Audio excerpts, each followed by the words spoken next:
Upon her demise, Su Wantang transmigrated into the body of her namesake. The original owner was a sycophant, relentlessly pursuing the second prince, ultimately meeting her end at his hands. The transmigrated Su Wantang exclaimed, "Do not approach me, you wretched scoundrel." Meanwhile, her diminutive companion, Gua Liu, mischievously remarked, "Master, allow me to accompany you in savoring the gossip.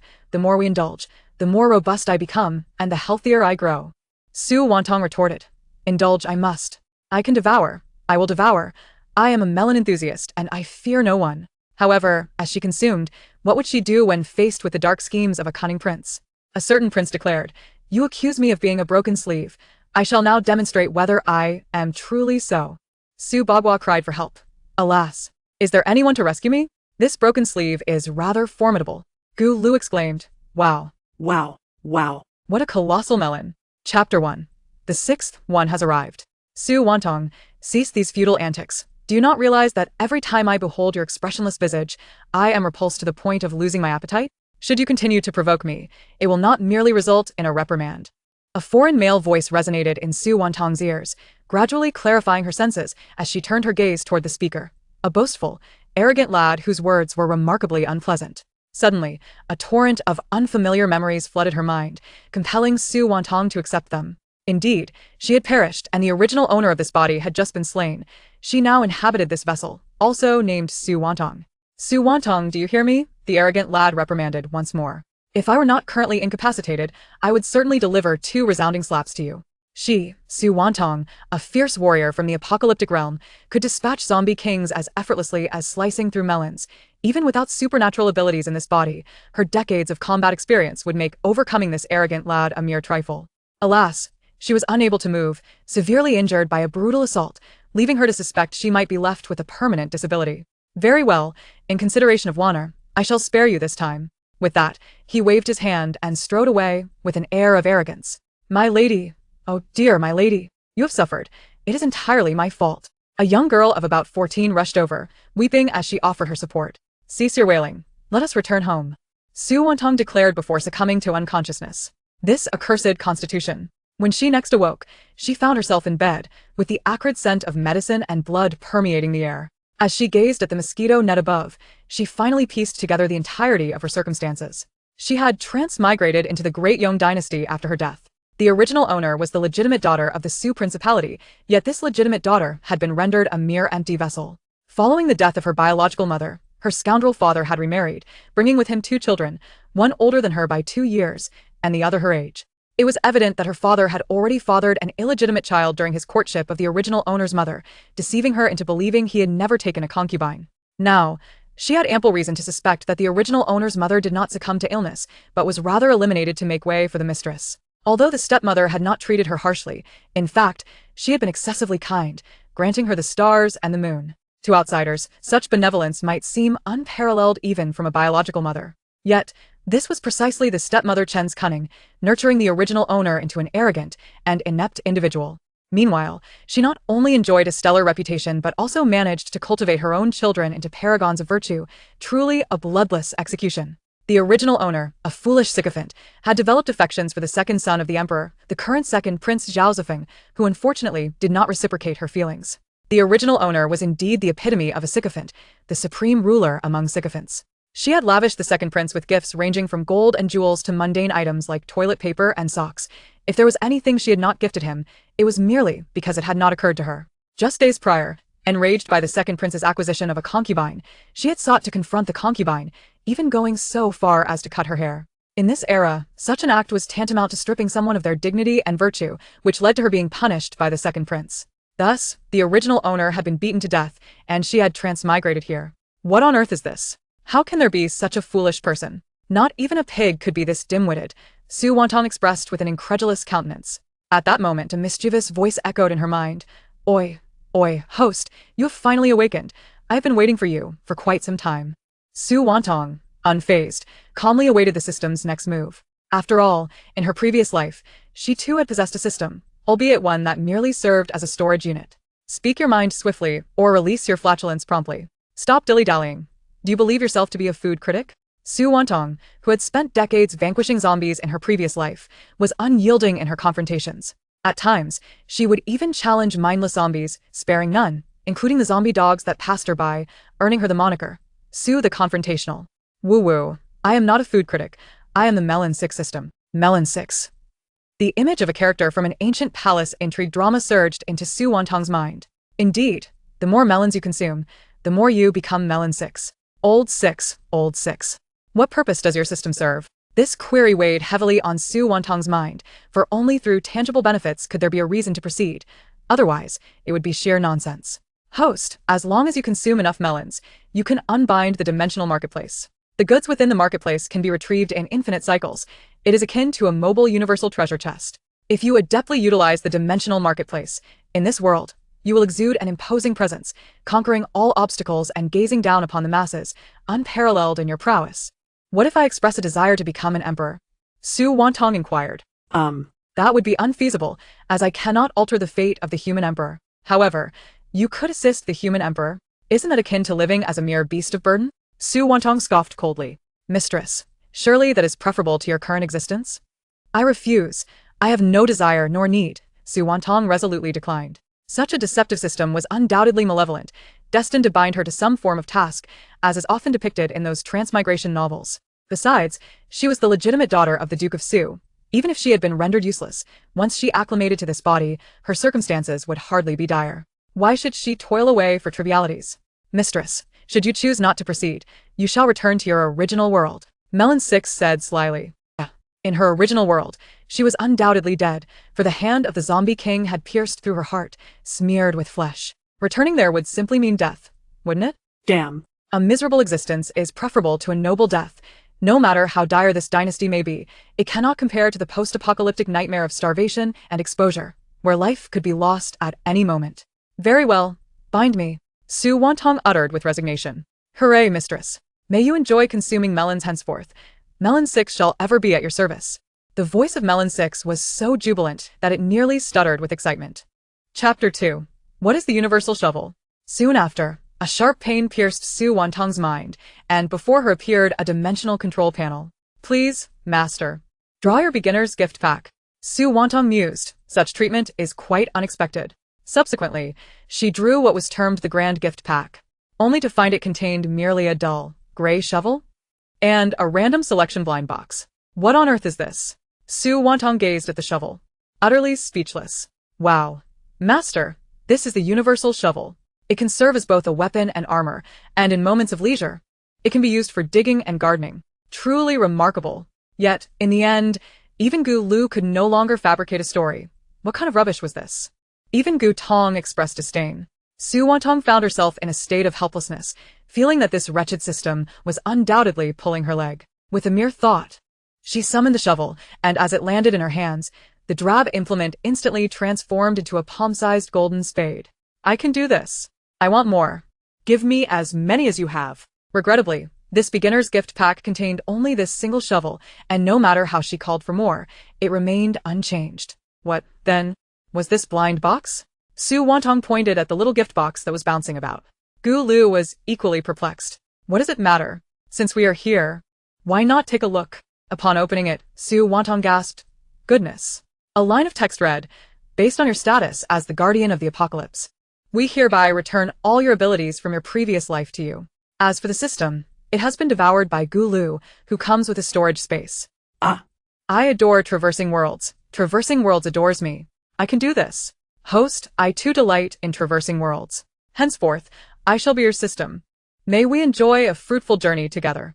Indeed, let us savor the fruits of our labor. Thus began Su Wantang's majestic journey with the BB machine. In the following days, she devoted herself to recuperation, for her injury was located on her posterior, making it impossible to lie flat while sleeping, which was quite discomforting. Thankfully, as an ability wielder, her resilience was commendable. Otherwise, the high fever she had experienced a few days prior would surely have been life-threatening. She was not a healing ability wielder. Otherwise, she wouldn't have needed to lie in bed for so long. Furthermore, the Chen family had sent numerous supplements, which she accepted without hesitation, knowing full well that such luxuries would be scarce in the apocalypse. The Mid-Autumn Festival Banquet was fast approaching, an annual event hosted by the palace, where the families of various officials would gather, typically to foster connections or seek suitable matches for their offspring. This year was no exception. and Su Wantang was obliged to attend. Firstly, she was the legitimate daughter of the duchy. Secondly, she had reached the age of marriage. Although she currently harbored no desire to wed, the original owner had been quite eager. The garments for the banquet had already been delivered. "Wow, miss, these clothes are stunning," exclaimed a young maid, admiring the vivid hues of red and green. "Ha! Stunning my foot. These garments are either red or green. Wearing red at a royal banquet would be an affront to the noble ladies of the court. Is that not courting disaster? And green? Ugh. Red paired with green is simply dreadful, resembling a peacock in full display. What a truly atrocious scheme." After her tirade, Su Wantang disdainfully turned away from the garments. The maid, Xiao Tao, gazed in astonishment at Su Wantang's retreating figure. Why did I hear the Mrs. voice, yet her lips did not move? Just as she opened her mouth to inquire, she realized she was unable to speak, as though something was lodged in her throat. Panicking, Xiao Tao's forehead beaded with sweat while she looked at her mistress, who appeared completely unfazed. Remembering the tale she had read, she recalled that if one trusts another deeply, they can often perceive each other's thoughts. Xiao Tao mused that having grown up together, her mistress must regard her as one of her most cherished confidants. Thus it was only natural to hear her thoughts. With this realization, she felt the constriction in her throat dissipate. "Miss, if you dislike these colors, what shall you wear? I shall prepare something for you. There's no need to fuss. Simply fetch the outfit in the blue hue from that wardrobe." Su Wantang indicated a particular ensemble hanging in the cabinet. "Very well. That outfit is lovely as well, and you have yet to wear it," Xiao Tao replied, hesitant to argue. Knowing her mistress preferred to wear the most exquisite garments, especially considering her fondness for the second prince. Unbeknownst to Su Wantang, Xiao Tao's thoughts ran deep. "Shall I draw a bath for you with flower petals? Tomorrow is the banquet, and you always indulge in a flower petal bath beforehand." "All right." Su Wantang genuinely yearned for a bath, given the oppressive heat of the past few days. "Master, do not use flower petals. They are mixed with additives. If you bathe with them, the fragrance will attract bees, which may sting you," Gua Liu interjected suddenly. "Oh, who could be so malicious?" Su Wantang pondered, suspecting it was either the wicked stepmother or the devious half-sister. "It is your half-sister." "Noted. The tiger does not roar. Do they truly consider her a sickly cat?" In her previous life, amidst the apocalypse, ability wielders enjoyed lifespans extending into the hundreds of years. Upon awakening her powers after reaching adulthood, she had spent decades exterminating zombies. With Su Wanu's current combat prowess, did she truly believe she could challenge her? Xiao Tao cheerfully entered with a box of flower petals. Su Wantang, eyeing the petals, contemplated before saying, "Just leave them here. I shall soak myself shortly. You may go." "Very well, miss. I shall prepare dinner for you. Off you go." Su Wantang waved her hand dismissively. Once Xiao Tao departed, Su Wantang seized the petals and leaped through the open window, following the route etched in her memory. She soon arrived at Su Wanu's courtyard. Fortune smiled upon her as she spotted Su Wanu's personal maid carrying an identical basket of petals entering the premises. "Miss, I have brought the petals for you," the maid, Sueju, announced, placing the petals on the table. "Good. Have you completed the task I entrusted you with?" Su Wantang spoke, her lips curling into a slight smile as she examined the petals. "Yes, miss, it is all taken care of. You can rest assured. It is foolproof." "Very well. You may leave now. I can manage my own bath today." "As you wish." Chapter 3. Malicious Intent. Once the maid exited, Su Wantang lifted the petals from the table and inhaled their fragrance, thoroughly pleased, before stepping into the bathing chamber. She then discreetly disrobed behind the screen. Seizing the opportunity, Su Wantang slipped through the ajar window, swiftly exchanging the baskets of petals before making her exit. Returning to her own quarters, she luxuriated in a delightful flower petal bath. As for the petals, since they were intended for Su Wantang, safety was assured. Moreover, Gua Liu had not indicated any danger. How the ancients indulge. In the apocalypse, not only is a flower petal bath a fantasy, but even a sip of clean, untainted water is a luxury. The flowers towered taller than a person, larger than basins, exuding a foul stench, utterly unattractive. At the break of dawn the next day, a drowsy Su Wantang was awakened by Xiao Tao, who began to prepare her for the day's festivities. "Miss, no more water. You have already consumed 2 cups." Xiao Tao was concerned that her young lady might feel the urge to relieve herself during the inspection, a rather troublesome affair in the palace. Hence she felt compelled to remind her. Su Wantang remained silent. The cool, pristine water was immensely appealing to her. Thus, each time she drank, she consumed every last drop in her cup, a remnant of the post-apocalyptic era she had endured.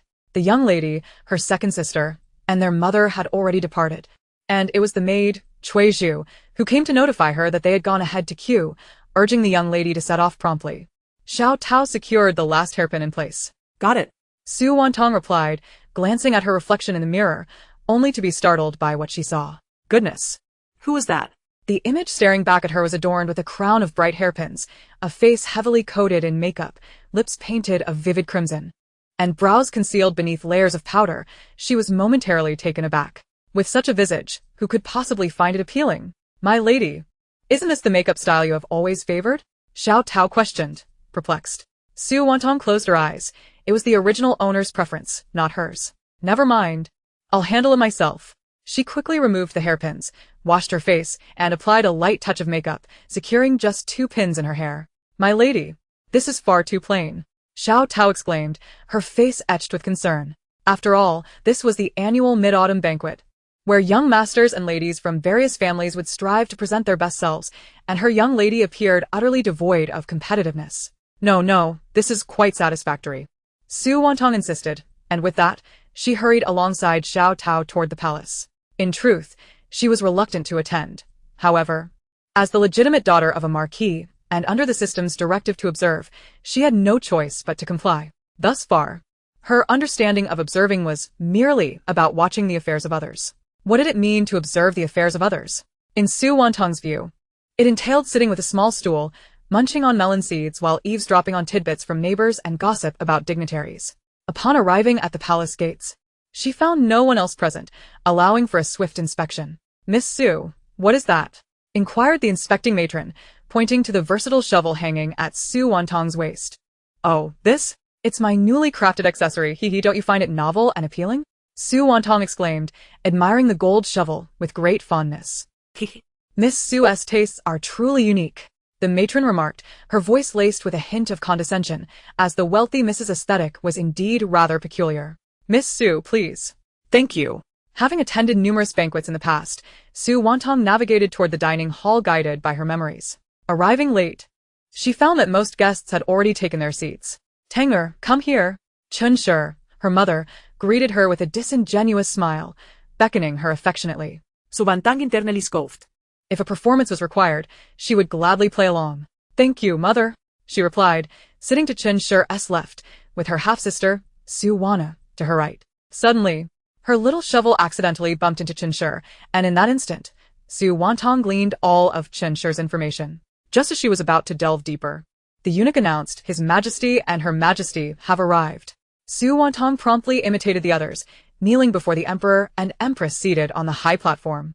Long live the Emperor! Long live the Empress! All ministers may rise. Today marks the annual Mid-Autumn Festival. I wish all of you a joyful reunion. Thank you, Your Majesty, came the chorus of responses, followed by a flurry of bows. Only after all the formalities were concluded could they finally sit down to enjoy the culinary delights. As each dish was presented, Su Wantang couldn't help but salivate. In truth, the palace cuisine was more about presentation than taste. While it was somewhat bearable in summer, it was nearly inedible in winter, meats so cold it congealed and soups laden with ice shards. Yet for Su Wantang, who had come from a world of scarcity, these dishes were nothing short of gourmet delicacies. Without further contemplation, she began to feast with great gusto. Meanwhile, Su Wana observed her sister's ravenous demeanor with embarrassment, as though she had never encountered food before.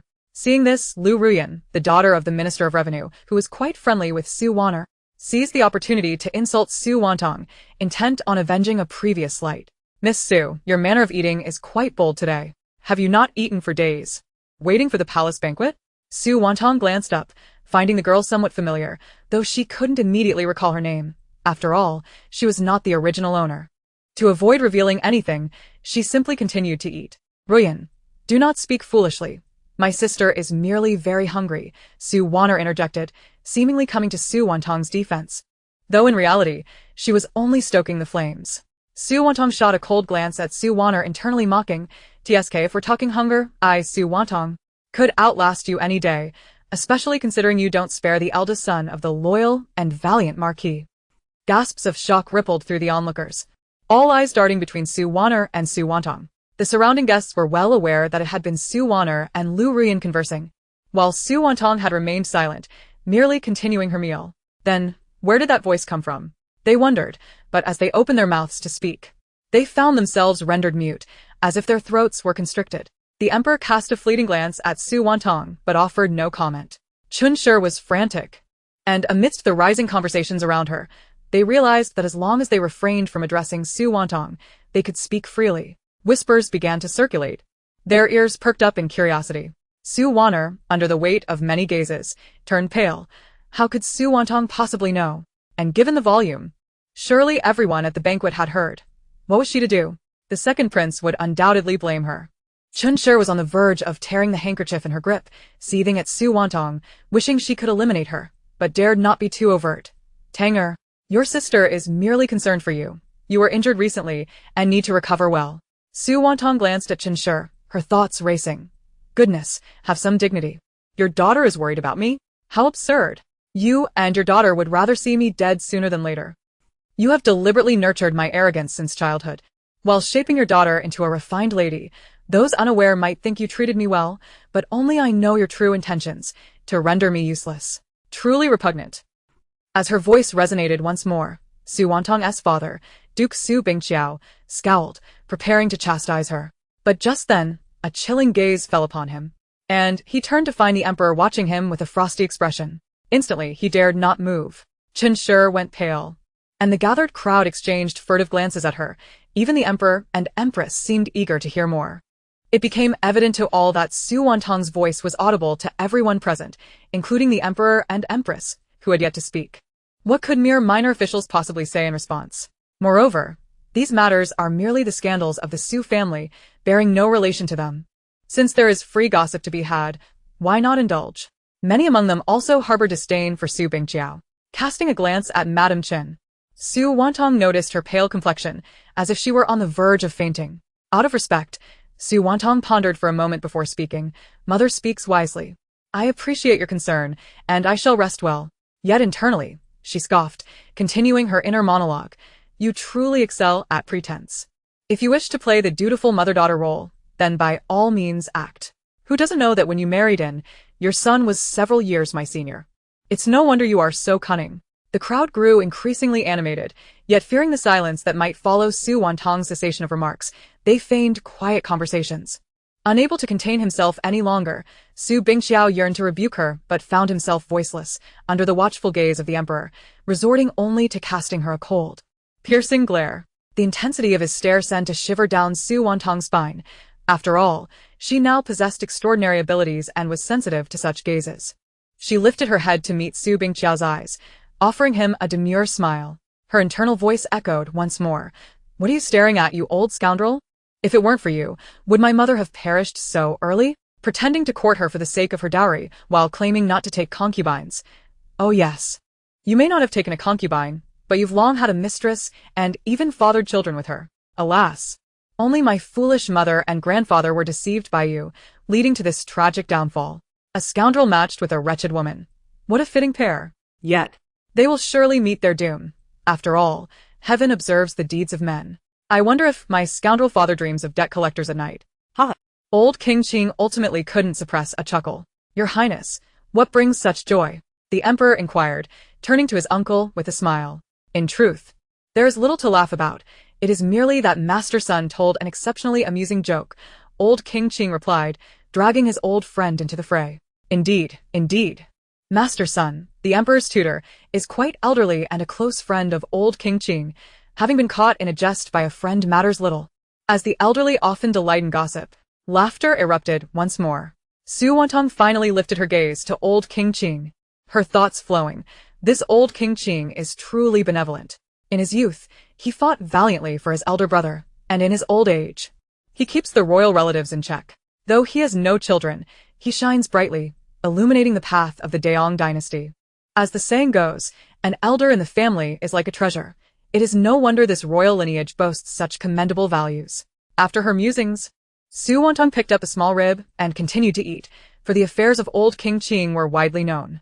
The emperor gazed at his uncle with evident concern, reminiscing about how, as a child, his uncle would carry him about, affirming Su Wantang's words. Soon, the emperor stood and raised his cup to old King Qing, On this mid-autumn festival, dear uncle, I wish you health and happiness. Haha, such a good child. Old King Qing responded in the affectionate tone he used when the emperor was a boy, evoking a wave of nostalgia in the emperor. With only one younger brother and no other siblings, there was no need for him to contend fiercely for the throne. His brother had also ventured forth for him. Much like old King Qing, this thought made him miss his brother dearly, though he lamented that he could not return at present. At that moment, the second prince cast a glance over, bewildered by Su Wantang's newfound eloquence. What sorcery was this? Why were they unable to question or voice Su Wantang's inner thoughts? Su Wantang also noticed second prince Zhao Zifeng and let out a cold snort. Zhao Zifeng immediately sensed something amiss, but it was too late for regret. Su Wantang's voice resonated throughout the hall once more. Chapter 5. The Foolish Daughter of the Landlord. What are you staring at, Zhao Zifeng? You're nothing but a rotten cucumber. Thinking yourself handsome. Were it not for your royal status, who would bother with you? Not to mention you deceived me into spending so much silver on you. All the while dangling Su Wantang like a puppet and frolicking with the courtesans, ultimately shoving me into the fray and giving me a thrashing. You are nothing but a parasite, siphoning silver from me only to squander it on courtesans. It truly baffles me how a monarch as just and wise as the emperor could sire such a wretched creature as you. The assembly bowed their heads, silenced in shock, unwilling to continue jesting, for they had inadvertently drawn the ire of a prince. Su Bingqiao was torn between fear and exhilaration. He feared the emperor's wrath would descend upon them, yet he felt a thrill at the prospect of the emperor punishing this unfilial daughter to prevent future troubles. Meanwhile, the second prince's visage paled, terror etched across his face as he gazed at his father, dreading the consequences. After all, the truth of his actions was undeniable. Should the emperor investigate, the revelations would be clear, for he had never concealed anything from him. The emperor had always trusted him implicitly. Su Wantang gazed mournfully at Zhao Zifeng. Her hat shattered. Meanwhile, at the lower table, Consort One twisted her handkerchief in anxiety, contemplating how to dispose of Su Wantang after the banquet. Yet it seemed the emperor was oblivious to Su Wantang's words, engaged instead in tender exchanges with the empress, sharing dishes and displaying affection. Consort One seethed at the sight. Why, despite having borne 2 children, did she feel lesser than that older woman? The second prince and the crown prince were not the empress's progeny. This generation of royalty was quite intriguing, whether in the past or present. Only old King Qing and the late emperor remained, while in the emperor's generation, there was solely the emperor and his brother Zhao Yuan. As for Zhao Zifeng's generation, it consisted only of him and his elder brother. Each generation had but 2 children. However, this generation's offspring were not sired by the empress, which explained her childlessness. Thus, a saying emerged. In the Daong dynasty, every generation of princes bore only 2 sons, one destined for the throne and the other for the title of king, complementing each other perfectly. Seeing that the emperor had no response, the crowd relaxed and resumed their meal. Su Wantang, having had her fill, ceased her jibes, feeling drowsy and ready to sleep. Yet being in the grand hall, slumber was unthinkable. Fortunately, the next segment commenced shortly, the talent show. The daughters and sons of various families began to prepare, while she found herself unprepared. Each time, it was Su Wantang who took the stage. As for her, Su Wantang had never learned the arts of poetry, chess, calligraphy, or painting. In her youth, she lacked interest, and Madame Chen had permitted her to pursue her inclinations, claiming that as the legitimate daughter of the duke's residence, she needed no such arts to curry favor, as those were the pursuits of courtesans. Reflecting on this now, Su Wantang deemed Madame Chen exceedingly malicious. What could a child grasp? Children naturally seek to evade labor, and since the adults declared learning unnecessary, it was only logical they would not study. Yet, she also chastised the original owner for her naivety. With a sigh, Su Wantang lamented, "Ah, they say where there is a stepmother, there arises a stepfather. Indeed, the ancients do not deceive me." As the festivities unfolded, the guests settled into their seats, ready to indulge in the visual feast before them. Su Wantang, adopting a nonchalant demeanor, positioned herself at the back. For those performing were seated at the front to facilitate their ascent to the stage. Surrounded by no one, Su Wantang remained indifferent. After all, the original owner had never possessed a commendable reputation. This was all the fault of Su Wantang, who had crafted Su Wantang into a malicious character. In her daily demeanor, Su Wantang was indeed haughty and overbearing, leading to her lack of friends. However, as the daughters of various esteemed families took to the stage to showcase their talents, Su Wantang found her spirits lifting. So this was the blissful ambience of song and dance. How delightful it was, no zombies, no pollution. Truly wonderful. Before long, the young ladies began to exhibit their skills, yet Su Wantang soon grew weary. A continuous stream of piano performances, a display of embroidered crafts, and young gentlemen reciting poetry. How dreadfully dull it was. She might as well return home for a long nap, while munching on sunflower seeds. Su Wantang listlessly observed the performances until it was time for Lu Ruyan to take the stage. Once again, it's Lu Ruyan, she mused. The plot seemed to flow like water, while Lu Ruyan remained a constant supporting character, a mere foil wherever she appeared. Undoubtedly, the attire and adornments Lu wore were suggestions from Su Wana, a true schemer. Just look at Lu Ruyan's outfit and then at Su Wani's taste. It was nothing more than a green leaf accentuating a red flower.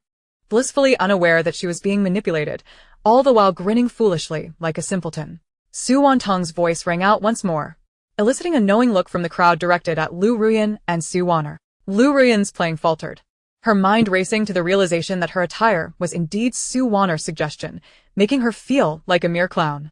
Su Wana turned pale.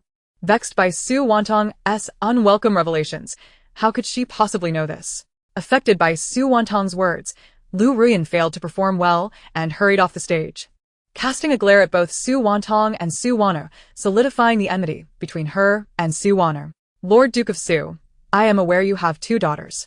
It seems your eldest, Su Wantang, has never showcased her talents. Perhaps today would be an opportune moment for her to do so. The emperor's authoritative voice suddenly resonated from the high dais. Your Majesty, my daughter she lacks proficiency in music, chess, calligraphy, and painting, Su Binxiao hastily replied, knowing full well that his rebellious daughter was utterly uninformed in such arts. Is that so? The emperor replied, his gaze lingering on Su Binxiao with a hint of amusement. Su Wantang, taken aback, wondered what the emperor was scheming. How could I possibly know music, chess, calligraphy, or painting? You never considered teaching me. When I was young, you drilled into me that as the legitimate daughter of the Duke, it was acceptable not to learn. You stifled my growth and then turned around to have the concubine's daughter excel in these arts. Truly, Su Binxiao is the most despicable man of the Daong dynasty. And yet, he dares to call himself the Duke of Su. After venting her frustrations, Su Wantang resumed her quiet snacking. Chapter 6.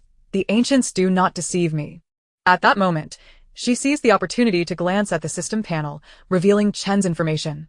To her astonishment, she gasped, "Oh my heavens, Chen is truly remarkable. How extravagant. Su Binxiao, you are indeed wearing a green hat as vast as the Hulumber grassland. Surely it keeps you warm in winter." If only Su Binxiao knew that his favored children were the stewards, would he not be driven to madness? And upon discovering that the steward is Chen's cousin, would he not be resurrected in fury? This is precisely what is meant by a rebound man. The ancients do not deceive me. The emperor, the crowd, Su Binxiao's face flushed crimson as he trembled, while Chen's face turned ashen, shaking in fear. Su Wana remained composed, confident that her mother would handle her father. The onlookers regarded Su Binxiao with a mix of sympathy and disdain. He truly deserved this humiliation. Wearing such a glaringly green hat, a man of pride, Su Binxiao valued his face above all. If he were to erupt in anger now, it would lead to a loss of decorum in the court, an outcome he could not bear. Thus he gritted his teeth to endure. Meanwhile, the performances continued. Soon, it was Su Wani's turn to take the stage. She cast a glance at Su Wantang, her lips curling into a cold smile. You enjoy disparaging others, don't you? If you relish the taste of humiliation, let us see how you fare. Your Majesty, I wish to invite my sister to join me on stage to display our talents, Su Wana suddenly requested of the emperor. Very well, the emperor replied, waving his hand in acquiescence, a smile gracing his face. Su Wantang stood in stunned bewilderment. Your Majesty, are you truly setting me up for disgrace? Su Wana. You are truly a venomous person. Thank you, Your Majesty, Su Wana said cheerfully, then turned to Su Wantang. Sister, come quickly. Let us showcase our talents together. Su Wantang retorted, Showcase? Showcase? What nonsense. You deceitful white lotus. The hall echoed with Su Wantang's loud protest. Suddenly, the emperor spat out his tea, coughing incessantly as the palace attendants rushed to wipe his mouth. The audience stifled their laughter, lowering their heads, while Su Wana turned pale.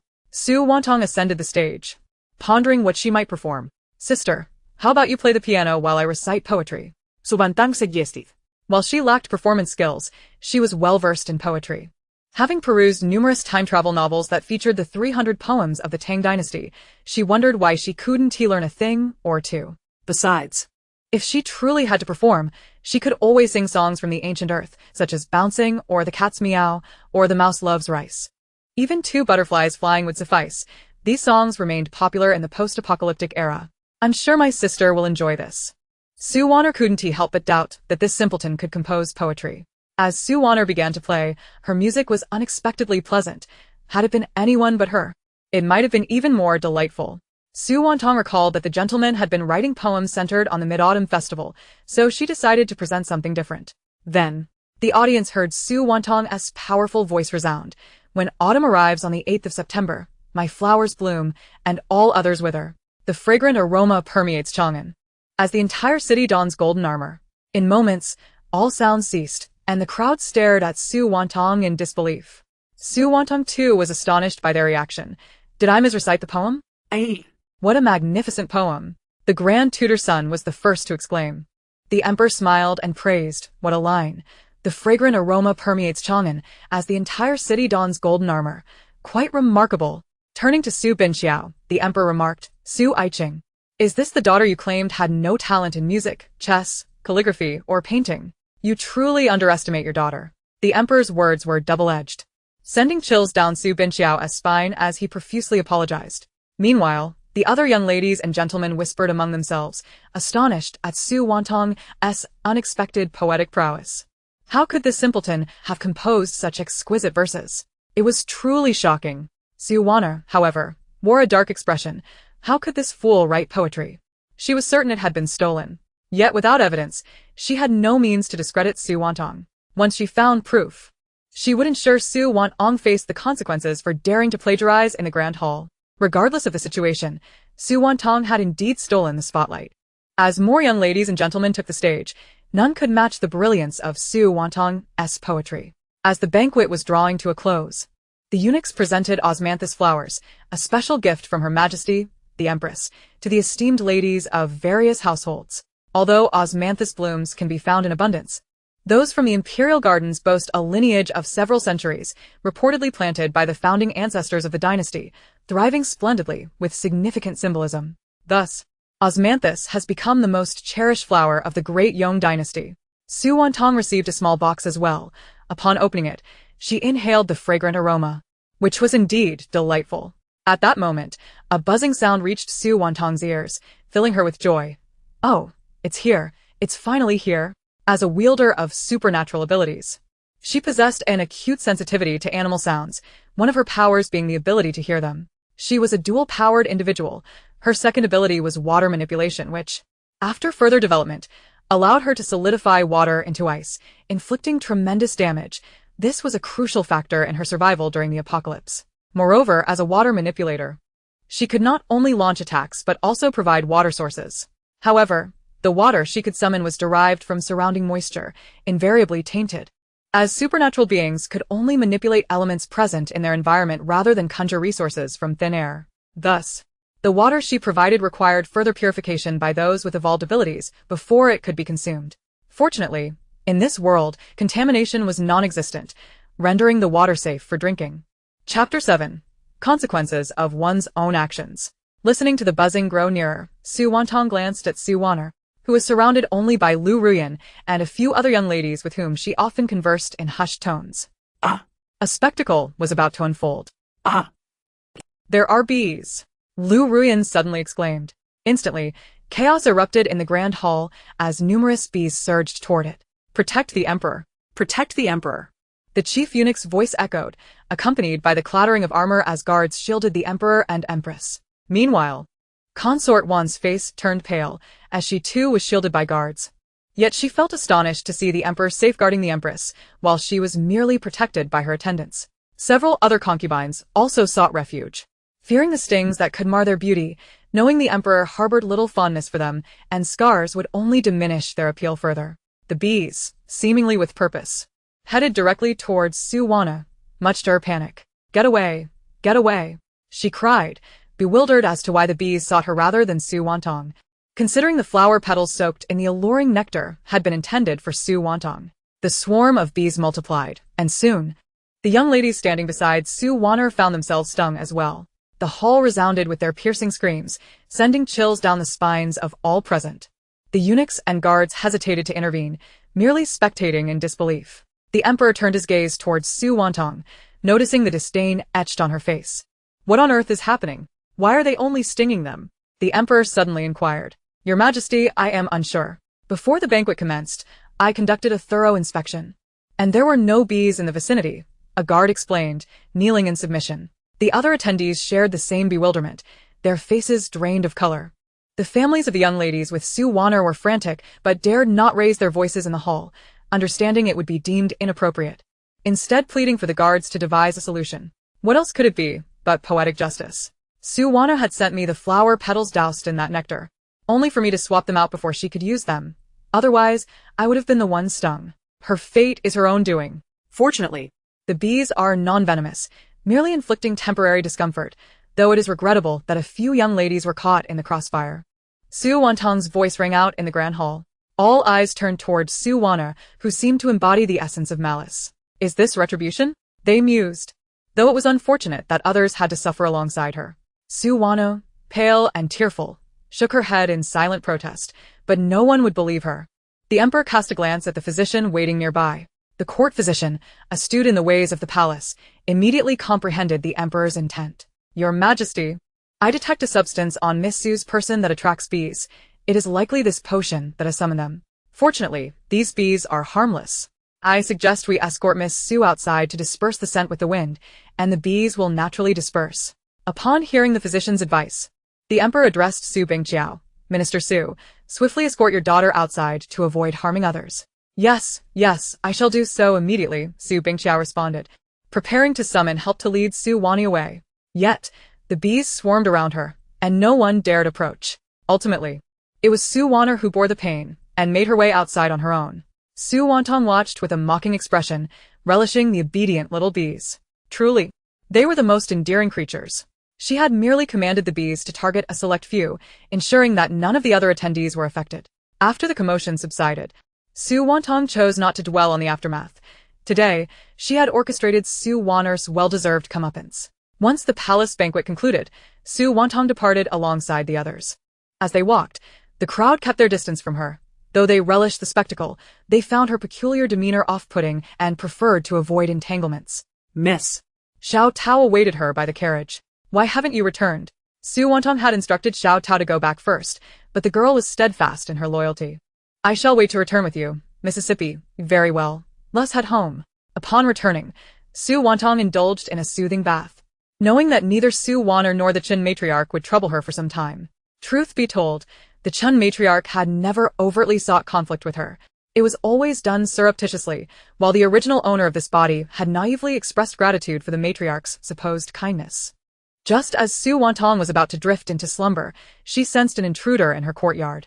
Quickly rising, she glanced at the sleeping Xiao Tao and stealthily approached, pressing down firmly on the back of Xiao Tao's neck, causing her to sleep even more soundly.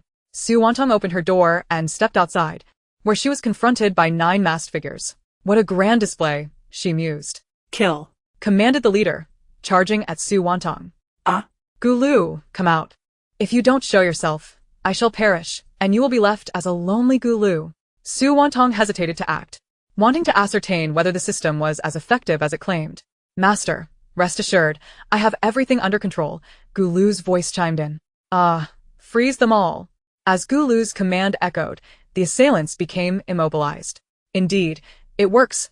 This system is truly remarkable, Su Wantang observed with satisfaction. Wait, host, you are an adept. Do you still require Gua Liu's assistance? Gua Liu queried, belatedly realizing the implication. I was merely caught up in the moment and forgot. She certainly would not admit to testing it. Very well, I shall leave the rest to you. I'm off to sleep.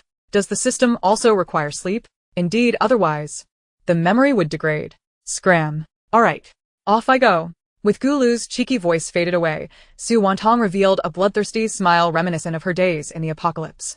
In the words of her teammates, it was aptly termed the Su clan's crooked mouth kill. Regardless of the circumstances, these individuals were doomed. Su Wantang surveyed the motionless figures before her, or rather, she should refer to them as shadow guards, as they were described in novels. Chapter 8. Blood Demon Sends You on Your Way. Who sent you here? Su Wantang inquired of the foremost individual. However, he remained mute, offering no response. I forgot you are unable to speak. No matter, since you cannot, let it be that you never speak again. Upon uttering these words, Su Wantang concentrated her energy, feeling the familiar stir of her extraordinary powers. Just as she was about to make her move, the versatile shovel at her waist began to stir. Su Wantang regarded the shovel with a puzzled expression. It seemed to possess a consciousness of its own. The little shovel pointed directly at the assassin in front of her. And in that moment, Su Wantang appeared to have an epiphany. She unfastened the shovel and gently tapped the face of the foremost figure. Immediately, information about him flooded into her mind's system panel. A shadow guard nurtured by the Wan family, dispatched under the order of Consort Wan to assassinate Su Wantang. His hands stained with blood, his death a trivial matter. There was no need for Su Wantang to examine the others. Their misdeeds were evident. Since your Lord Wan has sent you to kill me, he must have believed in your success. Allow me to present him with a grand gift. As Su Wantang's words fell, the expression of the man at the front shifted dramatically. Su Wantang chuckled softly. Blood Demon sends you on your way. In an instant, her powers unleashed, transforming all the assassins present into lifeless ice sculptures, their breath extinguished. Subsequently, she gathered them together, binding them with a rope, and stored them in her spatial compartment, making her way toward the Wan residence. The Wan residence was the familial home of Consort Wan, whose father held the esteemed position of Minister of Justice, a figure of considerable power and influence. Moreover, Consort Wan herself stood second only to the Empress, as she had borne 2 sons, one of whom had already ascended to the rank of Crown Prince. In truth, Su Wantang comprehended the motives behind Consort Wan's desire to eliminate her, given that the original owner of this body had incessantly pursued her second son. And the candidate for the daughter-in-law of Consort Wan was not her, but rather the daughter of a powerful chancellor. To put it bluntly, the noble status of Su Bingqiao was merely a facade, devoid of any real authority. In the past, when the original owner's mother was alive, matters were somewhat better, as she was extraordinarily wealthy. However, following the death of the original owner's mother and the subsequent management by the Qin family, the situation had rapidly deteriorated. Nevertheless, there was no need for haste, one step at a time. Since she had assumed control of this body, all that belonged to the original owner was now hers. The original owner's shortcomings were inconsequential. She would surely reclaim everything in due course. Before long, she arrived at the entrance of the Wan residence. Although she was an ability user, she could not fly. However, her speed surpassed that of ordinary individuals by a significant margin. She employed her powers to scan the surroundings. It seemed the Minister of Justice was quite fearful for his life, having stationed numerous guards. He must have offended many people in the past. Su Wantang deftly scaled the walls of the Wan residence and stealthily approached the courtyard. The shadow guards were located in the rear quarters, particularly near Wan Zhongyun's bedroom. At the main entrance, only a few servants stood guard, and they appeared to be in a deep slumber. Su Wantang promptly tossed the assassins into the courtyard from her spatial compartment, the thuds echoing loudly and startling the servants awake. Upon investigation, they were met with a sight of several frozen corpses, their bodies rigid with ice, their faces pale, some even with eyes wide open, a haunting visage of death. A scream reverberated throughout the courtyard. Shortly thereafter, Wan Zhongyun arrived and beheld the fallen shadow guards, those whom he had sent. A flicker of astonishment crossed his features. These individuals, encased in ice, bore no visible wounds. Having witnessed death countless times in his capacity as Minister of Justice, Wan Zhongyun was not easily frightened. He took the lantern from a servant and approached to inspect. Just as he crouched down, a series of loud cracks erupted as the corpses shattered into countless pieces, crumbling upon contact with the air due to their frozen state. The onlookers were horrified by this bizarre spectacle, yet none dared to voice their thoughts. Even Wan Zhongyun, well versed in the macabre, found his expression shifting to one of trepidation. Could this be a warning from Su Bingqiao? He remained unconvinced that these individuals had been slain by the seemingly inept Su Wantang, despite the strange ability she possessed that allowed her thoughts to be audible. However, he dismissed those musings as mere grievances among women, of little concern to him. After all, he was the Minister of Justice. Any monstrosity that fell into his hands would be transformed into compliant sheep. Tonight, no one is to speak a word of this incident, lest they meet the same fate as these corpses. Do you understand? Wang Zhongyun's gaze swept over the servants in the courtyard. Yes, master, they responded. They had no intention of revealing anything, as they were bound to Wang Zhongyun by their servitude. Su Wantang chose not to linger further, having discarded the corpses. She returned home. Upon her arrival, she found that Xiao Tao showed no signs of awakening. Su Wantang removed the little shovel from her waist and regarded it intently. Do you possess consciousness? Yet the shovel remained motionless. However, she distinctly recalled it pointing at the assassins. A hypothesis began to form in her mind. She approached Xiao Tao's sleeping area and poked her with the shovel. Instantly, Xiao Tao's information appeared on the system panel. Xiao Tao, identity, Su Wantang's maid, fiercely loyal. The description was succinct, in contrast to the detailed accounts of the assassins. This kind soul's information was straightforward. Interesting, Su Wantang mused, realizing the shovel's function was akin to a detection radar. Enlarge. Suddenly recalling the legendary golden cudgel. She uttered the command, and to her astonishment, the little shovel truly expanded, transforming into a half-human tall implement, perfectly suited as a weapon. Su Wantang gazed at this so-called versatile shovel, utterly perplexed. What was its purpose? Shrink, reduce in size? She inquired, and the shovel obediently shrank down, returning to the size of her palm. Su Wantang was left speechless.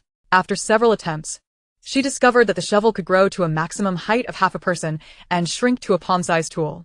When enlarged, its head became remarkably sharp. Ideal for weaponry, when minimized, it served as both an ornament and a radar. Chapter 9. Understanding people and utilizing them wisely is the true path. After testing it on Xiao Tao, she found that once enlarged, the shovel lost its detection capability, only regaining it upon shrinking. Undoubtedly, this was a rare artifact that served dual functions as both an ornament and a divine tool due to its ability to unveil the identities of others. Yet it also resembled a cumbersome and unattractive weapon. Who on earth wields a shovel as a weapon? While she had used a wolf fang club in the apocalypse, it was solely because it was most effective against zombies. Here, however, there were no zombies, nor was there any need for such a specially designed club.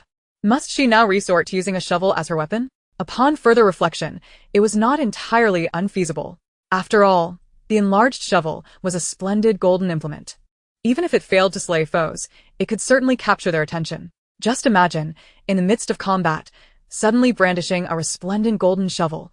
Wouldn't that draw attention? With this thought, she concluded that the shovel was indeed a remarkable tool. Early the next morning, Su Wantang began to jog around the courtyard. Realizing the poor physical condition of her current body, the situation was so dire that after only a short distance of running the previous night, she was left gasping for breath, her heart threatening to leap from her chest. This frail physique was a result of idleness. Without exercise, one naturally becomes weak, though it could also be attributed to her delicate and tender nature. Nevertheless, the original owner of this body was strikingly beautiful, with a visage resembling a peach blossom. Lips red as cherries, pearly white teeth, and skin as soft as silk, complemented by captivating eyes akin to those of an enchanting fox. In her previous life, she too possessed beauty, but it was marred by a dull existence where she could hardly find enough to eat while facing the constant peril of being bitten by zombies. Who had the luxury of makeup under such dire circumstances? Even if she had wished to adorn herself, the scarcity of resources meant that even washing her hair required the use of soap, leaving no room for cosmetics. Daily battling the undead in polluted air left little opportunity for cleanliness. Miss, why are you awake so early? Xiao Tao inquired upon seeing her mistress jogging in the courtyard. Early to bed, early to rise, Su Wantang replied, continuing her run. Please, miss, do not overexert yourself. Your legs will ache, Xiao Tao cautioned. Nonsense. My body is too weak. I must exercise more to strengthen it, Su Wantang insisted, increasing her pace. Very well, but do not push yourself too hard, Xiao Tao relented. Understood, understood. Now go about your business, Su Wantang declared, resuming her jogging. While Su Wantang enjoyed a vibrant life in the rear courtyard, the front courtyard was anything but tranquil. Wretched woman, dare you lie? Su Biqiao struck Chen Shi across the face with a resounding slap. Master, I am wronged. Su Wantang is but a demon. How can you trust her words? Not to mention that the steward has been by your side all along, and considering his age, being a decade older than us, how could I possibly have an affair with him? Think back, when we were young, did I ever mention a cousin? Chen Shi's beauty was undeniable, her tears like rain on pear blossoms, evoking pity. Master, think carefully. Why would Su Wantang act in such a manner? You heard her strange voice. We can hear it. yet she appears completely oblivious. Do you not find that odd? Furthermore, she claims Wana wishes to harm her. Yet I have inquired with Wana, and she has never touched that flower. They both use the same one. Why did only Wana encounter trouble? Master, something is amiss. Moreover, she has never been diligent in her studies. How could she compose such impressive poetry? Chunshi's words caused Su Bingqiao to calm down. Indeed. Su Wantang exuded an aura of peculiarity, a fact known to all. It was entirely possible that Su Wantang was possessed by a malevolent spirit, intent on causing him harm. As for Chunshi, he believed she would not betray him. After all, the birth dates of her two children aligned perfectly with the days they had spent together. Su Wantang's actions were surely aimed at inciting conflict between them, allowing her to reap the benefits. Otherwise, how could his usually timid and obedient daughter, who never dared to speak loudly in his presence, behave in such a manner? She must have been invaded by some evil force. Recalling his deceased first wife and now considering Su Wantang, a cold sweat broke out on Su Bingqiao's back. Summon a Taoist priest to cleanse her of any unclean spirits. For the moment, he set aside other concerns, focused solely on eliminating that demon. Yes, I shall do so at once. Chunshi sighed with relief, having narrowly escaped disaster, and hurriedly exited. Meanwhile, in the imperial palace's inner chamber, the emperor was engaged in discussion with the abbot of the protecting nation temple. Abbot, could the celestial being you mentioned be Su Wantang, the legitimate daughter of the Su family? The emperor respectfully poured a cup of tea for the venerable abbot. Your Majesty is astute. The abbot of the protecting nation temple, though of advanced age, emanated vigor and exuded a benevolent aura. However, Su Wantang's inner voice is exceedingly peculiar. The emperor had already received the abbot's guidance. Otherwise, upon suddenly hearing Su Wantang's voice, and with others able to hear but not speak, any rational person would have seized and executed her. Yet, the abbot had forewarned him, a celestial being would arrive in this world, descending upon the Daong dynasty. And through her, the dynasty would grow stronger and avoid the fate of destruction. This revelation compelled the emperor to take it seriously. For the abbot had existed since the time of his great-grandfather. In times of national crisis, the abbot was always the first to alert and advise, and following his counsel, calamities had been averted. This time should be no exception. Strange it is, indeed. If it were not, then blind flattery would be the true issue. Su Wantang will assist you in rectifying the court and repelling foreign enemies. As long as your Majesty understands how to utilize talent, all will be resolved. Should you doubt Su Wantang, the Daong dynasty will surely face a change of dynasty. The abbot concluded with a recitation of a Buddhist chant. Thank you for your guidance. Master, the emperor replied with deep respect. Regardless of whether your Majesty believes, Su Wantang must not be harmed. This old monk's days are numbered. And if the Daong dynasty can safely weather this tribulation, it will endure for countless generations.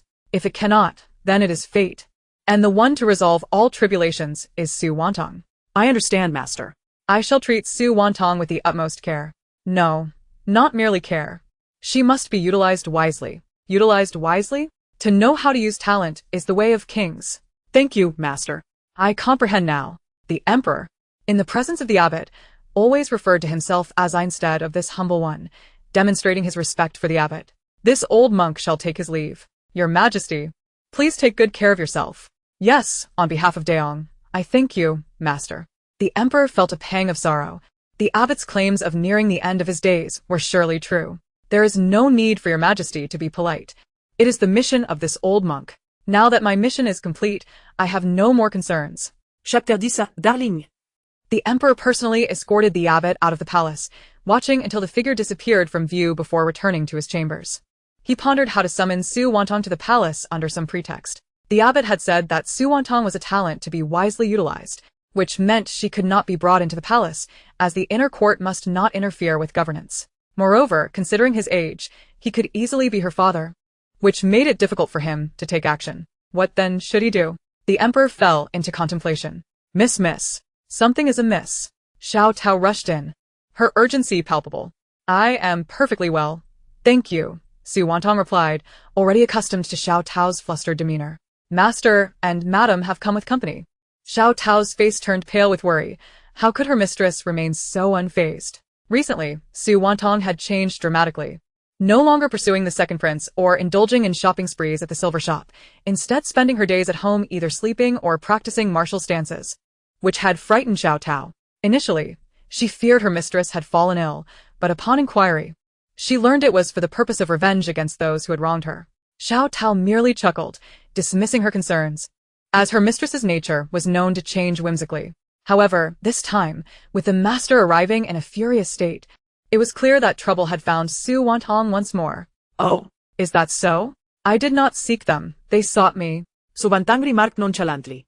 It was not that she had avoided them, but rather that she had been preoccupied with assimilating the original owner's memories and training her frail body. Miss, The time is dire. You cannot say such things. Xiao Tao exclaimed, nearly beside herself with anxiety. Enough, go on about your business, Su Wantang instructed, stepping out of the courtyard. Demon, reveal yourself. A figure clad in a Taoist robe, brandishing a peachwood sword, strode into the courtyard and bellowed at Su Wantang. As Su Binxiao and Chen stood behind, watching from the sidelines, a number of household servants, armed with wooden sticks, were present as well. Su Wantang couldn't help but ponder whether these two were indeed mentally sound. The Taoist priest before her was chanting incantations and burning talismans, behaving like a charlatan. Yet, it was utterly futile. The priest, noticing Su Wantang's complete lack of response, began to sweat profusely, for he was merely a fraud. Typically, families would be intimidated by his theatrics, but this woman was defying all expectations. Enough! The priest thrust his peachwood sword towards Su Wantang, barking an incantation. Su Wantang, Utterly bemused, retorted, Pray tell, are you a jester sent by the monkeys? The priest shot back, You're the jester sent by the monkeys. With a nonchalant shrug, Su Wantang inquired, Have you finished your incantation? The Taoist replied, Am I the one casting spells, or are you? Why do you concern yourself with such matters? You, demoness, are far too cunning.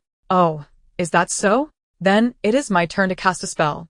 With that declaration, Su Wantang delivered a forceful kick straight towards the priest's groin. Ah, thud. The priest, taken by surprise by her underhanded tactic, found himself incapacitated, baffled that a young lady would resort to such a move. It was utterly against the norms. Ah! He cried out in agony, the sound resonating with his profound suffering. Su Binxiao and the other male servants felt an immediate chill in their loins. Approaching the priest, Su Wantang's versatile spade inadvertently brushed against him, instantly transmitting his information into her mind. Sun Dahai, a false Taoist, a professional swindler, adept in deceit and seduction. Looking at Chun and Su Binxiao, she couldn't help but scoff internally. Ha, you sought a fake Taoist to exorcise me? Setting aside the fact that I am no demoness, could this charlatan truly perform such a feat? Many have fallen victim to his scams, and he carries a criminal record. Would Su Binxiao still dare to invite him if he knew the truth? How foolish. If outsiders learned that a criminal was summoned to perform rituals for the legitimate daughter of the Duke's residence, would his son still have any hope of passing the imperial examinations? As her thoughts echoed in the courtyard, everyone fell silent. The false Taoist and the other servants were left in shock, while Chun was filled with trepidation. I ask you, father and mother, what is your intention? To those in the know, it appears you are conducting a ritual for me. To those unaware, it seems you have brought a man into your daughter's courtyard. What would the Duke's residence become if this were to spread? After speaking, Su Wantang regarded the two with a sardonic smile. It seemed her recent audacious behavior had raised their suspicions. Let them suspect. She had no intention of confessing. The matter of her identity being swapped would remain a secret. For who would believe it? Especially in a household like the Duke's, outsiders would only claim that the Duchess, fearing being overshadowed by Su Wantang's remarkable performance at the court banquet, resorted to tormenting means. Ultimately, it was merely Chen's mess to clean up, while Su Wantang needed only to observe the unfolding events. A truly wise individual knows that at such a juncture, inaction is the path to victory. Su Binxiao's expression darkened, but it was Chun who finally spoke. Tanger, you are unaware, but our family has recently faced misfortunes. Your sister was inexplicably stung by a bee, and then you suddenly began composing poetry. We feared you had encountered something unclean, which is why we sought someone to exorcise the evil. Oh?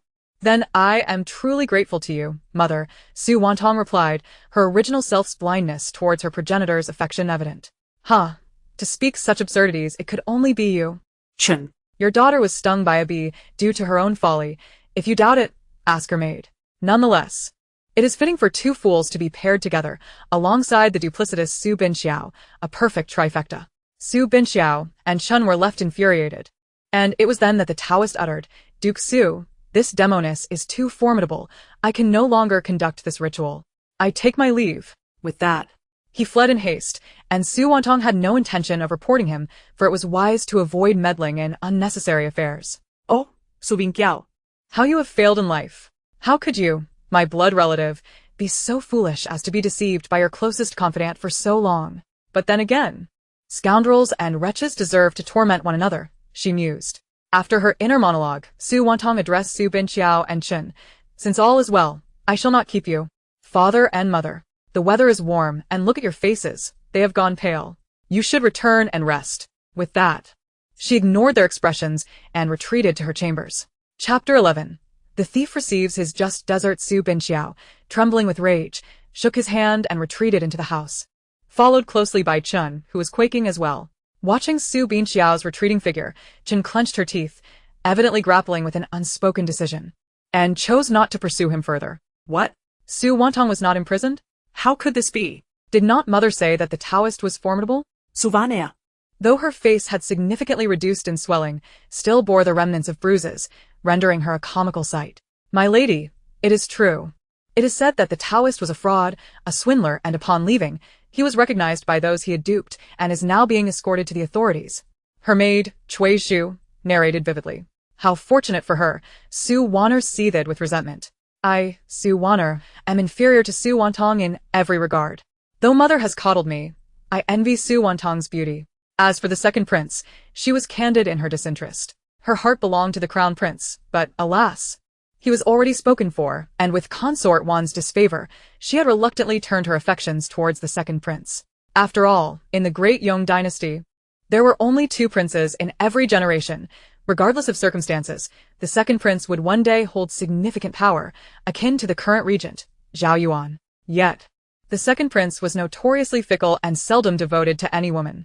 He had many consorts, and while she was one of them, she had also been with other men. Her first experience had not been voluntary. She had been drugged and sent to one of the noble scions of the Duke of Loyalty and Bravery. Their relationship had remained ambiguous, and it was precisely this ambiguity that had drawn the second prince's continued favor. He had promised her a rightful place as his primary consort in the future. My lady, this medicine was sent by the second prince. He claims it is excellent for scar removal, Cui Zhu said, handing the remedy to Su Wantang. Well, how considerate of him, Su Wantang replied, gazing at her reflection in the mirror, feeling a wave of frustration wash over her. Kuitsu, come here. She then whispered fervently in Cui Zhu's ear, who nodded and promptly exited. That night, as Su Wantang attempted to sleep, she was roused by a hissing sound, instantly alerting her to the presence of someone. There was a sweet scent in the air, enticing enough to draw her in. She could hear the serpentine whispers of snakes conversing. Ah! It seems I cannot even enjoy a peaceful night's sleep. Utilizing her extraordinary abilities, she discerned that there were over a dozen venomous snakes in the courtyard, a clear indication that this was no mere coincidence. Stepping outside, she found Xiao Tao still awake, washing small garments in the courtyard. My lady, why are you out here? Hurry back inside, there are many mosquitoes. Xiao Tao typically washed at night. It's nothing. After Su Wantang finished speaking, she picked up a stick and walked to the base of the wall, where she observed a multitude of venomous snakes slithering into their burrows. Harnessing her ability to disperse animals, the snakes immediately became agitated. Why is she here? Her aura is too terrifying. I would rather be caught by a snake catcher and cooked than face her. Indeed, they were perplexed. Having been captured, they were now inexplicably released, only to be placed here. It was all the fault of that girl in green, the one who purchased them. Su Wantang pieced together the unfolding narrative, realizing it was likely that Cui Zhu was behind this, though it should have been Su Wantang's directive.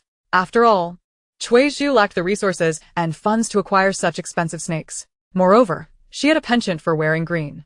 Su Wantang gathered all the snakes into her own space, intending to return them after Xiao Tao fell asleep. However, she ended up sleeping far longer than intended, only waking up in the early morning. When she recalled the situation, she scratched her head, realizing she had completely forgotten. It was not until nightfall that she deposited the snakes in the courtyard of the Qin family, Su Binqiao and Su Wantang, placing them on their beds. Tonight, let these little serpents keep you company as you sleep. That evening, the Duke's residence was filled with screams, and the servants armed with sticks battled the snakes, causing a ruckus that lasted until dawn, with no one daring to sleep. Yet this did not concern Su Wantang, who slept soundly. Su Wantang was terrified, while Su Binqiao suffered a snake bite. Fortunately, he received timely medical attention and escaped serious harm. As for Chunshi, she was relatively fortunate, experiencing no adverse events. However, Cui Zhu faced punishment, for these venomous snakes were identical to those she had purchased. Miss Su Wantang must be a monster. I clearly placed the snakes in her courtyard. How could they end up in your bed? Cui Zhu lamented, tears streaming down her face. She was in pain and fearful, having been chastised for her incompetence and punished with a switch, several of which had broken under the force of her punishment. Humph. Are you certain? Su Wantang questioned, beginning to suspect that Cui Zhu may have been bribed.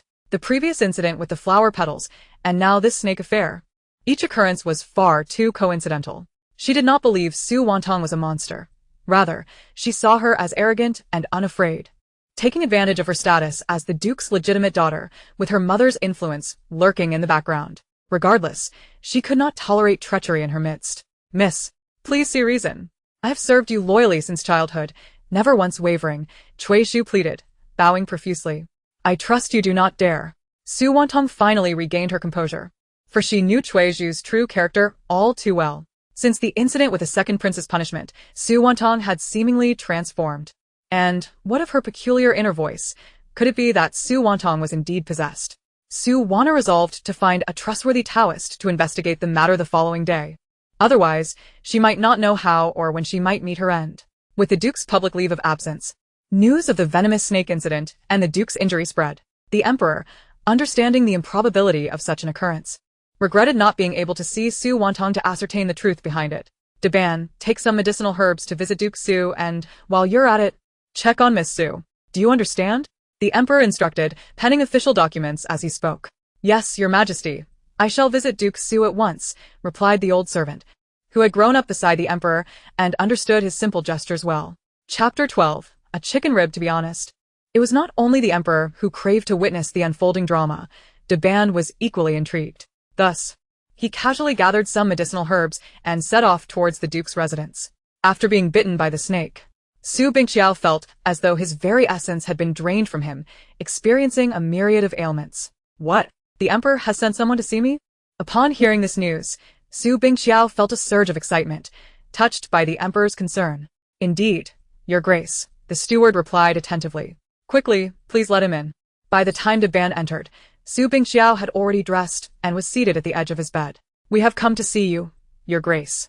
Upon hearing of your injury, the Emperor immediately dispatched me to check on your well-being, Deban said, gesturing for the young eunuch behind him to present the items he carried. The tray held precious herbs and other items, visually appealing, yet ultimately rather insipid.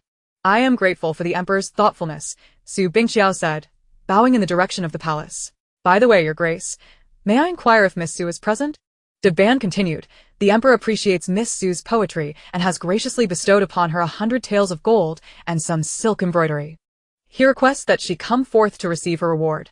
Deban's words caused Chunshi, who had just entered, to freeze momentarily, almost unable to maintain her facade. Yes, I will summon her at once, Chunshi replied, her demeanor shifting. When the matron approached to call for Su Wantang, she was in the midst of stretching her legs. Is it true? 100 taels of gold? Su Wantang exclaimed, her face alight with excitement. Indeed, Miss Zhang Momo confirmed, bowing respectfully. Very well, Xiao Tao, please polish my shoes. I shall return shortly, Su Wantang instructed. Understood, Miss Xiao Tao replied, as Su Wantang strolled confidently towards the courtyard where Su Bingqiao resided, while Zhang Momo watched her with an expression of malice. That insolent girl who dares to embarrass the second miss, and the madam will meet her end one day. Upon entering Su Bingqiao's room, Su Wantang was greeted by a plump eunuch, seemingly one of the Emperor's close aides. We have come to see you, Miss Su, Deban said, bowing respectfully. Oh. No need for such formality, Su Wantang quickly interjected, raising her hand to support him. After all, he was a favored official of the Emperor, and she dared not accept his reverence. Miss Su, this is a reward from the Emperor for your poetry, which has now become a cherished piece among scholars and admirers. Deban explained, stepping aside to reveal the tray behind him, which held 10 small golden ingots along with some fabric, an appropriate yet modest gift. Su Wantang's eyes sparkled at the sight of the golden ingots. The original owner had once been wealthy, only to be deceived by that scoundrel, the second prince.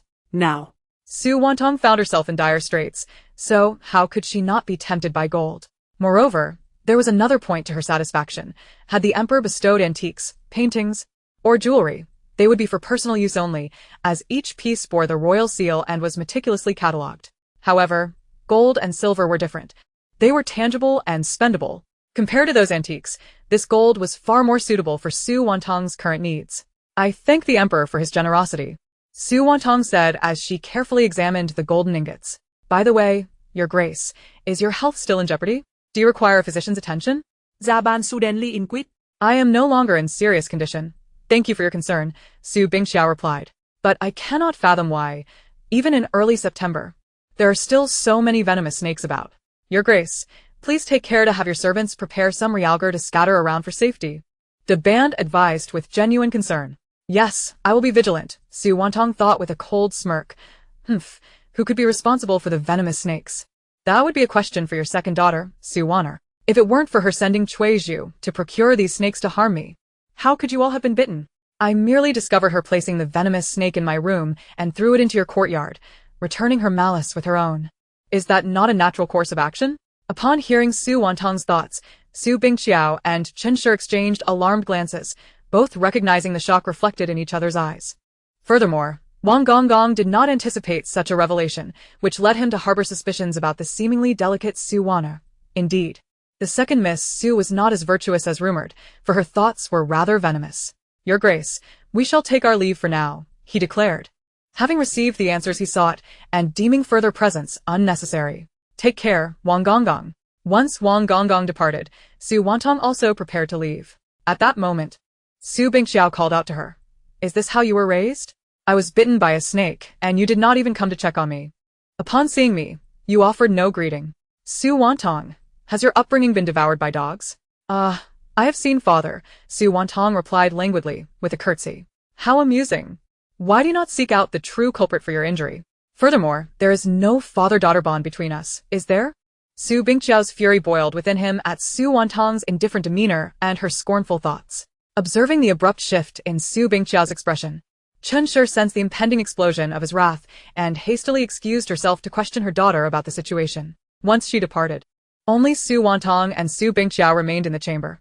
In a fit of rage, Su Bingxiao seized a cup from the bedside and hurled it at Su Wantang, who deftly dodged it. However, this action incensed her further. This old fool was truly audacious, seeking trouble when she had not pursued him. After evading, Su Wantang lunged forward, executing a grappling move that pinned Su Bingxiao onto the bed, her foot firmly pressing against the edge, effectively restraining him. Father, the only reason I still address you as such is due to the shared blood that courses through our veins. However, this does not excuse your unruly behavior towards me. Should there be a next time, I shall not hold back. Rebellious daughter, I am your father. What do you intend to do? Su Bingxiao was utterly perplexed, unable to fathom how his daughter, typically arrogant and domineering, could undergo such a drastic transformation and dare to lay hands on him. Moreover, he found himself trapped by her surprising strength, entirely unbecoming of a pampered young lady. What do I intend to do? What do you think? Su Wantang retorted with a cold laugh. Do you wish to commit patricide? Su Bingxiao's face turned ashen. That is not out of the question, Su Wantang began to say, contemplating the simplicity of directly eliminating him when the universal shovel encountered Su Bingxiao, transmitting a flood of information into her mind. After absorbing the details, her astonishment grew. Su Bingxiao was truly repulsive. She released him and settled into a nearby chair, pouring herself a cup of tea, taking a sip, and grimacing at its bitterness. Su Bingxiao, you are truly unfortunate. You likely remain oblivious to your dwindling time. In your youth, you caused the demise of your first wife, not through direct action. But you are indeed an indirect murderer. You were aware of the slow-acting poison administered to her by Chen Shi, yet you chose silence. Now, retribution has come upon you. Has it not? The poison within you has been festering for at least 3 or 4 years, and this snakebite has merely exacerbated it, rendering you beyond cure. Su Bingxiao. In all your scheming, did you truly fail to recognize that the one closest to you is the true assassin? TSK, your daughters are not only not your own. Your fortune will be pilfered as well. How could you not perceive that Chen Shi and the steward engage in lascivious acts within the ancestral hall every 4th day of the month, desecrating the very tablets of your ancestors? Are you truly so blind? Since your time is short, I shall not sully my hands with your demise. Let you perish in penance for the lives you have destroyed. To Su Bingqiao's surprise, upon hearing Su Wantang's thoughts, he felt not anger but a strange sense of understanding. "Do you truly despise me so?" he inquired, as if all strength had drained from him, collapsing onto the bed. "Can one not harbor hatred? You caused the demise of your first wife and your daughter, while you have not openly reproached me. Nurturing through indulgence is still a form of murder." Su Bingqiao was perplexed by the implication of having caused his daughter's demise, his voice faltering as he continued, "I have never wronged you. Indeed, you have not wronged me. But neither have you ever cared for me. Father, your daughter has long since perished, the day she was punished by the second prince." Su Wantang coldly conveyed her thoughts to Su Bingqiao, indifferent to whether he comprehended their significance. "In the aftermath, I sent you numerous supplements, expressed concern for your well-being," he murmured. Oh. "Do you think I lack such trifles?" Su Wantang rimando un moved. "Father, I once believed you to be astute, yet now it appears otherwise. If you were truly wise, you would thoroughly investigate those around you. Do not be so easily deceived. Should you ever uncover the truth, I implore you to act with fortitude. Otherwise, I would not hesitate to take matters into my own hands. You ought to be grateful that I am not currently bloodthirsty." Su Wantang harbored no intention of allowing them to escape justice, yet she sought to avoid the stigma of patricide. After all, Su Bingqiao was destined for death. Why should she dirty her hands? As for Su Wantang and the others, she would take her time, like a cat playing with a mouse, relishing in their despair before their ultimate demise, for that would be the most satisfying conclusion. A swift death would be far too dull. Su Bingqiao's face was one of sheer terror, for he sensed that Su Wantang was indeed capable of such actions. "Take care of yourself, in light of our blood ties. Should you perish, I will ensure you are laid to rest peacefully, but only if you provide me with a satisfactory answer. Su Bingqiao, you have lived a coward's life.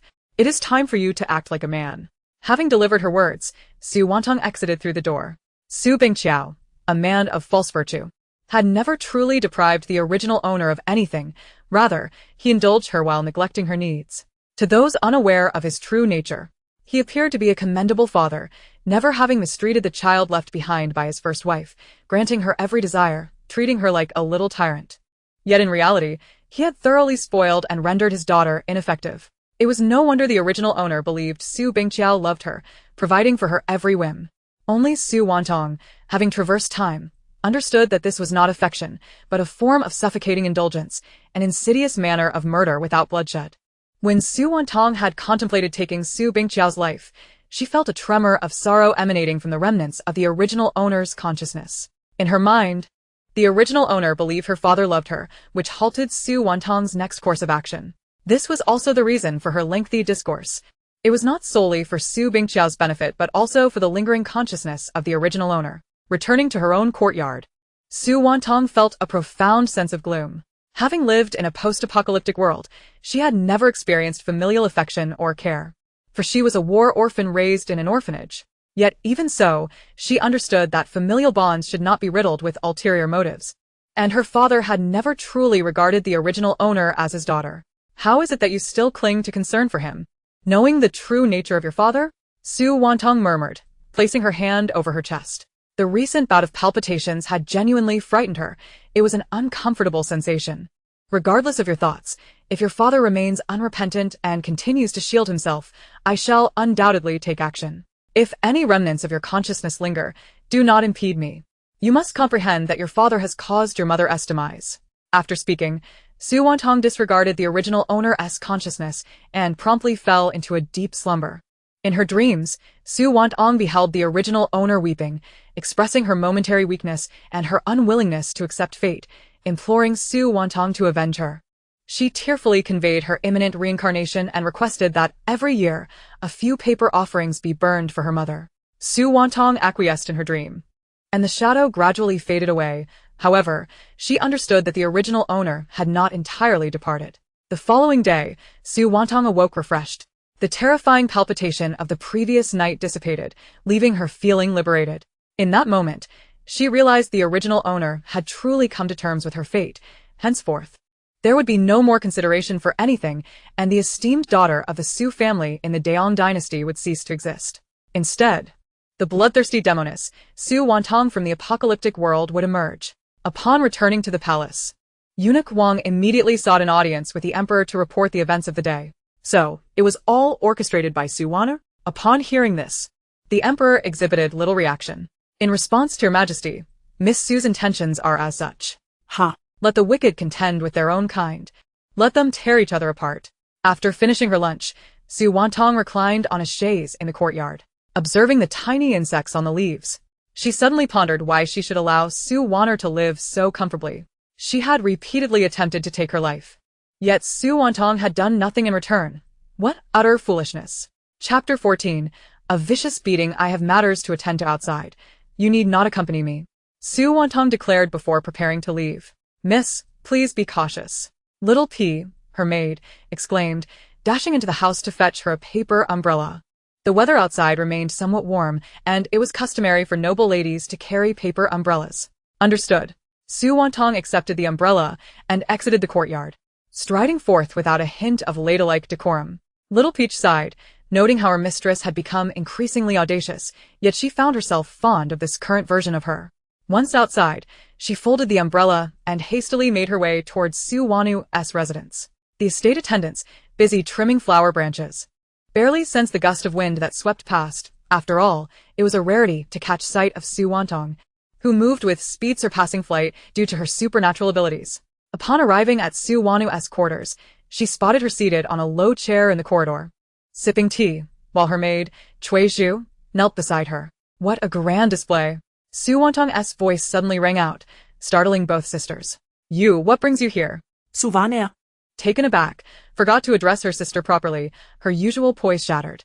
Dear sister, you've been stung by a bee and frightened by a snake. As your elder sister, it is only right for me to come and check on you, Su Wantang replied, approaching her. Didn't he come any closer? Su Wantang trembled at Su Wantang's presence, having transformed significantly since being punished. What troubles you, sister? Why are you so afraid of me? Rest assured, I am not like you, commanding maids to catch snakes for fright. What do you mean, sister? I do not comprehend. Su Wantang would never admit to her misdeeds. Miss, you cannot slander Our Lady thus. The second prince's disfavor towards you does not grant you license to vent your frustrations on Our Lady. Gua Liu interjected promptly. A maid has no place in her master's affairs. Wantang, your maid is exceedingly insolent. I shall teach her a lesson on your behalf. The wicked master and her cunning servant. This is precisely what I mean. Ah, Miss. Before Cui Zhu could finish, Su Wantang delivered a sharp kick to her calf. It would not be fatal but would certainly cause distress. Grabbing a small bamboo stick she had broken off on her way, she proceeded to strike Cui Zhu on the backside and thighs with vigor. These areas, being fleshy, were most sensitive and discreet, unlikely to draw attention, especially in ancient times when women would not disrobe to prove their grievances. Please, miss, cease. I understand my mistakes. Miss, save me. Gua Liu wailed, Her cries echoing far and wide. Eventually, Su Wantang deemed it sufficient and ceased her onslaught. You ought to consider your master before attacking a dog. You come to my courtyard to wreak havoc, yet you fear I will inform father? Su Wantang exclaimed, her injuries still fresh, and speaking caused her great pain. Do not fret, your turn is imminent. Su Wantang marched over, seized Su Wantang, and pinned her to the ground. Ah! Su Wantang, you wretched girl, what do you intend to do? Su Wantang's voice cracked in fear. What do you think? I intend to strike you. Su Wantang retorted, tightening her grip on Su Wantang's collar, and began to deliver resounding slaps across her face. Miss, I implore you to stop. Please, release our young lady. Cui Zhu begged, prostrating herself as she pleaded. Yet, Su Wantang remained unmoved. This pair of master and servant was truly malevolent. Their previous actions were aimed squarely at her destruction. Had the original owner, after being stung by the bee, felt humiliated and taken her own life, it would have been entirely understandable. As for the snake incident, it was a direct attempt on her life. Had it not been for her supernatural abilities, she might have perished from the snake's venom. Such malicious individuals deserved the harshest of fates. However, lacking substantial evidence, she could not execute Su Wantang without facing the law of the Daong dynasty. While she could not kill, she could certainly torment. Su Wantang, cease this at once. A frantic voice called out, and Chen arrived, witnessing her precious daughter being slapped relentlessly. Someone, pull them apart. Chen commanded a few nearby matrons. They rushed forward, attempting to separate Su Wantang and Su Wantang. Yet, how could Su Wantang acquiesce? To simply let them pull her away would be an affront to her status as a being from another world. As the matrons reached for her, Su Wantang deftly evaded them, seizing the small bamboo stick and striking at the four matrons with abandon. Ouch! This little wretch strikes too fiercely. Tear her clothes. The matrons, stung by the blows, began to retaliate. Su Wantang showed no mercy, intensifying her strikes until the courtyard echoed with cries of distress. Ultimately, the matrons were left cowering in the courtyard, clutching their heads, too frightened to continue resisting. Chun Shi stood aghast at the scene. Who else? You? Or you? Su Wantang brandished her stick at the matrons, who remained silent in fear. Turning her gaze to Chun Shi, she grinned widely. Now it is your turn. Chun Shi immediately sensed the peril and attempted to flee, but Su Wantang dashed forward, seizing her by the collar. Come here.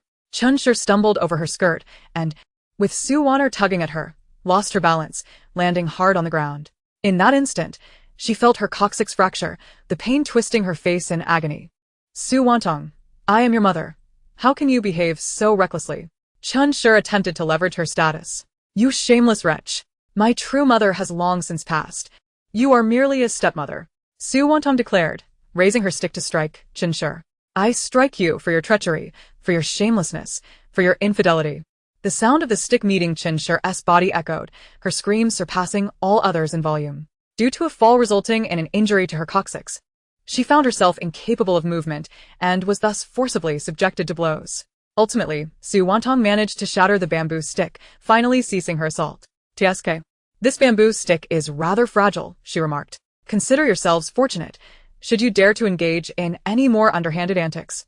I shall resort to wielding an iron rod next time. Discarding the bamboo stick, she seated herself before Chun Shi. Chunling, mark my words, you have slain my mother and seized her dowry and wealth. I shall reclaim every last bit of it. There is no need for you to hurriedly defend yourself, nor should you attempt any furtive schemes. Otherwise, you will come to regret it. Chapter 15. The gentle blade rising to her feet, Su Wantang approached Su Wantang, who instinctively recoiled into the corner, fear evident in her demeanor. Su Wantang produced a small spade and gently patted Su Wantang's face. If you dare to continue with your mischief, next time, I shall strip you bare and cast you into the streets. I dare you to test me.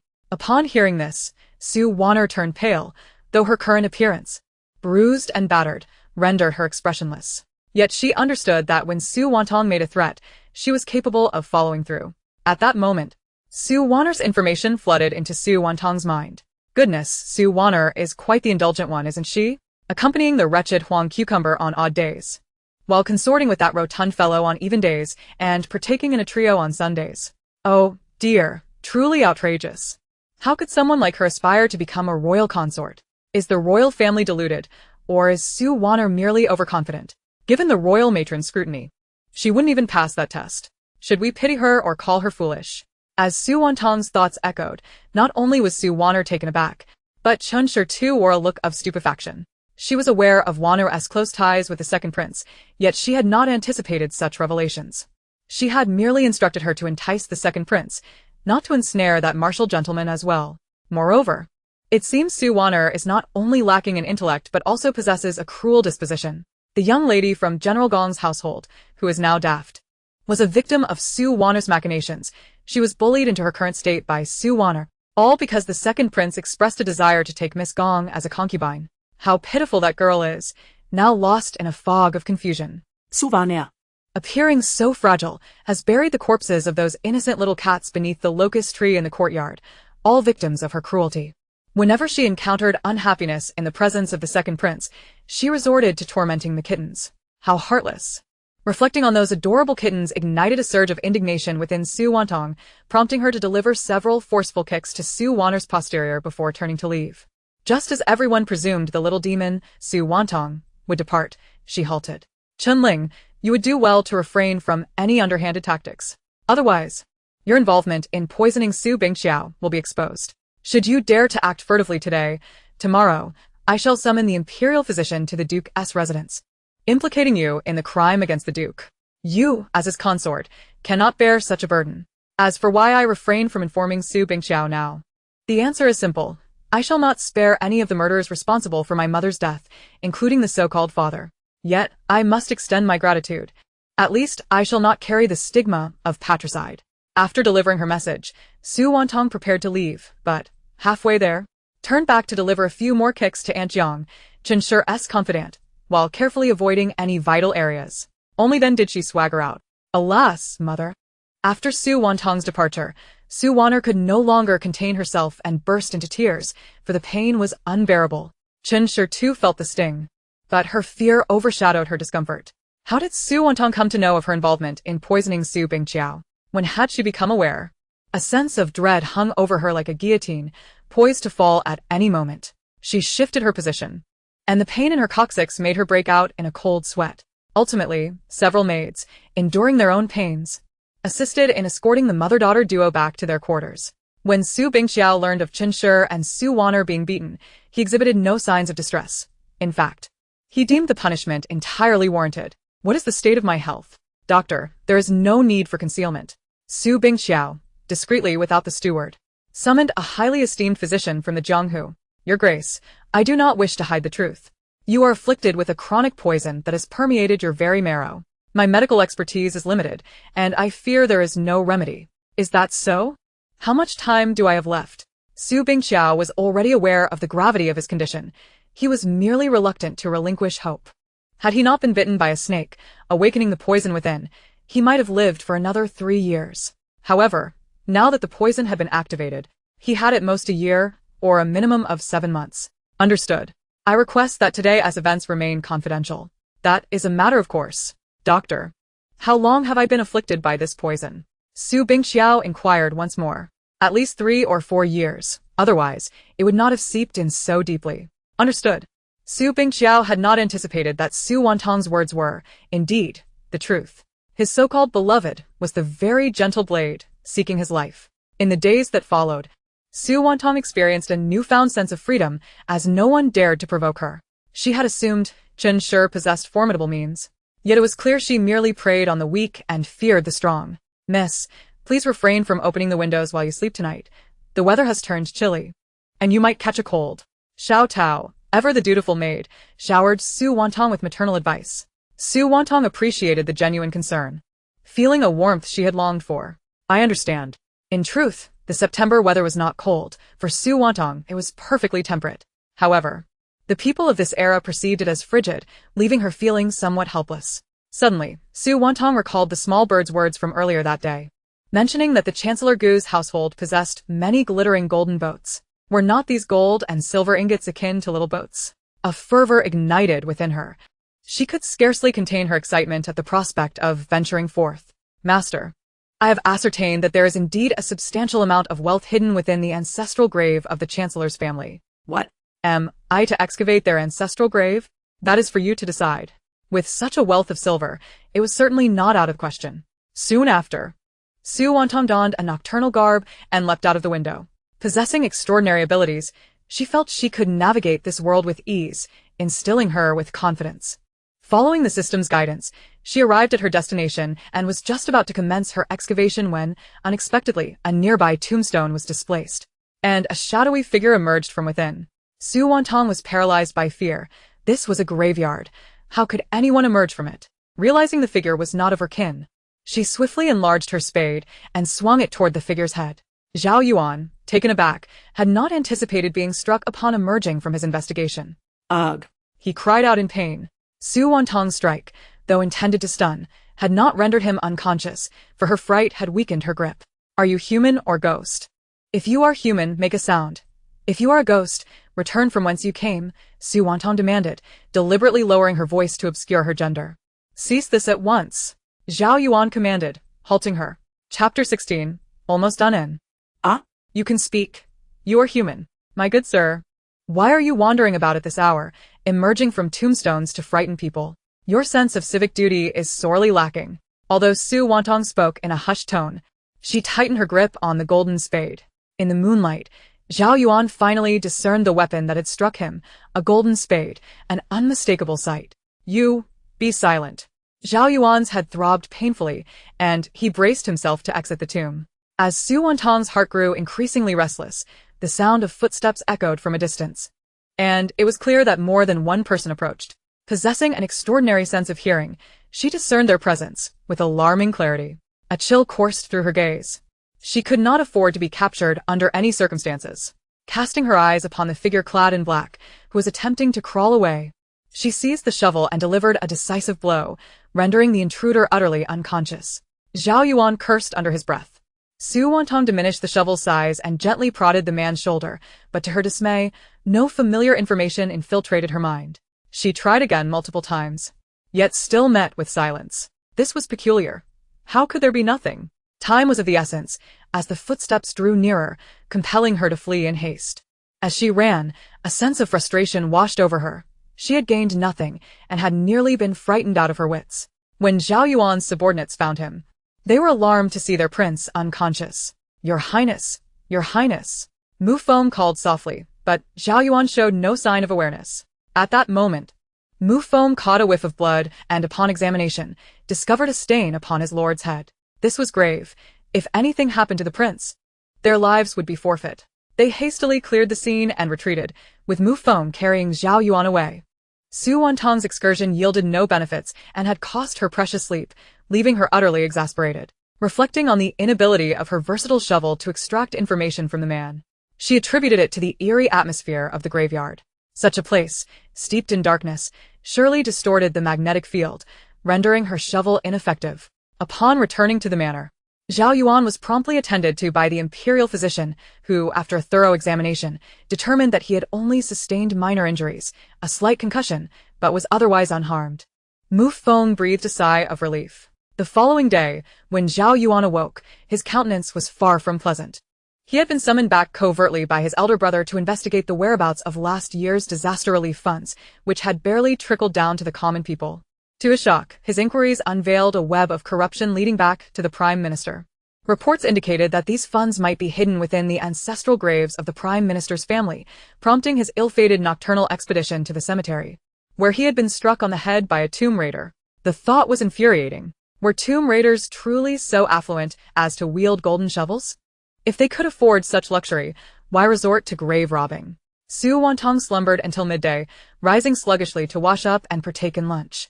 Miss, after lunch, would you care to take a stroll? The weather is splendid today, her maid suggested. Stroll? Su Wantang replied, perplexed. Her current inclination was to remain indoors, fueled by a sense of laziness. Today is the day the monthly allowance is distributed. Don't you wish to go out? Has my allowance arrived? She inquired. Indeed it has. Understood. Su Wantang's monthly allowance of 100 taels was quite generous. Should it fall short, she could always approach the steward for an advance. Nevertheless, all of this wealth had been bequeathed to her by her mother, affording her a sense of rightful ownership. After all, the Duke's residence thrived on her mother's legacy, and the resources consumed were all derived from her mother's estate. Contemplating this, Su Wantang broke into a calculating smile. Xiao Tao, come, accompany me to collect my funds. Miss, the monthly allowance has already been collected. Not that, just follow me, observe how your mistress earns her keep. Very well. With that, Su Wantang strode confidently towards the front courtyard, clutching a list of her mother's dowry along with various property deeds and pieces of jewelry, items she intended to reclaim, for they rightfully belonged to her. Upon arriving at the front courtyard, she found her father, Su Bingqiao, and Lady Chen engaged in tea. Lady Chen, remarkably resilient, maintained an air of indifference despite having been recently chastised. Upon seeing Su Wantang, she felt a jolt of discomfort, as her wounds throbbed painfully. Yet, it was the day of the monthly distribution, and as the head matriarch, she had no choice but to preside over the proceedings. What brings you here? Su Bingqiao asked, his tone less harsh than on previous occasions. I heard father was recovering well, so I came to check on you, and, while I'm at it, to retrieve my mother's dowry and the shops she left me for my own management. With that, Su Wantang boldly seated herself before them, disregarding Lady Chen's expression entirely. Su Bingqiao said nothing, merely lowering his gaze to his tea. Lady Chen hoped he would intervene, but given the current situation, she realized that hope was futile. Tanya. You are not yet married. Your dowry is safely preserved, Lady Chen spoke softly. Do not be concerned. I intend to reclaim all that my mother left for me. Mother? You haven't already appropriated my dowry, have you? I cannot abide by that. The laws of Daong clearly state that a woman's dowry cannot be appropriated by her husband's family. My mother, before her passing, entrusted all her assets to me as a dowry, a matter known to the clan elders. Should you dare to misuse it, I shall pursue this matter to its conclusion. Father, do you not agree? Well, handle it as you see fit. You are no longer a child. It is time to consider marriage. Madam, Prepare her mother's dowry and ensure it is properly documented, Su Bingqiao finally conceded, siding with Su Wantang for the first time. My lord, the dowry left by Su Wantang's mother has nearly been depleted, Lady Chen stammered, knowing full well that by agreeing, he was placing her in a difficult position. Mother, is there an issue? Su Wantang inquired, her smile taking on a teasing quality that sent shivers down Lady Chen's spine. And no problem. Very well, I shall await news from you, mother. With that, Su Wantang sauntered out, her demeanor confident and unyielding. The next day, Su Jian returned from his travels, only to be met with the disheartening sight of his sister and mother in disarray, igniting his fury. In his absence, Su Wantang had turned the household upside down, and his father seemed to indulge her antics, utterly disregarding his authority as the eldest son. When Su Jian instructed his men to locate Su Wantang, they reported back that she was out shopping, leaving him with no choice but to bide his time until her return. Su Wantang experienced her first visit to an ancient marketplace, which proved to be quite captivating. The cacophony of vendors hawking their wares surrounded her, accompanied by an array of delectable treats. Miss, this cloud cake is delicious, Xiao Tao exclaimed, savoring a piece while Su Wantang indulged in a skewer of candied hawthorn. It's tolerable, but rather too sweet for my taste, Su Wantang replied, preferring more flavorful fare such as candied hawthorn or braised pig trotters. I thought I recognized that voice. It's none other than Miss Su. A loud voice interjected abruptly. Su Wantang halted, turning towards the source of the sound, where a stout man with a lecherous gaze was eyeing her. Xiao Tao. Su Wantang glanced at her maid.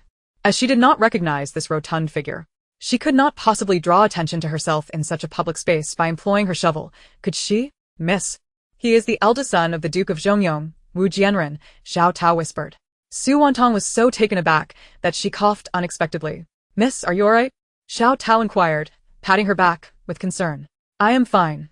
I was merely startled, Su Wantang replied, her face flushed and her eyes glistening with unshed tears. Wu Jianren, noticing her reaction, felt a surge of desire. Miss Su, I see you are unwell from your coughing. Would you care to step aside to the nearby tavern for a brief respite? I would be delighted to attend to you, Wu Jianren suggested. Having long harbored an interest in Su Wantang, Su Wantang had promised him that she would bring Su Wantang to his bed, yet there was still no sign of action. He had just returned from his studies abroad. Had he not gone, he would have attended the recent mid-autumn festival banquet, and thus would not be so brazenly teasing Su Wantang now. Master Wu Jianren, you should take good care of yourself. I won't trouble you further, Su Wantang remarked, casting a disdainful glance at the rotund figure before her. Wu Jianren, truly deserving of his name, is utterly contemptible. How could Su Wantang lower herself to him? Is it Wu Jianren's greed, or Su Wantang's hunger? After her inner musings, she noticed Wu Jianren glaring at her. His expression twisted in a mix of fury and frustration as he clutched his throat in an attempt to form words. Given Wu Jianren's usual arrogance, the crowd had dispersed during his conversation with Su Wantang, leaving only his lackey and the two of them. Nearby vendors, having overheard Su Wantang's thoughts, dared not look their way, mistakenly believing she was merely speaking aloud. Xiao Tao felt that her mistress was right. Wu Jianren harbored ill intentions, and indeed, there was a certain telepathy between her mistress and him. Although Wu Jianren saw that Su Wantang had not spoken, he could still hear her voice, which only heightened his rage, prompting him to consider retaliating against her. What do you intend to do, Wu Jianren? Do you truly wish to strike me? You ought to consider who my father is. Beware that he may have a word with yours, Su Wantang retorted, adept at leveraging her father's influence. You can only bring up your father. Mark my words, there will come a day when you fall into my hands, and I shall ensure you cannot leave your bed. Suddenly, Wu Jianren found his voice, and his words caused the expressions of those around him to shift dramatically. Master Wu, you dare to harass me? I cannot bear it any longer, Su Wantang exclaimed, abruptly changing her demeanor and sprinting towards Su Bingqiao, who was approaching. Father, Wu Jianren has harassed me, claiming he will leave me lifeless in bed. He has no respect for our duke's household. As she spoke, she hid behind Su Bingqiao. Just returned from court and accompanied by colleagues to dine at an inn, Su Bingqiao was caught off guard by the scene. You little wretch. Just wait until I deal with you. Wu Jianren, having not noticed Su Bingqiao, charged forward, only to freeze in terror upon seeing Su Wantang hiding behind him, his face paling. You are indeed Jianren. That is your name, and your entire family bears it, Su Wantang declared, silencing the crowd. This was precisely the outcome she desired. After all, with such a peculiar name, it was only fitting he be deemed Wu Jerk. I wonder who Master Wu intends to harm? Su Wingqiao remarked coldly. Fixing his gaze on Wu Jianren, while two of his colleagues regarded him with disdain. Rumor had it that the loyal and brave Marquis's family bred both good and ill. Indeed, it was outrageous that even the legitimate young lady of the Duke's household was subject to his harassment in such a public setting. As Su Duke, it is a misunderstanding. Truly. Wu Jianren quickly apologized, his demeanor drastically altered. A misunderstanding in that. This is Su Wanner's paramour. He is practically her half-son-in-law. You two, father-in-law and son-in-law, should have a pleasant chat. I shall take my leave. After voicing her thoughts, Su Wantang addressed her father. Father, I shall take my leave. This person is intolerable. I implore you to seek justice on my behalf. Ignoring Su Bingqiao's dark expression, she feigned tears and departed, leaving him and Wu Jianren to face the aftermath of the chaos. Su Bingqiao's colleagues, sensing the situation, found reasons to excuse themselves, realizing their presence was superfluous. With a grim expression, Su Bingqiao scrutinized the rotund man before him. If Su Wantang's claims held any truth, then Su Wanner must indeed be starved for attention. Master Wu, I advise you to tread carefully. Should this occur again, I will certainly address it before His Majesty. The conduct of this Marquis's household is indeed scandalously improper. With that, Su Bingqiao waved his sleeve and departed. Wu Jianren wiped the sweat from his brow, lamenting that he had not checked the auspiciousness of the day before venturing out. After wandering about, Su Wantang returned home, utterly exhausted from the enormity of the market, where the wares were largely repetitive and had become tiresome to behold. That night, as she prepared for bed, she glanced at the dimensional shop, noticing that the previously gray options had been unlocked. Although only 4 were available, they were undeniably practical. Food category, potatoes. Daily necessities, soap. Weapon category, Zhuge crossbow. Merchandise category, cotton. Su Wantang's heart raced with excitement. She now possessed an extraordinary treasure trove of resources. With these, she could navigate this era with ease, provided she found a suitable pretext. Chapter 18. Where did this fool come from? Miss, there is an invitation. Xiao Tao rushed in, breathless. An invitation? Who would send me one? Su Wantang pondered, as the original owner was generally unpopular. It is an invitation to the Chrysanthemum Appreciation Banquet hosted by the Prime Minister's wife. In truth, it serves as a social gathering for young ladies and gentlemen. Last year, you could not attend due to illness, Xiao Tao explained. Ise, Su Wantang replied, unconcernet. These ladies and their endless gatherings were tiresome. Couldn't they find joy in sleeping or earning money instead? However, since the invitation had been delivered, she felt obliged to attend, if only to witness the spectacle. On the day of the banquet, Su Wantang donned a white gauze gown, standing out amidst the sea of red and green-clad young ladies. Miss Su, please. A servant said after inspecting her invitation, allowing her entry. Upon entering, she found a group of official daughters giggling together, while the young men remained on the opposite side, likely to avoid any potential conflict. Su Wantang is here. Someone whispered. It truly is her. She looks so plain today. Sun Xiangyi is also here. There will certainly be a show to watch. Many were gossiping about Su Wantang, for the capital was small, and the daughters of officials were few. In this circle of peers, they were all acquainted, so any disputes or grievances would soon become common knowledge.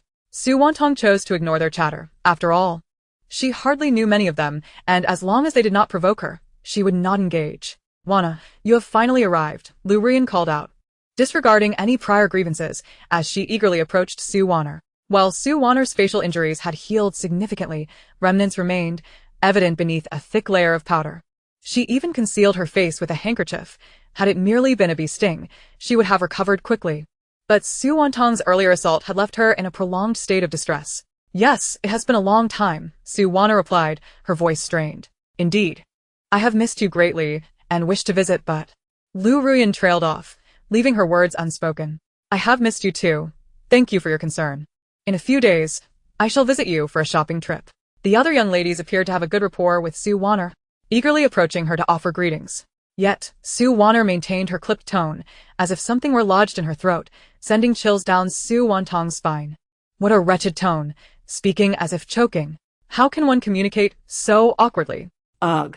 I'm truly tempted to thrust a stick into Su Wanner's throat to make her speak, for if she cannot articulate her words properly, it would be better for her to remain silent, her incessant chatter grating on my nerves. Su Wantang inwardly scoffed, while the surrounding young ladies fell silent.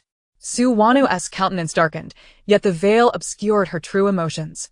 With reddened eyes, she shook her head at her sisters, an action that led them to believe Su Wantang was once again tormenting her. Upon returning home from the palace banquet, they deliberated and concluded that Su Wantang was not the person Su Wantang had described. In their gatherings, Su Wantang was nothing like what Su Wantang had claimed. Moreover, the events in the grand hall had been exceedingly peculiar, causing them to deem Su Wantang as the true oddity, her words unworthy of trust. Thus, when Su Wantang arrived, they greeted her while ignoring Su Wantang. Witnessing Su Wantang speak ill of Su Wantang only solidified their perception of her as utterly despicable. If she could bully Su Wantang in public, one could only imagine how much worse it was at home. I thought it was someone significant, but it turns out to be you, Su Wantang. TSK, that morning attire is truly pitiful. What? Has your money been squandered by that shameless sycophant on gifts for Brother Zhao? A dainty voice echoed, drawing the attention of the crowd to the arrival of Sun Xiangyi. Su Wantang's mind quickly recognized the identity of the individual before her. If the original Su Wantang was the foremost sycophant of the second prince, then Sun Xiangyi was undoubtedly the second. If the original had gifted Zhao Zifeng a cloak, Sun Xiangyi would surely bestow too, always opposing the original in every way. The thought of the original's foolishness in lavishing gifts upon Zhao Zifeng made Su Wantang's heart bleed. Such extravagance was a considerable loss of wealth. Su Wantang. Have you lost your tongue? Sun Xiangyi approached, scrutinizing her. TSK, so pale and unadorned, save for a lone jade hairpin. And that peculiar shovel at your waist is quite the eyesore. Sun Xiangyi remarked, reaching out to grasp it. Su Wantang made no attempt to stop her. But as Sun Xiangyi's fingers brushed the item, a surge of information flooded her mind, prompting her to seize Sun Xiangyi's wrist. Did your mother not teach you not to touch other people's belongings without permission? Release me, you shameless parasite. Sun Xiangyi struggled, unable to break free from Su Wantang's grip. Sister, please let Miss Sun go. It's inappropriate with so many people around, Su Wantang hurriedly interjected. Su Wantang cast a glance at Su Wantang before relinquishing her hold on Sun Xiangyi, muttering inwardly, fool. Sun Xiangyi's face flushed with anger. Yet she found herself at a loss for words, causing the onlookers to stifle their laughter. Miss Sun, I apologize on behalf of my sister. She did not intend to hurt you, Su Wantang spoke gently, offering a handkerchief to wipe Sun Xiangyi's hands. It's none of your concern. This wretched Su Wantang is clearly irate because Brother Zhao is ignoring her, Sun Xiangyi retorted, casting a glare at Su Wantang.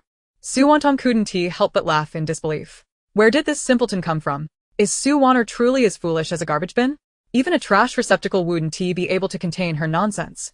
It was clearly that simpleton who initiated the altercation upon entering, yet she wouldn't allow others to respond? Su Wantang, you truly have not learned a lesson. The crowd exchanged bewildered glances at Su Wantang. Indeed. It was evident that Sun Xiangyi had provoked Su Wantang first. Even if Su Wantang harbored disdain for her sister, she ought not to side with an outsider in such a public setting. Does she not understand that one's honor is shared among kin? Chapter 19. The inexpressible malady in an instant. Su Wantang recognized her impatience and quickly addressed Su Wantang. Sister, please do not be angry. Miss Sun is merely joking with you, oh? Are you her intestinal worm, privy to her every thought? Wantang, do not forget, I am still your sister, the esteemed young lady of the Duke's estate, and I shall not tolerate this imbecile insulting me at will. You may lack shame, but I still possess some dignity. Su Wantang's words incited further wrath in Sun Xiangyi. Who are you calling an imbecile? Sun Xiangyi demanded furiously. Whoever responds is the fool. You, Sun Xiangyi, are incapable of cursing. It is expected that the daughters of nobility in this era exhibit virtue and decorum, refraining from coarse language. But who is Su Wantang? She hails from a chaotic, tumultuous world where cursing is simply part of daily life. Ladies, please take your seats, a matron announced, prompting the young women to follow her. The banquet hall was adorned with an array of exquisite chrysanthemums, captivating Su Wantang, who had never encountered such beauty. In her previous life, they had been rendered extinct. As the guests settled, a resplendent matron appeared, accompanied by a young woman. Everyone, please be seated, Madame Gu stated, and the assembly complied. Today marks the annual chrysanthemum banquet. So I invite you all to enjoy yourselves. Later, you may take a boat on the lake in the back garden. Thank you, Madame Gu. The guests expressed their gratitude. Soon after, Madame Gu departed, leaving the festivities in their hands. Su Wantang found herself at a loss, yearning for gossip yet receiving none. She sat there, sipping bitter tea and nibbling on a crumbly pastry, feeling utterly unfulfilled. Next, She followed the others to the back garden, which was surprisingly expansive, featuring a lake within. Though the Duke's garden was not small, it paled in comparison to this beauty. A group of young gentlemen were gathered, reciting poetry and drinking, casting glances toward the ladies. Before long, Zhao Zifeng approached with a cadre of young men. Observing this, Su Wantang instinctively stepped back. She could not afford to provoke this calamity, but could certainly evade it for now, biding her time until she was ready to confront him. "Brother Zhao!" Sun Xiangyi exclaimed, rushing toward him like a dog drawn to a fresh scent. Zhao Zifeng's eyes flashed with derision before he vanished, as though he had never been there at all. "Ah, Xiangyi has come," he acknowledged. Sun Xiangyi's mother was a cousin of the favored consort, Wan Guifei, thus providing them with a connection, compelling him to refrain from acting too disdainfully. "Greetings, second prince." The assembly bowed in respect. Su Wantang lingered at the back, merely bending slightly, refusing to kneel. This scoundrel was unworthy of such deference. "Let us dispense with formalities. Rise," Zhao Zifeng commanded, glancing at Su Wantang. She lowered her gaze, flustered. When he turned to Su Wantang, he noticed her head bowed, completely avoiding his gaze. This was peculiar, despite Su Wantang's previous odd behavior at the last banquet. She had always approached him. Could it be that she was intimidated by the previous encounter? That must be it, Zhao Zifeng chuckled quietly. It was not that Su Wantang was unattractive. On the contrary, among the noble women, she was the most striking. However, her demeanor was excessively rigid, akin to a wooden figure, always gazing at him with longing, offering gifts, and awaiting his genuine affection. Yet Zhao Zifeng had no interest in a wooden beauty. His heart was not swayed by true emotion, only by fleeting desires. He, Zhao Zifeng, was afflicted with a condition that rendered him insatiably craving and indulgent in matters of intimacy. The physician referred to it as a yearning for the flesh. Hence his preference for women of a more liberated nature, such as Su Wantang. Before long, a group of young gentlemen arrived, engaging in polite conversation with the young ladies, all exhibiting a demeanor of refined courtesy and gentlemanly decorum, ensuring no impropriety arose. After all, this chrysanthemum appreciation banquet had been sanctioned by the emperor, aimed at forging connections between unmarried young lords and ladies who would dare to overstep their bounds. Su Wantang, feeling rather ennui as she observed the romantic exchanges, found the scene exceedingly dull. Su Wantang? "What is this? Have you become so delighted at the sight of this prince that you've entirely forgotten to greet him?" Zhao Zifeng regarded her with evident displeasure. Although this insufferable person had embarrassed him at the last palace banquet, his father had not reproached him. He suspected that Su Wantang was merely putting on an act. Otherwise, the emperor would have dealt with her already, given his aversion to sorcery. Moreover, having received no gifts or silver from her recently, Zhao felt the pinch, as the meager offerings from Sun Xiangyi paled in comparison to what Su Wantang used to provide. "My prince, it is I who feel unworthy of your attention, lest I blemish your noble eyes. Moreover, I recall the second prince's counsel. Thus, I have heeded your words and refrained from approaching," Su Wantang replied nonchalantly, internally rolling her eyes repeatedly. Indeed, the prince had warned her. Yet he was also looking out for her. Nonetheless, she could still harbor feelings for him. Whether he reciprocated was his affair. Zhao Zifeng believed he had spoken with sufficient humility. Surely, she would grasp his insinuation? After hearing his words, Su Wantang's worldview shattered. What kind of statement was that? Was this truly a royal prince?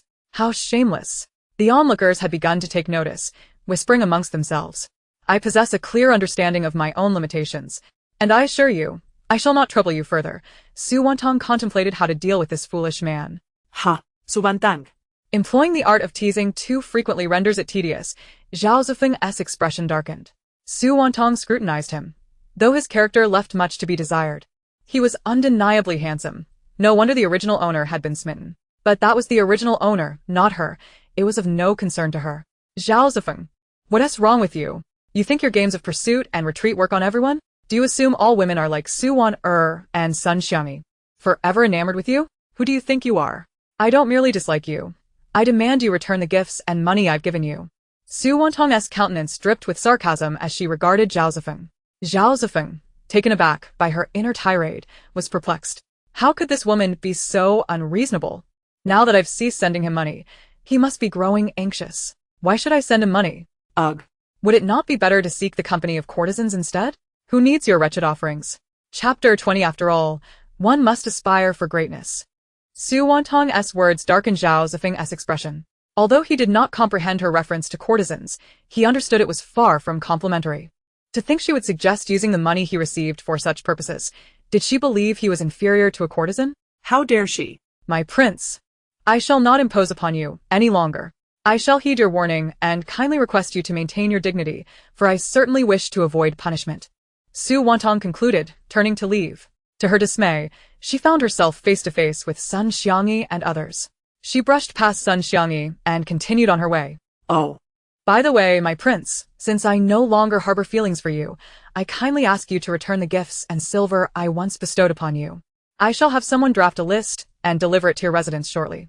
I trust the second prince will not refuse my modest sum, for you are held in high regard by the emperor as an incorruptible man, Su Wantang declared, disregarding Zhao Zifeng's sour expression as she exited the minister's residence. What a tiresome affair, a mere arena of scheming and intrigue. Su Wantang felt utterly drained. Once outside the minister's residence, she returned home, indifferent to the ensuing gossip about her at the banquet. After arriving home, she resumed her lethargy. Life for women in ancient times was indeed challenging. They were afforded little freedom. Engaging in business meant exposing oneself to public scrutiny, a breach of propriety.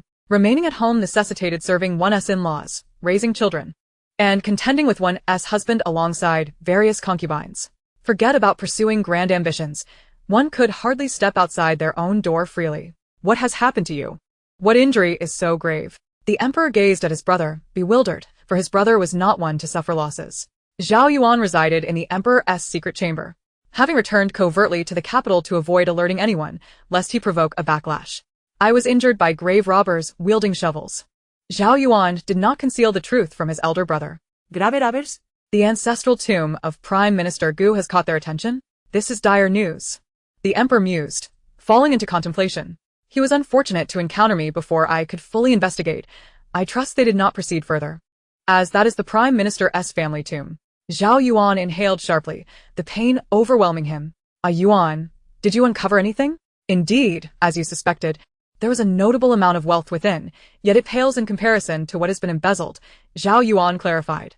Are you implying the mastermind may not be the Prime Minister? What lies within were merely bribes from those individuals, as none of the gold ingots bore official seals. Ha! I never anticipated my subjects had devolved into a horde of parasites, the emperor lamented. There is no need for concern, brother. I will uncover the truth. Yet. It is the soldiers and the common folk who bear the brunt of this suffering, the emperor said, his heart heavy. The soldiers at the borders starved and froze, while these parasites thrived in excess. In truth, it was his own ineptitude as the emperor that allowed this to transpire. He had long been aware that the throne rightfully belonged to his brother. However, the age gap of nearly 20 years between them meant that when their father fell gravely ill and passed away suddenly, he was thrust into the role of emperor while his brother was still in their mother's womb. Thus, he had been compelled to assume the throne, a circumstance that allowed the great families to wield control over him. Originally, military power was not in the hands of the royal family. But once Yuan matured and carved a bloody path at the borders, they regained military authority. Yet, the influence of these powerful families was deeply entrenched, dating back generations, and was not easily overturned. Alas, the royal family was in decline, and imperial authority remained unstable. After a few days of languishing, Su Wantang could no longer remain idle. Gua Liu, Su Wantang called out. Master, I am here. We have yet to complete our previous undertaking. What do you mean, my master? Gua Liu was confused. I refer to the matter of the silver, Su Wantang whispered. Oh, I thought you had given up. Give up? I merely lacked the means. I encountered other grave robbers at that time. Will you still go?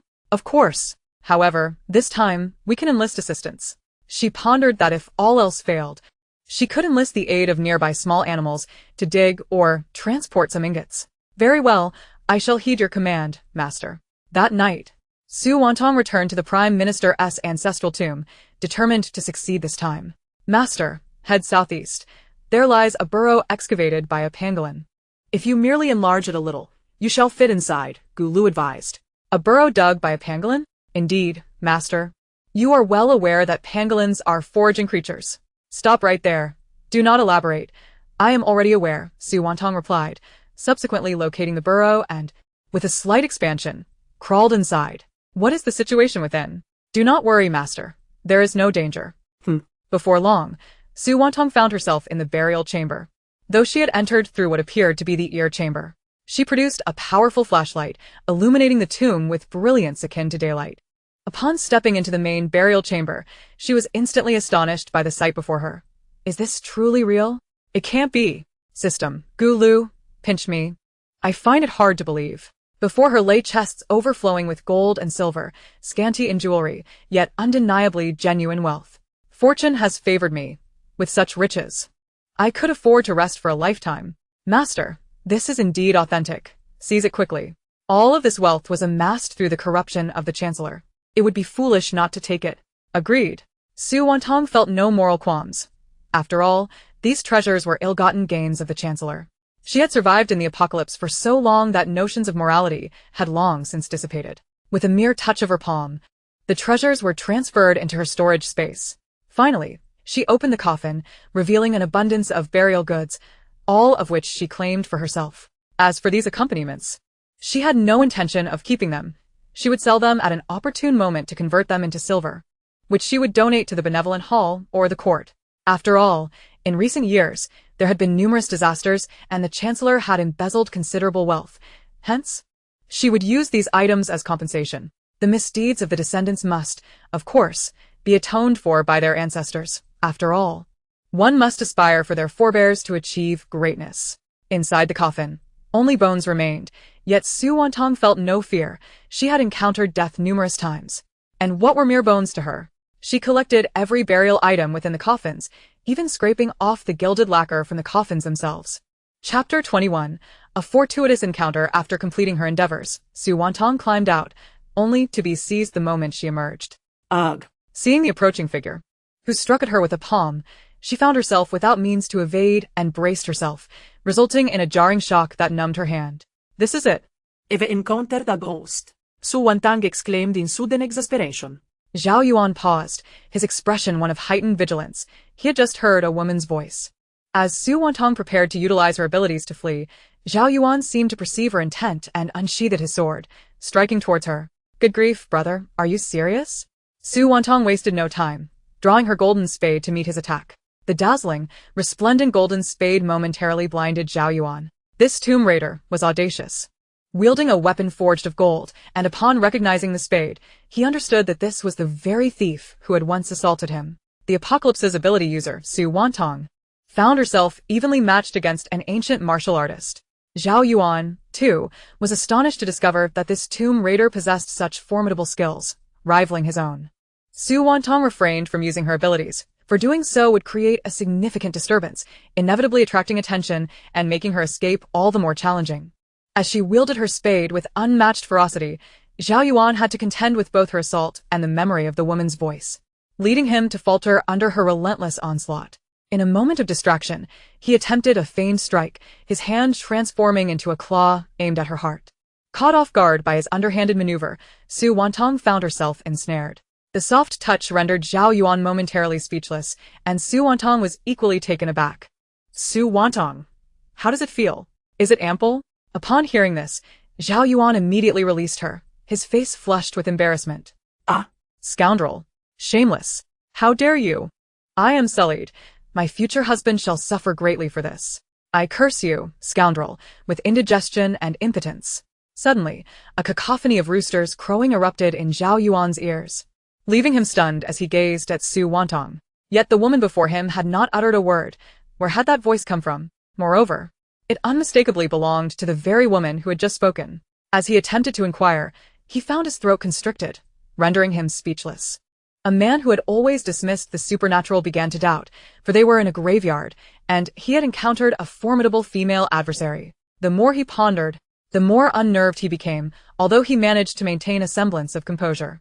Observing Zhao Yuan's astonished countenance, Su Wantang seized the opportunity to deliver a swift punch. Take that, you lecher! Zhao Yuan instinctively covered his left eye, wincing in pain, while Su Wantang seized the moment to sprint away, vanishing in an instant. My lord, I have arrived late, Mu Feng said upon his belated arrival. Investigate who possesses such audacity, he commanded, grimacing at the thought of the woman's strength. Yes, my lord. Mu Feng glanced at Zhao Yuan, torn between laughter and restraint. Upon returning home, Su Wantang found that dawn had yet to break. Gasping for breath, She felt a mix of exhilaration and ire. Ecstatic that she had succeeded in acquiring a fortune, she was vexed at having been manhandled by a boorish brute. After refreshing herself with a cold shower, she finally retired to bed, reflecting on the remarkable martial prowess of the individual she had encountered that night. This compelled her to re-evaluate her understanding of this world. If such skills were within reach, how would she fare against multiple opponents? Moreover, this might not even be the most formidable individual in this realm. Oh, how utterly vexing. Zhao Yuan returned to the emperor's secret chamber, where the emperor awaited him. Ah, Yuan, what has transpired? The emperor inquired, noticing his brother's bruised eye. Brother, I encountered a skilled tomb raider. She may not even be a raider, but rather someone investigating the situation, Zhao Yuan confessed, revealing all except for the woman's identity and the peculiar sounds he had heard. Then it seems this tomb raider is also here to investigate. We must discern her affiliations. The emperor mused thoughtfully. Ah, Yuan, rest well. You have worked hard during this time. It is nothing, brother. It is my duty. Zhao Yuan felt frustrated at having been bested by the same individual twice, especially a woman. Oh, my eye. The following morning, Su Wantang awoke to find her storage room brimming with gold, prompting her to laugh joyously. Miss, what brings such mirth? Xiao Tao, with her cherubic round face and a charming little fong when she smiled, appeared somewhat too slender, resembling a sprightly bean sprout. Nothing, my dear maid. Today, I am in high spirits. Come, accompany me to claim my dowry. Su Wantang strode confidently towards the front courtyard with Xiao Tao in tow. Su Wanner and Madame Chun were enjoying breakfast when Su Wantang's arrival momentarily rendered them speechless. Mother, is my dowry prepared as my mother left for me? I intend to move it into my own storage. Su Wantang inquired, her gaze fixed on Madame Chun, who felt cornered. It is already being arranged. Please wait a few more days, Tanger. Very well, I shall wait. Su Wantang cast a meaningful glance at Su Wanner, accompanied by a knowing smile. Subsequently, she deftly confiscated the steamed buns and eggs they were consuming, taking them back to feed to the little bean sprout. Su Wanner and Madame Chen could only fume in silence, too intimidated to protest. Xiao Tao, here, eat more. You are far too thin. The buns that Madame Chen and Su Wanner were enjoying were exquisitely crafted, with delicate skins encasing generous fillings, truly an elevated version. Thank you so much, Mississippi. Ever since her young mistress had been reprimanded by the second prince, she had undergone a significant transformation. However, this change was indeed for the better. Much to Xiao Tao's delight. In the ensuing days, Su Wantang paid visits to several avaricious officials, systematically emptying their coffers. At one official's residence, her theft was particularly audacious. She even pilfered a golden urinal, for it was gilded.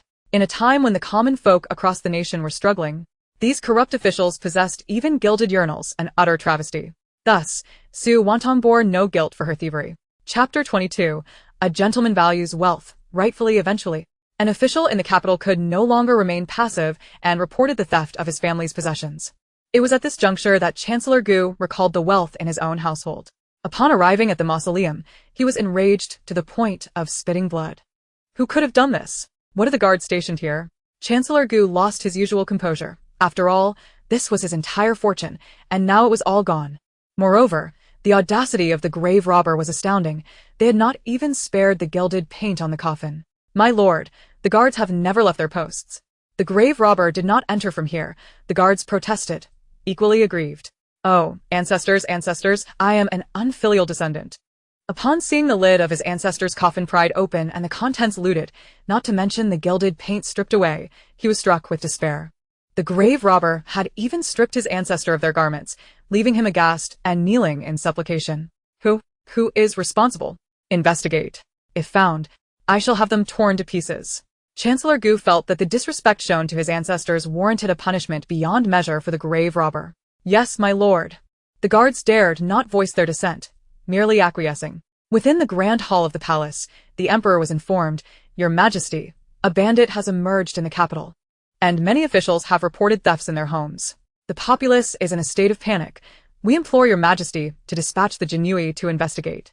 Chancellor Gu stepped forward to voice his concern. This bandit is utterly brazen, even pilfering from an old woman's urinal. Furthermore, it is said that the gilded characters on the ancestral tablets of the grand historian's family have been removed. What of it? The dog bowl in the estate of the Marquis of Wenxing has been stolen as well. Ha! Those are trifles. It is said that even the belly band of Lord Wang's concubine has not been spared, All of it has been stolen. As the ministers exchanged curses, the grand hall erupted into chaos, resembling a marketplace.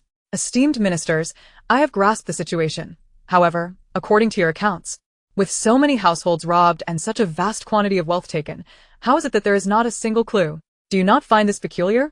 The emperor's words silenced the assembly. After all, none of the stolen items belonged to those with clean hands, and no one dared to disclose the true amounts they had lost, fully aware of how their fortunes had been amassed. Your Majesty speaks truth.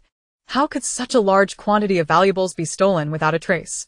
Perhaps you should all reflect carefully on what precisely was taken, and report honestly for the sake of uncovering the truth. The Right Chancellor's suggestion cast a pall over the ministers' faces. They had banded together to report their losses in a vague manner precisely because they feared the repercussions of admitting to the amount stolen. The assembly fell into silence, and the emperor, fully aware of their duplicity, understood that should they dare to speak, it would reveal their own guilt. At this moment, Zhao Yuan was covertly investigating corruption, and with this new wave of thefts, the emperor could not discern whether it was indeed a case of theft or a deliberate act of misdirection. Very well. I have already dispatched word to the regent. He will return in a few days, and this matter shall be entrusted to him for full resolution. With the Ministry of Justice assisting, that shall suffice. You may disperse. The ministers felt as though they had inadvertently struck their own feet with a stone but dared not voice their grievances. Chancellor Gu wore a grim expression. Should Zhao Yuan return, this matter could not be so easily dismissed. Truly, they had failed in their endeavors, only to summon back this rabid dog. Master, you have stolen too much wealth of late. Perhaps we should return some of it to the Daong dynasty. Gua Liu suddenly remarked. Return? Indeed. Winter is fast approaching, and both the common people and the soldiers are in need of supplies. Why not donate this wealth? In doing so, you can unlock additional welfare options. Additional welfare options? Yes. Master, take a look at the panel. Upon examining the panel, Su Wantang discovered the additional welfare option, an omnipotent spade that, when pointed at a specific individual, could read their information without the need for physical contact. This additional welfare option is quite advantageous. It shall prove to be quite convenient in the future. Very well. Let us proceed with the donations. Understood, Master. As Su Wantang gazed at the gleaming silver and golden treasures, she felt an acute reluctance to part with them. Gua Liu, sensing her hesitation, added, Master, you may keep a portion for yourself. Really? Indeed. Oh dear. How can I accept such generosity? However, I too have exerted effort. Have I not? In that case, I shall begrudgingly retain a small sum as pocket money. Su Wantang chuckled at her own words. Gua Liu, in response, merely blinked in astonishment. Had she not kept anything at all, Su Wantang would have felt remiss for the arduous nights spent scraping that gilded paint, leaving her hands sore. Not to mention the indignity of having been accosted by a lecher. Ultimately, Su Wantang retained 5 large chests of gold, all unmarked by official seals, thus avoiding detection. Furthermore, her storage was filled with dozens of chests of gold, silver, and various precious items. The small portion she kept was hardly significant. Under the cover of night, Su Wantang made her way toward the imperial palace, utilizing her abilities to enter the royal city from the cold palace. She skillfully evaded the guards, preparing to approach the emperor's chambers. However, a considerable number of dark guards were stationed outside the emperor's quarters, making it impossible for her to draw near. With no other option, Su Wantang returned to the cold palace and, in a dilapidated courtyard, retrieved the treasures from her storage space. After scanning the vicinity with her abilities and finding no one, she summoned an owl to deliver a note to the emperor. The owl, attuned to Su Wantang's powers, grasped the small note in its beak and flew toward the emperor's chamber. As the emperor prepared for rest, an owl suddenly flew in through the window. The eunuch, witnessing this, hastily grabbed a feather duster to shoo it away, but the owl displayed an uncanny intelligence, placing the note beside the window before taking flight. Your Majesty, this. The eunuch stared at the note, unsure how to proceed. Bring it here. Let me see, the emperor commanded, remaining unperturbed. Yes. The eunuch carefully examined the note with a silver needle for any danger before presenting it. The emperor unfolded the note, which read, A gentleman values wealth rightfully. There is a surprise in the northeast corner of the cold palace. After reading, the emperor's gaze sharpened. Anyi. Your Majesty, at your service. Go to the cold palace. Yes, Your Majesty. And do not alert anyone. Understood. Chapter 23. The Defeat Under the Cover of the Dark Guards. The emperor made his way to the northeast corner of the cold palace. Upon arrival, he was left utterly astounded by the sight that greeted him. Under the illumination of the lanterns, an abundance of objects within the courtyard became distinctly visible. "Your Majesty, I shall investigate," an attendant proclaimed. "Go forth."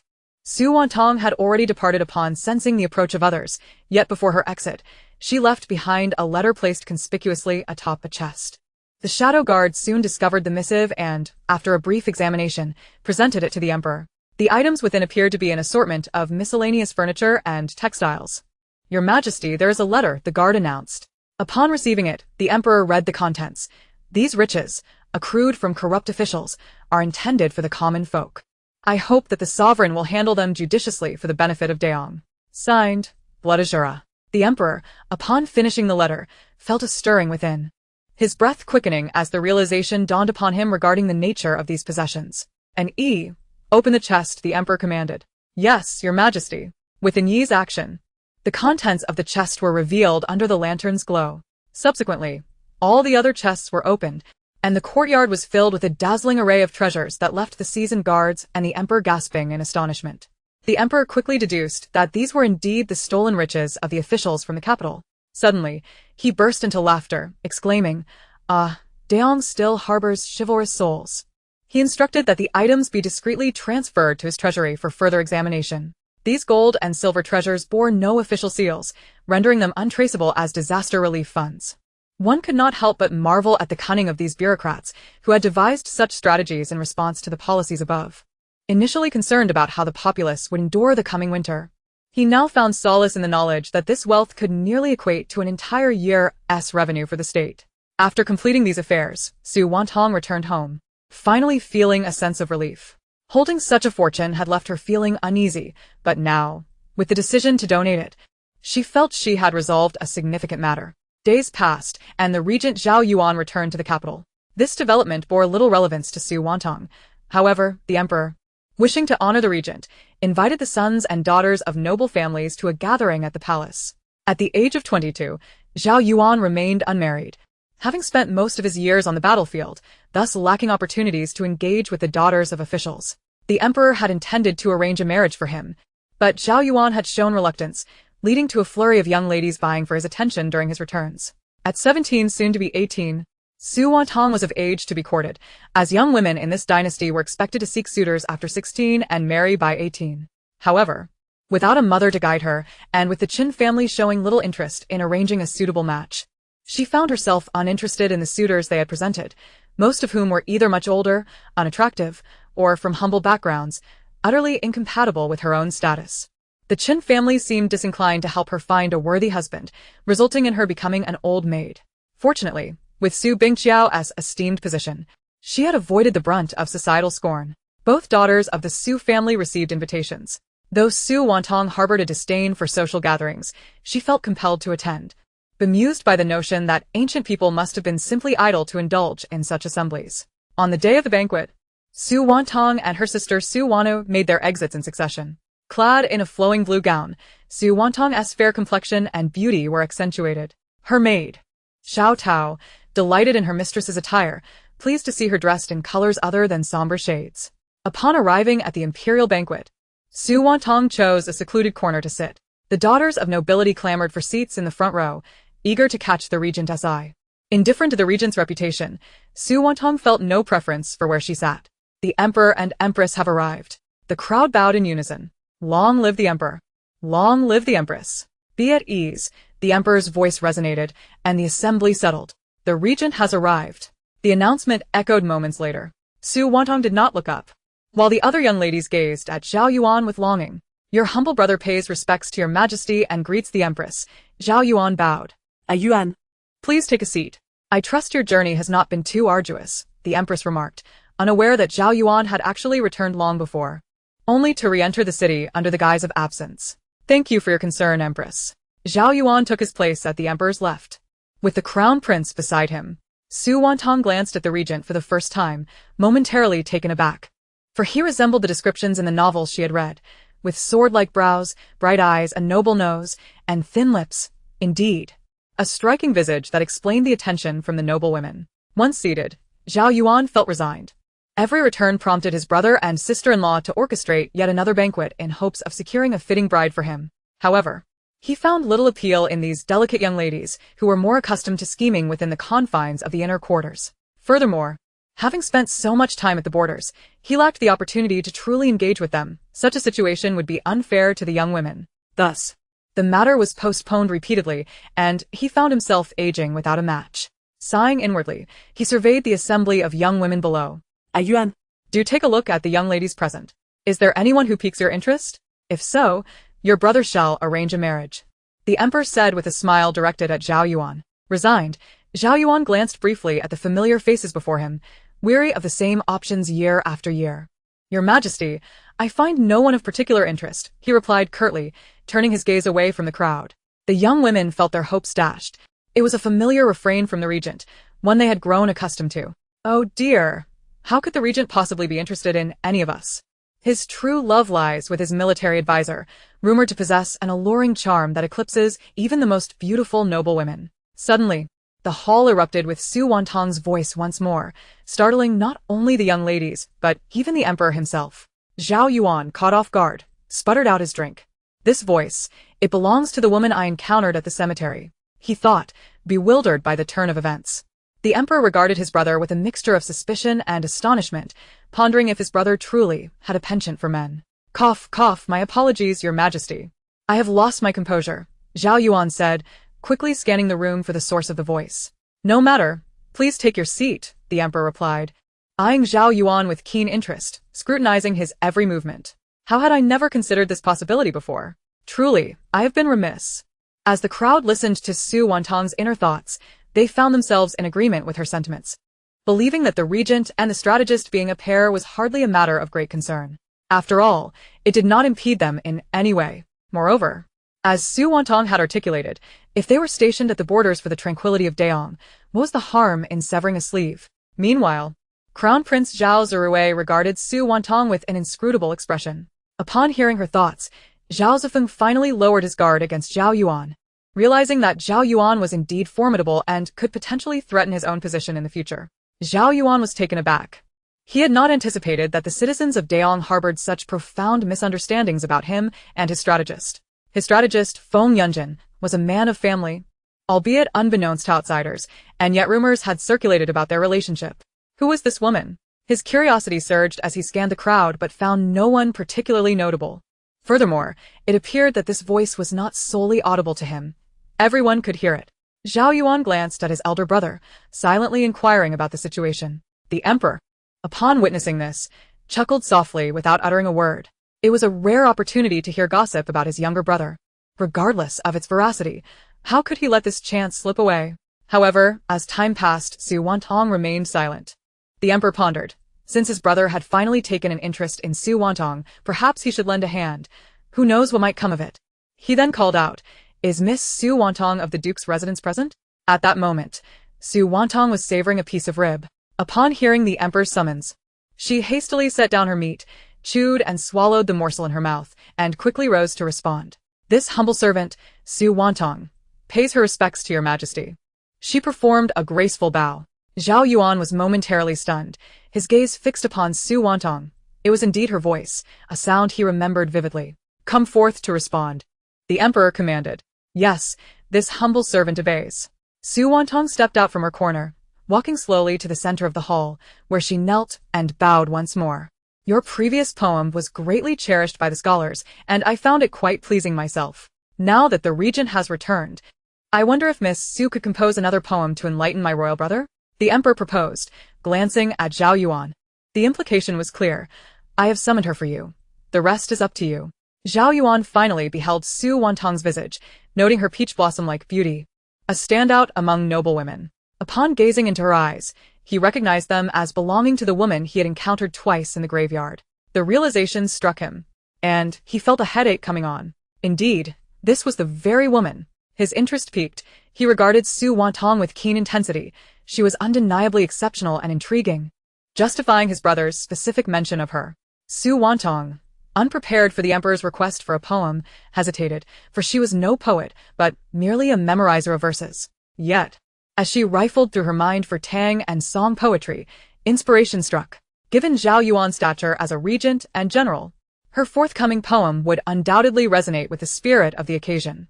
Then, this humble servant shall comply with respect, Su Wantang declared, feigning deep contemplation. Nearby, a eunuch had already taken up a pen, ready to record her words. By the light of drunken lamps, I behold my sword. Dreams return to the sound of horns in the encampment. 800 miles I divide under my command, 50 strings resound beyond the frontier.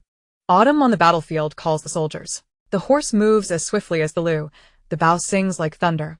To resolve the king's matters of the world. To earn a name in life and death. Alas, how pitiful it is, the white-haired. As Su Wantang concluded, the hall fell silent. The sound of a pin dropping could be heard. The emperor's emotions surged.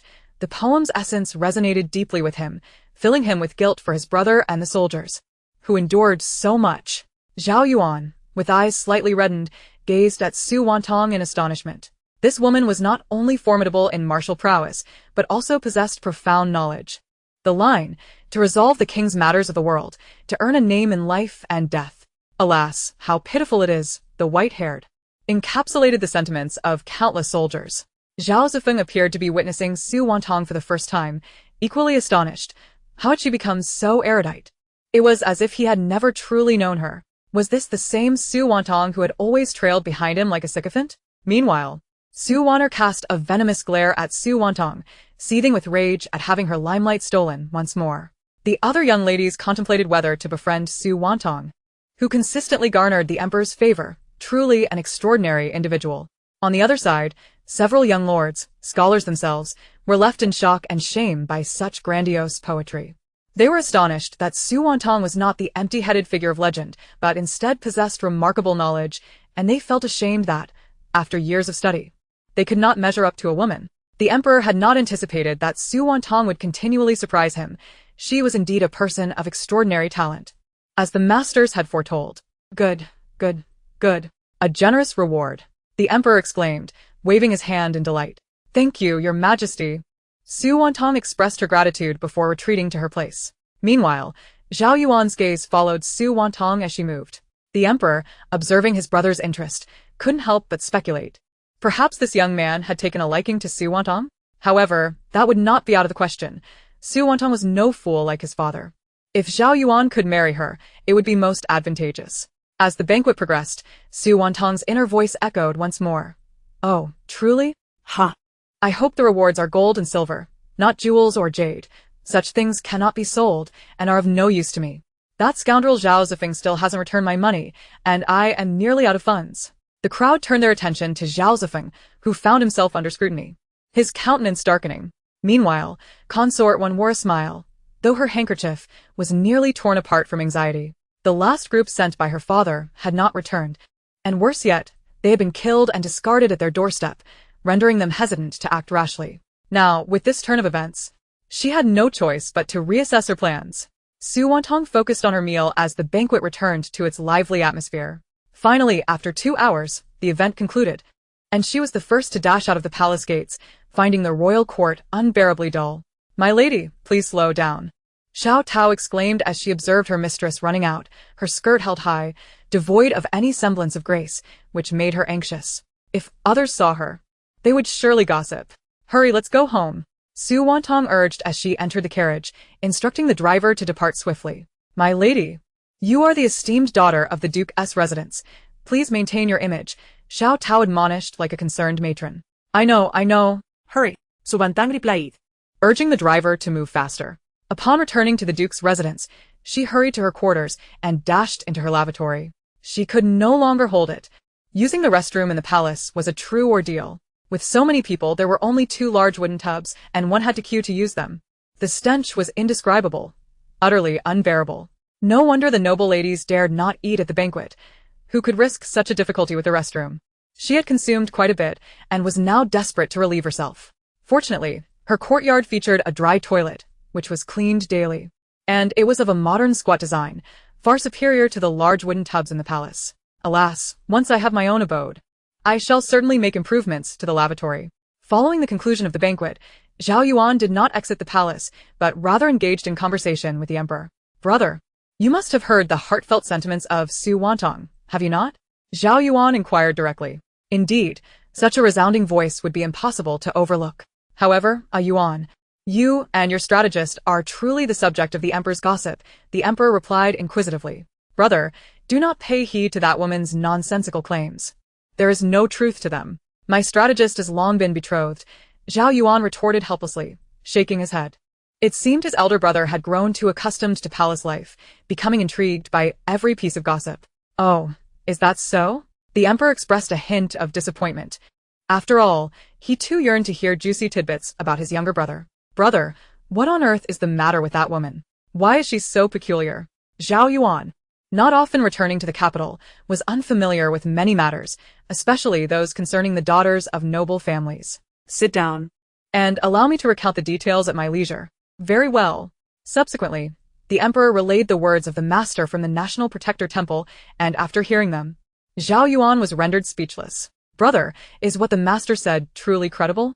Zhao Yuan asked, struggling to believe. National demise? Dynastic change? Outsiders? Such notions seemed utterly preposterous. When has the master's word ever been false? The emperor exhibited no doubt. This time, I have brought you back, so you can spend time with me. We brothers hardly meet more than twice a year. The emperor gazed at his younger brother, who he had essentially raised as his own son. Spend time? I have a mountain of messes awaiting me. Brother, you certainly know how to delegate, Zhao Yuan replied, collapsing into a soft chair. You needn't worry about that. All the embezzled treasures have been restored to my possession, the emperor whispered. What? How did this come to pass? Zhao Yuan straightened in his seat, his curiosity piqued. The emperor recounted the matter of the emperor seizing all the wealth, and upon hearing it, Zhao Yuan immediately discerned who was behind the act. After all, when one appears in the same location twice, and those valuables resurface in the palace, he could scarcely believe it was not Su Wantang's doing. Su Wantang, as described by the master, was the outsider capable of such feats, transporting treasures into the palace without alerting anyone. Alas, brother, in truth, I have concealed something from you, Zhao Yuan admitted, feeling a tinge of embarrassment and warmth in his cheeks. What is it? Is it the matter of you and your strategist that cannot be left unspoken? The emperor's face was alight with curiosity. Can we please move past this topic? Zhao Yuan replied. No, brother. I shall reiterate. There is absolutely nothing between my strategist and me. I am not of the effeminate persuasion. I am perfectly normal, do you understand? After saying this, Zhao Yuan took a hearty sip of tea. Oh, is that so? The emperor smirked. If you are truly not of that ilk, how is it that at over 20 years of age, you remain unmarried? Zhao Yuan looked at his elder brother, who was caught up in his own curiosity. Feeling a wave of exasperation, had his brother truly been led astray? Brother, did I not mention that during my 2 explorations of the Prime Minister's ancestral grave, you encountered grave robbers? Yes, you have mentioned it. You sustained injuries each time. Zhao Yuan sighed. This black history cannot be overlooked. Brother, the grave robber I encountered was Su Wantang. Zhao Yuan recalled the sensation of his hand brushing against her, and even now, his cheeks flushed. What did you say? You claim that the grave robber was Su Wantang? Are you certain? This time, it was the emperor who was taken aback. Indeed, I could never mistake her. The weapon she used to strike me was a golden spade. Furthermore, while in that tomb, I heard strange voices, but given the extraordinary circumstances, I dismissed it. However, upon seeing Su Wantang in the Grand Hall today, I was assured it was she, especially since she wore a small spade ornament at her waist. I see, then. In that case, the embezzled funds that appeared in the palace were surely. The emperor did not continue. Brother, such feats can only be accomplished by Su Wantang. After all, transporting such wealth without drawing attention is no small feat. Though the inner palace lacks guards, the palace entrance is heavily fortified. Only an outsider like Su Wantang could achieve this. Zhao Yuan immediately pieced together the sequence of events. Chapter 26. I shall enter the palace. It must have been her. Moreover, brother, I have seen her twice in the same tomb, and even crossed blades with her. The stolen funds concealed by the Prime Minister must have been taken by her and subsequently returned to you. Well, that is good. At least they have returned to us. However, Yuan, you truly could not best Su Wantang? You were in such dire straits on both occasions? The emperor recalled the panda-like eyes of his younger brother. Brother, the first time I was taken by surprise. As for the second, I did not unleash my full strength, fearing the attention of others, which led to my momentary lapse. Zhao Yuan resolutely decided against revealing to his gossiping elder brother that he inadvertently touched Su Wantang's chest, resulting in the attack. Very well. I shall believe what you say. After all, you are my brother.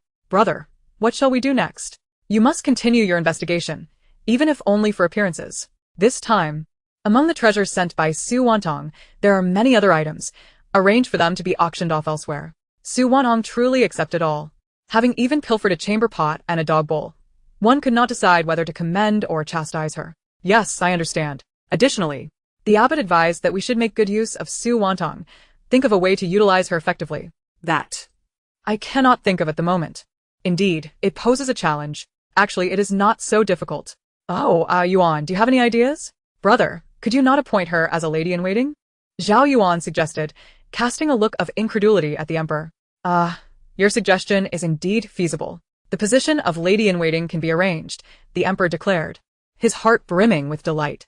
The title of lady-in-waiting may sound appealing, yet in reality, it merely entails serving the emperor with ink and paper and overseeing the attire of officials at the Grand Hall's entrance. Presently, the lady-in-waiting is Aunt Lan Fong, who has served 2 emperors and is quite elderly, still attending to the emperor's needs. Brother, will I then be able to attend court in the future?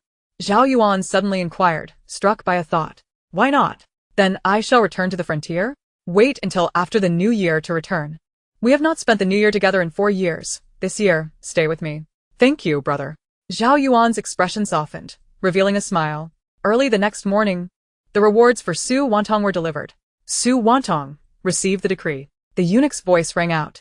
Su Wantang, along with Chun Su Waner and Su Jian, knelt to receive the edict. By the divine mandate of heaven, the emperor proclaims, Su, the legitimate daughter of the Su family, with her remarkable talent and virtuous character, is hereby appointed to the position of lady-in-waiting, effective immediately. Thus decreed. The eunuch's words left everyone astonished. We thank your majesty for your profound grace.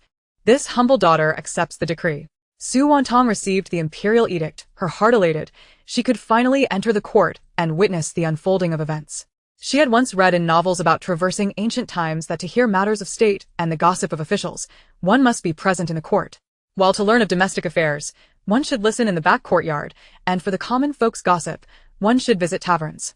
Now, she had stepped into the very epicenter of gossip, on the brink of unlocking numerous items within the dimensional marketplace, and was soon to enjoy a life of leisure.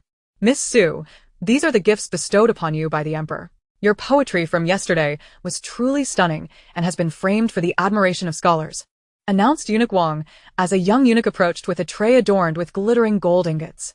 30 in total, which amounts to 300 taels. How astonishingly vast. Although I possess several boxes in my own space, they pale in comparison to this bounty. This acquisition has been achieved through completely legitimate means. Soon, Aunt Lan Fong will come to instruct you, elucidating the matters pertaining to the female officials. I kindly ask Miss Su to be prepared. Indeed. Thank you, Lord Wang. After speaking, Su Wantang directly retrieved a gold ingot from the bestowed treasures and presented it to Lord Wang. Lord, allow me to treat you to tea. Unlike others who might covertly slip bribes, Su Wantang offered it openly and straightforwardly. My gratitude, Misu. I shall not stand on ceremony. Lord Wang graciously accepted. Knowing Su Wantang's esteemed status, he held her in considerable respect. Accepting her gift with magnanimity was preferable. Hesitating would only invite suspicion and disdain. Once Lord Wang had departed, Su Wantang turned to the 3 in the courtyard. You have all heard. I will soon take up a position in the palace. Therefore, return my mother's dowry promptly. Otherwise, I shall take this matter to the emperor. Brother, do not expect to inherit your title if you continue to delay. Your future in the officialdom may not be so smooth. Mother, it is best to resolve this before I lose my temper. This matter had already been postponed for several days, but she had heard from the servants that Chen was selling off private property to gather funds, presumably in preparation. After speaking, Su Wantang returned to the back courtyard to prepare for Aunt Lan Fong's imminent arrival. Chen was truly anxious, for if Su Wantang informed the emperor, he would undoubtedly reprimand her. At that point, not only would the title be at stake, but even the marriages of Waner and Jian could face complications, as no one would desire to ally with a family of tarnished reputation, especially one without a title like Su Jian. Just past noon, Aunt Lan Fong arrived. Greetings. On Lan Fang. Su Wantang had anticipated that the court lady would be youthful, only to find Aunt Lan Fong appeared to be in her 60s. Misu. No need for excessive formalities. Aunt Lan Fong regarded Su Wantang with growing approval, for the emperor had hinted beforehand that the regent regarded this young lady with particular favor, advising her to be courteous. This Miss Su was indeed strikingly beautiful, surpassing even the concubines of the inner palace, making her a splendid match for the regent. Aunt. You have worked hard. Please rest for a moment. Su Wantang offered, intending to assist her, for Aunt Lan Fong indeed appeared aged. Miss Su, no need for such courtesy. Our time is of the essence. Let us commence the lessons now, as you are to start your duties tomorrow. Aunt Lan Fong declined the offer of rest. Very well. Then I shall trouble you, Aunt Lan Fong. Not at all, not at all. Chapter 27. The little shovel awaits you soon. The two settled onto a soft couch, and Aunt Lan Fong produced a notebook, beginning to speak. The role of a female official has existed throughout history. I have served both the late emperor and the current one, and now it is time for me to retire. The daily duties of a female official include attending to writing implements, ensuring that the ministers are appropriately dressed, and commencing work at the hour of the rooster, concluding at the hour of the pig. Typically, one can finish by the hour of the monkey. As the pen and ink in the imperial study are managed by Lord Wang and his junior eunuchs, depending on the emperor's needs. Understood, replied Su Wantang. As a female official, one must adhere to the principles of not listening, not asking, and not observing. Matters concerning the emperor must remain unseen, unheard, and unasked. Do you comprehend? Yes. In essence, one becomes an emotionless automaton, is that correct? In court affairs, you must also refrain from listening, speaking, or relaying information. Remember, all court matters are to remain confidential, otherwise, it could lead to execution and the extermination of one's clan. I understand. Moreover, you must inspect the attire of everyone daily, as some elder ministers may mistakenly fasten buttons incorrectly or wear their hats askew. You must intervene and have the junior eunuchs assist in correcting these mishaps before they enter the hall, as it is the duty of the female official to maintain decorum. Do you remember? Yes, Aunt Lan Fong. I shall remember. Female officials are permitted to reside in the palace. However, you may also choose to live at home, provided your duties are not compromised. Aunt Lan Fong. Does this mean female officials can choose not to marry? Su Wantang inquired, as she wished to enjoy her independence, believing that men would only impede her freedom. That ultimately depends on you. Should you wish to marry, you may do so. However, you would then need to relinquish your position as a female official. Yet, the emperor would grant you a dowry to ensure your splendid wedding. Oh, I see. Aunt Lan Fong continued to elaborate on various important matters, which Su Wantang diligently noted. Eventually, she even tried on the official attire. A dark red silk robe that was rather modest, adorned only with a belt and a blue insignia wrapped around her arm, complemented by a black hat featuring a central ornament crafted from agate. When Su Wantang donned the outfit, Aunt Lan Fong showered her with praise. Early the next morning, Su Wantang arose, attended by Xiao Tao, who assisted her with washing and dressing. Miss, you look exceptionally stunning in the female official's attire. It exudes both grace and elegance, making you the most beautiful lady in the capital. Xiao Tao believed her mistress surpassed all others in beauty, though her illiteracy hindered her ability to articulate compliments. My lady has always been beautiful. Just wait for my return home. After dressing, Su Wantang donned her versatile shovel, though it appeared somewhat outlandish. It soon became pleasing to the eye. As she stepped outside, she noticed Su Bingqiao's carriage waiting at the entrance, which piqued her curiosity. Miss, the master awaits you to proceed to court together, a guard informed her. Oh. Su Wantang did not decline and boarded Su Bingqiao's carriage. It was barely past 5, and the sky had yet to brighten. A small lantern illuminated the dim interior of the carriage. Father, good morning. Su Wantang greeted. Su Bingqiao offered no further remarks, glancing at Su Wantang before lowering his gaze. The carriage rolled slowly toward the palace. Observing her father's somber demeanor, Su Wantang suddenly spoke. If your complexion is lacking, perhaps a physician should be summoned. If Su Bingqiao were to learn of his poisoning and limited time, it would be advantageous for her to let him quarrel with Chun and the others. No need. I am well aware of my own health. As for you, once you are in the palace, you must exercise caution in your words and actions. Do you understand? Su Bingqiao felt a surge of guilt toward his daughter, Su Wantang. Yes, daughter shall heed her father's counsel. Once again, she felt a wave of happiness wash over her. It was the lingering consciousness of the original owner. After that, Su Bingqiao fell silent. Upon arriving at the palace, Su Wantang presented her identity token and entered, commencing her duties under Aunt Lan Fong's guidance. As dawn broke, ministers began to enter the hall in an orderly fashion. Su Wantang stood at the entrance, wielding her small shovel, beginning to inspect the attire of the ministers one by one. Typically, Aunt Lan Fong used a small rosewood stick for inspections, but Su Wantang took a different approach. She utilized her small shovel, the reasons for which only she understood. It was to gather information. Knowing oneself and one's adversary ensures victory in every battle. Was there a better opportunity to acquire information about these officials? Upon seeing Su Wantang, the officials displayed expressions of disbelief. What is this calamity doing as a female official? And why has her ceremonial staff transformed into a small golden shovel? Nevertheless, it was indeed a display of audacity. After completing her rounds, Su Wantang found no improper attire among them. Zhao Yuan arrived rather late, and by the time he did, all the ministers had already entered the grand hall. When Su Wantang beheld Zhao Yuan's arrival, she was momentarily taken aback, but soon comprehended the situation, for he was the regent. And attending court was to be expected of him. Upon spotting Su Wantang, Zhao Yuan's breath caught for an instant. Bathed in the golden sunlight, Su Wantang, adorned in her crimson official attire, donned a black cap that concealed her hair, with the collar elegantly obscuring her slender neck. Her visage, characterized by bright eyes and pearly teeth, radiated an enchanting beauty under the sun's rays. The official garb seemed as if it had been tailored specifically for her, bestowing upon her an exquisite allure. Zhao Yuan approached discreetly, and Su Wantang, undeterred, picked up a small spade to touch. The sight of the spade in her hand instantly caused Zhao Yuan's head to throb with discomfort. A surge of alarm washed over Su Wantang. Could it be that Zhao Yuan's information was irretrievable? Such an occurrence had only transpired once before, at the cemetery. Was it possible that the royal aura was too potent? Or perhaps there were exceptions within the system. She would inquire further with the system later. After concluding her inspection, Su Wantang gestured for Zhao Yuan to enter the grand hall.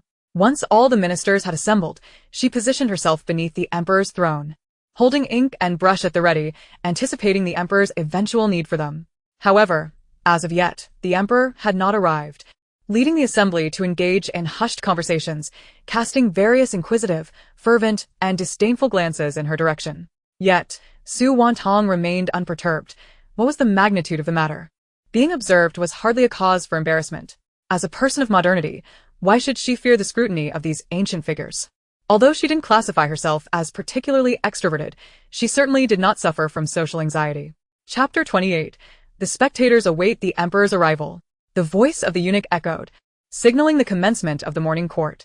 Long live our emperor, the ministers proclaimed, and Su Wantang followed suit in bowing. All rise. Thank you, your majesty. If there are matters to address, please speak. If there are none, you may withdraw. The eunuch concluded, awaiting the ministers to present their petitions. The notion of a session without issues was implausible, unless the emperor were a fool. After all, how could a nation of such magnitude lack matters to discuss? Su Wantang felt a rush of excitement. This was her first close encounter with the political epicenter of this realm. How she would boast about it if she returned to the apocalypse. I have a matter to present, announced the Minister of War, Qin Jingde, stepping forward. Speak. My dear minister, the emperor invited, reclining leisurely while casting a furtive glance at Su Wantang. Indeed, she looks splendid in that attire. It complements Yuan wonderfully. The emperor mused, secretly playing matchmaker. Your majesty, as winter approaches, the northern routes will become increasingly difficult to traverse. The northern geographical conditions are unique. And while repairs are already underway, I beseech your approval for the associated expenses. Qin Jingde concluded, awaiting the emperor's response. The northern routes indeed required maintenance, as the winter provisions for the frontier were predominantly transported from the north. Ministers, do you have any insights on this matter? The emperor inquired, Directing the question back to them. Your majesty, I believe the continual repairs of these routes are excessively laborious. It would be more efficient if provisions were transported from the north during the summer and supplemented by Zhongyong in winter. This would yield substantial savings, suggested Minister of Works Sun Bowen, garnering unanimous agreement from his peers. I concur, as Zhongyong is indeed more accessible than the north. Perhaps a slight adjustment could yield better results. Gu Qingwen added in support. What say you, Yuan? You are most familiar with the frontier. Do share your thoughts. The emperor turned his gaze to Zhao Yuan. Your majesty, I find this proposal troubling. Hasn't the north always been responsible for the winter provisions? Consider summer. The climate in the north differs from the central plains, resulting in delayed harvests. If we were to rely on the north during summer, the grains may not be ripe for harvest. Pray tell, how should this responsibility be managed? Zhao Yuan countered, addressing Sun Bowen. Well, that can be adjusted, Sun Bowen stammered. Adjust? Do you believe the seasons can be manipulated at will? What a foolish notion for a minister of works. One wonders how you ever achieved your position. Su Wantang silently scoffed, rolling her eyes. The assembly was taken aback by the audacity of Su Wantang's remark, as she had spoken a truth that was often left unspoken in courtly exchanges. The emperor, upon hearing her words, chuckled inwardly. Indeed, Su Wantang's presence as a female official was most advantageous. She articulated the very concerns he could not openly voice, deftly navigating the intricate balance of power among the officials. Zhao Yuan, noticing her candidness, found his lips curling into a slight smile. This woman was truly captivating. Do any other ministers have thoughts to share? The emperor prompted. Your Majesty, I believe maintaining the original plan would be prudent. A sudden change, especially in winter, might alert the barbarians, leading to unnecessary complications. General Wei Jiqiang replied fairly. Then let us uphold the original plan, the emperor decisively proclaimed with a wave of his hand. Long live the emperor! The ministers chorused, bowing in unison. Meanwhile, Su Bingqiao was astonished. Her eldest daughter was indeed extraordinary. Dr. Chun, what troubles you? Is your back unwell? The emperor suddenly inquired. Your Majesty, I inadvertently strained my back just as I stepped down from the carriage today, replied the imperial censor, Qin Youshang. Have the imperial physician attend to you. Back injuries must not be neglected, the emperor insisted, demonstrating his concern for his subordinates. Thank you, Your Majesty, for your consideration. Qin Youshang replied, trembling as he bowed in gratitude. How amusing a sprain, indeed. Yet it is true. Last night at the Wanhuolu, he indulged with 3 ladies, and one can only imagine the fervor with which he did so. How adept these officials are at weaving tales. Su Wantang mused inwardly. Qin Youshang, upon hearing her thoughts, trembled even more, and the gazes of those around him shifted. Yet, the emperor chose not to intervene. Private affairs of the officials need not be scrutinized too closely. Though he recognized the need for discretion in the court, Zhao Yuan's expression darkened. How did this woman know such details? It was as if she had witnessed the events firsthand. For a young lady, such knowledge was rather inappropriate. Did she not comprehend the implications? Su Wantang gazed at the left chancellor, Gu Qingwen, standing at the forefront, her thoughts echoing again. This cunning fox, Gu Qingwen, presents himself as dignified. Yet the hoarded silver in his possession speaks volumes. Alas, if only the emperor knew how much wealth he concealed at home. Truly a pest. This revelation startled Gu Qingwen and his faction, including Su Bingqiao. Gu Qingwen, pale-faced, bowed to the emperor. I implore your Majesty to see clearly. Oh. See clearly what?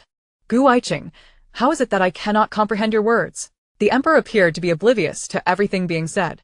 Gu Qingwen soon regained her composure. Perhaps his Majesty also deemed Su Wantang's utterances as mere nonsense, hence his indifference? Or could it be that only they could discern the meaning behind Su Wantang's words while the emperor remained oblivious? I implore your Majesty to consider the matter of the highway robbers plaguing the capital, Gu Qingwen suddenly interjected. Chapter 29. The melon-eating spectator. Su Wantang was taken aback. Realizing that the gossip had unexpectedly turned upon her, how could she navigate this predicament? Zhao Yuan felt as though his heart had lodged in his throat, pleading internally for this lady not to inadvertently expose herself. The emperor shared a similar sentiment, though he maintained an outward calm. Su Wantang refrained from further deriding the situation and instead sought to understand how the others were absorbing this unfolding drama. Your Majesty, I believe this matter necessitates a thorough investigation.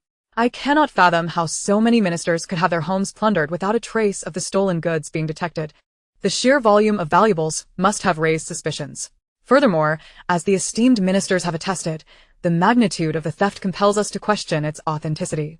The Right Chancellor, Lu Heng, who is also the father of the current empress, articulated these thoughts, plunging the room into silence. They were reluctant to conduct a thorough search, given that some of the wealth involved was undoubtedly illicit. Returning to the throne, I too share this sentiment, and I will ensure a meticulous investigation is carried out. Zhao Yuan thought, eager to move past the matter and prevent the lady from interjecting further. However, what Zhao Yuan feared soon materialized. Investigate? How do we investigate? These individuals speak of inquiry, yet do they truly dare to pursue it? Those silver coins are all tainted by embezzlement from the disaster relief fund. It is said that the highway robber has absconded with the entire wealth of those corrupt individuals, even stripping the gold leaf from the coffins of Gu Chancellor's ancestors. TSK, one must admit, this highway robber is quite the formidable figure, truly remarkable. In her heart, Su Wantang lavished praise upon herself, considering her actions commendable. Yet she preferred to remain anonymous, requiring no gratitude. Upon hearing this, Zhao Yuan exhaled in relief, as did the emperor. The ministers, however, were struck with trepidation. They feared this harbinger of doom might continue to speak, for further revelations could imperil their lives. Ah, how dreadfully tedious. This court is truly monotonous. I am growing quite weary of it. Su Wantang's voice broke the silence. Then it is entrusted to you. Conduct a thorough investigation, leaving no stone unturned. The emperor directed Zhao Yuan with a pointed gaze. The ministers, upon hearing this, immediately grasped the gravity of the situation. They were doomed, for the emperor was indeed earnest. Gu Qingwen's mind was in disarray, but fortunately, he had prepared an alternative escape route. My esteemed ministers, is there any other matter that requires your audience? The emperor inquired once more. At this moment, the assembly fell into a hushed silence. Who would dare to speak further? Wasn't he that tantamount to courting death? Where might that harbinger of doom be listening, and from whom had they gleaned this information? If there is business to present, do so. If not, you may retire, the eunuch announced. Subsequently, the court adjourned, and the ministers, including Su Wantang, knelt in reverence. Long live the emperor. Once the ministers had departed, only Su Wantang and Su Bingqiao remained in the grand hall. Su Wantang planned to tidy the emperor's seat and carry the memorials to the imperial study, thus delaying her arrival. Su Bingqiao awaited an opportunity to converse with Su Wantang. Castina glanced at Su Wantang. Su Bingqiao quietly questioned. Be prudent in your words while serving in the palace. Exercise caution. If it grows too late this evening, do not return home. The city has been quite perilous of late. Indeed, father, your daughter understands, Su Wantang replied, pondering. This father of mine, how strangely concerned he seems. It is rather unsettling. Perhaps the dying utterance of a man holds wisdom? Su Bingqiao was momentarily taken aback, unable to articulate a response. He felt he had wronged his daughter gravely. After a moment's reflection, Su Wantang remarked, since father has offered such advice, let me reciprocate. Be wary of those close to you. Sometimes, what you hear may not reflect reality. It is wise to see with your own eyes. With that, Su Wantang bowed and departed, clutching the memorials. Su Bingqiao comprehended her implication, yet he remained unwilling to accept the truth. Should Su Jian truly not be his child, the duke's residence would face extinction. He pondered that. Even if Su Jian were not his progeny, he would personally atone for his ancestors after his demise. However, in this world, if Su Jian wished to inherit the title, he must bear the Su surname, thus indirectly announcing to the world that Su Bingqiao had descendants, preventing the Su family from ending with him. Yet, the memory of witnessing Chen's indiscretions with the steward in the ancestral hall and their conversations haunted him, leaving him unable to find peace. He could not deceive himself. Su Bingqiao vacantly exited the grand hall, while the shadow guards meticulously recorded all that had transpired, preparing to report back to the emperor. In truth, Su Wantang had long been aware of the shadow guards' presence. However, there was nothing in their conversation that warranted concealment, so she spoke freely. Upon entering the imperial study, Su Wantang found the emperor and the regent engaged in discourse, while the crown prince occupied another corner. Currently, the crown prince and the second prince were forbidden from participating in court affairs, yet the crown prince could attend the imperial study post-court to learn matters of state. I pay my respects to the emperor, the regent, and his highness the crown prince, Su Wantang said, holding a stack of memorials and bowing. Rise. Come forth and grind the ink, commanded the emperor. Certainly. Su Wantang approached, added a drop of water to the inkstone, and began to grind the ink softly. The crown prince. You may return home today. There is nothing pressing for you to learn. Spend time with your mother. She has expressed a yearning for your company of late. The emperor suddenly remarked. Yes, I am grateful, father, the crown prince replied, genuinely delighted, for he had not seen his mother in several days. Very well, be off. Father. Uncle, I take my leave, Zerue said. Indeed, Zhao Yuan nodded. Once the crown prince had departed, the emperor spoke. Yuan, I have summoned you back for a reason. You must thoroughly investigate that Gu chancellor and his ilk, for I suspect they are behind the embezzlement of the funds. Yes, brother, I understand, Zhao Yuan responded, and they exchanged knowing glances. Indeed, in that very moment, Su Wantang's voice rang out. It is quite simple. Just investigate Liu Yun in the city. All the embezzled wealth has been transported by him for that pack of parasites. Upon finishing her statement, Su Wantang quickened her grinding of the ink, urging for haste, for she held a deep disdain for corrupt officials who plundered the common folk. From a young age, she had endured the ravages of such villains, leading to the demise of her remaining family members from starvation, ultimately resulting in her being sent to an orphanage. Yet, to return to the matter at hand, While the embezzled funds are substantial, they have ultimately found their way back into my hands, thanks to that gallant figure," the emperor remarked, casting a significant glance at Su Wantang. "Indeed, brother, regardless of the circumstances, it is true that the embezzled wealth has returned. When you informed me of the gallant figure returning those funds, I could scarcely believe it. After all, how did she manage to transport such a vast sum into the palace without anyone noticing? And how did she pilfer it from those corrupt officials? I find myself rather admiring her," Zhao Yuan added, echoing the emperor's sentiments. Chapter 30. A Question and Answer. TSK. You ordinary folk would never comprehend the capabilities of this young lady. The revelation would surely terrify you. Su Wantang pouted as she concluded her thought. A yuan. If these funds indeed belong to Gu Chancellor's embezzlement, how did they manage to transport such a quantity into the capital? The emperor inquired. Your Highness, I have encountered a case quite similar. There was a county magistrate who embezzled a considerable sum of illicit funds. Fearing scrutiny during transportation, he enlisted the help of the most renowned merchant in the area to facilitate the transfer. When the city guards conducted their inspections, they were utterly unable to discern the contraband hidden among the goods. Do you believe that Prime Minister Gu and his associates might resort to such tactics?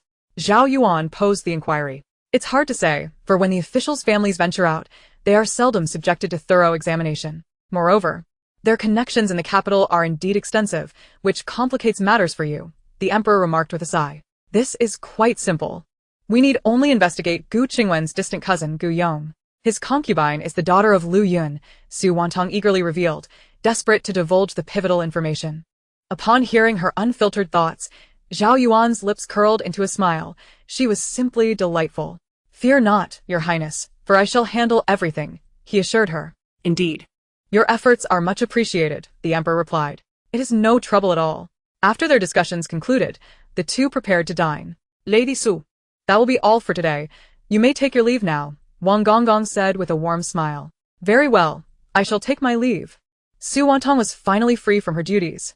Although it was only around 5 o'clock, the winter season made the night fall swiftly.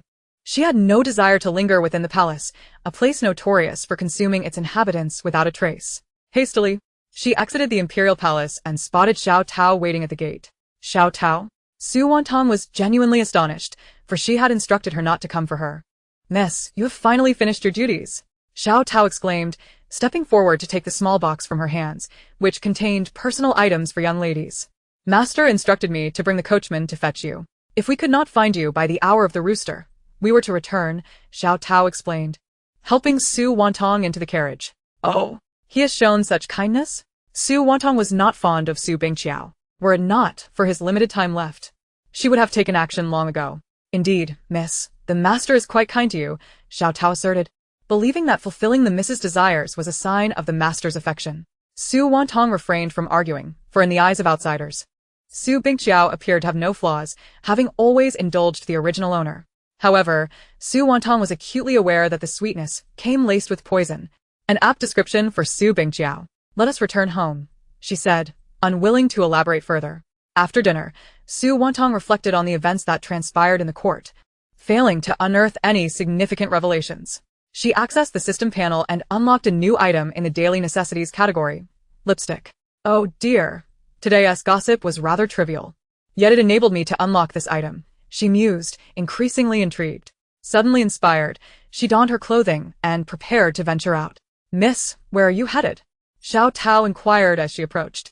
I am going to the front yard. Allow me to accompany you, Xiao Tao offered. No need, I can go alone.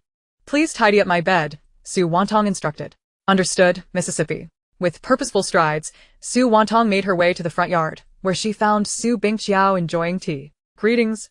Father, she bowed respectfully. Please sit. Su Bingqiao gestured for her to take a seat. Beside them, Chen Shi and Su Jian fidgeted, fully aware of Su Wantang's intentions for her visit. Mother, has the dowry left by my mother been prepared? Su Wantang inquired, taking a sip of the tea brewed by Su Bingqiao himself. It is nearly ready, Chen Shi deflected. Very well, I shall take it now. If it has not been accounted for, I shall wait until you have completed the inventory, Su Wantang insisted, unwilling to delay any further. The quantity of the dowry is quite substantial. It requires time to assess, Chen Shi began, but Su Wantang interrupted. Mother, since you are aware of its considerable size, it should not be misappropriated. Don't think I am unaware that the adornments my mother left me have found their way onto my sister's head. Mother, you are well aware of my mother's status, and you and father understand the circumstances under which she entered the Duke's residence. There is no need for me to remind you of it, is there? While my mother was alive, father, you drained her, and since her passing, this concubine has continued to do so. Do you truly remain oblivious to how outsiders perceive our Duke's household? The original wife supports the concubine. Is it any wonder father has grown accustomed to such talk? Su Wantang shot a piercing glance at the now pale Chinshi. The reason I address you as mother is that you have never deprived me materially. However, the reality is clear to us all. I am already 17 and have yet to be betrothed. I will soon be 18. Father, mother, do not assume I am unaware of your schemes. Previously, I lacked the means to contend with this, which was my fault. However, I shall not suffer this injustice any longer. Return my dowry. Everything else can be discussed later. My marriage is not something you need to orchestrate. If I am not given it by tonight, I shall seek the Emperor's intervention tomorrow. I wish to see which family requires a bride's dowry to sustain its household. Moreover, the Great Yong dynasty explicitly states that a wife's dowry is her private property, to be used at her discretion. Surely, you do not intend to break the law. Do you? Madam, give her the dowry, Su Bingqiao finally interjected. Master, Cunshi exclaimed, her face twisted in reluctance. Those items were valuable, and she was loath to part with them, at the very least wanting to hide some or fabricate a story. Hand it over. Are you incapable of understanding? Su Bingqiao reprimanded loudly. Father, please calm yourself, Su Jian quickly interjected. Yes, master, I shall have someone come over to facilitate the handover. Cunshi thought that with nightfall approaching, it would be prudent to delay the exchange. If anything were to go missing or be damaged, it would not be her responsibility. Mother, my family as elder has already dispatched a steward, and I shall have him come over shortly. It is said that when my mother married my father, her dowry was divided into 3 parts, one with the official residence, one with my mother's family, and the third with the family elder. Therefore, I hope there will be no errors during the handover. Su Wantang's words left Chinshi in shock. What? Master, for so many years, we have supplemented our household expenses, Chinshi faltered. Even if that is the case, mother, simply convert it into silver based on its value. As far as I know, you have acquired numerous shops and estates these past years. I would not mind receiving compensation for those, Su Wantang stated with clarity. Although those estates were officially in the stewardess name, they were all acquired through Chinshi. Upon hearing this, Chinshi's complexion turned ashen. She had executed these dealings with utmost secrecy. How could Su Wantang possibly know? What? You have amassed such a significant amount of private property? Su Bingqiao looked incredulous. Master, please allow me to explain. It was all for the children's sake. You are aware that I have little in terms of dowry, Chinshi trailed off. Su Wantang could not be bothered to comment further. She had made her position clear, and she would simply return to claim her due. Now that everything is clarified, I shall take my leave. Father, do rest early. You have court tomorrow, Su Wantang reminded him kindly. Very well, you may go, he replied. Once Su Wantang returned home, those from her mother's side arrived, proceeding to the front yard to handle the handover. Su Bingqiao retreated to his chambers, gazing at the opulent furnishings in his bedroom. A wave of melancholy washing over him. These items were all brought by his deceased wife, Ouyang Yan. He recalled how he had indulged Chen Ling in causing Ouyang Yan's demise, while he continued to relish the fruits of her existence. Suddenly, he felt that the outcome of his early demise was a consequence of his own making. Although Su Wantang had always been granted her desires from a young age, he had never taken the time to nurture her. It was the Chen family that had provided her guidance. Consequently, she had grown up rather ineffectively, a fate he had passively accepted. However, upon discovering that Su Jian and Su Wan'er were not his biological children, and that the poison coursing through him had also been administered by the Chen family, he felt an overwhelming sense of retribution. If that were the case, he resolved to return everything to Su Wantang. At the very least, she was his true daughter, and she still held the emperor's favor. The position of a lady-in-waiting, while seemingly lacking in power, was indeed a role with significant prospects. Many noble women aspired to become ladies-in-waiting, yet few were selected. Once a lady-in-waiting chose to marry, she could easily attain the title of a county princess or an etiquette officer, both of which were hereditary titles. Moreover, his daughter exuded an air of peculiarity. And if the unsettling words and secrets she harbored were indeed true, then Su Wantang was akin to a blade, a sharp weapon placed in plain view by the emperor. Perhaps the emperor's summons of her to serve as a lady-in-waiting was indeed due to Su Wantang's unique abilities. If this were the case, Su Wantang would be a sword in the emperor's hand, his eyes and ears, rendering the schemes of the court ministers utterly transparent before him. As Su Bingxiao contemplated this, a sense of clarity washed over him. The emperor intended to employ Su Wantang as a means to break the ice. Ha ha ha. Su Bingxiao. Have been muddled for a lifetime, but I finally understand. As he spoke, tears streamed down his face. Yenner, I have wronged you. Soon, I shall descend to atone for my sins, but before that, I must deal with those who deserve punishment, and those I must protect. With that, Su Bingxiao laughed through his tears. Yet for Su Wantang, this was of little consequence. She was not the original owner of this life and could not comprehend the emotions Su Bingxiao felt, nor could she feel the original owner's reverence for her father. The following day, Su Wantang once again boarded Su Bingxiao's carriage. Today, Su Bingxiao seemed quite different, his entire being radiating an aura of despair. Su Wantang Said. This man was likely on the brink of collapse. He deserves this fate, she thought, as it is the outcome he has brought upon himself. Having grown accustomed to the routine, Su Wantang was once again reviewing the officers' reports.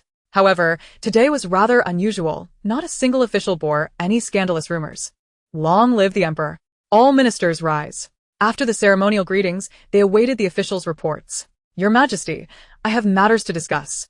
Zhang Jialin, the Minister of Justice, stepped forward. Granted. Your Majesty, many scholars in the capital have been left homeless and without schools, resulting in several disturbances, and many have already been imprisoned. After Zhang Jialin spoke, a silence fell upon the assembly. They were all aware of the situation, but none wished to wade into the murky waters. What is the matter? The emperor inquired, sitting upright. In response, Your Majesty, these scholars are those who lack diligence in their studies and have been rejected by various academies. Which is why they have resorted to rioting, explained Li Bin, the minister of the capital. Oh, is that so? The emperor retorted. Indeed, Your Majesty. Just yesterday, several scholars caused a ruckus, vandalizing a tavern, which resulted in a number of them being apprehended to set an example. How absurd. You speak of a lack of diligence. But is that truly the case? Were it not for the sudden tripling of tuition fees, these impoverished students would not have been expelled and riots would not have ensued. Although tuition increases are understandable, tripling the fees across all academies? Are you jesting? Is this truly an institution for education or merely a den of vampires? To suggest that no one orchestrated this is hardly believable. Consider how many of these ministers once emerged from humble beginnings. Do they not understand empathy? They would be better off returning to the fields than holding office. Su Wantang found the exploitation of students' funds particularly detestable. The pursuit of education was already fraught with difficulty. A scholar's education often impoverished an entire family. Now, with the impending spring examinations and rising costs, it was a blatant attempt to siphon money. The other ministers, upon hearing her outspoken remarks, realized the situation was about to escalate. Minister Zhang, regardless of the circumstances, I require the truth. You have 3 days to uncover the details, the emperor commanded, his piercing gaze sweeping across the assembly. He was eager to discover who was stirring up trouble behind the scenes, presuming him to be dead. Yes, Your Majesty, I shall fulfill this task. The immediate priority is to calm the scholars. If they erupt into chaos, it will lead to severe consequences. How repugnant these parasites are, instigating student unrest to hinder the investigation into embezzled funds. It is truly nauseating, witnessing such vile faces. I suddenly feel compelled to sing a song, Su Wantang thought, and soon began to sing. The light of righteousness shines upon the earth, illuminating every dark corner. Her clear, resonant voice filled the hall. The emperor remarked, such talent. Zhao Yuan added, quite melodious. The ministers, however, felt a chill run down their spines. In the grand hall, as Su Wantang's strangely enchanting melody resonated, everyone listened in silence, including the emperor. Once her song concluded, the emperor spoke again. Yuan, go and see to the scholars, ensuring their concerns are addressed. I shall obey, replied the minister. Finally, as the court session concluded, Su Wantang found she need not visit the imperial study today and could leave early. Meanwhile, Su Bingxiao remained behind, not departing. She thought little of it, eager to return home and see if her mother's dowry had been retrieved. Your Majesty, Duke Su seeks an audience, announced Eunuch Wang. Let him enter. The emperor had expected Su Bingxiao to take longer to return, but was surprised he could not sit still. Your servant pays respects to Your Majesty. Su Bingxiao knelt and bowed deeply. Rise. What brings you to see me? The emperor observed Su Bingxiao, noting the visible signs of aging on him. Your Majesty, I beg your pardon for my daughter's offensive words. Please forgive her. Su Bingxiao bowed once more. If that is all, there is no need to mention it. You need not concern yourself with Su Wantang's affairs, the emperor replied dismissively, realizing too late the worth of his daughter. Why had he come to plead for her? How disingenuous. Your Majesty, the only reason my daughter has been appointed as a lady-in-waiting is due to your recognition of her special skills. Since you intend to use her as your weapon, I beseech you to grant me one favor. I am willing to sacrifice everything for you. Oh, What favor? The emperor's interest was piqued. He wished to see what peculiar request this so-called scoundrel father would make. I hope my daughter will. Su Bingxiao and the emperor conversed for nearly an hour, during which the imperial physician entered once. Granted. The emperor agreed to Su Bingxiao's request. Thank you, your majesty. Upon returning home, Su Wantang found the storeroom already filled with her mother's dowry. Su Wantang stepped inside to discover an array of exquisite jewels, paintings, antiques, and various opulent furnishings. While these treasures held considerable value, they were not what Su Wantang truly desired. Miss, this box contains the land deeds and property contracts, along with the shop ledgers. Additionally, this chest is filled with silver notes. Please take a moment to verify, the elderly man assisting her said. Thank you, Uncle Wu. Is everything accounted for? Su Wantang inquired. Indeed, miss, it is all here. Everything that was squandered by the Qin family, including those funds used to purchase the estate, has been retrieved, Uncle Wu replied, bowing his head. Thank you again, Uncle Wu. There's no need for gratitude. It's my duty. By the way, have there been any updates regarding my uncle? Su Wantang was aware of her uncle, who had vanished during his studies abroad over a decade ago. A late-born child of her maternal grandfather. After the disappearance of her uncle and the untimely death of her aunt, her grandfather had also passed away, leading to the decline of the once prosperous Ouyang family. If her uncle were still alive, he would now be 26 years old. No news, came the reply. Understood. Misu. I shall take my leave now. Please travel safely. Xiao Dao, see Uncle Wu out. Yes, Mississippi. Su Wantang opened the box, revealing a substantial stack of land and property deeds, along with a plethora of silver notes. Upon counting, she found a total of 320,000 taels of silver, an astonishing sum indeed. The Qin family had lived lavishly on her mother's dowry. These amounts reflected the wealth of her maternal family, highlighting just how affluent they were. In the evening, the steward from the second prince's residence delivered a sum of silver, totaling 80,000 taels, money that had been spent by the original owner on the prince. It was evident that the original owner had been quite foolish to squander such a fortune on that weakling. Su Wantang placed the money into her own space, intending to convert it into silver and gold at a later date, as she felt an unsettling lack of security with mere paper notes. The tangible weight of silver felt far more reassuring. Later that night, Su Wantang examined the shop deeds. Her mother's family had provided a dowry that included 18 prosperous shops in the capital, all yielding annual profits, a testament to their prime locations and high foot traffic. After reviewing the shop ledgers, she found no apparent discrepancies. However, she remained cautious. The more straightforward things appeared, the more she suspected hidden complications. Su Wantang resolved to inspect a few shops during her next day off, intending to reclaim and manage them. That night, Su Wantang enjoyed a restful slumber, while Qin could not find peace. Now that Su Wantang had reclaimed her dowry, all the funds they had squandered, along with the private assets purchased with her mother's shop earnings, had been returned. Presently, the Qin family possessed only 3 or 4 insignificant shops and a remote estate. Taking a deep breath, Qin pondered her daughter was soon to be engaged, and her son would participate in the imperial examinations the following year. Everything required financial backing. Yet now, her pockets felt as empty as if washed clean with water, leaving her in a precarious situation. For the past few days, Su Bingxiao had been sleeping in his study, prompting Qin to seek his affection, hoping he would retrieve some silver from Su Wantang. However, each time she approached him, Su Bingxiao claimed to feel unwell and retired early. Qin was well aware of the true reason for his malaise, but since she had bribed the physician he consulted, she doubted Su Bingxiao would discover the truth about his poisoning. Chapter 33. The most critical aspect of being pregnant is that such poisons are typically undetectable to ordinary physicians, and if Su Bingxiao were to summon an imperial doctor, she would inevitably find out. The so-called traveling healers are unlikely to uncover anything, as few possess genuine skills. Furthermore, should Su Bingxiao consult a traveling doctor, her cousin would surely learn of it and would naturally warn the physician not to speak carelessly. So she had no cause for concern. In the worst-case scenario, so what if the truth came to light? Su Bingxiao would not live much longer anyway, and since he had only one son, the title would naturally pass to his child. As for Su Wantang, she was destined to marry off. And finding a suitable match for her would be simple. Once her son inherited the title, everything belonging to the Su family would become his. At that point, no matter how formidable Su Wantang proved to be, she would remain powerless. Now, it was merely a matter of waiting for Su Binxiao to breathe his last. A mocking smile crept onto Chen's face.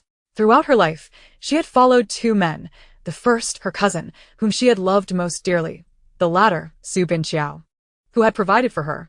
Utilizing her provider to nurture the child of her true love was the most gratifying act she had ever committed. Indeed, Su Wantang spoke the truth. Su Binxiao was a hypocrite.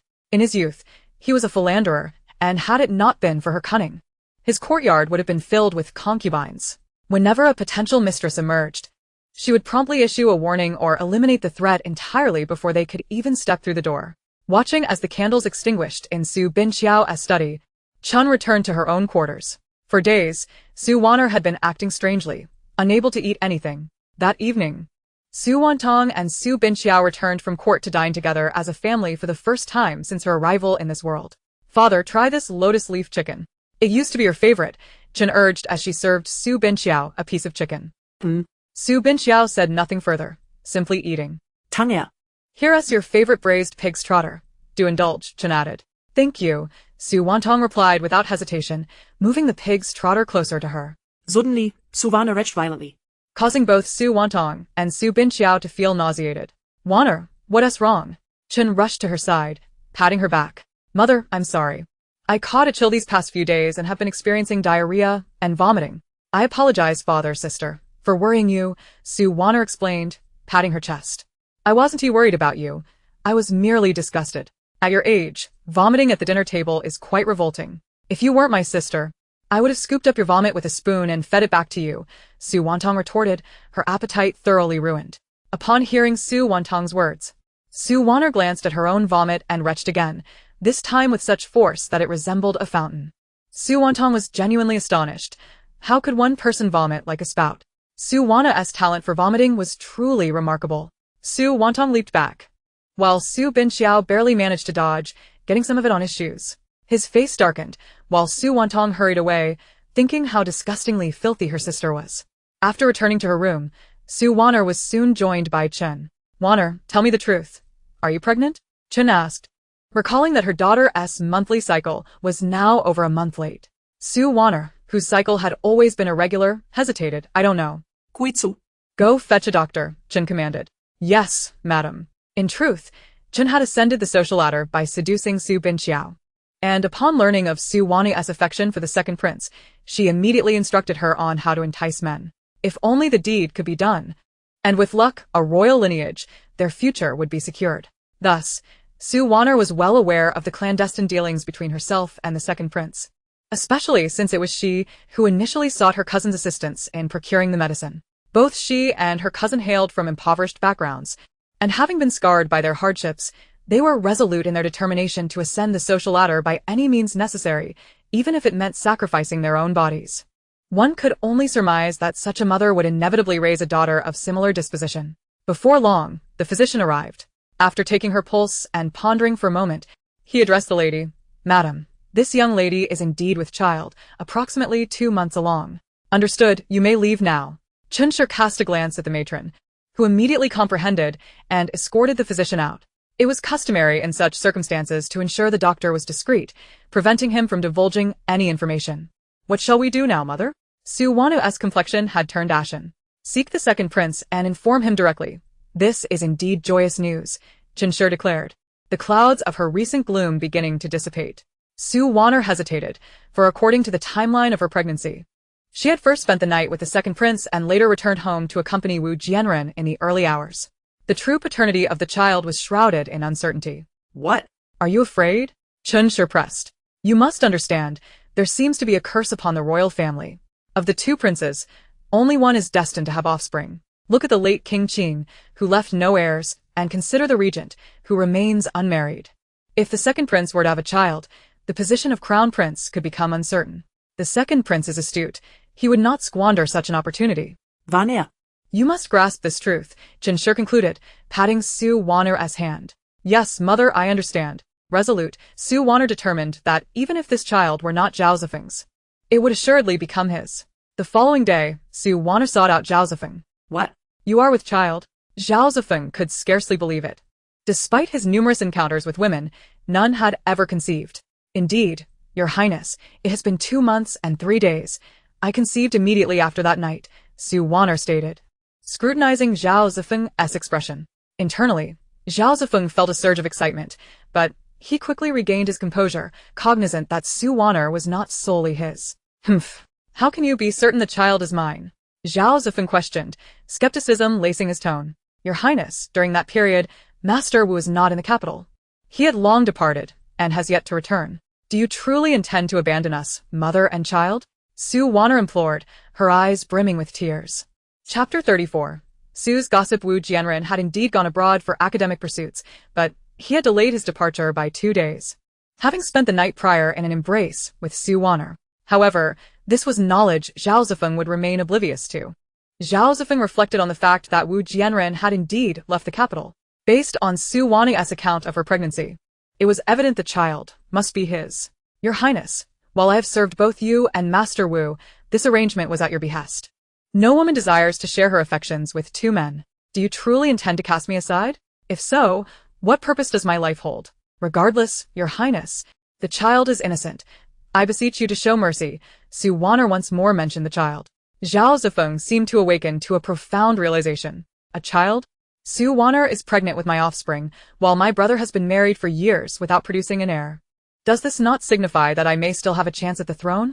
The royal family appeared to be under a curse, with only 1 member in each generation able to bear children. His grandfather had been thus, as had his father. Now, with Su Wantang expecting, it indicated that he was indeed the chosen one. Haha, Wantang, what nonsense are you speaking? How could I ever neglect you and your child? I am overjoyed, Zhao Zifeng declared, extending his hand to assist Su Wantang to her feet. Then, Your Highness, since Wantang is already with child, I shall refrain from further words. I shall send someone to propose marriage soon. Yes, I shall await your return. But what of Master Wu? Su Wantang expressed her lingering fears about the potential exposure of their secret. You need not concern yourself with that. I will address it with him directly. The bond between Wu Jianren and me is strong, forged through shared interests and secrets. Should he fail to recognize his position, he must not blame me for any ensuing consequences. Feeling that events had unfolded favorably, Su Wantang returned home with a buoyant spirit. Wantang, what did the second prince say? Chun Shi inquired, noticing her daughter's elation. Mother, the second prince stated he would send someone to propose marriage soon. Su Wantang replied, her head lowered shyly. Excellent, excellent. Now, you must remain at home and not wander off, do you understand? Chun Shi instructed. Understood. The next day in the court, Su Wantang was drowsy, as an unusual silence enveloped the assembly. Something is amiss. In such a large nation, could there be no issues at all? Su Wantang muset, her boredom mounting. She glanced up and, to her surprise, met Zhao Yuan's gaze, who was also looking at her. Oh, the regent is indeed handsome. The tales suggest he and Feng Yunjin share an intense entanglement, most moving indeed. How delightful it would be to witness them together. I've heard that Feng Yunjin is exceptionally beautiful, possessing a fair face and red lips, not only clever but also beloved by his soldiers. And then, there's the regent. Oh my, I wish to see them bound together. Her whimsical laughter echoed through the hall, drawing the attention of Su Binxiao, who felt his face burn with embarrassment. The emperor chuckled softly, while the ministers struggled to suppress their amusement, caught in an uncomfortable tension.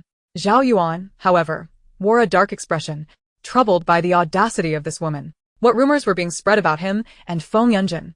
Su Wantang cast another glance at Zhao Yuan before averting her gaze, inadvertently locking eyes with the officials present, prompting her to lower her eyelashes. In truth, the officials are rather pitiable. Take Qin Jingde, for instance, after court. He must endure the hardships of attending to both his legitimate wife and his concubines throughout the night. How exhausting, yet sweetly burdensome, it must be. And then there's Li Bin, who, despite having a ferocious wife, dares not take concubines, yet is well acquainted with the hidden alleys of the capital. He deftly hides his escapades, while his wife remains oblivious that the young servant in his study is a girl. And then there's Lord Liu, who delights in cockfighting after court.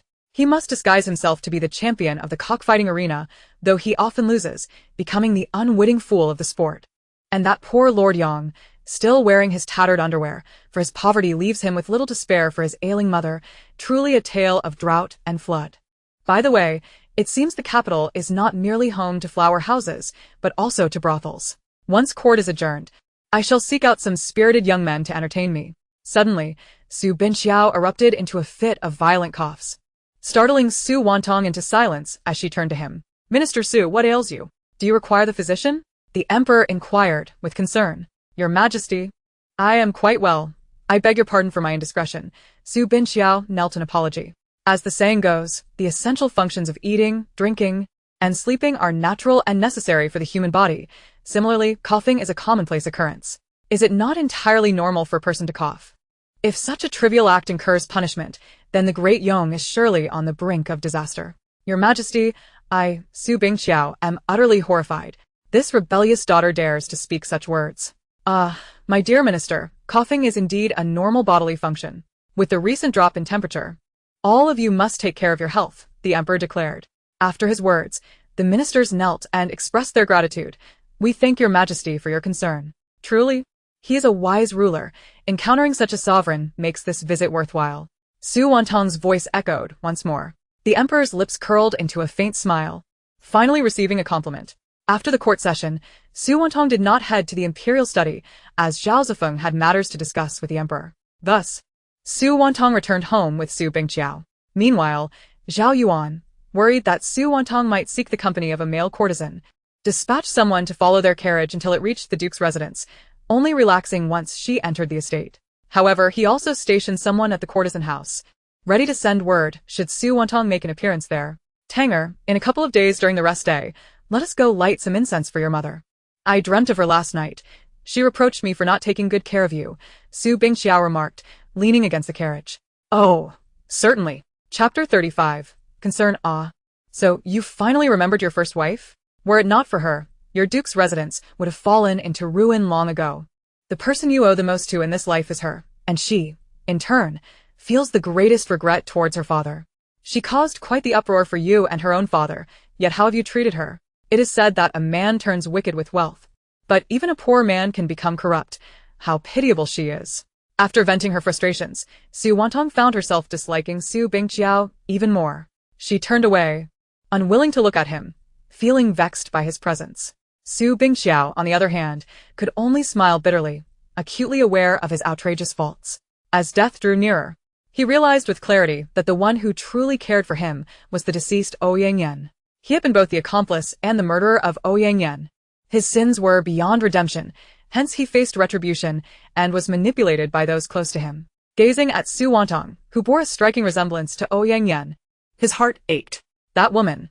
He once envisioned a future with her. Yet, under the influence of the Qin family, he had lost his way. Perhaps from the very beginning. He desired to have it all, but failed to manage it, causing harm to both himself and others. Su Wantang remained oblivious to Su Bingqiao's thoughts. Had she known, she would have unleashed a torrent of invective. What is this talk of losing one's way and being influenced? It is merely your own fault. Stop making excuses. It is truly revolting. Zhao Zifeng entered the imperial study. I pay my respects to father, he said, bowing respectfully. Rise, the emperor replied. You mentioned you had matters to discuss. What is it? In the royal court, the hierarchy of ruler and minister precedes that of father and son. Father, I wish to marry Su Wantang as my consort. I implore your majesty to grant this request, Zhao Zifeng stated, kneeling once more. The emperor momentarily froze, taken aback. What has prompted you to think of marrying at this juncture? Su Wantang is not a fitting match. Father, Wantang is with child. We have already consummated our marriage. Zhao Zifeng suddenly found it difficult to articulate. The emperor remained silent, simply observing his son. He had 2 sons. The elder was wise, and the younger was no less so.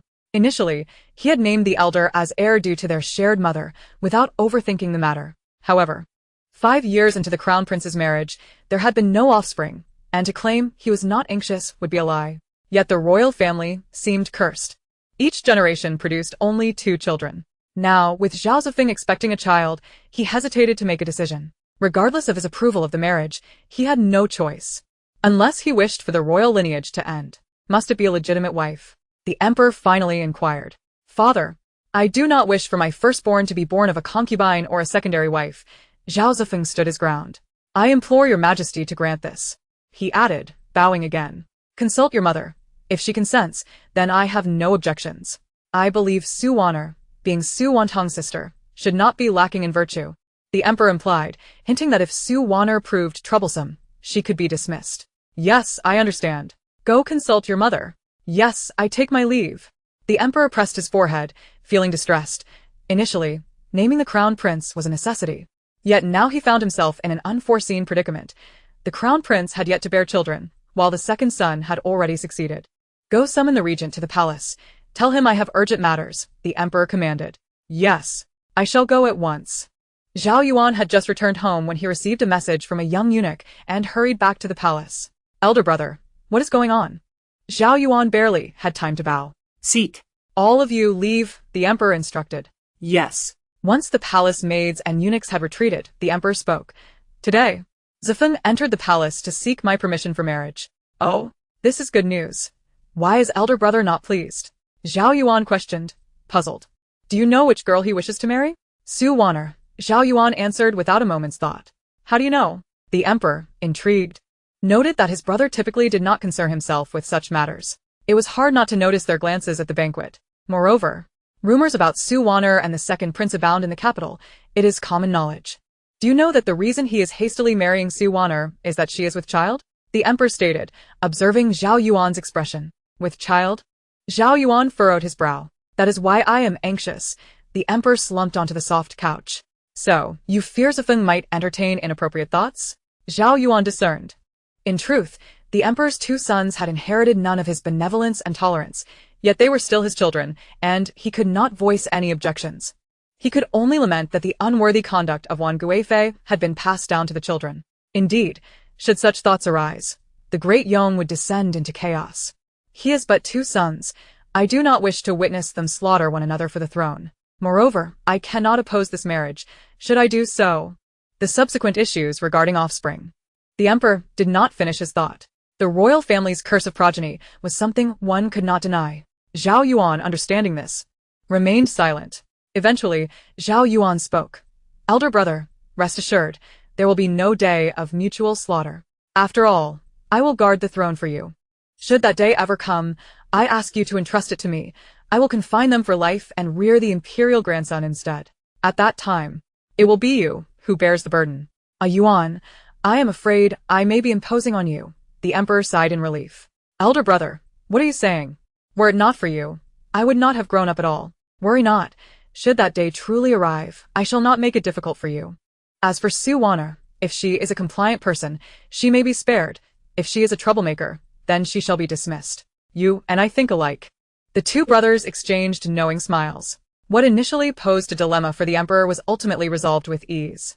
Chapter 36. Incredulity. When Wang Guifei learned that Zhao Zifeng intended to marry Su Wantang, she was so enraged that she hurled her teacup at Zhao Zifeng's head.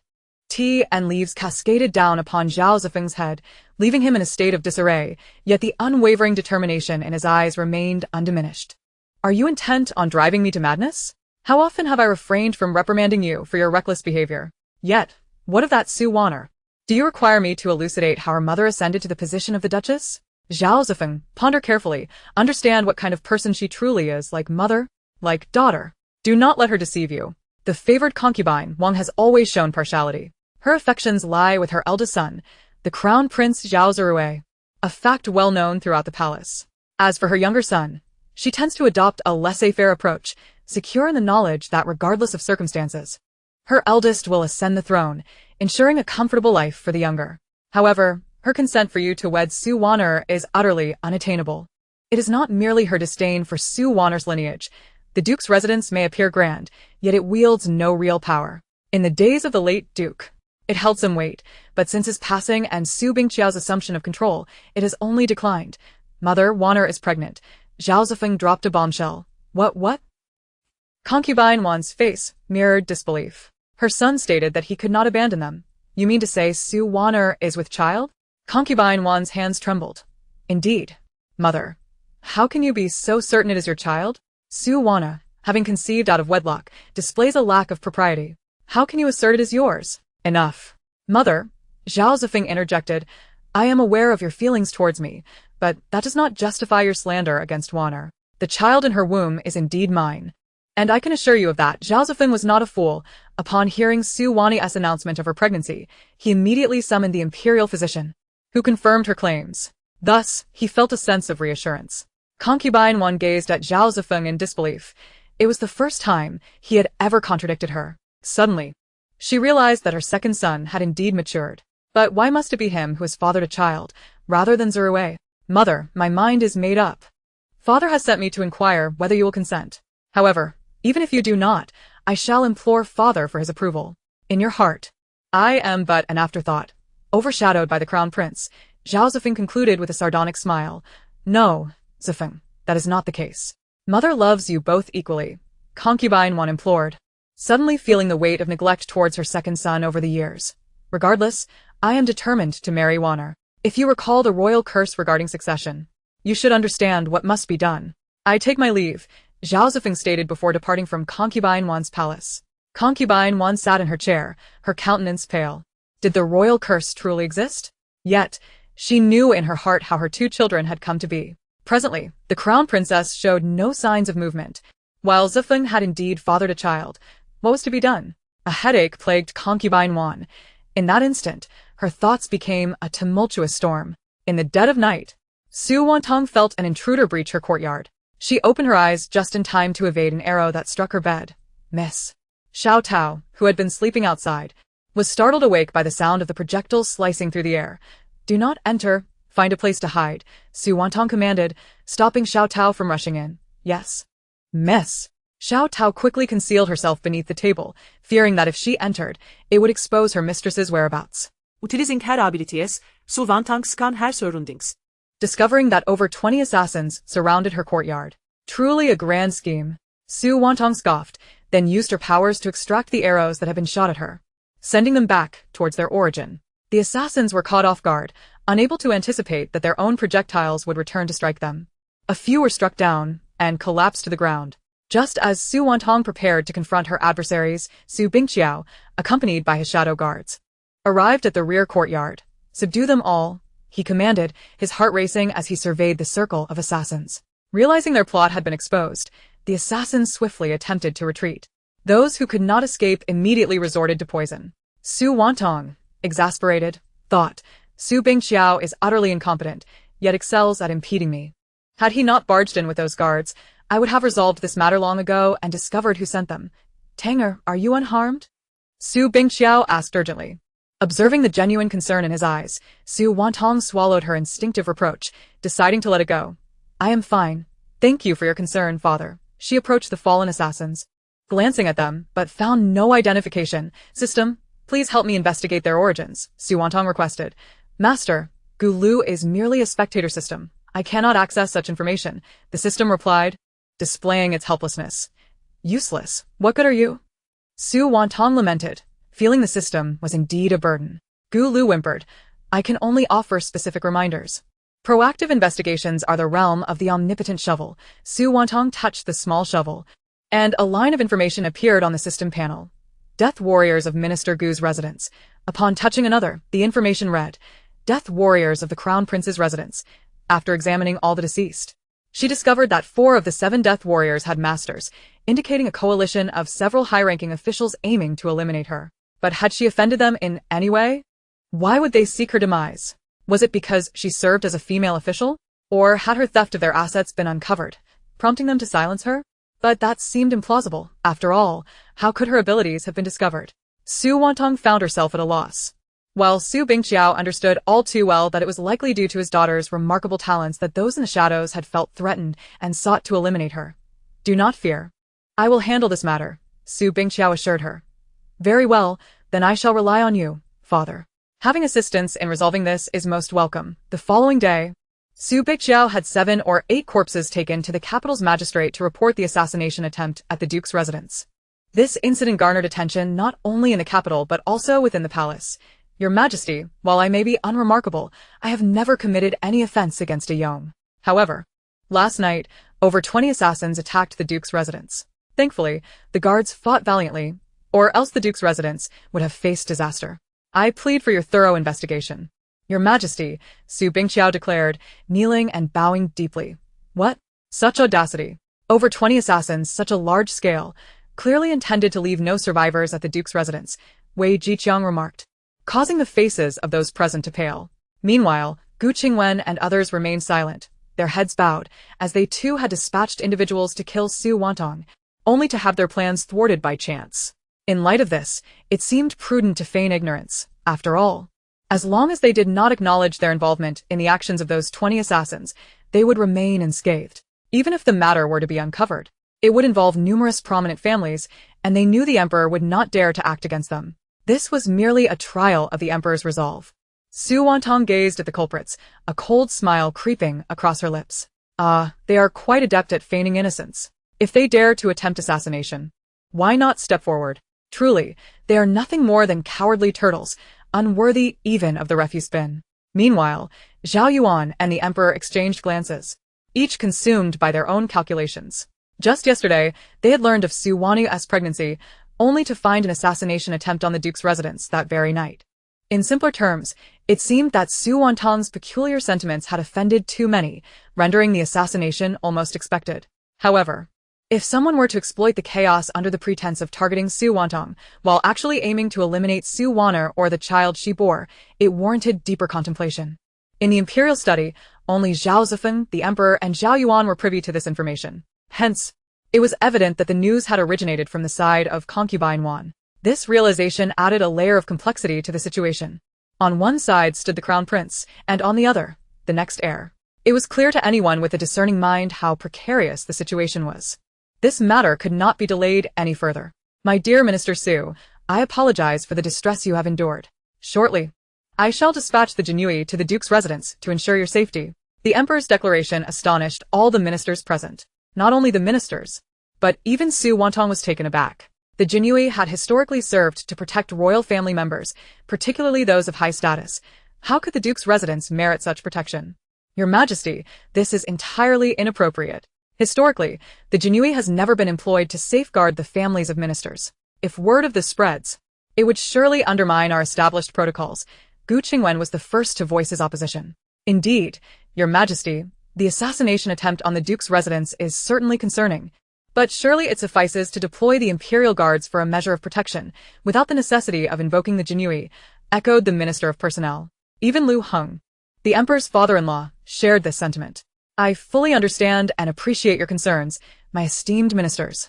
However, my intent in sending protection is to safeguard my grandchild, the Emperor stated, turning his gaze toward Su Bingqiao. Minister Su, your second daughter and my somewhat troublesome second son have long harbored feelings for one another. Just yesterday, he approached me with the news of Wanner's pregnancy, requesting her hand in marriage. This is a matter beyond my control. The lineage of the royal family cannot be jeopardized, he continued, intrigued. Yet, I find it curious that I only learned of my second son's descendant yesterday, and that night, an assassination attempt was made. My esteemed ministers, do you have any insights on this matter? The Emperor's words sent a collective gasp through the assembly. Those present, including Gu Qingwen, who had participated in the assassination attempt, broke into a cold sweat. How could this be? How could Su Wanner bear the second prince's child? Although their intention had been to assassinate Su Wantang, such a significant turn of events was hard to fathom. Any rational individual would surmise that the assassination was motivated by a desire to prevent the birth of the second prince's child. This was a grave matter, irrespective of political affiliations. After all, the Great Yong dynasty had been bound by a curse limiting the royal family to only 2 offspring, a curse unbroken through the ages. Those orchestrating the assassination sought not merely to eliminate members of the Duke's residence, but to protect the royal bloodline. The absence of heirs would spell national disaster. What kind of crime would dare provoke such a dire consequence? Your Majesty, given the circumstances, we must adopt stringent measures to ensure protection. We cannot allow any harm to befall the royal descendants, the old King Qing asserted firmly. Indeed, what my uncle states is true. I share the same sentiment. The Emperor concurred, casting a glance at Su Bingqiao. Minister Su, the arrangements for the marriage between your second daughter and the second prince will be handled by the Ministry of Rights after court adjourns. I trust you will not hold it against me for acting without prior consultation, the Emperor declared. I would not dare, Your Majesty. It is indeed a blessing for my daughter to be favored by the second prince, Su Bingqiao stammered, bewildered, for this was not part of his plans. Very well. Ensure the safety of my grandson, the emperor commanded, his decision final and unquestionable. Anyone daring to challenge it would be courting death, openly implicating themselves as the perpetrator. Yes, your will shall be done, replied the ministers. Su Wantang felt a wave of confusion wash over her. Could it be that those who attempted to assassinate Su Wantang had mistakenly entered her courtyard? If that were the case, the waters were indeed muddied. It could be said that Su Wantang was not the child of Su Bingqiao, and under the current circumstances, even the revelation of such a truth would bear little consequence. For maternal lineage holds great value. At that moment, Su Wantang felt an unexpected sense of vindication for Su Bingqiao. In the end, he would possess nothing. Following court adjournment, the palace officials arrived with a matchmaker to propose the marriage, yet Su Bingqiao's expression remained far from joyful. Su Wantang, on the other hand, radiated an air of pride, understanding the significance of her position. Mother, what shall we do next? Su Wantang inquired, fully aware of her identity and not shying away from it. The priority is for you to marry into the royal family. Otherwise, should anything happen to Su Bingqiao, you may find yourself unable to wed. If the royal family decides to leave the child and take the mother away, we would be powerless to intervene, Jin remarked, contemplating the situation. Su Bingqiao's demise was inevitable. And should he pass away, Su Wantang would be bound by mourning and unable to remarry. The longer this dragged on, the more unforeseen complications would arise. Thus, it could not be delayed. Chapter 38. A glimmer of hope. The proceedings unfolded smoothly. The marriage was as good as sealed, and Su Bingqiao was powerless to resist. After all, it mattered not whether Su Wantang was truly his child. What counted was that she carried royal offspring. They would not concern themselves with the identity of the child's maternal grandfather. Moreover, should Su Wantang give birth to a dragon son, she would ascend as the next ruler's consort, with the potential to acknowledge her biological father as well. In essence, she would serve as a stepping stone for their ascent. As this realization dawned upon Su Bingqiao, a chill ran down his spine. If he misstepped, the Su family might cease to exist. Simultaneously, Su Wantang began to devise her own plans. If Su Wantang truly became the second prince's consort, rebellion was a foregone conclusion. After all, the cursed royal lineage dictated that they could not coexist peacefully with the crown prince, Zhao Zirui. At that point, Zhao Yuan would undoubtedly intervene. And with Su Wantang still bearing the surname Su, it would be a matter of exterminating 9 clans. She would certainly be implicated. Damn it all. She had no desire to meet her end. Thus, before Su Wantang reached that threshold, she must extricate herself from the Su family and eliminate Su Wantang. Or, at the very least, ensure her death in childbirth. Nothing was beyond possibility. Do not fault her for her ruthlessness. One must look out for oneself, lest the heavens conspire against them. Moreover, she felt no compulsion to ponder the morality of her actions. After all, Su Wantang was deserving of her fate. This time, however, she had been careless, allowing Su Wantang a chance to rise. The anxieties plaguing Su Wantang were mirrored by Su Bingqiao. Yet the marriage was nonetheless set for the 8th day of the 11th month. With a month remaining until the wedding, the Duke's residence was heavily guarded. Initially, it seemed that no opportunity for disruption would arise. However, unexpectedly, fate intervened. Just 10 days before Su Wantang's wedding, Su Bingqiao fell gravely ill. The severity of his condition, leaving the imperial physicians and other doctors resigned to prepare for his passing. This turn of events was anticipated. Yet none had foreseen Su Bingqiao's collapse occurring so soon. Master, please hold on. If anything were to happen to you, what would become of me? Chun sobbed at Su Bingqiao's bedside, her tears flowing freely. Su Wantang gazed at the ailing Su Bingqiao, shaking her head in dismay. This old fellow. It had only been a matter of days.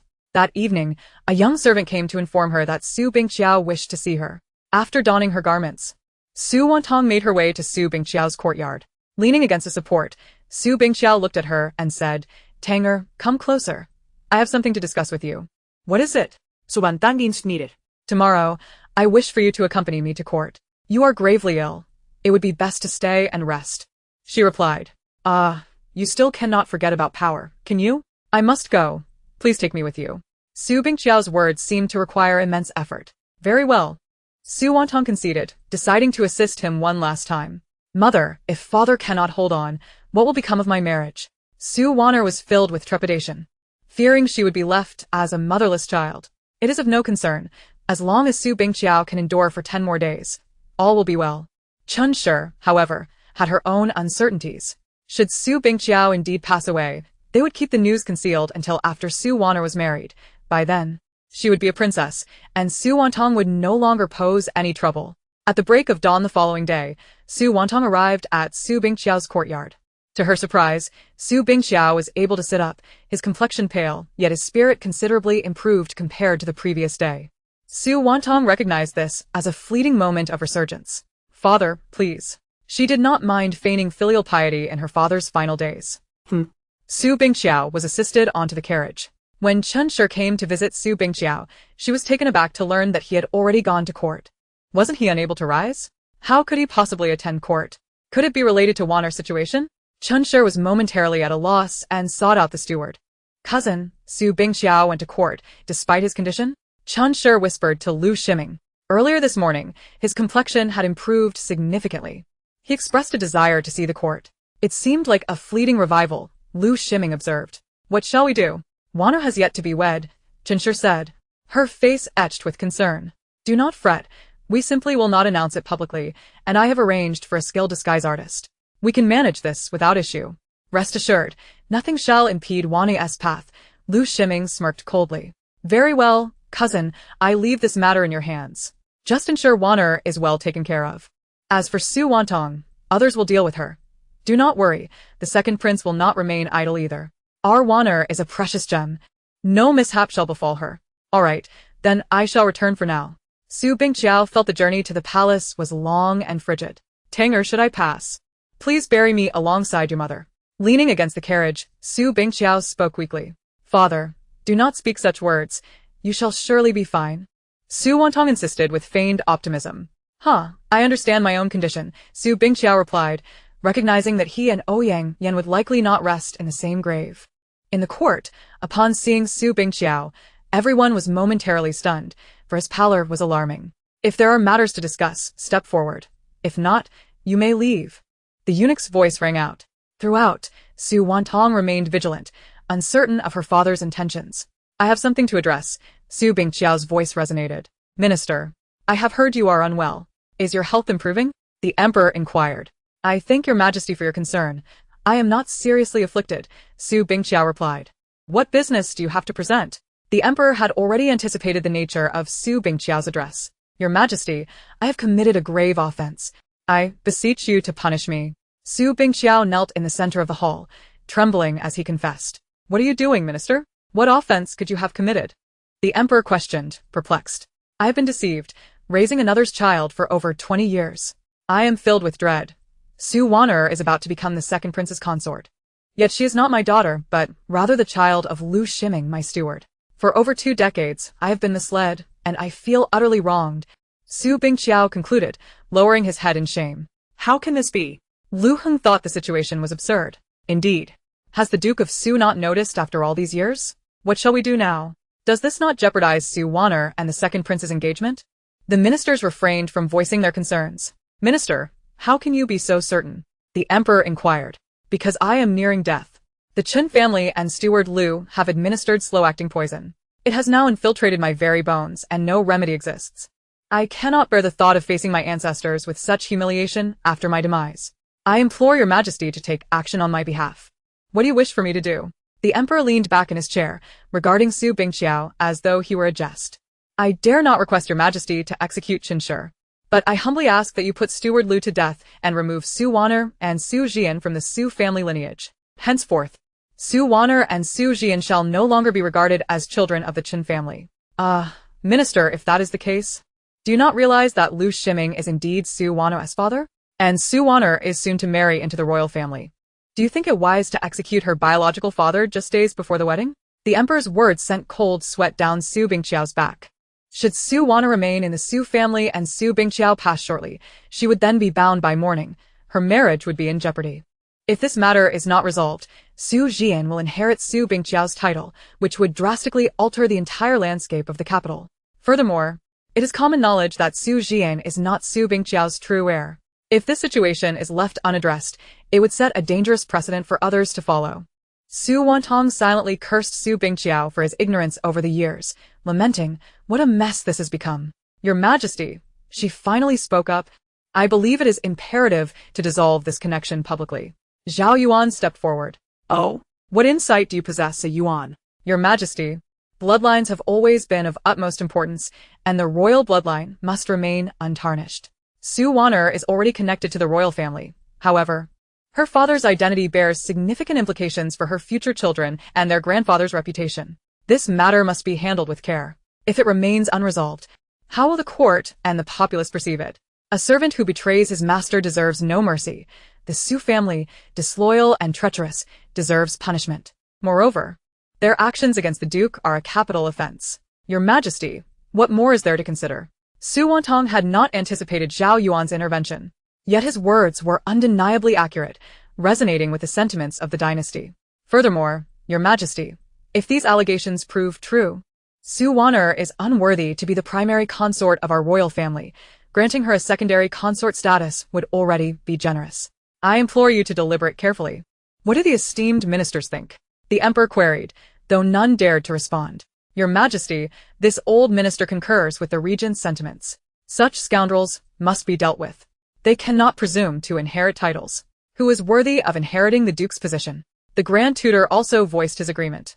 I understand. Summon the decree.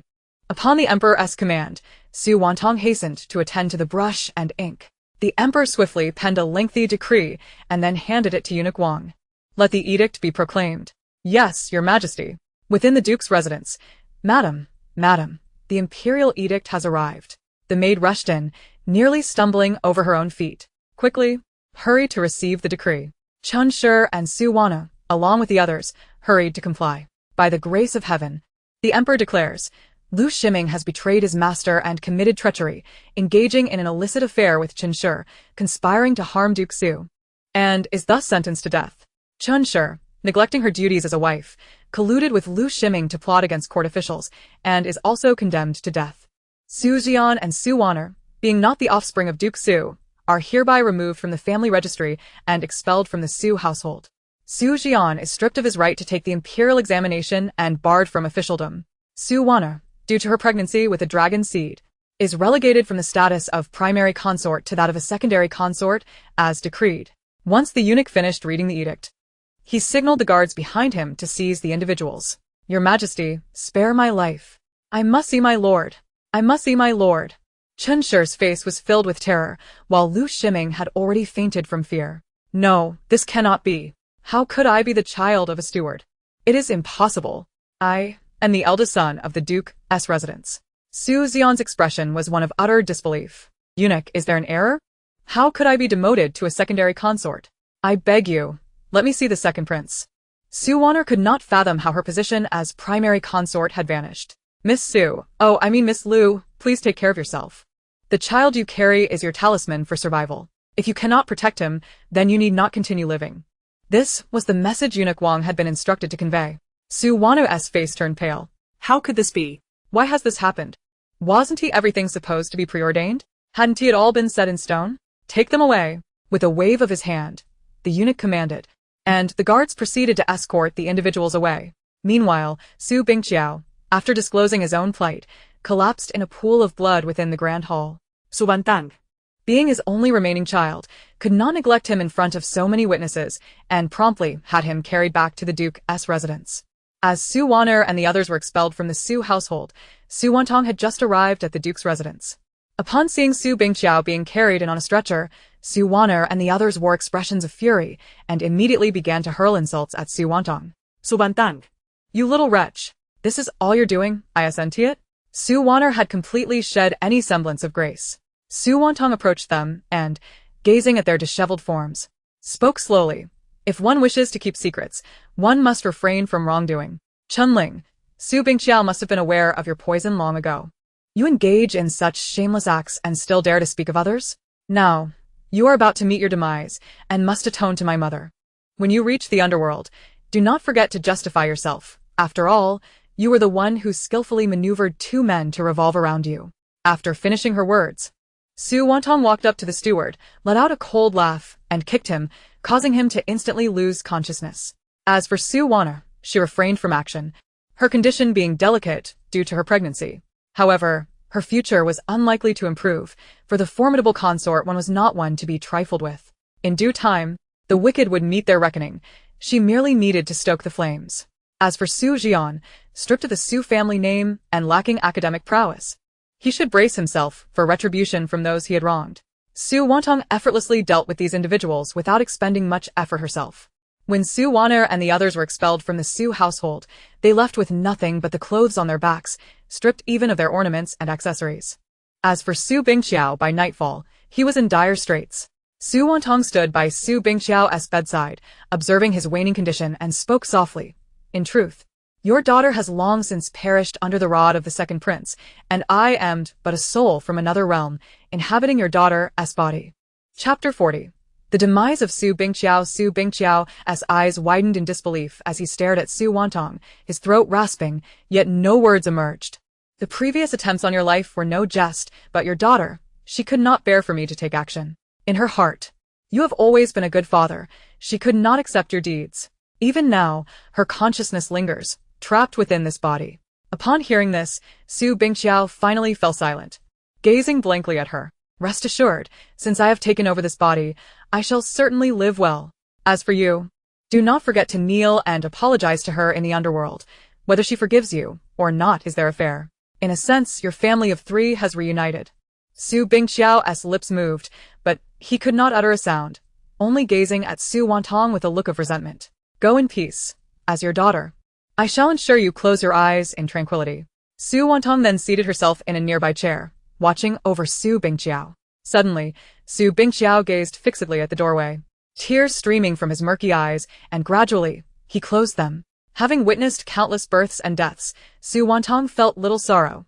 At that moment, a sense of lightness enveloped her, and the feeling of anguish dissipated entirely. She understood that this time, the original host had truly departed, leaving alongside Su Bingqiao. Oh, Foolish girl, forever clinging to the notion of familial affection. May you find true parents who love you in your next life. Bloodthirsty Su Wantang bids farewell to the two of you. From this day forth, only the Su Wantang of the apocalypse shall remain. No longer shall the Su Wantang of the Duke's residence exist. The arrangements for Su Bingqiao's funeral were managed by the elders of the Su clan. These individuals, who had profited greatly from Su Bingqiao's reputation and status, still felt the need to put on a facade of mourning after his death. Su Wantang knelt before the mourning hall, burning paper offerings. The regent has arrived. Suddenly, a house servant announced. Greetings, your highness. Su Wantang and the others knelt in respect. Miss Su, there is no need for excessive formalities. I have come to offer a stick of incense to the duke, Zhao Yuan stated, taking the incense from a nearby servant and placing it in the incense burner. Today, virtually the entire court had come to pay their respects to Su Bingqiao. Su Wantang was taken aback, realizing her father had such a wide circle of acquaintances. As the only legitimate daughter of Su Bingqiao, it was only natural for her to host the guests. Miss Su, the dead cannot return to life. Please accept my condolences. Sao Juan observed Su Wantang. Noting she appeared neither gaunt nor overly haggard, save for a slight darkening around her eyes. Thankfully, she was well. Thank you for your concern, your highness. Su Wantang truly did not expect him to come. 2 days later, Su Bingqiao was laid to rest in the ancestral grave. However, Su Wantang did not allow him to be buried alongside Ouyang Yan. Instead, she arranged for Su Bingqiao's grave to face that of Ouyang Yan. Beside Ouyang Yan's grave, Su Wantang erected a small mound containing toys and trinkets from the original hostess' childhood, thus creating a resting place for her as well. The elders of the Su clan naturally opposed this, but once Su Wantang made her decision, none could thwart her, and they ultimately ceased their objections. Upon returning to the duke's residence, Su Wantang felt an immediate chill, unsure if it was merely a psychological effect. The imperial edict has arrived. Suddenly, the eunuch's voice rang out. Su Wantang, accompanied by the household servants, knelt to receive the decree. By the grace of heaven, the emperor declares, Su Wantang of the Su family is hereby relieved of her position as a female official. Su Wantang of the Su family, a paragon of erudition and kindness, was bestowed the honor of inheriting the title of the Duke of Su, as she was the sole daughter of the Duke. 3 days hence, she was to enter the court and partake in deliberations, an imperial decree indeed. As the eunuch's voice resonated, he turned to Su Wantang with a smile, saying, Duchess Su, please accept the edict. Su Wantang gasped in disbelief. Is this truly happening? The Duke? Me, Su Wantang? With a heartfelt bow, she expressed, I humbly thank your majesty for this gracious favor. As she received the imperial edict, the household servants were moved to tears of joy. Following the demise of Duke Su Bingqiao, the duke's residence was to revert to the imperial family, for it was a property granted by the throne, without a male heir. It was only natural for it to be reclaimed. Many of the servants were bound by purchase agreements, and should Miss Su choose to sell them, they would be powerless to resist. However, much to their astonishment, the emperor had appointed the eldest daughter to inherit the title, thus sparing them from the fear of being sold. Once the eunuchs departed, Su Wantang remained in a state of disbelief. Though the position of duke was of the first rank, it wielded little real power, primarily involving the drafting of documents and assisting fellow ministers, all contingent upon the emperor's approval. Otherwise, one could merely idle away the hours. The Su family had earned the title due to their ancestors' contributions to the founding of the dynasty, yet that was a tale from a bygone era. Instances of women inheriting titles were not unheard of. During the reign of the great ancestor emperor, a countess had similarly inherited a title, but that was ages ago. Su Wantang's heart swelled with warmth, pondering if she might be the first female duke in a tale of transmigration. How amusing! Meanwhile, within the court, a cacophony of ministers erupted in vehement opposition. Your Majesty, this is inappropriate. Su Wantang is but a woman. She cannot inherit a title. Gu Qingwen was the first to voice his dissent. Indeed, Your Majesty, how can a mere girl attend court alongside us? Chimed in the antiquated minister Zhao. Even if the emperor sympathized with Su Wantang for losing her father and family, he could not condone this. The matter of inheritance should be retracted. Sun Bowen also stepped forward to contest, beseeching the emperor to rescind the decree. A throng of officials knelt in supplication. Only a small faction remained indifferent, comprising loyal subjects such as the Right Chancellor, Sun Taifu, King Qing, and the Regent, all steadfast in their allegiance to the emperor. Since when have I required your consent to act? Am I the emperor, or are you? The emperor's gaze swept over the assembly. During the reign of the great ancestor, a woman did inherit a title. I am not setting a precedent. Moreover, my choice to appoint Su Wantang is beyond your comprehension, it seems. As he concluded, he regarded the kneeling ministers with a chilling indifference. The thoughts of Su Wantang are not for your ears alone. I am keenly aware of your worries. Rest assured. I trust you have not transgressed, yet I have dispatched individuals to investigate. What will the findings reveal? My loyal ministers, do not underestimate my patience. I can bestow upon you high office or ensure your families face dire consequences. Therefore, do not dare to challenge my forbearance. The emperor's words left the assembly in a cold sweat. As for the matter of Su Wantang's inheritance, it was settled. The officials trembled at the thought. The once feared female official, now elevated to the rank of duke, would surely wreak havoc upon the palace. News of Su Wantang's ascension spread like wildfire, inciting envy and admiration among the noble women of the capital. This cannot be true, exclaimed Su Wantang, her disbelief palpable. How could Su Wantang possibly inherit a title? Gone was the former radiance she once possessed. My lady, please, do not succumb to anger. The physician cautioned against it, urged Sueju, desperate to quell her fury. But what of it? She is merely a child. Su Wantang lamented, her recent days fraught with distress as she faced the scornful gazes of those in the inn. Unable to voice her grievances. Since the incident, Zhao Zifeng had not visited her even once. Her mother and biological father were imprisoned, awaiting execution upon her marriage, and her brother's whereabouts remained unknown. How had things spiraled to this? My lady, please refrain from such talk, Sueju exclaimed, her anxiety palpable. What can be done? Am I to remain silent about my suffering? Su Wantang scoffed, referring to Su Wantang as a wretched woman repeatedly, before tears streamed down her cheeks. Once, she had trampled Su Wantang underfoot. Now, she was regarded as a pariah. Had she not been pregnant, her fate would have been no better. My lady, you must take care of yourself. Your mother is counting on you to save her, Sueju implored, wiping her tears. Yes, I must rescue my mother and my brother. Su Wantang resolved, gradually calming herself. Yet, Su Wantang would not grant her the opportunity to save Qin Ling and Lu Shiming. As night fell, the perfect moment for action had arrived. Clad in dark attire, Su Wantang made her way to the jailhouse of Jingzhou Prefecture. The facility was not heavily guarded, making it relatively easy to infiltrate, as it housed ordinary criminals rather than the serious offenders confined in the Ministry of Punishment. Upon reaching the jail, she leaped onto the roof. The weather was ominously cold, and as she glanced skyward, she summoned her water-based abilities. The surrounding moisture rapidly coalesced into droplets, and soon, a torrential downpour engulfed the city, as if the heavens had been punctured. Cloaked by the sound of the rain, Su Wantang stealthily entered the prison. Inside, the cells were sparsely populated, and ultimately, she discovered Chen and Steward Lu huddled together in the farthest corner, sleeping peacefully, unscathed by torture. Su Wantang regarded them, astonished by their audacity to slumber. Chen, Lu Steward, how fare you? Her cold voice echoed through the cell. They were not truly asleep, as the din of the rain was too overwhelming. Chen opened her eyes to find Su Wantang standing at the cell door. Su Wantang?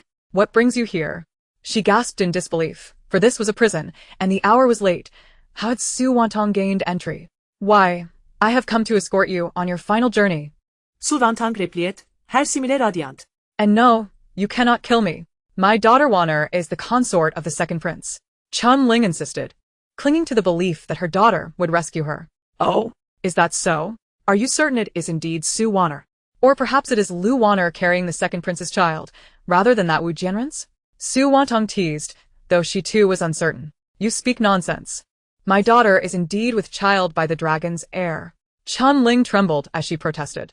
But even you are not entirely certain, are you? Fear not.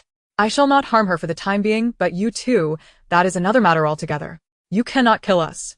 If you do, my grandson will surely seek vengeance. Chen pleaded, desperation etching her features. What difference does it make if I kill you? Who would know it was I who did it? Oh. You are still unaware, aren't you? Su Bingqiao is dead. Wasn't he supposed to die long ago? The Qin family is not surprised at all. Yes, he deserved it. And now his title has been bequeathed to me, as decreed by the emperor. No, it cannot be. How can this be possible? You are a woman. How could you assume the title of duke? The Qin family is in disbelief. Yet, the truth remains, Chen your wicked heart has led you to murder Ouyang Yan, poison Su Bingqiao, and even bring harm to their only daughter. Today, I shall take revenge upon you, for their sakes. I haven't killed you. You seem to be quite alive, don't you? Besides, weren't they all meant to die? You are not Su Wantang? Housekeeper Lu finally grasped the truth. What? She is not Su Wantang? The Qin family gazed at Su Wantang in astonishment. Su Wantang declared, Su Wantang is already dead. I merely crawled from the depths of hell as a demon to avenge her. With that, she flashed a smile. Soon after, the sound of rustling filled the air. A swarm of venomous insects, snakes, and ants surged toward them. What is this? Why are there so many snakes? Get away, get away. The Chun family, paralyzed with fear, could only watch as scorpions, centipedes, and snakes crawled closer. As more snakes and insects approached, screams echoed. Yet their cries were drowned out by the torrential rain. Su Wantang felt no remorse. Sparing these two would betray the spirit of the one who once owned this body. There is a distinction between taking action oneself and having others do so. She had never been a virtuous person. Her principle has always been to repay enmity with enmity and kindness with kindness. For every wound inflicted upon her, she returned tenfold. For every respect shown, she reciprocated with utmost reverence. Su Wantang has always been thus, and her crossing over would not change her. Gradually, the voices of the Qin family and housekeeper Lu faded away, overtaken by the creeping swarm. Taking advantage of the downpour, Su Wantang slipped away from the dungeon, as if she had never been there at all. Chapter 42, a scene of grief and despair the next morning, when the jailer came to inspect. He was utterly terrified. My lord, it's terrible, it's terrible. The jailer stumbled toward the hall in a panic. What a disgraceful display. Li Bin scolded upon seeing the jailer. My lord, something has happened in the cell. The jailer's face turned ashen as he spoke. What is going on? Li Bin began to comprehend the gravity of the situation. Lu Shiming and the Qin family. They are dead. What? How could this happen? Were you not instructed to keep a close watch? Li Bin was anxious. If the second prince were to plead for mercy and spare Lu Shiming and the Qin family, how would he explain this? My lord, we truly cannot be blamed for this. It rained heavily last night, and we didn't notice. Who would have thought something like this would occur? Moreover, they died under such mysterious circumstances. Their flesh has vanished. The jailer's face was filled with dread. What do you mean? Li Bin began to piece it together. They are nothing but bones now. Not a drop of blood or flesh remains. A chill ran down Li Bin's spine upon hearing this. Let us go take a look. A group, accompanied by a coroner, made their way to the cell, where they were greeted by a sight they would never forget. There lay two skeletons in the cell, devoid of any flesh, cleaner than if washed with water, and everything around appeared undisturbed. lending an eerie silence to the scene. Oh. The coroner suddenly noticed several scales stuck to a pillar at the cell's entrance. Did you discover something, Cow Coroner? Li Bin inquired. Please wait a moment. My lord, I will investigate further. The coroner covered his mouth and nose with a cloth and entered the cell. In truth, there were numerous clues, but without entering, one could not perceive them. After examining the scene and the skeletons, the coroner already had an answer in mind. What have you found? What is the result? Li Bin asked impatiently. These two perished here, indeed a hot potato. If not handled properly, we will offend both sides. My lord, these two were killed by venomous insects, snakes, and ants. What? Li Bin was momentarily taken aback. My lord, last night's torrential rain flushed out the venomous creatures hidden in their burrows. These toxins, having no food during winter, were hibernating. Upon encountering these two criminals, they became their meal. Which is indeed tragic. The coroner's words sent shivers through those present. When we return tonight, we must thoroughly inspect our beds to avoid any venomous creatures. This is truly terrifying. Understood. Let us collect their remains. Li Bin found this manner of death quite unbelievable. Yet it aligned perfectly with the current circumstances. Yes. Li Bin hastily completed the case file and proceeded to submit it to the palace. When the emperor received the report, he glanced at it before tossing it to Zhao Yuan, who was seated nearby enjoying tea. Look, the Qin family and Lu Shiming are dead, the emperor remarked, settling beside Zhao Yuan. Zhao Yuan perused the report, noting, this is truly unfathomable, yet somehow reasonable. You also find it unfathomable? The emperor inquired. Actually, I have encountered such a situation before at the border. There exists a type of red ant that inflicts excruciating pain when it stings, and its destructive power is considerable. I once witnessed an old horse that fell to the ground being consumed by these ants. Within the span of a tea break, it was reduced to nothing but a skeleton.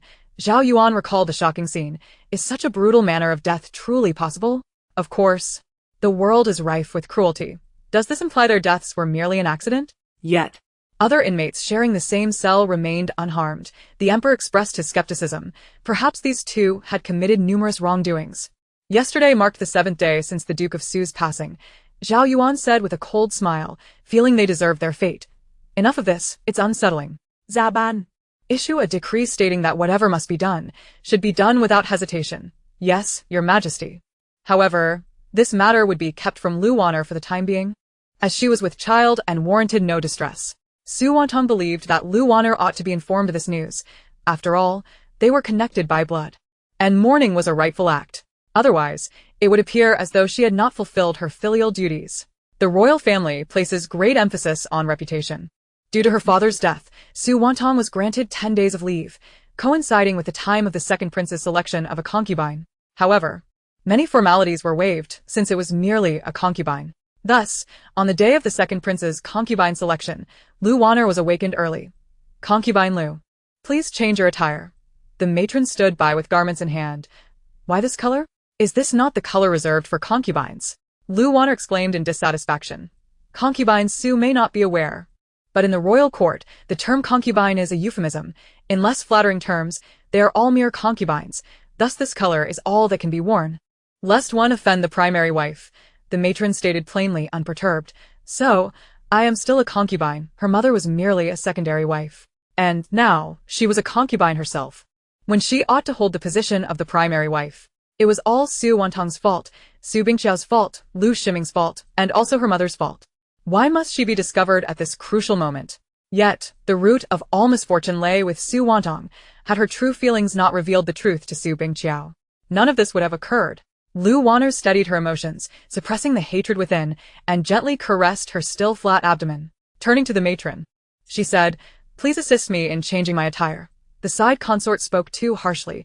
It was all within the duties of a servant. Once she had changed her attire, Lu Wanner was assisted into the carriage, which then slowly made its way towards the estate of the second prince. Behind the carriage, there was nothing but a lone green bamboo following alongside. Is this truly the palanquin of the second prince's side consort?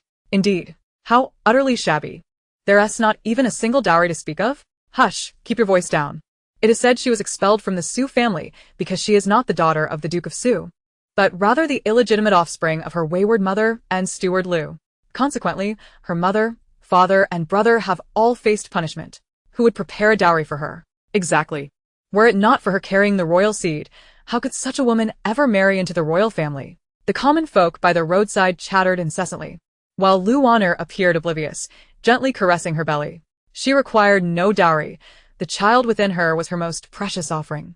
She merely hoped to give birth to a healthy baby and, in turn, see Su Wanner perish. A cold smile crept across Lu Wanner's lips. If you attempt to suppress me, I shall crawl forward and strike when least expected. Upon reaching the second prince's estate, Lu Wanner was welcomed through the side entrance. Many officials had come to offer their congratulations. After all, one must consider the future monarch growing within her womb. However, Su Wantang had not attended, as she had just lost her father and was still in mourning, thus exempt from such obligations according to the customs of the era. No one would dare speak against it. Uncle Wu, in the future, if someone visits, do not accept any congratulatory messages carelessly. For my current status is different, and many eyes are upon me. Su Wantang instructed, summoning Uncle Wu, who had assisted in tallying the dowry some time ago, to serve as her steward. Uncle Wu had been the steward of the original owner's maternal grandfather and was certainly capable of fulfilling this role. Furthermore, she had used her versatile shovel to ascertain that Uncle Wu was indeed of unwavering loyalty. Yes, Mississippi. At home, Su Wantang insisted that everyone address her as Miss, for calling her the Duke of Su reminded her too much of Su Bingqiao. The patriarchs of the Su clan believed that the Su family would begin its decline. Given that no one was to inherit the title, what glory could there be left? They did not foresee that the emperor would allow Su Wantang to inherit the title, leading to a mix of joy and sorrow among the populace. Naturally, there were those who were enraged, harboring thoughts that ought not to be entertained, such as Su Bingqiao's married younger sister and his half-brother. Miss, Lady Li has arrived, Xiao Tao announced, entering the room. Lady Li? Su Wantang was unfamiliar with this individual. Miss, she is the Lord's sister, Su Xiner, Xiao Tao whispered. Oh, let her in. Su Wantang recalled that the original owner had an aunt, though their relationship was far from cordial. This aunt had shown genuine kindness to Lu Wanner while treating her as if she were a foundling. The original owner also had an uncle, born of a concubine, who had been banished due to a disability and had not returned for several years. The original owner did not know him well. In fact, based on the original owner's impressions, that disability was likely polio. Unfortunately, this era was exceedingly backward, and any ailment would ultimately be associated with malevolent forces, deemed ominous. It's been ages since I last saw you. Tang Tang, you've grown so beautiful. Su Xiner exclaimed upon entering, her tone exaggerated. Indeed, and is quite busy. Even upon the passing of my father, you could not take the time to mourn. One might think he was not your own brother, Su Wantang observed, Su Xiner, whose expression was rife with scheming, as though she believed her thoughts were concealed from others. Following her was a gaunt man, his eyes sunken, resembling a frail bamboo stalk, clearly weakened by excess. That's not true. My aunt lives far away and coincidentally fell ill, so she couldn't return promptly. Now that she is feeling better, she has hurried back with your cousin. Su Xiner wasn't returning due to a lack of desire, but rather weighing the pros and cons. With her brother deceased and Su Jian and Su Wana not her biological niece and nephew, and with Lu, the steward, and Qin being apprehended, only Su Wantang remained. The Duke's estate had no one to inherit the title. If she returned, she would be Su Wantang's aunt. And it was possible Su Wantang would be compelled to stay with her. In such a scenario, she might even have to manage the wedding preparations. What benefit would that bring her? As far as she knew, Su Wantang's mother had a considerable dowry, but most of it had been squandered by Qin Linghua. Even if some valuables remained, they would surely have ended up in Su Wano's hands. It would be more advantageous to curry favor with the now-established side consort, Su Wanner, than with Su Wantang. Thus, when Su Bingqiao died, she not only refrained from attending but even sent a mere floral tribute. When Su Wanner wed, she had secretly gifted her 2,000 taels of silver. After all, what could be more impactful than providing assistance in times of need? However, she had not anticipated that the emperor would permit an unmarried girl to inherit a title. This compelled her to reconsider her position. Now that Su Wantang was a duke, she would be the duke's aunt, a status that was quite favorable, especially since Su Wantang had no remaining kin and would eventually depend on her. As for Su Bingwen, a disabled child born of a concubine, what connection did he have to the duke's estate? Thus, she hurriedly brought her son along, contemplating that if matters did not proceed smoothly, having him marry Su Wantang would still be beneficial. One must admit, Su Xiner's calculations were astute. Oh, is that so? Your aunt fell ill, yet still managed to send dowry to Lu Wanner? It is said to be 2,000 taels, Su Wantang remarked, already aware of this matter. Not at all. Tangdang, no matter what. She has called you sister for over a decade and me aunt for just as long. How could I simply stand by?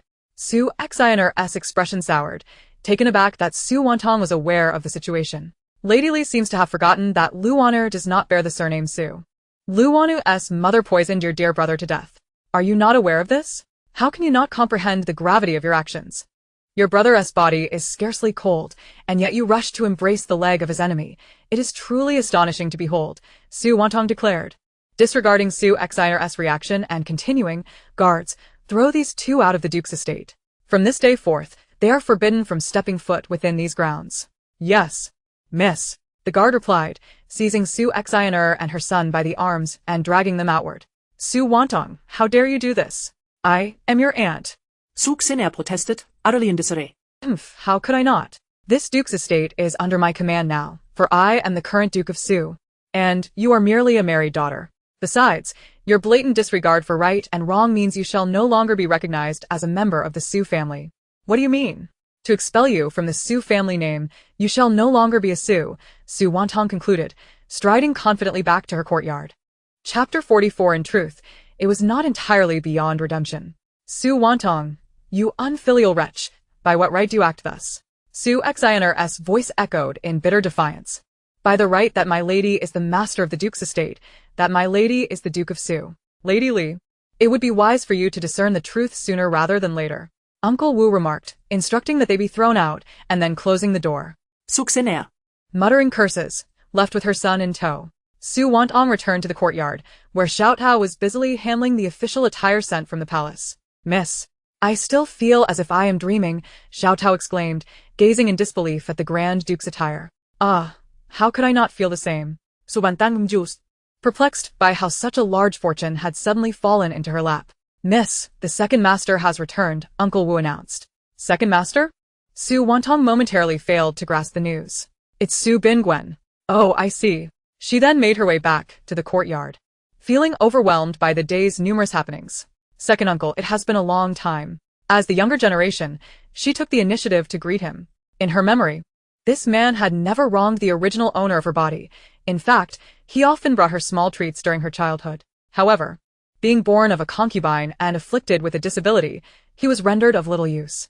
Subsequently marrying a wife in adulthood and being dispatched to manage some estates in other provinces, rarely returning. It appears you have blossomed beautifully, Tanger, Su Bingwen remarked, setting aside his plans upon seeing Su Wantang. I wonder how you have fared in these recent years? Everything is well. Today, I came to mourn for my elder brother, who has passed. I should have arrived sooner, but as you know, the distance from Shunan to the capital is quite considerable. Su Bingwen spoke the truth. Shunan was indeed far, with travel requiring both water and land routes, making it quite troublesome. Uncle, please do not blame yourself. My father will certainly understand. Moreover, the incident was unexpected and beyond anyone's control. Alas, it is all the fault of the Qin family. But let bygones be bygones. Once a person dies, they are like a lamp extinguished, Su Bingwen said, shaking his head. How much better Su Bingwen is compared to that Su Xinr. If he harbored any thoughts about the Duke's position, I would ensure he never returned. Su Wantang thought to herself, observing that Su Bingwen was more handsome than Su Bingqiao, though regrettably disabled. Upon sensing Su Wantang's unspoken thoughts, Su Bingwen's face turned pale, and he looked at her as she sipped her tea in silence.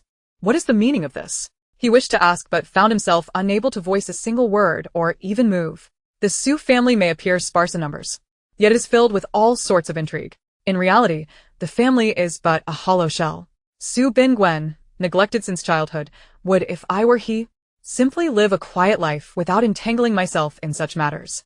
Had Su Wantang not been bestowed a title, her plan would have been to dissolve the Duke's household, purchase a home with Xiao Dao, open a shop, and attend court, so simply laid out. Alas, a decree had disrupted all her intentions. Su Bingwen composed himself and spoke.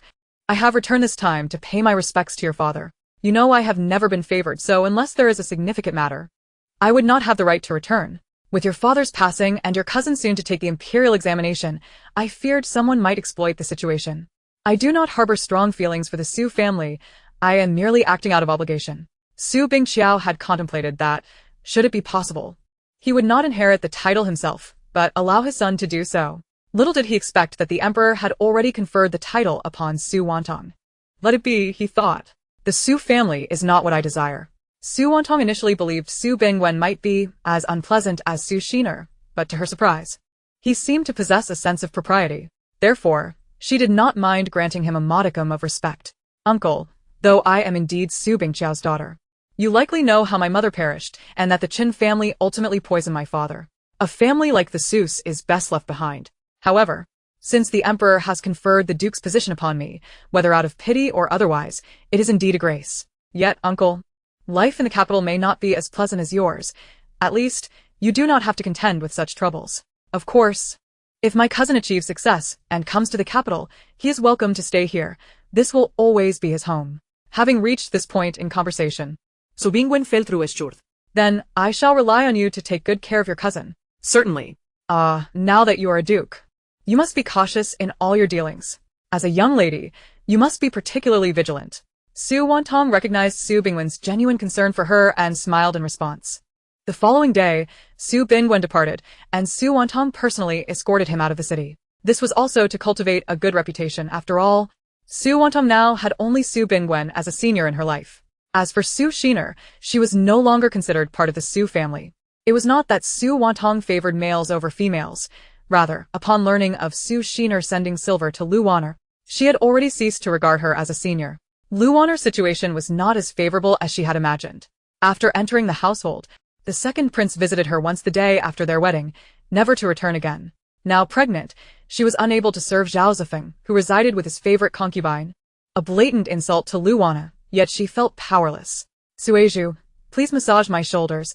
I am utterly exhausted. Since becoming pregnant, Lu Wanner had been in poor health, experiencing severe reactions. Yes, miss. Suizhu was now Lu Wanner's sole support. Even when Lu Wanner was scolded for the second prince's absence, she did not retaliate. Outwardly, Lu Wanner appeared calm, but the moment she learned of Su Wantang inheriting the title, she began plotting how to eliminate her. Yet, her immediate focus was on delivering this child. It was her last bargaining chip. As long as she had a child, she would surely rise again. For a gentleman's revenge is never too late. She would make that wretched Su Wantang come crawling to her, enduring relentless torment, until her demise was assured. Chapter 45. Just after the mourning period, Su Wantang attended court for the first time. The duke's official attire differed from that of the female officials. The duke's garb featured a colorful embroidered four-clawed dragon on the chest, with 2 square patches adorning the front and back. As Su Wantang was a woman, the black fabric was replaced with red, rendering her appearance strikingly sharp. Indeed, she exuded an aura of formidable brilliance, her beauty not diminishing her strength. Su Wantang was a woman of contradictions. She could embody grace when required, yet exude a bloodthirsty sharpness when the situation demanded it. Such was her presence in the duke's attire. As she ascended into the carriage befitting a duke, she made her way toward the palace. The Su Wantang of now was not the same as before. She was the bloodthirsty Su Wantang from a world beyond. Alighting from her carriage, she entered the royal palace. Today's female official was Aunt Lan Fong, accompanied by a young maid, presumably the next in line for the role. Duke Su. Aunt Lan Fong beamed at Su Wantang. On Lan Fang. Su Wantang returned a greeting. Aunt Lan Fong personally adjusted Su Wantang's attire before welcoming her inside with a smile. Upon entering the grand hall, many officials pointed and whispered, casting various glances her way. Yet, Su Wantang remained unfazed. She was now a duke, elevated above many in rank. And those people did not merit her attention. She took her place where Su Bingqiao once stood, awaiting the emperor's arrival. When Zhao Yuan arrived, he immediately spotted Su Wantang standing to his left. A right chancellor stood between them, yet Zhao Yuan felt an inexplicable joy. Long live our emperor. The courtiers bowed to the sovereign. You may rise, my esteemed ministers. Su Aiqing, the deceased is passed. Please muster your spirits. The emperor offered words of condolence to Su Wantang. Your Majesty, I am grateful for your concern. Su Wantang replied with thanks. I have a matter to report to your Majesty. Living step with format. Proceed. The day before yesterday, the criminal Lu Shiming and the Qin family were found dead, having been bitten by venomous insects, snakes, and ants. By the time they were discovered, only their skeletons remained. The coroner's examination revealed that a sudden downpour had driven these creatures out in search of food, leading them to prey on humans. This is utterly terrifying. The ministers shuddered upon hearing the news. It's understood, they were destined for execution anyway. Since they are dead, let it be so. This can be deemed as a case of retribution. The emperor waved his hand dismissively. Your Majesty, I also have a matter to report, Zhao Yuan interjected. Proceed. Your Majesty, you dispatched me to investigate the situation regarding the scholars, and I have uncovered the truth. Oh? What is the matter? To answer Your Majesty, we must question the Crown Prince and the Second Prince. They, in their attempts to win over the scholars, instigated the Academy, resulting in the Crown Prince and the Second Prince standing at the Academy's gate, driving up prices and consequently inciting discontent among the scholars. Upon hearing this, the assembly held its breath. This was a matter involving princes, and anyone daring to speak out would surely incur the wrath of their lords. Indeed. It is the regent who possesses such efficient handling of affairs. Only he would dare to speak and act in such a manner. In public, he is the regent, a minister to the emperor, and it is only right that he investigates this matter.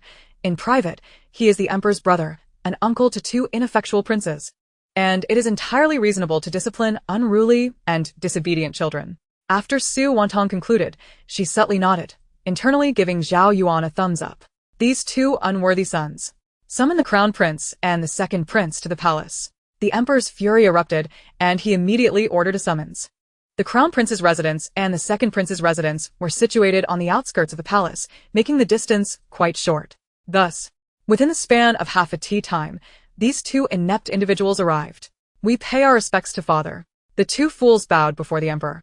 They had been filled with trepidation on their way, uncertain of the reason for their father's summons. Unworthy sons. The emperor hurled the memorial at their heads. Father, please quell your anger. We do not know where we have erred. We beseech you to enlighten us. Enlighten you? What of the situation regarding the scholars in the capital? The emperor inquired. I am wronged, father. I know nothing of this matter. Zhao Zifeng was the first to cry out in protest, for he truly had done naught but whisper a hint to his subordinates. Father, I too am innocent. The Crown Prince is indeed wronged, as he truly knew nothing of this. It was his advisors who acted. Ha, wronged? Your royal uncle has personally investigated this matter. Could it be that he would unjustly accuse you? The emperor, both angry and amused, found humor in the folly of his sons, who were indeed, as Su Wantang had described, utterly incompetent. Zhao Zifeng fell silent, suddenly intimidated. He feared Zhao Yuan more than he feared his own father, for while his father might show leniency, Zhao Yuan was devoid of such mercy. Before him, all stood equal, regardless of status. Father, I acknowledge my faults. I have indeed acted rashly, and I implore you to punish me. Zhao Zifeng swiftly admitted his error. This prompted Zhao Yuan to cast him a sidelong glance. Interesting. Ambition is beginning to swell. I too acknowledge my faults. I should not have compared myself to my second brother, which has indeed caused detriment to the scholars. I was in the wrong. I beseech you to punish me, father. Zhao Zirui quickly followed suit, now acutely aware of the looming crisis. To recognize one's errors and amend them is of great merit. Your Majesty, since both princes are aware of their misdeeds, I urge you to temper the punishment, for fortunately, no great disaster has ensued. Chancellor Gu stepped forward to intercede. Indeed.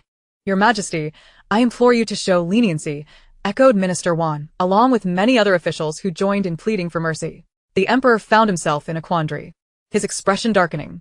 TSK, to speak of shamelessness, you lot are the epitome of it. Your faces are thicker than the hide of the cattle on my estate, and more resilient than the walls of this palace. Su Wantang's inner thoughts resounded. The courtiers, upon hearing this, felt their faces flush with embarrassment, while Zhao Yuan stifled a chuckle, concealing his fist. The ministers wished fervently that Su Wantang were mute, lamenting her sharp tongue and lack of decorum. The emperor too found amusement bubbling within him, though he dared not display it. Su Waiqing, what is your opinion on this matter? The emperor suddenly inquired of Su Wantang. Taken aback, she hadn't anticipated being addressed, as she had assumed her position as a mere ornament. Chapter 46, Your Majesty. This is my first day in court, and I am not well versed in the customs of the court. I am unaware of what should be said and what should not. Su Wantang, far from a naive fool, understood well the capricious nature of emperors in ancient times. One could not simply respond to every whim. The wrath of the Son of Heaven could indeed lead to the demise of millions. Speak freely. I grant you immunity. The emperor gestured with his hand. I thank your Majesty. Then I shall express my humble opinion. Su Wantang bowed gracefully and began. I believe that princes, like commoners, must face justice for their transgressions. The Crown Prince and the Second Prince have indeed overstepped this time. It is well known that scholars toil in hardship to achieve success in the imperial examinations, Yet the actions of the crown prince and the second prince have truly disheartened them. With the spring examinations approaching next year, should they miss this opportunity, they must wait another 4 years. How many scholars can afford to wait 4 years? In the households of ordinary folk, one scholar can impoverish the entire family. They endure great hardship to provide for their education. A light-hearted comment from the crown prince and the second prince has inflated the costs of tuition across the capital. Will this not set a precedent for other regions to follow suit? Although this may appear to be a mere squabble stemming from the rivalry between two princes, it could potentially destabilize the very foundations of Daeong. I know that many may deem my words alarmist, but who can say that among this year's scholars there isn't a prodigy destined to make monumental contributions? If your conflicts lead to their disillusionment and they turn to neighboring states, it is we who will ultimately weep. Therefore, I contend that the actions of both princes warrant punishment. I implore your majesty to have them personally apologize to the scholars and write a letter of apology, alongside compensatory measures, and to impose a period of reflection with a reduction in their allowances, a small punishment serving as a grand admonition, to prevent further displays of jealousy and rivalry.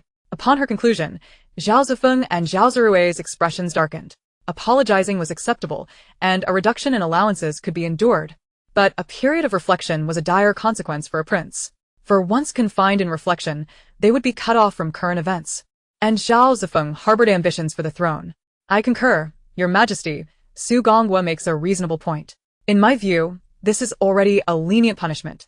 Had it been up to me, I would have ensured they faced far harsher consequences, Zhao Zifeng asserted, casting a glare at Zhao Zirui and Zhao Zifeng. It is granted. You two unworthy sons shall go and apologize to the scholars of the academy tomorrow. Then you will both be confined in reflection and have your allowances reduced for 6 months. We obey your decree.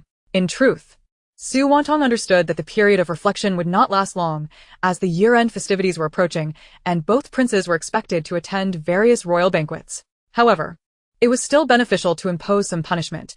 At the very least, they would not create further disturbances for the time being. Your Majesty, I have a matter to report. Suddenly, Grand Tutor's son stepped forward and spoke. Please, Grand Tutor, share your thoughts. The Grand Tutor typically refrained from voicing his opinions unless absolutely necessary. So, his intervention genuinely surprised the Emperor this time. I believe the second prince should take a legitimate consort, he continued.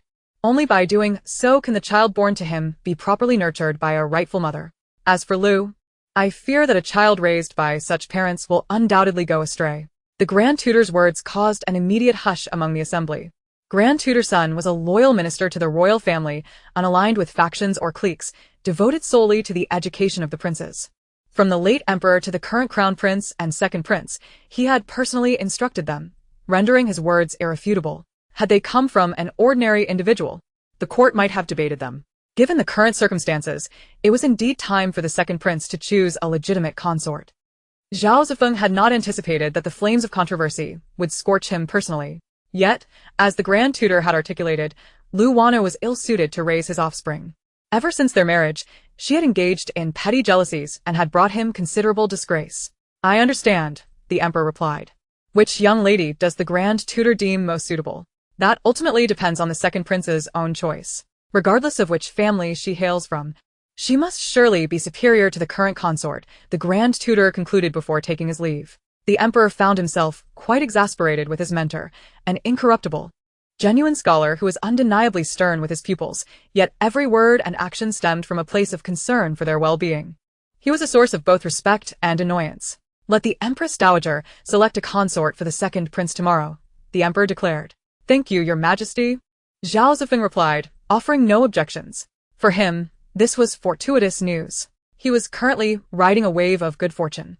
With a child on the way and a legitimate consort soon to be chosen, he would overshadow the crown prince in every regard. And he could not help but revel in his good luck. Oh dear. Today the Emperor has handled matters exceptionally well, demonstrating his aptitude for heeding counsel. He truly is a commendable ruler. However, Zhao Yuan is also quite formidable. It is no wonder Zhao Zifeng behaves like a mouse in the presence of a cat. So obedient. Under the thumb of the regent, Su Wantang mused to herself, while Zhao Zifeng's complexion turned ashen. The Emperor and Zhao Yuan, however, appeared quite pleased. After court, Zhao Zifeng returned home in a daze. With Su Wantang now attending court, her peculiar voice loomed over him like a sword, ever suspended above his head. Observing his father and uncle managing affairs today had instantly illuminated for him why Su Wantang was able to infiltrate the court. She was essentially a visible blade wielded by his father. Anyone daring to disrupt order would find themselves in her crosshairs, with her sharp tongue capable of unearthing even the most hidden family secrets. Upon returning home, Su Wantang examined the shop that Uncle Wu had meticulously arranged, preparing for its grand opening. The Duke of Su's estate was now under her command, yet she could not neglect the shops that lay dormant. With numerous products unlocked in her marketplace, it was high time to commence sales. Uncle Wu, I require a trustworthy batch of individuals. Please prepare accordingly. If that proves difficult, procure some servants instead, Su Wantang instructed. Yes, miss, I shall attend to it tomorrow, he replied. Also, please reclaim the shop and renovate it according to the blueprint I will provide shortly. Understood, old servant. Su Wantang retreated to the courtyard, sketching the renovation plans. The shop had previously sold cosmetics, and she intended to enhance its existing decor with a few display cabinets and some comfortable seating areas. The original establishment was drab and colorless. This time, she resolved to replace it with light-colored curtains and other cheerful accents. Chapter 47. The flamboyant actions of Imperial Concubine. One Imperial Concubine acted swiftly. It wasn't long before she confirmed the selection of the second prince's consort. The chosen one was Gu Yanran, the legitimate daughter of Chancellor Gu Qingwen, a member of a prominent family befitting the status of a second prince's wife. Amusingly, Sun Xiangyi would also marry the second prince, albeit as a secondary consort. The royal household was bound to become quite lively. Su Wantang was elated upon hearing this news. It wouldn't be long before Lu Wanner reaped the consequences of her actions. With the year drawing to a close, the arrangements for the marriage were expedited. Set to take place on the 8th day of the 12th month, coinciding with the Lava Festival, a date deemed auspicious by many. With the wedding fast approaching, the Ministry of Rites was bustling with activity, and Su Wantang had been summoned to assist, albeit with the relatively light task of managing invitations for officials. That evening, as Su Wantang returned from the Ministry of Rites, she traversed a desolate alley in the city, approximately a kilometer long. Though the alley was devoid of life at night, its proximity meant many officials returning from the ministry would take this route. Despite the lack of passers-by, it remained quite secure. After all, no one in the capital would dare to ambush an official here. Seated in a carriage driven by the same coachman as before, Su Zhaoqiao's former driver, she suddenly heard a whistling sound.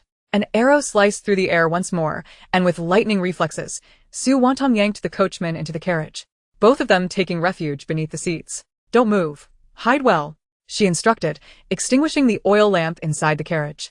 Miss, don't mind me. You must escape.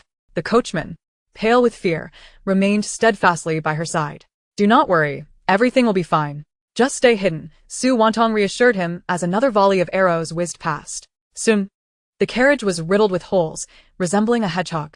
Fortunately, Su Zhaoqiao's carriage was constructed of wood encased in iron, providing a measure of safety within. The door was ajar, allowing a few arrows to penetrate, but none struck them. As silence fell, the sound of approaching footsteps and the drawn blades of assailants reached their ears. How dare you? Just because the tiger is not roaring, do you think I am a mere cat? Su Wantang exclaimed, leaping from the carriage to confront the attackers. You are foolishly seeking death. As the assassins lunged at her, drawing their weapons, Su Wantang gripped her versatile spatula tightly, transforming it to a more formidable size to meet the oncoming threat. With each strike, she dispatched her foes with resounding force. Damn it. This duke's attire is truly cumbersome, long and tripping me up, utterly inconvenient. How do those elegantly dressed warrior maidens manage to fight in such garments? She pondered, lamenting her plight. Evading one assassin's blade, she retreated to a wall as the others closed in. Realizing her restricted movements, they attacked en masse. Su Wantang gulped. Her attire was proving to be a significant hindrance. One of the assassins was sent sprawling as she wielded her spatula, while another met a rather unfortunate fate. Just as she prepared to unleash her powers to transport them all away, two figures descended from above, joining her in the fray. Squinting, she recognized them as Zhao Yuan and his guards. Duke of Su, are you unharmed? Zhao Yuan inquired while battling. I am unscathed. Thank you, Su Wantang replied, dispatching another enemy with a swift blow. Such brutality, murmured Mu Feng. In their combined effort, the three soon overcame the assassins. Su Wantang approached Zhao Yuan, cupping her hands in a gesture of respect. I am deeply grateful for your timely intervention, Regent. Do not mention it. I had no idea the Duke of Su possessed such martial prowess, and your weapon is rather unique. Zhao Yuan remarked, rubbing his temples. Please excuse my awkwardness. Su Wantang chuckled sheepishly, acknowledging the peculiarity of her spatula. Is there any reason you might have offended someone recently? How else could there be so many assassins targeting you? Zhao Yuan asked, feigning ignorance. Having offended many along the way, I find myself in this position, which is, by nature, a source of enmity. Such a brazen assassination attempt is something I've grown accustomed to.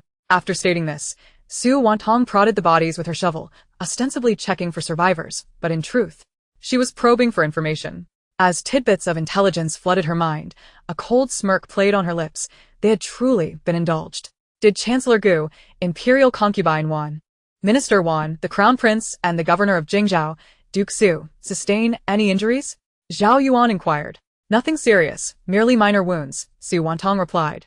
Indeed.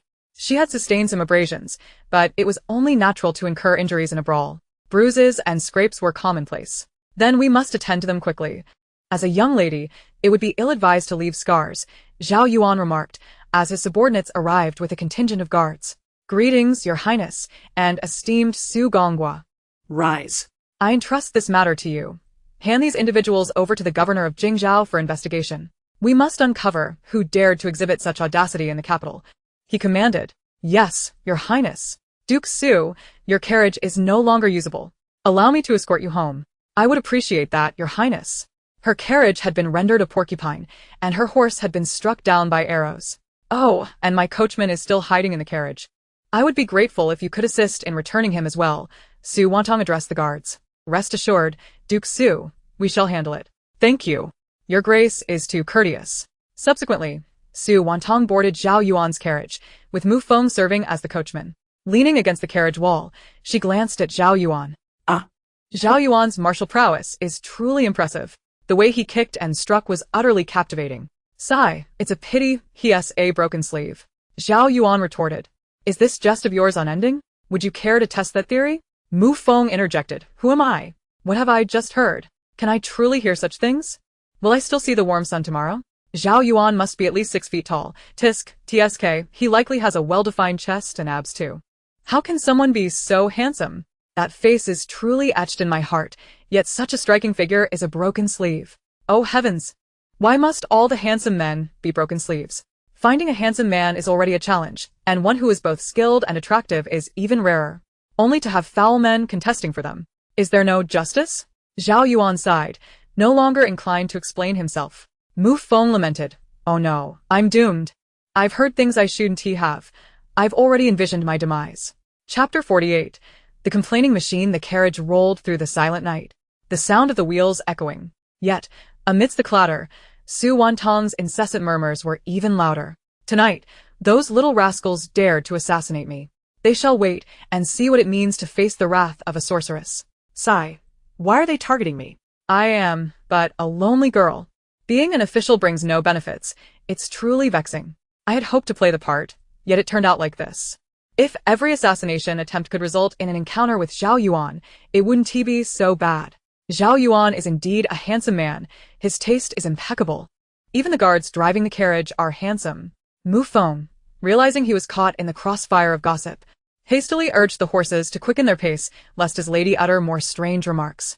Zhao Yuan, noticing Su Wantang praising his guards, could no longer contain himself. Did she not see him sitting right in front of her? Truly, she was a capricious woman. Su Wantang gently parted the curtains of the window, peering at the scenery outside. What she saw was indeed unexpected. Many of the shops had closed, yet one remained brightly lit, its sign boldly declaring, Chuanxiang Courtyard. It was clear that this was not a reputable establishment.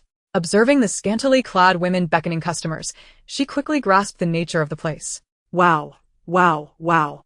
This is a brothel. That woman is quite beautiful, yet alas, she has been sullied. Oh no, she asks entering the building. Where are the male courtesans? Why can't I see any? Wait, why are there so many older women soliciting? Do men really fancy older ladies? They must be desperate. Zhao Yuan watched as Su Wantang's eyes fixated on the scene outside, her longing almost palpable, and irritation bubbled within him. Mu Feng, hasten the carriage. The scent here is overwhelming, Zhao Yuan suddenly commanded. Yes, Your Highness. Mu Feng cracked the whip, and the carriage accelerated. Your Highness, your sense of smell is remarkably acute. Su Wantang said, touching her nose in embarrassment. I am particularly sensitive to the scent of cosmetics. Ah, that explains it. The place we just passed was quite fragrant. Duke Su, what are your thoughts on the recent assassination attempt? Who could have wished you harm? Zhao Yuan probed. I cannot say. It is indeed troubling. Do not worry. I shall inform the Emperor and ensure you are not burdened with additional responsibilities in the future. Thank you, Your Highness. At last, they arrived at the gates of the Duke's residence. Su Wantang leaped down from the carriage, displaying none of the decorum expected of a lady. Thank you for escorting me. Your Highness. No need for thanks. The hour grows late. I shall not impose upon you to enter the estate. Travel safely, Your Highness. Indeed. Duke Su, do hurry inside. Once Zhao Yuan's carriage had departed, Su Wantang finally entered the gates.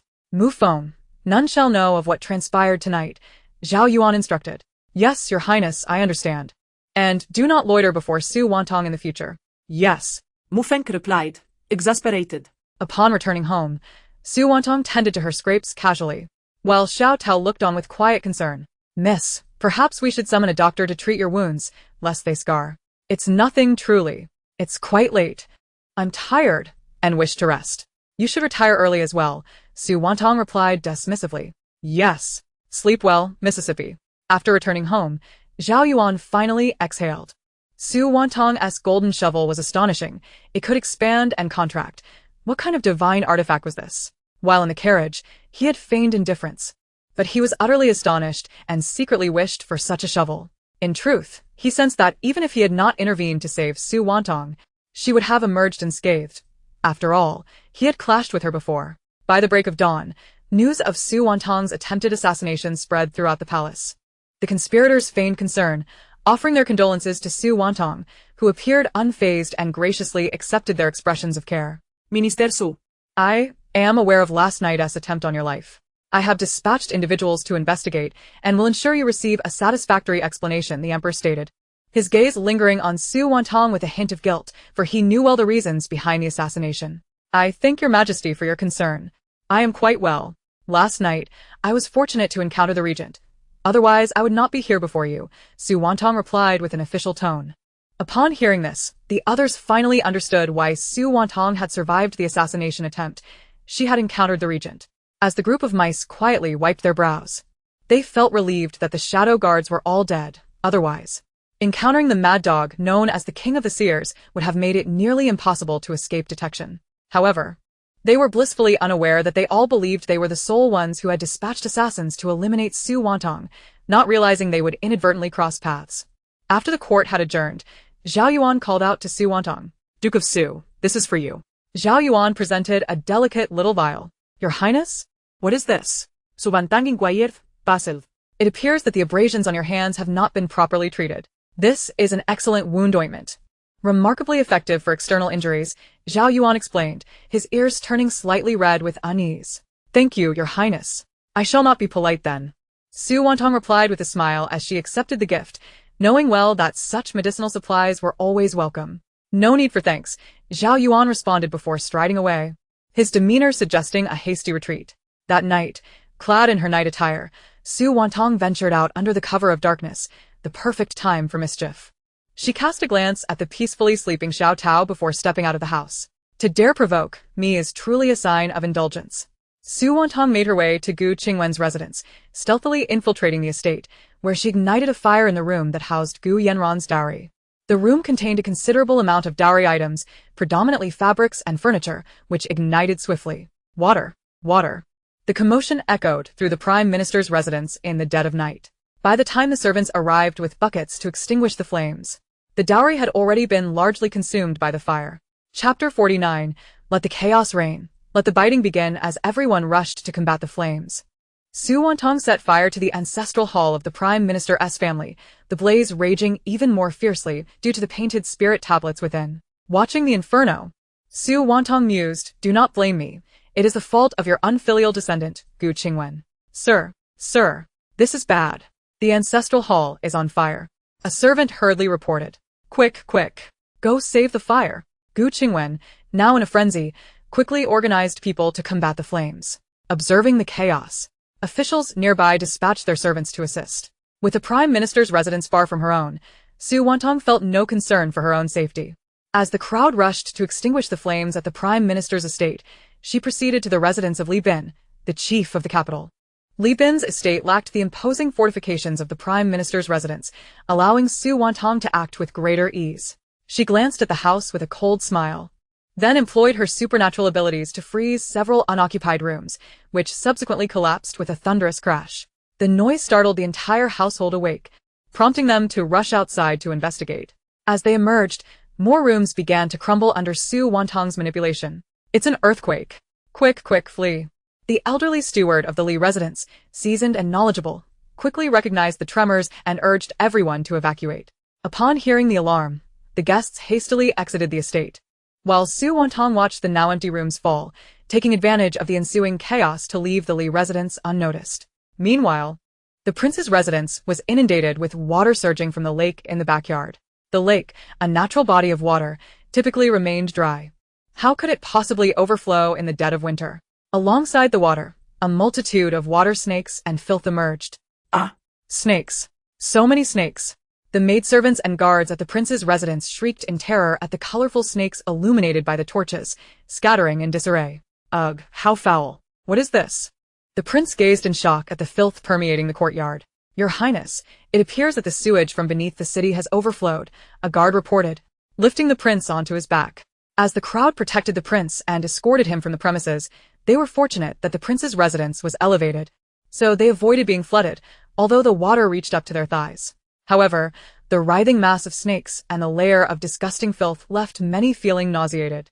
The prince, princess, and others fled the palace, clad in flimsy nightclothes, shivering in the cold wind.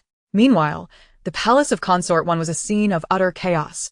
Overrun by a swarm of mice, their incessant squeaking sending shivers down the spine. Consort 1 was ushered out of her chamber by eunuchs. Yet her quarters had been overtaken by rodents. The mice gnawed on everything in sight, but did not harm humans.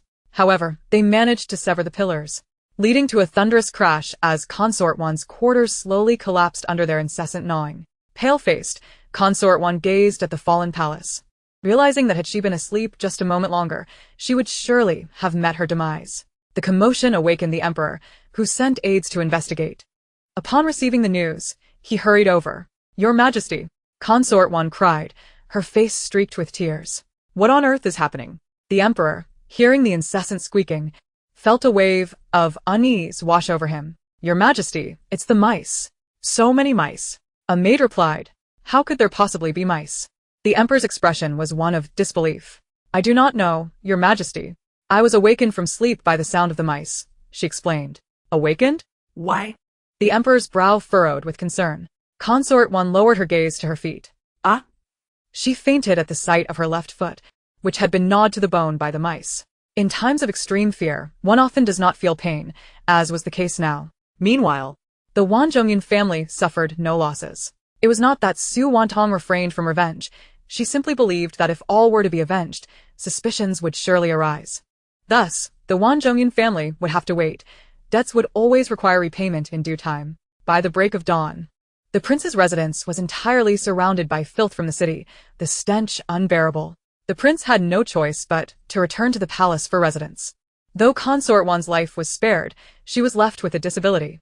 As for the Prime Minister's estate, it had been nearly consumed by flames.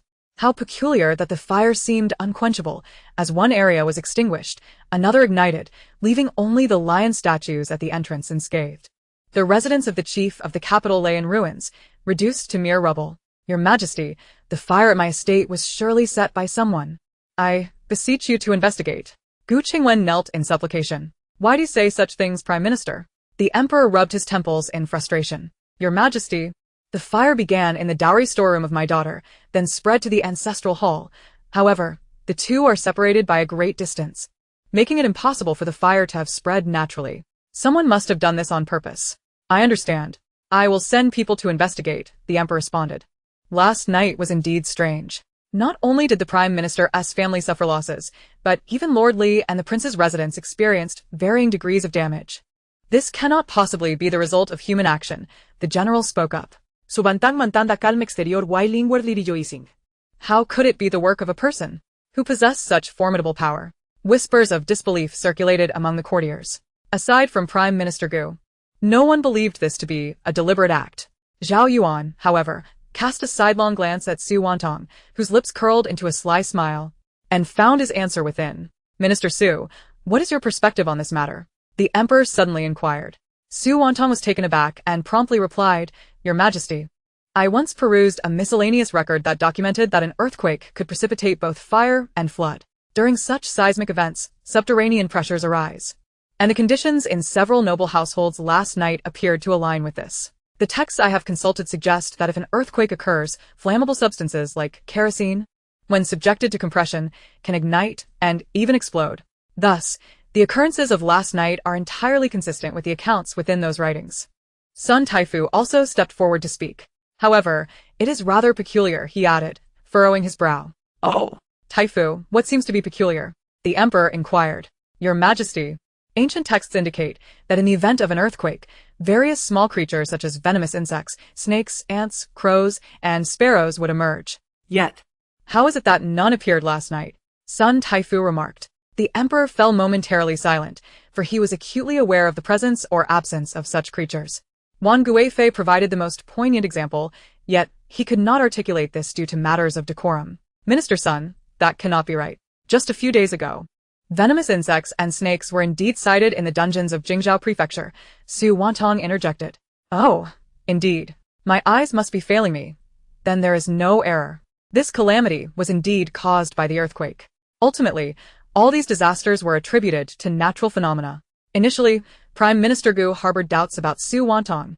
Yet, he ultimately refuted his own skepticism. As several officials pointed out, if it were truly a human act, how could it have gone unnoticed?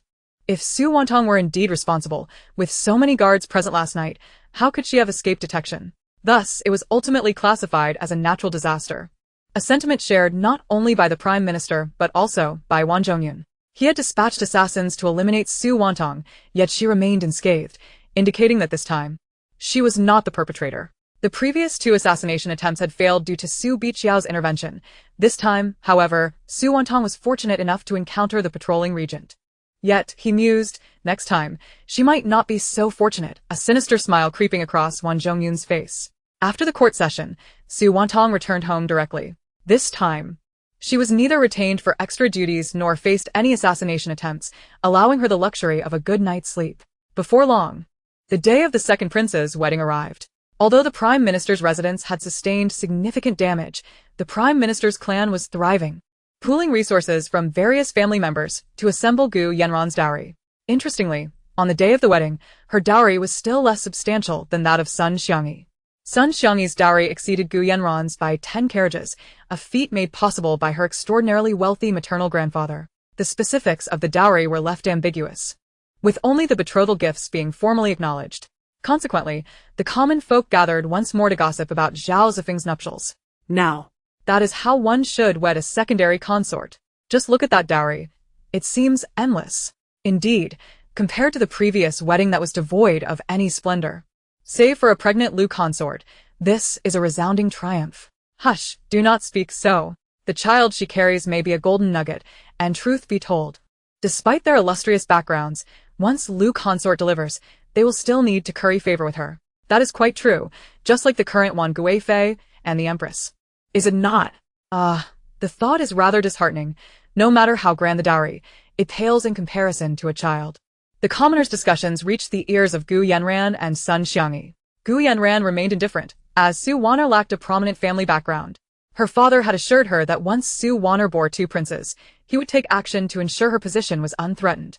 However, Sun Xiangyi felt differently. Su Wantang, Liu Wantang, had unexpectedly delivered a shocking blow, and her resentment was undeniable.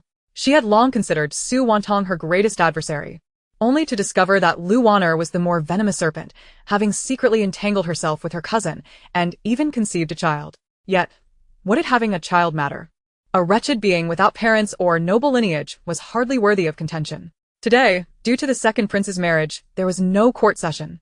Everyone was expected to attend the festivities at the second prince's residence, particularly as this union involved the legitimate daughter of Prime Minister Gu. Early in the morning, Su Wantang instructed Uncle Wu to prepare congratulatory gifts, one set for the Gu family and another for the second prince's residence. However, The ministers ultimately headed to the second prince's estate, while only the immediate family of the prime minister attended at the prime minister's residence. Given that it was the second prince's wedding, Wan Guifei, as his birth mother, was required to be present. Upon arrival at the second prince's residence, Su Wantang and Xiao Tao found many officials already in attendance. As a woman and a court official, Su Wantang was seated at the table with Zhao Yuan and the elderly King Qing. It was uncertain whether this arrangement was deliberate on the emperor's part or simply a matter of circumstance, but it was both unreasonable and yet the most fitting arrangement. Your Highness, greetings to the princes. Su Wantang bowed respectfully to the two princes. Lord Su, no need for excessive formalities. Please take a seat. The elderly King Qing, having learned of Su Wantang's true identity, held no objections to the emperor's arrangement. If it could facilitate a match between a Yuan and Su Wantang, he would gladly endorse it. Thank you, Your Highness. Su Wantang took her seat beside Zhao Yuan. Today, she donned a sleek, black outfit, exuding an air of cleanliness and sharpness, though the most striking feature remained her gleaming little shovel. The emperor has arrived. The emperor and Wan Guifei's procession reached the venue, prompting everyone to rise and welcome. Your servant pays respects to your majesty. Long live the emperor. The ministers offered a chorus of reverent greetings. All of you, please be seated. Today is my son's wedding banquet. There is no need for excessive formality. Enjoy the feast, the emperor proclaimed, taking his place at the head table, with the Guifei seated to his left, signifying an equal status. Today was her son's wedding, and shortly, she would be receiving the newlywed's vow. So this arrangement was the emperor's greatest concession to her. Before long, Zhao Zifeng and his bride entered the grand hall, where the officiants awaited. This was Su Wantang's first encounter with an ancient wedding ceremony, and her curiosity piqued as she craned her neck to observe. To Zhao Yuan, this scene indicated that Su Wantang had not yet moved on from Zhao Zifeng. Su Wantang, I have not. You are mistaken. Bow to heaven and earth. Bow to the high hall. The couple bows to each other. Enter the bridal chamber. With the officiants' calls, Zhao Zifeng and Gu Yanran performed their rites. However, for Su Wantang, it was of little consequence. Regardless of how others perceived it, the one enamored with Zhao Zifeng was the original owner of her body, not her. Thus, she observed their ceremony with the detachment of a stranger. The emperor and Guifei subsequently took their seats not far from her to partake of the meal. Lord Su, Are you not perhaps yearning for matrimony yourself? Zhao Yuan's voice suddenly broke the air. What do you mean? Su Wantang was momentarily bewildered by Zhao Yuan's insinuation. Otherwise, why would you gaze so intently at my nephew's wedding? Surely you have not forgotten him?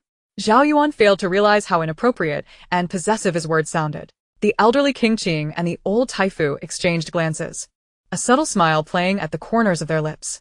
I have not, Your Highness. You are mistaken. How could I dare to aspire to the second prince? Such rumors are unfounded and absurd, Su Wantang replied, her expression darkening. Are you out of your mind? Zhao Yuan, which of your eyes saw me favor that wretched cucumber? Furthermore, your accusatory tone is so sour that one might think your wife had strayed. Su Wantang grumbled inwardly, while Zhao Yuan's face flushed crimson upon hearing her words. The old King Qing and the Grand Tutor, along with the Emperor, exchanged glances that were tinged with a smile, while the others, upon hearing Su Wantang's heartfelt thoughts, were no longer surprised and quietly lowered their heads to enjoy the spectacle. The favored concubine Wan, who was already suffering from foot pain, had now become disabled, limping as she walked and needing support. She could hardly bear to look at her own feet, a pitiful sight indeed. Upon hearing Su Wantang speak of her son in such a manner, her anger flared instantly, and she retorted, Isn't this Su Guogong? Indeed, Su Guogong is quite handsome. I must say, I am fond of him. I wonder if Guogong has taken a liking to any particular young man? Today, at my son's wedding, there are many fine gentlemen present. If Guogong has an eye for anyone, I and the Emperor shall take it upon ourselves to facilitate a connection. Su Wantang had not anticipated that her conversation with Zhao Yuan had been overheard by concubine Wan, who now sought to make light of her. However, it was to be expected as they were seated closest to the Emperor and the favored concubine, making it reasonable for them to hear. Rising to her feet, Su Wantang performed a respectful bow to the concubine and replied, Your Highness, you flatter me. At present, I have no one I hold dear. Moreover, my father has just passed, and I must observe the mourning period, so I would not wish to disrupt the fine young men present. In that moment, Su Wantang felt a sudden sense of relief. Her father's death had indeed come at a fortuitous time, allowing her to use it as a shield, quite effectively. Worry not, a good daughter is sought after by many families. As long as Su Guogong is willing, I believe numerous young men would be delighted to wait for you. Concubine Wan persisted, undeterred. Thank you for your kind intentions, Your Highness. I appreciate it, she replied, feeling a surge of irritation. I merely noticed that you lack elders to attend to your affairs, so I wish to lend a hand. Please do not take it the wrong way. I dare not presume. Su Wantang thought to herself, what is this old woman's obsession today? Why can't she let go? Is she simply bored? My marital choices are none of your concern. Truly, it is quite meddlesome. Furthermore, whether I have elders or not is of no consequence to you, is it? Or, do you wish to showcase your benevolence? How unfortunate, a tadpole showing off its frog-like qualities. You are indeed a kind elder. Having married your son off to 3 women. As the saying goes, 3 women make a play. Now your daughters-in-law total 4, all seated at the same table playing cards. Perhaps discussing the mysteries of life. Sisters united as one. Why is the emperor not intervening? This meddlesome old woman has reached too far. May she choke on her next sip of water. Su Wantang's thoughts echoed through the wedding banquet, and suddenly, everyone slowed their eating, listening intently. It seemed that Concubine Wan had indeed provoked the ire of this lady. Enough. Concubine Wan suddenly stood, knocking over her tea. I acknowledge my error. Su Wantang immediately knelt, fearing that Concubine Wan was retaliating for her rejection of the latter's good intentions. Zhao Yuan also stood up and calmly stated, Concubine Wan, your reach is rather excessive. Su Guogong is not merely a common noblewoman, she is now an heir to a title. How can a concubine from the harem meddle in the affairs of a Guogong? Moreover, it has barely been a month since the former Guogong's passing. How can one even think of marriage? Such news would invite public scorn. Your Highness, it would be best for Su Guogong to make her own decisions regarding marriage. Even if she lacks elders, one should not salt her wounds. Furthermore, the harem should not interfere in politics. You must exercise caution. The old King Qing added. Concubine Wan was taken aback, not expecting the others to support Su Wantang, leaving her momentarily at a loss. The emperor cast a sidelong glance at Concubine Wan and remarked, Today is a day of great joy for Zifeng. There is no need for such tension. Apalagaisto Su Guogong. Yes, Your Majesty. Concubine Wan gritted her teeth and addressed Su Wantang. I apologize, Su Guogong, for my oversight. Please do not take offense. Your Highness, you are too kind. I understand your good intentions. However, I am presently not in a suitable position to marry. It is also my fault for speaking so bluntly. I ask for your forgiveness, Su Wantang replied, realizing she was merely saving face, especially with the emperor present. One could never predict his temper. As a subject, it was wise to tread lightly. Consequently, the matter was resolved, and everyone resumed their meals. Thank you to both lords for speaking on my behalf. Su Wantang expressed her gratitude to Zhao Yuan and the old King Qing. No need for such formality. Indulge in the feast. The old King Qing declared as he reached for a large pig trotter. Do take care, the physician advised you to eat lightly. The Grand Tutor cautioned. Enough. I have endured half a month of bland porridge. My taste buds are waning. Today I shall feast. The old King Qing exclaimed, digging in with gusto. Soon Su Wantang, too, let go of her reservations and helped herself to a lion's head meatball. In the Great Yong dynasty, everything was delightful, except for the fish. The fish was avoided due to its odor and numerous bones, leaving no one to partake in it. Thus, Su Wantang had not tasted fish since her arrival. The table was laden with chicken, duck, and pork dishes, and the chef's skills were commendable. Su Wantang relished the tender, stewed chicken. Come, eat more. I see you quite enjoy this chicken, Su Guogong. Zhao Yuan offered her a piece of chicken wing with his serving chopsticks. Thank you, my lord. Su Wantang accepted graciously. Zhao Yuan continued to serve her various dishes, and she ate heartily without hesitation. In this manner, they shared food, unconcerned with the gazes of others, feeling no discomfort. The old king and the Grand Tutor exchanged smiles, recognizing the potential for a budding romance between the two. Su Wantang perceived nothing amiss, as even the old king was serving her, Zhao Yuan, and the Grand Tutor. The Grand Tutor also assisted them, leading her to believe this was customary at wedding banquets, and she continued to eat until she was pleasantly full. Chapter 52. A duel of wits listening to the sounds of celebration from the front courtyard. Luana pondered throughout the day how lively it was that the second prince was marrying a primary consort and a secondary consort. How different it was from her own situation, where nothing was happening at all. Miss, do not linger by the window. It is quite chilly. Cui Zhu approached and draped a shawl over her shoulders. Cui Zhu, you are all I have left. I fear our days ahead will be even more challenging. You wanna seid, Patin Kuijus Hand. Miss, I have grown up alongside you. Regardless of the circumstances, I will always stand by your side, Cui Zhu reassured her, aware that difficulties lay ahead. Today, when she went to fetch water, the other maids had deliberately spoken cruelly before her. However, she had no choice but to endure. Once I give birth to this child, everything will be better, she consoled herself, placing all her hopes on the unborn child. You are right, Mississippi. Let us endure a little longer. Everything will surely turn out well in the end, Cui Zhu encouraged as she helped Lu Wanner into a chair. Lu Wanner took a spoonful of bird's nest soup, but found it tasteless. With Zhao Zifeng marrying his primary consort, it seemed he would hardly ever visit her again. Although Lu Wanner lacked for nothing materially, she rarely saw Zhao Zifeng, with only the physician coming daily to check her pulse. By the way, Cui Zhu, how is my mother faring? You wanna inquiret. She should be fine. I have not heard any ill news. The last time, the second prince mentioned he would find an opportunity to plead for her. They must have endured hardships in prison, Cui Zhu replied. Do not worry, miss. You are carrying the dragon's heir, and you must consider the child. After all, the lady is the child's grandmother. No news is, indeed, good news, Cui Zhu comforted her. What about my brother? Is there any news? The eldest master remains unresponsive. Worry not, young lady, for he is a grown man and should manage his affairs well.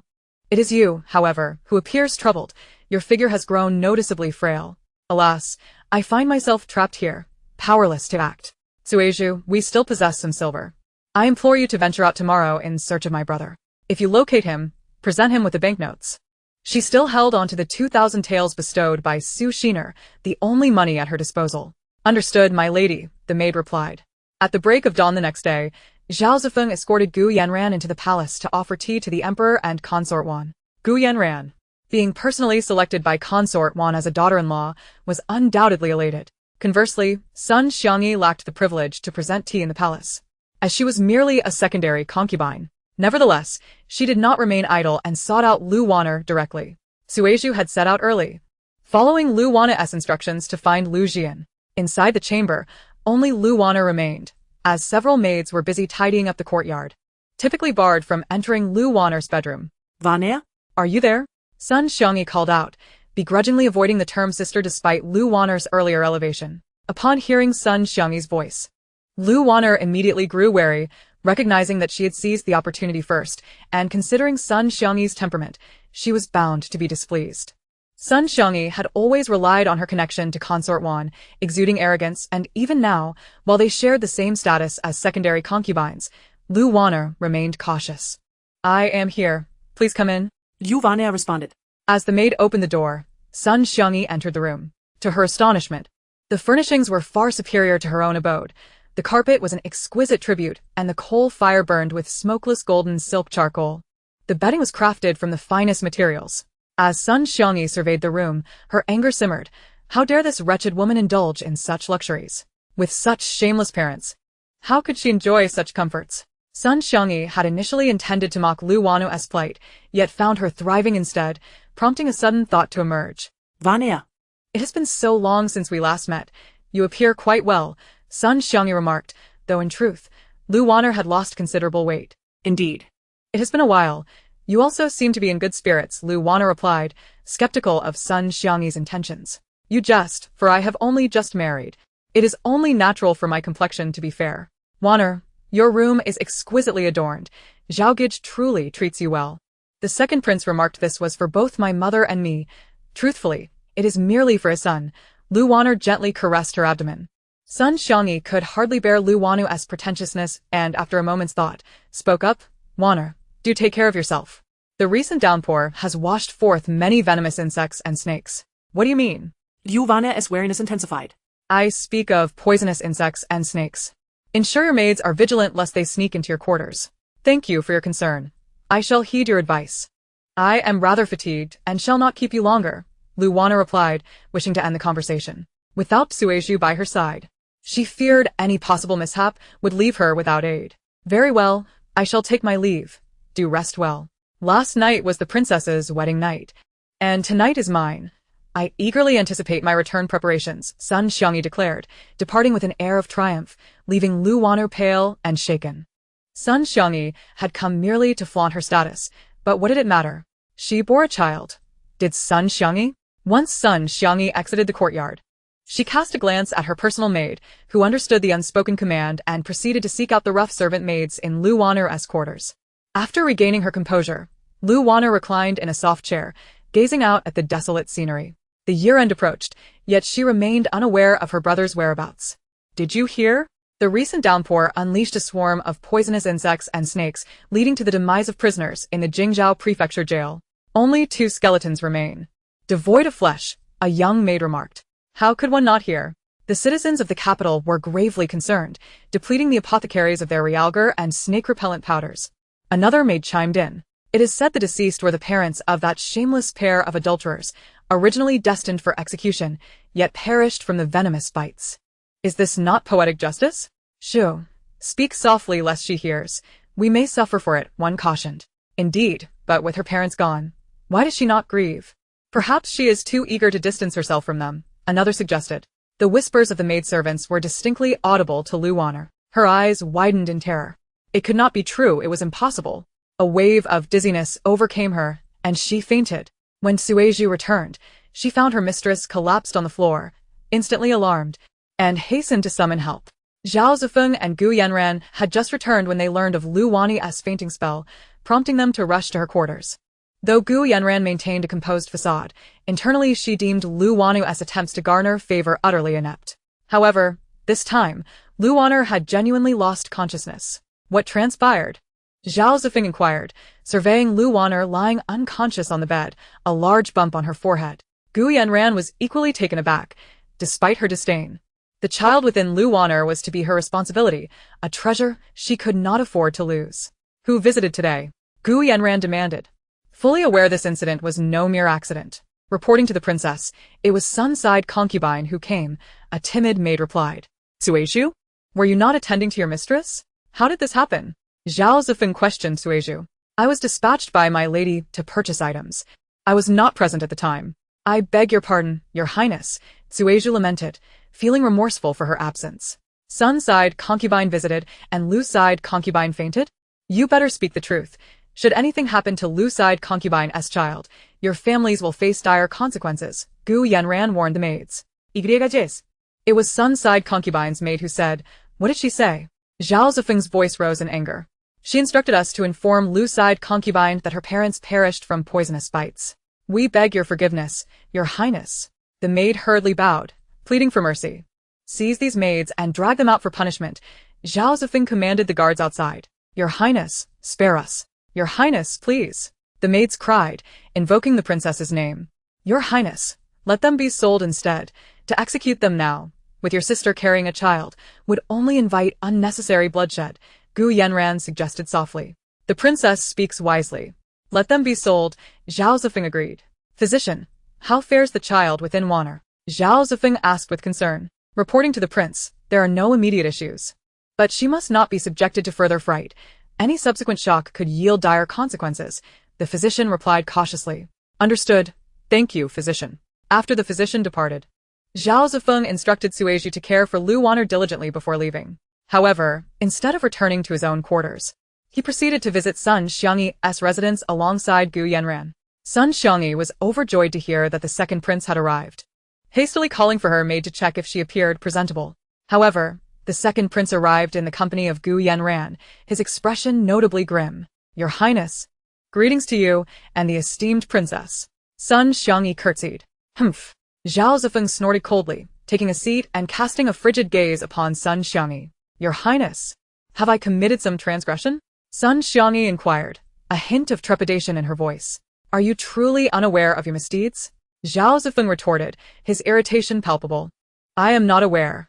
I beseech your highness to enlighten me, she replied, her fear deepening. Zhao Zifeng, exasperated by the foolishness of his cousin, thought her nothing more than a dim-witted creature. You sought out Wanner today, and allowed your maid to spread baseless rumors. Should I continue? He regarded Sun Xiangyi, who seemed utterly unperturbed, with a fierce desire to strike her. Your highness, I see no fault in my actions. Wanner's parents have passed away. She is my friend, and I merely wish to inform her of the situation. At the very least, she can fulfill her filial duties by mourning and burning paper offerings, can she not? Sun Xiangyi defended herself. Meanwhile, Gu Yanran looked at Sun Xiangyi in shock, bewildered by her apparent lack of sense. Is this foolish girl truly so oblivious? How can she not recognize her error and instead attempt to rationalize her actions? And even if one were to commit a wrong, should it not be done discreetly? Gu Yanran's astonishment at Sun Xiangyi's reasoning was palpable. Ah, you still believe you are in the right? Do you not realize your words have incited Wanner to the point of fainting? Thankfully, the child within her remains unharmed. Otherwise, your entire family would be required to pay for my son's demise. Zhao Zifeng exclaimed. What? How could this be? War er so fragile? Sun Xiangyi was taken aback. Zhao Zifeng, observing Sun Xiangyi's unrepentant demeanor, let out a cold laugh. Summon someone to escort Sun Xiangyi back to the Sun residence. Inform Lord Sun that my household will not harbor a woman who endangers the royal offspring. Upon hearing this, Sun Xiangyi was struck dumb. It was clear the prince was genuinely enraged. Your Highness, please spare me. I have realized my mistakes. Do not cast me away. She pleaded. Take her away. Zhao Zifeng remained unmoved. Yes, Your Highness. As for your meddlesome maid, let us remove her tongue and return her to the Sun residence, he commanded. Yes, Your Highness. Please spare me. Have mercy. Ultimately, on the very day following her wedding, Sun Xiangyi was sent back to the Sun family, and the incident swiftly became the talk of the town. Upon learning the full story, Lord Sun gazed at his foolish daughter with a mix of disappointment and frustration. When news of the incident reached Su Wantang's ears, she felt as though she were witnessing a delightful spectacle. Oh dear, this is too amusing. How can Sun Xiangyi be so utterly foolish? It's as if her head has been kicked by a donkey. Su Wantang burst into laughter. Miss, while Sun Xiangyi may indeed be lacking in sense, she is, after all, the second prince's cousin, Xiao Tao reminded her. And what of it? I believe she will eventually be welcomed back, but what a disgrace that will be. Indeed, it is quite shameful. Nevertheless, one cannot deny that Sun Xiangyi is a true liability, like a cow trying to fly a plane. What does that mean, miss? Xiao Tao asked, puzzled by her mistress's peculiar expressions. It means she is utterly out of her depth. Ha ha ha. Su Wantang continued to laugh heartily. Miss, please. Let us maintain some decorum. Chapter 54, a case of self-betrayal. The following morning, during court, the ministers engaged in fervent discussions regarding the incident. As the emperor had yet to arrive, the matter of the second prince returning his concubine to her family was the focus of their chatter. Su Wantang, as an amused observer, listened intently. The emperor has arrived. The crowd bowed in unison. Your Majesty, I have a matter to present. Minister of Revenue Sun Shaoan stepped forward. Proceed. Your Majesty, I have received reports that a snow disaster has struck Shenmin County under the jurisdiction of Guangmao Prefecture. Numerous homes have collapsed and the populace is displaced, flocking to Guangmao Prefecture, which is now overwhelmed. How could this happen? When did this transpire? Why was I not informed? The ministers murmured in confusion. Which territory is this? The emperor inquired. Your Majesty, it falls under my jurisdiction, Minister Lu stammered as he stepped forward. How could you be unaware of such a significant event? The emperor's voice grew cold. Your Majesty, I assure you, I was wronged. I had no knowledge of this. My subordinates failed to report it. Minister Lu protested, bowing his head in desperation. Su Wantang glanced at him and discreetly gestured with her universal spatula, which pointed towards Minister Lu. All recent information regarding him flooded her mind. In that moment, Su Wantang's inner voice echoed throughout the hall. Is Minister Lu perhaps a pocket of Doraemon? How can he contain so much? To claim ignorance is absurd. 6 days prior, the governor of Guangmao sent word, but it was your own dalliance with a maid that led to the letter being ruined. Had it been handled properly, there might have been a chance for salvage, but you chose to deface the letter in a reckless display.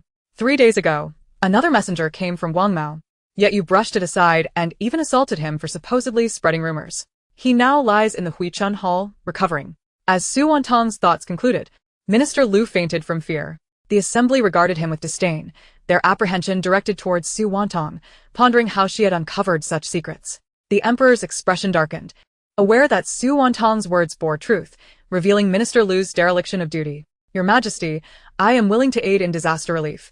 Zhao Yuan volunteered. Your presence is unnecessary. General, I wish to see just how many parasites I have nurtured under my reign. Understood. Wei Jiqiang acknowledged. Your Majesty, I also have urgent matters to report. Zhao Yuan interjected once more. Proceed. Regarding the corruption investigation you assigned to me, results have emerged. While I cannot directly apprehend those responsible, the damage inflicted upon them is considerable. Oh? Is that so? The emperor regarded the ministers with a cold smile. Reveal the findings. I am eager to discern who has been so audacious. Your Majesty, during the previous flood and drought relief efforts, the court allocated a total of 13 million taels in silver and vast quantities of grain. However, the afflicted populace received only moldy, sand-contaminated food, while the relief funds never reached them. Instead, so-called temporary housing was constructed, consisting of thatched huts with a cost per household not exceeding 3 taels of silver. Where, then, did the relief funds truly vanish? Upon investigation, I discovered that upon leaving the capital, half of the funds went missing before reaching Liangfeng Pavilion. With those missing funds returning to the capital, Zhao Yuan concluded, casting a glance at Prime Minister Gu. I wonder if the Prime Minister is aware of the fate of those funds? Gu Qingwen was instantly drenched in cold sweat. Your servant is terrified. I failed to comprehend the intentions of the regent. Is that so? Huh. Then are the ancestors buried beneath your family tomb truly your forebears? My lord, of course. They are the ancestors of my family. I have investigated your family tomb twice, and the treasures concealed therein are worth far more than your ancestors. Upon hearing this, Gu Qingwen was momentarily taken aback, but soon regained his composure. I am wronged. I assure you, I have never engaged in corruption or bribery. I implore your majesty to see the truth. The ancestral tomb of my family was recently excavated by someone. I have never committed any act against Daong or the court. If I were indeed a corrupt individual, why would I excavate my own family's tomb, your majesty? A thief who guards his own treasure. Su Wantang silently scoffed. Fully aware of where the silver had gone, does the prime minister truly not shed tears until he sees the coffin? Do you not know that your subordinate, the Resonance Army, has already submitted the accounts of both you and him? Zhao Yuan concluded, casting a cold gaze upon Gu Qingwen. I shall never acknowledge deeds I did not commit, Gu Qingwen asserted, straightening his back. In my decades of service, I have never taken a single coin more than due. Your words, my lord, truly chill my heart. At that moment, the Jingzhaoyin suddenly knelt and began to bang his head against the ground. Your Majesty, I confess my sins. It is all my fault. This has nothing to do with Prime Minister Gu. The silver hidden in his ancestral tomb is all mine. This revelation astonished not only the emperor but also Su Wantang, as Li Bin and Gu Qingwen seemed utterly unrelated. How could he come forth to confess? Su Wantang then directed her versatile shovel towards the two of them for further inquiry, only to realize the depths of their schemes. All of this was under Zhao Yuan's meticulous control, for on this day, either Gu Qingwen or Li Bin would undoubtedly be taken down, along with other significant figures. Masterly, think carefully before you speak, Zhao Yuan observed with an inscrutable smile. Your Majesty, it is all my fault. I was blinded by greed, allowing myself to commit this heinous crime. I beg your Majesty to forgive my transgressions. Li Bin continued to bow his head fervently. Chapter 55. Quite extravagant, is it? I find it curious why you would do such a thing. The emperor was momentarily taken aback. I was blinded by greed. Li Bin failed to speak the truth. How did I end up with such a colleague? Truly, it has opened my eyes. This Li Bin's wife was once Gu Qingwen's childhood sweetheart. Later, when the sweetheart's family fell into decline, she married Li Bin, and this woman is no innocent. She has been maneuvering between them, ultimately leading Li Bin to succumb to his desires and embezzle without restraint. As for how the silver ended up in the Prime Minister's family tomb, that is a tale for the two of them to unravel. Truly, a toad may be ugly, but it plays a captivating game. After her sardonic musings, Su Wantang shook her head. Masterly, I offer you one last chance. Consider your words carefully. The emperor inquired once more. It is all my fault. I hid the embezzled silver in the Prime Minister's home, for I harbor resentment towards him, as my wife was once promised to him. I could not swallow this grievance. So that is the case, the emperor thought to himself, fully aware of the underlying truths. Yet he and Zhao Yuan currently lacked the critical evidence to truly bring down these pests. In simpler terms, he still had to consider the influence of the noble families. Today, the Prime Minister would not be touched. Your crimes warrant 1,000 deaths. Indeed, you are deserving of such a fate, the emperor concluded. With a wave of his hand, let it be decreed that Li Bin embezzled disaster relief funds of substantial amounts. His entire clan shall be executed, and the remaining shall be confiscated and exiled. Your Majesty, spare me. Li Bin had not anticipated that his entire clan would be implicated. The emperor likely remains unaware that Li Bin has 2 illegitimate sons residing in the courtyard of number 104 Wenchu Lane. Su Wantang pondered whether she should inform the emperor. Upon sensing her thoughts, Li Bin looked at her in shock, as if he wished to leap up and silence this wretched demon. However, Zhao Yuan would not afford him such an opportunity, swiftly delivering a kick that knocked him unconscious. Su Wantang failed to notice Li Bin's reaction, as Zhao Yuan shielded her from view. Mark my words, I possess two blades, one visible and one concealed. Should anyone wish to experience either, I shall not object. The emperor's proclamation was intended for all present. Su Wantang served as his visible blade, while Zhao Yuan was the hidden one. For those who wished to challenge the emperor's will, they could proceed at their own peril. Su Wantang mistakenly believed that the emperor referred to Zhao Yuan and the hidden guards behind him. Had she known she was the subject of his words, she would have scolded him, for the emperor was truly a schemer. That day, Li Bin's estate was raided, uncovering a significant amount of wealth. Yet even more silver was hidden with his two illegitimate sons. The Li family had been a powerful aristocracy entrenched in the capital for many years, and this time, they were utterly uprooted. Among the 6 prominent families of the capital, the Li family was one. While Prime Minister Gu appeared to have cleared his name, in truth, he had not, for his statements provided no substantial evidence. It was merely that Zhao Yuan had failed to locate incriminating proof. During Zhao Yuan's investigation, much evidence was thoroughly obliterated. Although Su Wantang could provide numerous leads and information, her words could not serve as evidence, for none could be questioned. The instigator of this series of events, Lord Liu, was stripped of his position and sentenced to immediate execution, with his entire family exiled. In the subsequent investigations, numerous officials were unearthed and dealt with accordingly, staining the streets with crimson. The ministers of the capital quickly fell silent, especially Prime Minister Gu, who was placed under house arrest and had his salary revoked. The once reputable prime minister, who had maintained a pristine reputation for so many years, was now tainted.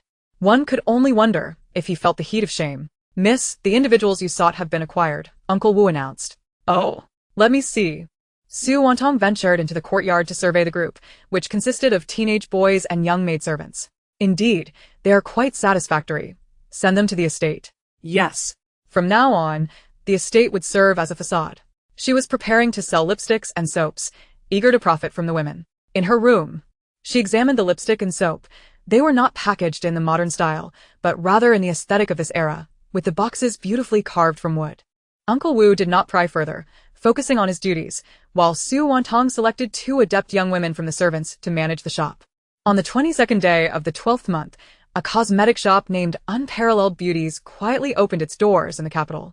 Initially, there were few customers, until a courtesan inadvertently entered, leading to an unstoppable surge of interest. The lipstick proved to be superior to any other, and the soap surpassed anything they had previously used. Soon, the noble ladies were aware of this new product, which seemed tailor-made for them, resulting in a swift demand that exceeded supply. Miss, tomorrow is the year-end banquet. After attending, you shall have a half-month's respite, Xiao Tao chattered. Indeed, who wouldn't be pleased to have a break? The following day, Su Wantang rose early, preparing to attend the banquet, but today, she was determined not to overindulge. The weather was too cold, and the palace fare was hardly appetizing. Su Wantang found herself seated directly opposite Zhao Yuan today, with the elderly princess Wang Qing beside her, which was indeed a considerable honor. As she stepped into the grand hall, a shiver ran through her. Goodness, it was positively frigid. The mere thought of squatting for 4 hours in such an environment filled her with trepidation. Fortunately, she was well-dressed and had knee pads strapped around her legs. Sister, it's been so long. At that moment, Lu Wanu's voice rang out. Su Wantang turned her head and scrutinized Lu Wanu, nearly unable to contain her astonishment. The current Lu Wanu appeared gaunt and haggard, a far cry from her former self. Lady Lu, do refrain from speaking. This duke has no sister. Su Wantang gritó Ortiz, Stepping back slightly to avoid any unwelcome entanglements. Indeed, you are now the Duke of Su. Lu Wanu replied, but before she could continue, Gu Yanran interrupted her. Lady Lu, please take a seat. Do not stand and tire yourself. Gu Yanran was concerned that this foolish girl might inadvertently drop her precious gold nugget, which would surely bring her to tears. At that moment, Su Wantang discreetly tested Lu Wanu with her little spade, her eyes widening in disbelief as she came to an astonishing realization. It appeared that Lu Wanu possessed a remarkable knack for playfulness, though she was curious to see how it would all unfold in the end.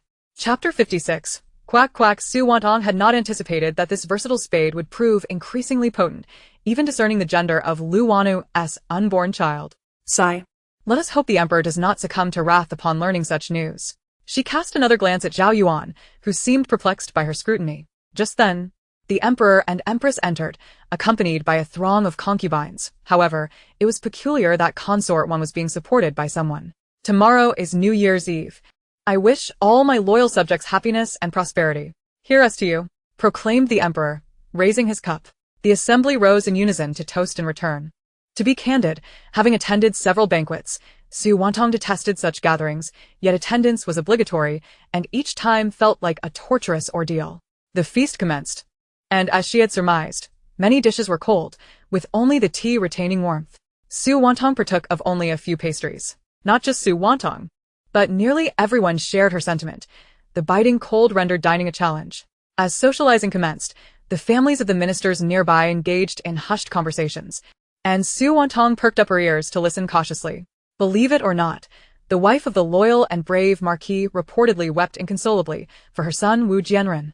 Is truly beyond salvation. What? How could this be? It was said that while studying abroad, he had tragically fallen into a river, in the depths of winter. He was said to have been frozen, and when rescued, his body was stiff with the cold. Alas, when those attempting to save him inadvertently bumped into him, he shattered like ice, crashing to the ground.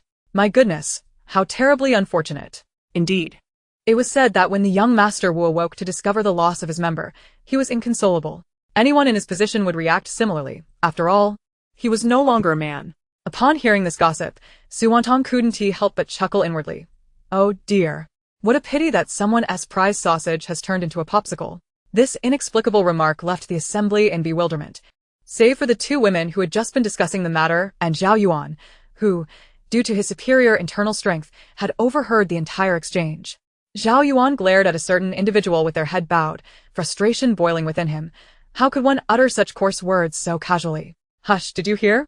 After being sent back to her family, that consort son has been crying every day. Her father, at his wit's end, sought the emperor and consort one for mercy. Another whispered conversation began. Su Wantang seized a handful of peanuts, reclining in her chair, continuing to savor the gossip. If you ask me, that consort is nothing short of arrogant, on par with the former Su Wantang. Marrying such a woman would be a torment, after all. What man would desire such a creature? Thus, it was no wonder that Lord Sun was anxious. He was utterly humiliated. That is because she is Sun Xiangyi. A true fool. I am certainly not on the same level as her. Standing beside her diminishes my stature. Upon hearing Su Wantang's inner thoughts, the assembly paid little heed, for the scandal surrounding Sun Xiangyi had become common knowledge. Meanwhile, Lord Sun wore a grim and helpless expression, for Su Wantang spoke the truth. His daughter was indeed a complete fool, and to call her fool was a compliment. Surely, no sane person would act so foolishly. What you speak of is nothing. Let me tell you about the son of Lord Peng. They say he is a broken sleeve, and the one who is being suppressed. What? Isn't that utterly disgraceful? Indeed. That young man, fair and delicate, turned out to be such a person. Alas, he has already been confined by Lord Peng. Yet, the young Master Peng is exceptionally kind, a physician who often ventures out to offer free consultations. Pa. And what of it? Is he not still a broken sleeve? Who would dare seek his medical advice? Fearing the contagion? Upon hearing this, Su Wantang could hardly contain herself. What of the young Master Peng's broken sleeve? Does it affect your household? Truly, you are worrying over trifles. Furthermore, some broken sleeves are simply born that way. It is beyond their control. What the heart desires is what it loves. He neither steals nor robs. So, who is he harming? It is merely societal prejudice. Su Wantang's words moved Lord Peng to wipe away tears. Indeed, what fault lay with his son? He was simply born this way. The women gossiping fell silent, taken aback, for they had not anticipated Su Wantang to deviate from the expected course. Growing bored, once more, Su Wantang idly pointed her little spade beneath the table, unleashing a series of inner musings. Oh, Lord Liu's peculiar hobby of sniffing his own socks is quite niche. Alas, Lord Qian suffers from prostatitis. He ought to refrain from frequenting the brothels, lest he find himself in dire straits. Lord Lin, after court, must take on a side job transcribing texts, as his tigress wife is a burden. Their family is on the verge of prosperity, yet he fears her. Goodness, is this truly within my purview?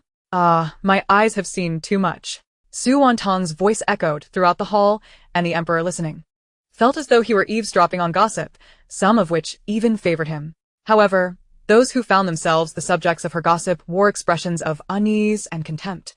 How could Su Wantang's tongue be so sharp? Moreover, how did she acquire such knowledge? When Su Wantang pointed her spade toward the emperor, he frowned but dared not speak. For such matters could lead to dire consequences. She directed it toward the empress, her brow furrowing once more, yet she remained silent. When she pointed at Consort Wan, she felt a chill of dread.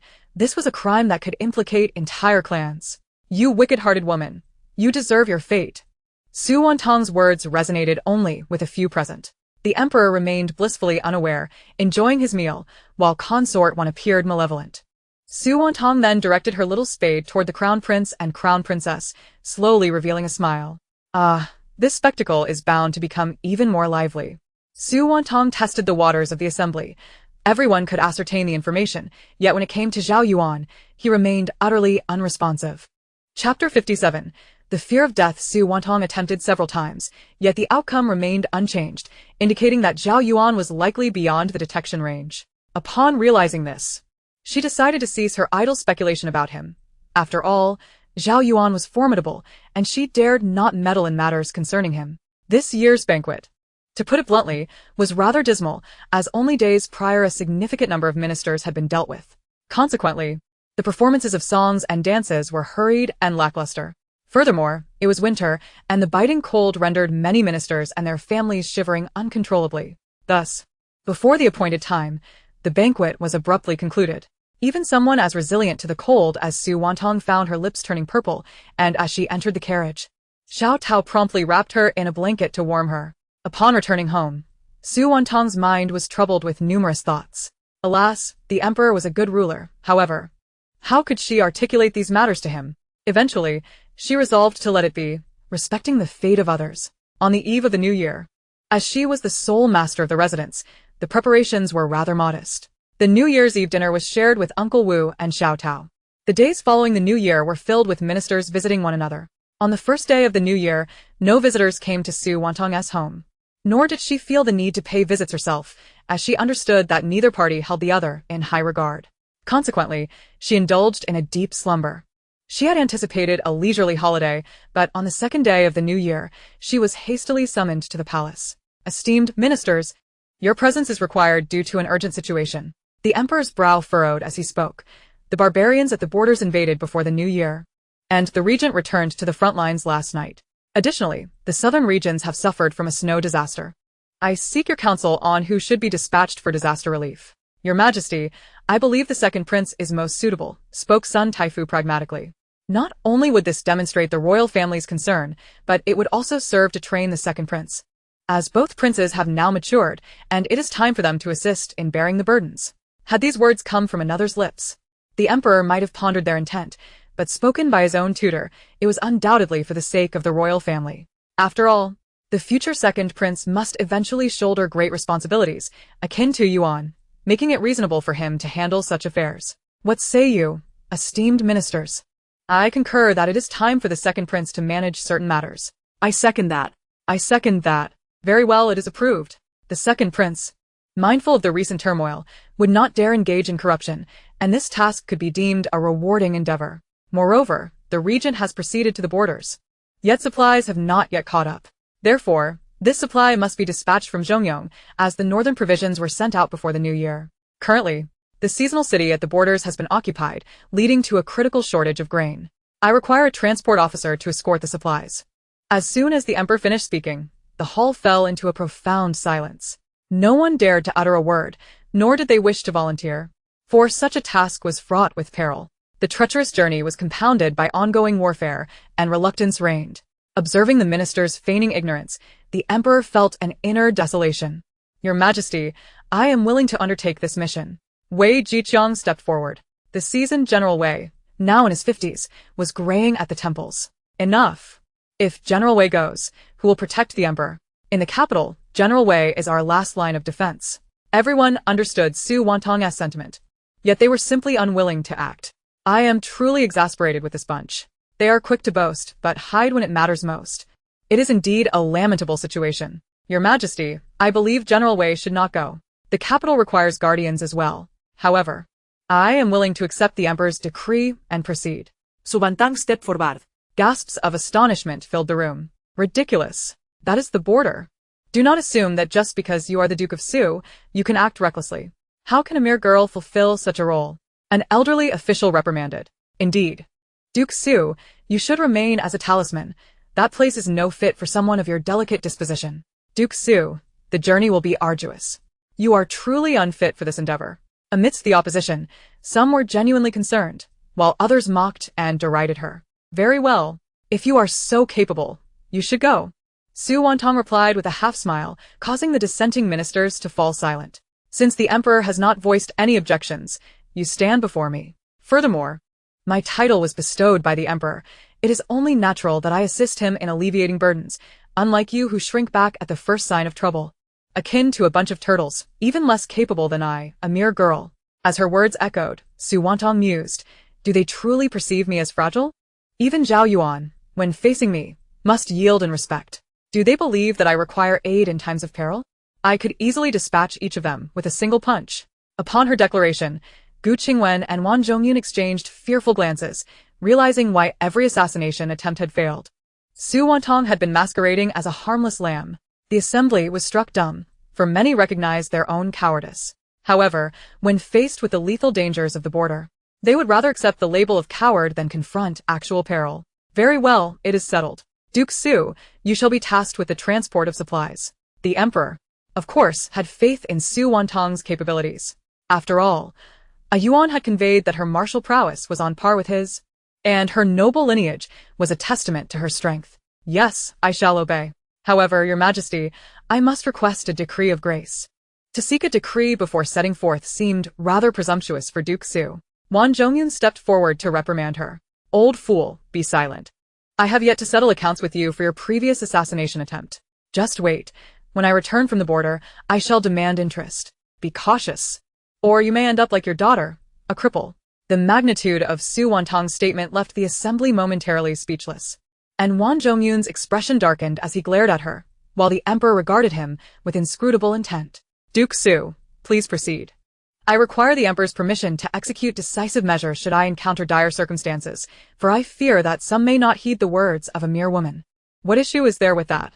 Bring forth the imperial sword. The emperor's command caused the ministers to pale, for with the imperial sword in hand, they too would be willing to embark on this perilous journey. Chapter 58. Wishing you safe travels.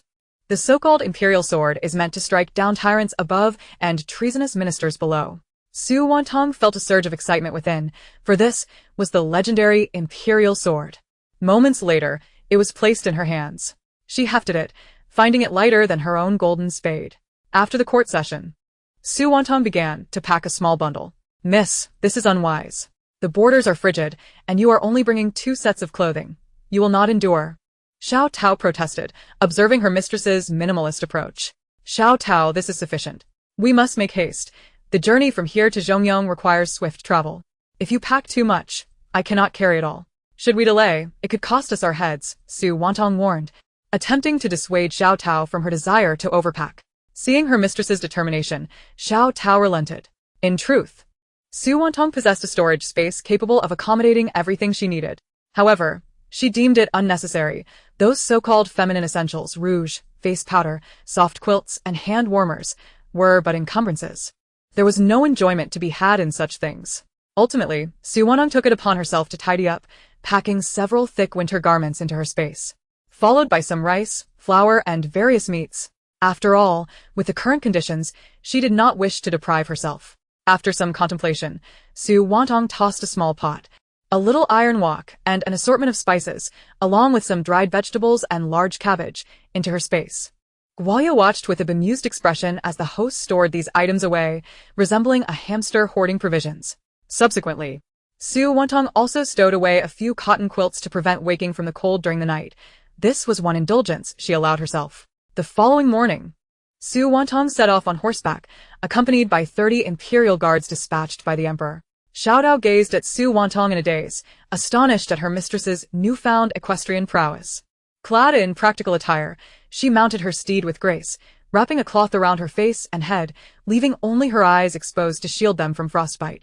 With a royal sword strapped to her back, she grasped the reins and called, "Let's depart," and galloped ahead. Those sent to spy on her were left disappointed. Having expected her to travel slowly by carriage, They were taken aback by her equestrian skill, rivaling that of any man. Yao Bao, the leader of the Imperial Guards, observed the woman on horseback with growing admiration. No wonder the emperor spoke so highly of her. She was indeed extraordinary. Lord Su, ahead lies Mali Mountain, where there is an abandoned temple. We shall rest for the night, Yao Bao suggested. Very well. In truth, even if Su Wantang had chosen not to rest, the horses would not endure the journey without respite. They traveled light, carrying only a small bundle containing provisions and a large package of processed hay for the horses. Upon arriving at the dilapidated temple, they found it relatively clean, as weary travelers tended to maintain its tidiness. Whenever someone spotted a hole, they would cover it with straw. If a wall crumbled, a stone would be placed to block it, becoming a habitual practice over time. The Imperial Guards busied themselves tending to the fire and feeding the horses. Su Wantang observed the men as she prepared to bake some flatbreads. Even for drinking water, they placed snow in their water bags and set them near the fire to melt, a rather rudimentary approach. Feigning a search in her pack, Su Wantang discreetly retrieved her small pot. It was not particularly large, about the size of a bowl, typically used for simmering soup. She added some clean snow to the pot and set it over the fire to boil water. Everyone, refrain from drinking cold water. Shortly, we shall have hot water, she announced. Thank you, Lord Su, the guards replied, oblivious to the implications, as they were accustomed to such hardships during their travels. After their meal, they began to rest. Su Wantang, as a lady, did not indulge in any pretentiousness. Rather, she comfortably settled against a wall to relax. Initially, she believed that the presence of the Imperial Guards would deter any would-be assailants. However, she underestimated the malevolence of those lurking nearby. Lord Su, someone is approaching. Yao Bao whispered urgently. I understand. Protect yourselves. Do not concern yourselves with me, Su Wantang responded quietly. Yes. The guards had been instructed that Su Wantang's words were tantamount to the emperor's commands and must be obeyed. As footsteps drew nearer, it became apparent that a considerable number of assailants were upon them. Attack. Yao Bao shouted, charging forward. Su Wantang shed her cloak and followed suit. It was then she realized that their adversaries outnumbered them by at least twofold, indicating that their lives were truly at stake. Lord Su, you must escape. Yao Bao imlot. Grasping the gravity of the situation, these attackers had no intention of allowing them to survive. It is of no consequence. They will not permit me to leave alive. Su Wantang replied resolutely. Understanding the gravity of their predicament, she gripped her shovel tightly, revealing a bloodthirsty smile. Su Wantang bids you farewell on your journey. The Imperial Guards were bewildered, but the ensuing scene would remain etched in their memories for years to come. Chapter 59. The so-called water freezing into ice. Su Wantang activated her water manipulation abilities, causing the surrounding snow to transform into droplets that rapidly solidified into ice, forming numerous ice spikes. As the assassins charged, the icy projectiles pierced them from all directions, staining the white snow with their blood. The attackers fell one by one, caught completely off guard, while only the Imperial Guards discerned the nature of the weapons. The scene resembled a slaughterhouse, with corpses strewn about, none escaping the carnage. Yao Bao swallowed hard, his voice trembling. Lord Su, they are all dead. Indeed, they are all dead. My master's unique skill, water to ice, guarantees no chance of survival once unleashed, Su Wantang declared, bestowing an elegant name upon her powers. How extraordinary! What level of internal strength must one possess to freeze water into weapons? Yao Bao and the guards gazed at Su Wantang with newfound reverence.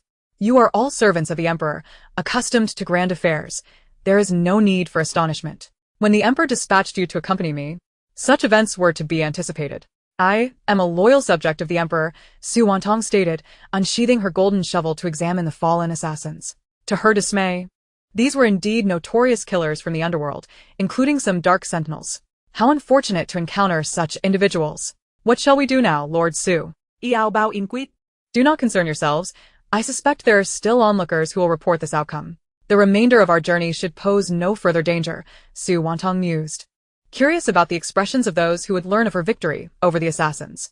Very well, let us rest and proceed to the nearby town to inform the officials, so they can manage the situation and report back to the emperor, Su Wantang concluded, stepping into the dilapidated temple. Understood. Su Wantang was unperturbed by the presence of the dead. After all, she had witnessed her fair share of death in apocalyptic circumstances. What do you mean? Prime Minister Gu exclaimed incredulously. The assassins. They are all dead, the Dark Sentinel stammered. Impossible, how could that be? That involves a full 120 people. Gu Qingwen's voice trembled as he spoke, unaware of the fear that gripped him. This time, he had allied with the imperial concubine Wan and the second prince, determined to take Su Wantang's life. Indeed, Su Wantang was formidable, her inner strength immense. She could condense water into lethal ice spikes, striking without a trace. The shadow guards, witnessing the hellish scene, were utterly terrified. What did you say? Gu Qingwen initially thought Su Wantang was merely boasting. Her martial prowess was remarkable, capable of fending off 100 foes alone. Understood, you may leave. Yes. Gu Qingwen had not anticipated that Su Wantang truly possessed such power. Ayun. My lord, at your service. Go relay a message to the second prince. If the operation fails, ensure we leave no traces. Yes. Gu Qingwen believed no one would find out. But who was Su Wantang? She had known all along.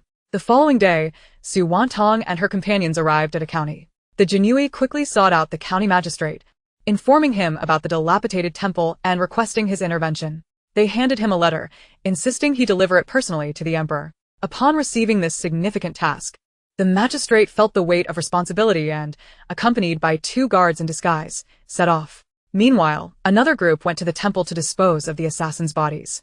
Su Wantang and Yao Bao, traveling at a swift pace, reached Zhongyong by the 4th evening. Greetings, Duke of Su. The governor of Zhongyong, Huang Ziwen, had already received word and prepared the provisions in advance. No need for excessive formalities. Please, rise quickly. Su Wantang assisted Huang Ziwen up, and his message entered her mind. Interesting, she thought with a cold smirk. Lord Huang, may I ask if the provisions are ready? Su Wantang inquired directly. The provisions are indeed ready, Duke, and can be dispatched at your command, Huang Ziwen replied, though his demeanor suggested he regarded Su Wantang with disdain. Excellent, we are famished. Please prepare us some food. After we dine, we shall rest for a day and then depart. Yes, this way, Duke. Su Wantang followed Ahmad, Preparing to leave when she called out to Yao Bao, Deputy Leader Yao. Yes, Duke, what is your command? Remember to purchase a pot for boiling water on the road. The one I brought is broken. Understood, I will take care of it. Oh, no need to trouble yourself. I shall prepare for you and the esteemed officials. I appreciate it, Governor Huang. When Yao Bao and the guards returned to their quarters, one guard remarked curiously, Deputy Leader, why did Duke Su claim her pot was broken when it clearly was not? Do you not understand Duke Su's intent? Could it be that someone wishes us harm? We must remain vigilant tonight. Indeed. In truth, Yao Bao immediately grasped Su Wantang's meaning. The pot had been used once at the dilapidated temple, and the remainder of their journey had been spent at relay stations. Su Wantang suggested that the provisions here might not be easily obtained, and that perhaps someone had already plotted against them. That night, after everyone had finished their meal and retired for the night, the Jinui remained undisturbed. In contrast, a swarm of little mice approached Su Wantang's quarters, but were frightened away before they could draw near. These mice were, in fact, a group of handsome young courtesans who, for reasons unknown, feared the presence of men serving Su Wantang. Amused, Su Wantang frightened them off with a simple declaration, you need not enter. Flee as far as you can. The imperial sword I carry has yet to be stained with blood. The group promptly fled in terror. As for Huang Ziwen, he was a corrupt official, a mere shield for the powerful families, a puppet they had thrust into position. Zhongyong, situated at a strategic location, was renowned for its granaries and fertile land, making it an exceptionally wealthy region. Early the next morning, Su Wantang prepared to inspect the provisions, while Huang Ziwen awaited her arrival with a throng of officials. Lord Huang, are there any issues with these provisions? Su Wantang inquired. None, Duke. These are last year's finest grains, Huang replied. Duke Su, today is the 8th day of the new year. I would prefer not to shed blood over this matter. So think carefully before you speak. Su Wantang's cold words made everyone present gasp in alarm. Huang Ziwen pondered for a moment before responding, Duke, rest assured. These are indeed last year's grains, all of high quality. Some seem eager to court death, and I have no choice but to oblige, Su Wantang said, stepping towards the already packaged provisions and selecting a few bags at random. Deputy Leader Yao, open these. Yes, Duke. Yao Bao sliced open the bags, and grains spilled out. Indeed, they are good grains, though somewhat damp, Su Wantang remarked, smiling at the officials. Inform the Chun and Wang families that if they intend to tamper with the grain, they should first consider their own capabilities. Her words drained the color from Huang Ziwen's face. As for you, Lord Huang, since you enjoy being the lapdog of these noble families, you may continue, but know that your soul shall follow them. for they're the ones who have led you to your demise. Before anyone could react, Su Wantang swiftly drew her imperial sword and slashed Huang Ziwen's neck. He collapsed, not immediately succumbing, but convulsing in disbelief, his eyes filled with regret as they met Su Wantang's. I shall ask you again.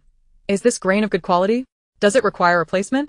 Su Wantang pointed her sword at the other officials. Yes, yes. The recent heavy snow has dampened many of the grains. Please, Duke, forgive us. We shall recheck immediately. Very well, go. Yao Bao, take Lord Huang's body to the Qin family. Tell them that if they wish to avoid the royal ledger detailing the accounts between the Wang and Qin families, they should consider their next steps. Yes, Duke. In truth, the so-called ledgers were not in Su Wantang's possession but hidden in Huang Ziwen's study. That evening, she planned to investigate further.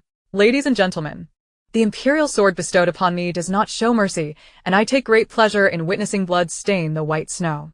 I trust you will act accordingly. With that, Su Wantang strode away, returning to the relay station, while the Jinui kept a close watch on the officials, repackaging the provisions. If the officials chose not to inspect the grain out of fear of offending the noble families or due to negligence, once the provisions reached the borders, they would inevitably spoil. The governor of Zhongyong could simply claim that the journey was long and it was winter. Spoilage was unavoidable. Consequently, the transport officer would have no recourse but to accept punishment. Meanwhile, the soldiers fighting at the borders would be left to consume moldy grain, some even succumbing to its effects. Thus, these parasites should not be allowed to remain. The head of the Qin family, upon seeing the deceased Huang Ziwen, wore a grim expression. Su Wantang had shown no mercy, and now he found himself powerless. Reports from the capital indicated that Su Wantang was a formidable adversary, and he had been skeptical. Now it appeared she was indeed cunning. This glaring warning filled him with trepidation.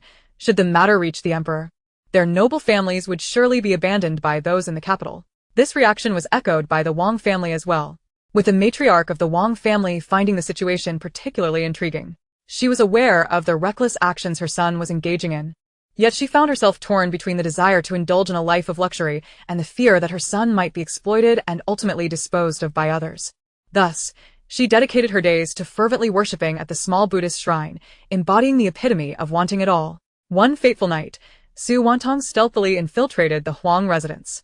With Huang Ziwen's demise, the family members were prostrated in mourning at the wake. Su Wantang made her way directly to Huang Ziwen's study, where she meticulously gathered all the ledgers and correspondence exchanged between officials and noble families into her personal space. She also seized the treasures hidden within the secret chamber. For why let such riches go to waste? Once her task was complete, Su Wantang departed from Zhongyong. In Zhongyong, she understood the necessity of not eliminating these individuals all at once. The intricate web of noble families was deeply entrenched, and such actions could backfire. The following morning, Su Wantang inspected the provisions once more and found everything to be in order. Observing the timid steward, she pondered before speaking. Steward Huang, considering your superior intellect compared to your cousin, I shall grant you a personal favor. Upon hearing Su Wantang's words, Huang Zishan, the distant cousin of Huang Ziwen's, felt a surge of excitement. Please, noble lord, do enlighten me. The sole offspring of your household is not of your bloodline but rather that of your wife and father. Congratulations, you now have an 11-year-old brother. If you don't believe me, inquire with your wife. No need for gratitude. With that, Su Wantang mounted her steed and rode away, leaving behind a crowd of stunned onlookers and a bewildered Huang Zishan. The subsequent events were of no concern to Su Wantang. After all, it was not in her nature to refrain from sprinkling a bit of amusement into the lives of others. Thus, on the third day after her departure, a charming assortment of creatures visited the Chen and Wang families. However, the outcomes remained uncertain, and time would unveil the truth. It was now early in the year, yet the biting cold persisted. Upon exiting Zhongyong, they arrived at Xiaguan, where the weather was even harsher, with a thick blanket of snow covering the ground. Nevertheless, Su Wantang remained vigilant, unwilling to take any chances, for she was transporting crucial rations for the border soldiers. Lord of Su, the group has been tailing us for a day now. Should we take action? Asked Yao Bao. Let the enemy remain still while we do the same. However, if they move, strike hard, Su Wantang replied. Understood, my lord. In truth, the pursuers were not necessarily intent on confrontation. Rather, they were observing Su Wantang and her party for any signs of trouble, hoping to capitalize on a moment of weakness. Su Wantang wished to avoid any unnecessary complications, especially given the significant cargo she was transporting. As night fell, Su Wantang found refuge beneath the remnants of a dilapidated city wall, hastily erecting a tent and organizing a rotation for night watch.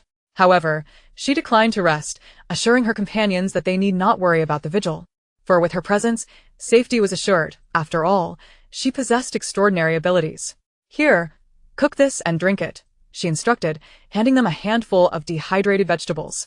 This dried produce had just been unlocked from the dimensional market, containing both jerky and an assortment of vegetables. Su Wantang produced a bag weighing 3 pounds, perfectly portioned, for her companions. "Thank you, Lord of Su," they exclaimed, unsure of what the colorful assortment was. "No need for thanks. These are dried vegetables prepared by my maid, collected after roasting. They are quite palatable," Su Wantang explained. "I see. What a brilliant idea. It's decent enough. Now, eat and rest." After saying this, Su Wantang returned to her own tent. The next day, everyone awoke refreshed, having enjoyed a restful night, especially after a warm bowl of vegetable soup, which was simply delightful. Once they passed through Xiaoguan, they entered the desolate territory of the border. The landscape here was barren, devoid of towering trees, only low shrubs and withered grasses. Gazing at the endless expanse of white snow, Su Wantang felt the harshness of the environment weigh heavily upon her. Desolation and silence were the hallmarks of this land. Yet, amid such adversity, a valiant group of soldiers stood guard, while pests schemed to undermine their rations. Truly, a crime deserving of the gravest punishment. Zhao Yuan was growing increasingly anxious, as the supplies were nearly depleted, and there had been no word from the resupply convoy. The barbarian tribes had attacked and seized control of Four Seasons City, leading to a shortage of provisions. Zhao Yuan dared not launch an attack. Forced to remain on the defensive, the barbarians had pretended to assault several times without making any substantial moves. Likely aware of Zhao Yuan's dwindling supplies and waiting for them to run dry before striking decisively, the audacity of the barbarian tribes suggested collusion with individuals from Zhongyong. If the supplies ran out in a few days, Zhao Yuan and his men would be unable to sustain themselves. And if the provisions from Zhongyong were delayed even further, the situation would become dire. "My lord, please eat something," Mu Feng said, entering with a bowl of porridge and 2 steamed buns. "How much longer can our supplies last?" Zhao Yuan inquired. "At most 3 days. I understand. I will wait 2 more days. If the supplies do not arrive, I shall fight to the death." Zhao Yuan could not fathom why anyone would conspire with the barbarians. Having spent years at the border, he sometimes went an entire year without returning home. His understanding of the situation in the capital had grown tenuous, and he had assumed his elder brother would not be so passive, only to discover how challenging the circumstances truly were. My lord, a messenger is here with news," a soldier exclaimed, breathless with excitement. "Calm yourself. What a disgraceful display." Mu Feng reprimanded. "My lord, we have supplies. The provisions have arrived." Zhao Yuan rose joyfully. "The supplies have reached us?" "Yes. They have entered our camp. Quickly, Mu Feng, let us go and see." "Yes, my lord." Su Wantang surveyed the ramshackle military camp with incredulity. Was this truly a military encampment? The makeshift tents provided neither shelter from the wind nor warmth. Was this fit for human habitation? The current temperature at the border was at least 20 degrees below zero. How miserable for Zhao Yuan. Why is the military camp set up here? Shouldn't it be near the city? They had passed a town a day's journey away. It must be a temporary setup, Yao Bao posited. I see. At last, they reached their destination. Su Wantang dismounted and approached the logistics officer overseeing the grain transfer. Just then, Zhao Yuan arrived. The gathered crowd greeted him, and Su Wantang adjusted her attire before stepping forward. "I pay my respects to the lord. What are you doing here?" Zhao Yuan exclaimed, his expression one of disbelief, mirrored by the soldiers in the camp. "What is a woman doing here? Why should it not be me?" Su Wantang retorted, her patience wearing thin at his bias. Has my brother truly lost his senses, sending Su Wantang to the border while he remains in the capital? Have I delayed the transport? Su Wantang inquired. "No." Zhao Yuan replied curtly. Have I displeased you? "No." Then why act so petulantly? If it weren't for me personally overseeing the transport, you would be left to starve. Su Wantang maintained a respectful demeanor, but inwardly began to grumble. The others, aside from Zhao Yuan and Mu Feng, were taken aback, astonished that a woman would dare speak so boldly to the lord. "My lord, I am personally appointed by the emperor, so I will deliver the supplies to you, even at the cost of my life. You need not treat me with any special consideration. As the appointed transport officer, my character must be beyond reproach." Su Wantang replied courteously. Zhao Yuan felt a twinge of frustration towards himself. It was not that he regarded her with any special fondness, but rather out of concern for her well-being. What if, heaven forbid, something were to happen to her? The thought alone would render him quite despondent. Yet, he could not fathom why his words emerged so stiff and unyielding. He bore no ill will towards Duke Su. He merely felt that the remote borders had imposed undue burdens upon him. After expressing his thoughts, Zhao Yuan gently lifted Su Wantang's arm, signaling her to forego excessive formality. Standing tall, Su Wantang caught the soldier's attention, revealing her remarkable beauty. At least you have a semblance of conscience. Were it not for my relentless efforts, you would surely be in dire straits. Yet, why does Zhao Yuan appear so gaunt? Has he not dined? Zhao Yuan, upon hearing Su Wantang's playful jibe, felt his heart warm. This was the Su Wantang he admired. The soldiers, however, dared not voice their thoughts. Yao Bao, please coordinate with the supply officer, Su Wantang commanded. Yes, Duke Su, came the reply. Thank you for your tireless efforts. I shall arrange for your rest, Zhao Yuan stated, omitting honorifics in her presence, as he neither wished to nor felt inclined to do so. Very well, I shall trouble you, Your Highness. Su Wantang responded before departing with Mu Feng. Mu Feng arranged for her accommodations in a tent adjacent to Zhao Yuan's, as he resided at the center, surrounded by other tents for her protection. Su Wantang was not one to fuss over trifles. What hardship had she not endured? Duke Su, the conditions here are rather rudimentary. I hope for your understanding. Mu Feng said apologetically. Not at all. Su Wantang wabbed dismissively. I shall take my leave now. Should you require anything, do not hesitate to call upon me. Understood, she replied. Once alone, Su Wantang surveyed the sparse furnishings within the tent, a makeshift bed fashioned from wooden planks and stones, a rickety table, and a bed of straw topped with a thin mattress and a rather musty quilt, likely due to the damp climate. She shook out the quilt, placing it atop the bed, then retrieved 2 additional blankets from her storage space, one to lay down and another for covering. It was not a matter of being finicky. The cold was quite severe, and she feared her body might not withstand it. Zhao Yuan inspected the provisions, noting their superior quality, which stirred a sense of excitement within him. Yao Bao, recount to me every detail of your journey, Zhao Yuan commanded. Yes, Your Highness. Yao Bao was one of Zhao Yuan's trusted guards assigned to protect the emperor, and thus there was no chance of subterfuge in his report. Chapter 62. Hardships subsequently. Yao Bao recounted every event from their journey, leaving no detail unspoken. You encountered assassins? Zhao Yuan inquired. Indeed, Your Highness. Did Duke Su mention who sent them? Zhao Yuan's intent was clear, and Yao Bao understood. No. Duke Su remained reticent throughout the journey. Very well, you may retire for the night. Yes. Zhao Yuan recognized Su Wantang's enigmatic nature and her formidable skills, yet he was taken aback by her astounding prowess, which he had not witnessed firsthand. According to Yao Bao's account, the journey had indeed been fraught with peril. Aside from Su Wantang, it seemed unlikely anyone else could have safely transported the supplies. Even if they had arrived, they would have been spoiled and damp. The emperor had clearly made a wise choice in entrusting this task to Su Wantang, his most trusted aide. His thoughtfulness was evident. Seeing Su Wantang today had both startled and delighted Zhao Yuan, leaving him with a conflicting sense of emotions that was somewhat unsettling. Su Wantang gazed at the small stove in her quarters, letting out a sigh. The charcoal fire was difficult to ignite and emitted a significant amount of smoke. Yet, she knew that it was likely the only source of warmth in her abode. Many novels romanticize the idea of gathering firewood from the mountains, but that was far from the reality she encountered here. In this era, the common folk relied on firewood for warmth, resulting in a desolate landscape devoid of trees for miles around. The capital was even worse. Leaving the city, one would find no forests for 100 miles, only stunted trees. The rampant deforestation had left the people bereft of firewood, forcing them to rely on straw or corn stalks for heat. Some even resorted to pine needles, as indiscriminate cutting was simply not an option. In contrast, the aristocrats of the capital enjoyed a steady supply of firewood, primarily due to their extensive estates, which cultivated sorghum and other easily combustible grasses for cooking and heating. As for the prized charcoal, it was imported from distant lands. Alas, the environmental issues at play were indeed grave. Thus, one could appreciate the value of the small stove as charcoal. Duke Su, may I come in? Mu Feng's voice interrupted her thoughts. Come in. Su Wantang beckoned from her perch on the bed. Duke Su, here is your dinner. Please enjoy. Mu Feng placed the tray of food upon the table. Thank you. I shall take my leave. I will return shortly to collect the dishes. Understood.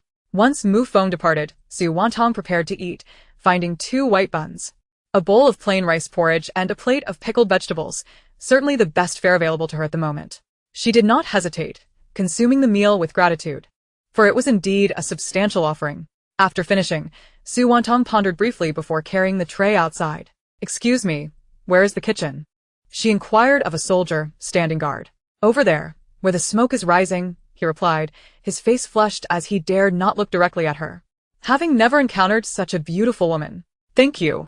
Su Wantang proceeded towards the source of the smoke, drawing the attention of many soldiers who, too timid to approach, merely observed her from a distance. Clad in a fitted black outfit with her hair tied in a high ponytail, and draped in a luxurious black cloak embroidered with white cranes in golden thread, she exuded an understated elegance. Finally, Su Wantang reached the kitchen, or, as one might refer to it in her previous life, the mess hall. The establishment was woefully rudimentary, merely a hastily constructed shelter housing rows of large iron pots and steaming racks. Hundreds of cooks were bustling about in preparation for the impending mealtime, with soldiers already forming lines. Su Wantang's arrival left the cooks momentarily flustered. They had heard that a female official was overseeing the grain transport, a remarkable first for the Daiyong dynasty, particularly one of noble lineage. Initially curious about her identity, they were taken aback upon seeing the delicate young woman before them, wielding the emperor's bestowed sword to deliver provisions. Truly, one must not judge by appearances. Duque Su. "How may I assist you?" the supply officer inquired as he approached her. "Oh, I merely wish to return these dishes," Su Wantang replied, extending the tray and bowl. "You need not deliver them personally. Simply hand them to the soldiers," the supply officer, Hu Yong, asserted as he accepted the tray. "Not at all. Consider it a brief respite," Su Wantang remarked just as the cooks began serving the food onto the tables for the soldiers. Each soldier held 2 large bowls and stood in neat rows. As Su Wantang drew closer, her heart sank at the sight of the offerings. The buns were made from mixed grains, and the wooden barrel contained a thin porridge of brown rice, so watery that the grains were plainly visible. "Is this truly all the soldiers are provided with?" Su Wantang inquired. The words of the Duke of Su echoed in the air. "Indeed. This is a fortunate turn of events. Tonight, everyone shall be allotted 2 steamed buns and a bowl of porridge." Prior to the arrival of provisions, the soldiers subsisted solely on a bowl of porridge. Hu Yong spoke without reservation, expressing his regret for their plight. Contemplating the opulent indulgences of the capital while observing the malnourished soldiers before him, some gaunt and emaciated, one could not help but grasp the hardships of their existence. As Su Wantang surveyed the soldiers' attire, her heart ached even more.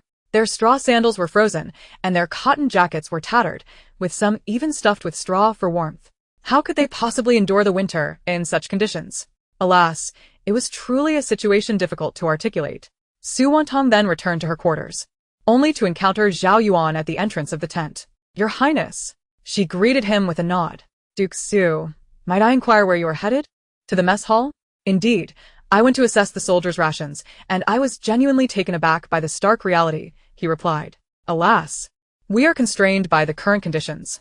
Even in times of abundance, I doubt it would be much better," Su Wantang remarked, glancing at the geographical conditions of the border and unable to suppress her criticism. The Duke of Su's observations were not without merit. The conditions here were indeed harsh. After spring arrives, the soldiers might be able to enjoy some fresh wild vegetables, but at present, winter's chill enveloped them, and as they were in temporary encampment, the environment was decidedly unforgiving. Zhao Yuan had nothing to conceal. Chapter 63. It turns out to be you. Yes, it shall improve. By the way, Duke Su, when do you intend to depart? Zhao Yuan expressed his concern, for the specter of war loomed ever closer. In a few days, perhaps, or... "I would prefer to remain and assist your highness," she declared, her resolve palpable. Her shovel was already aching for action. "That is splendid news. Yao Bao has delivered a letter from His Majesty, expressing his hope that Su Wantang will remain to aid him. Then I shall take my leave to rest for now." "Very well." That night, Su Wantang was stirred from her slumber by the biting cold, as the northern winds howled, rendering the tent ineffective against the chill, with numerous small holes allowing the frost to seep through. With no other recourse, she wrapped herself in an additional blanket, which provided a modicum of relief. Su Wantang felt compelled to take action.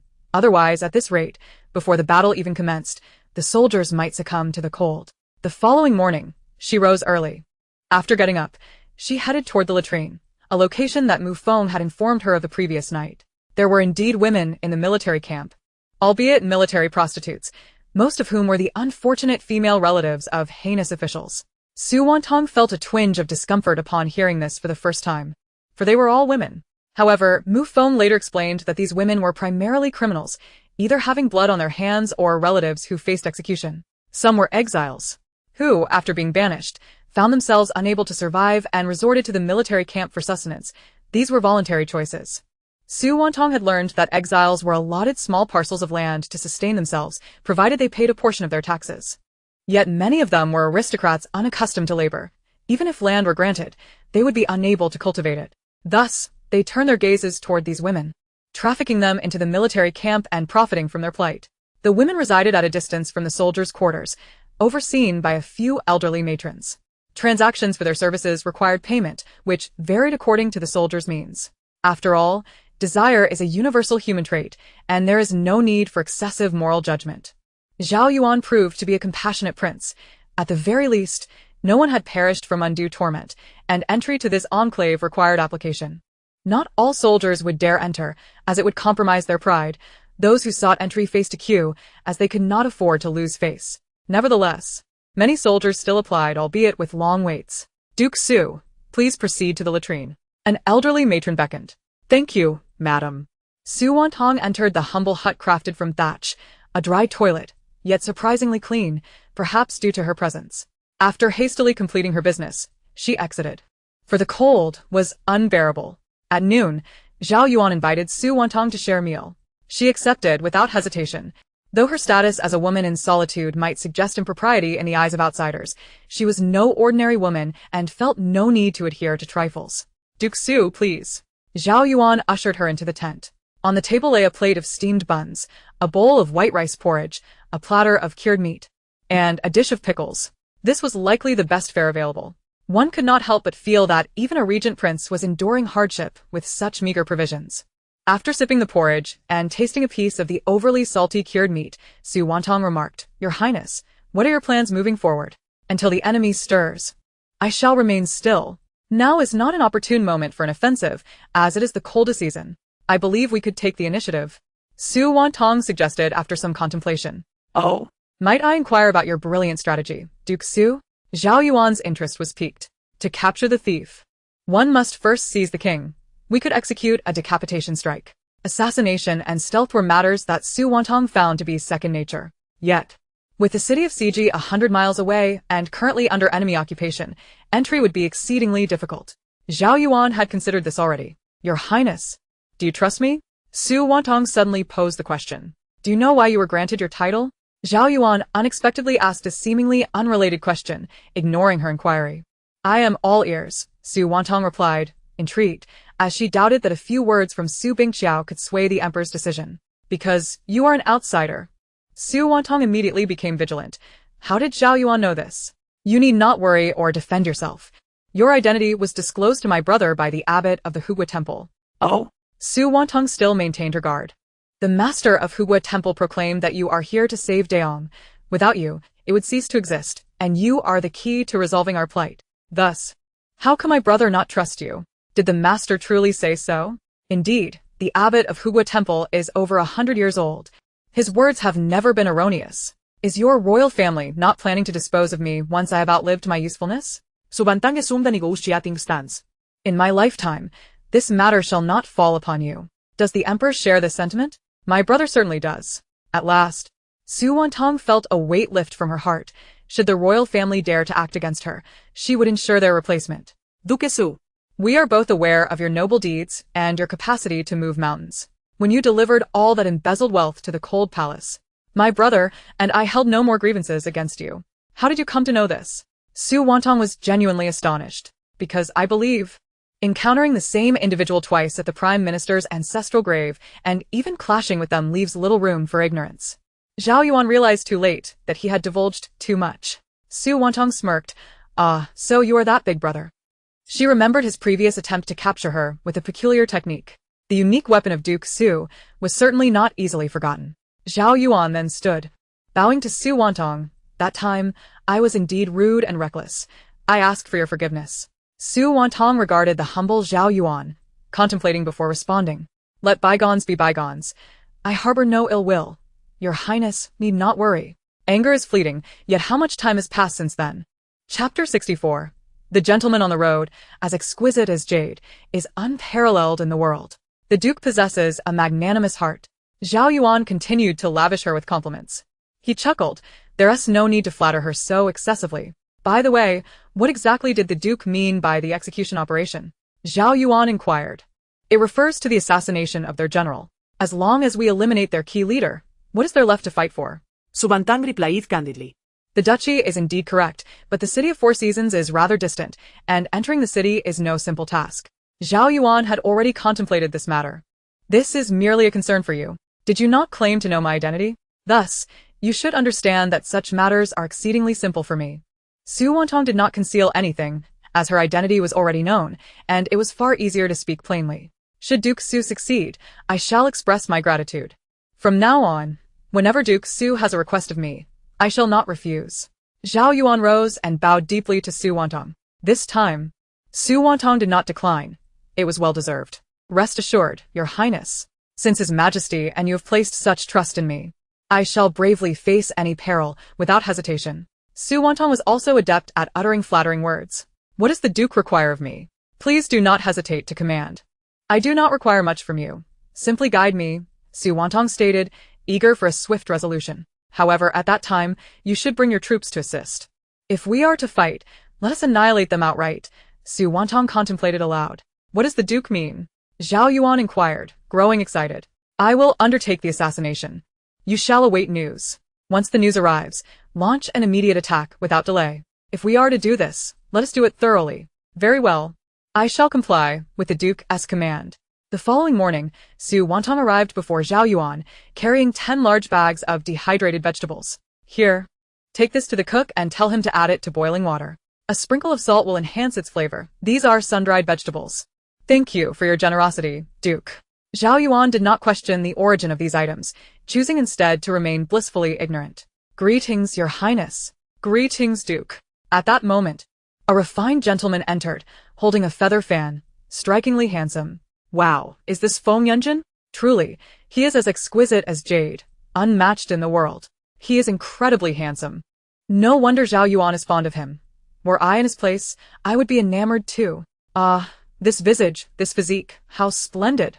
Su Wantang's heart fluttered, though her expression remained composed. Feng Yunjin was already aware of Su Wantang's thoughts, as Zhao Yuan had informed him beforehand.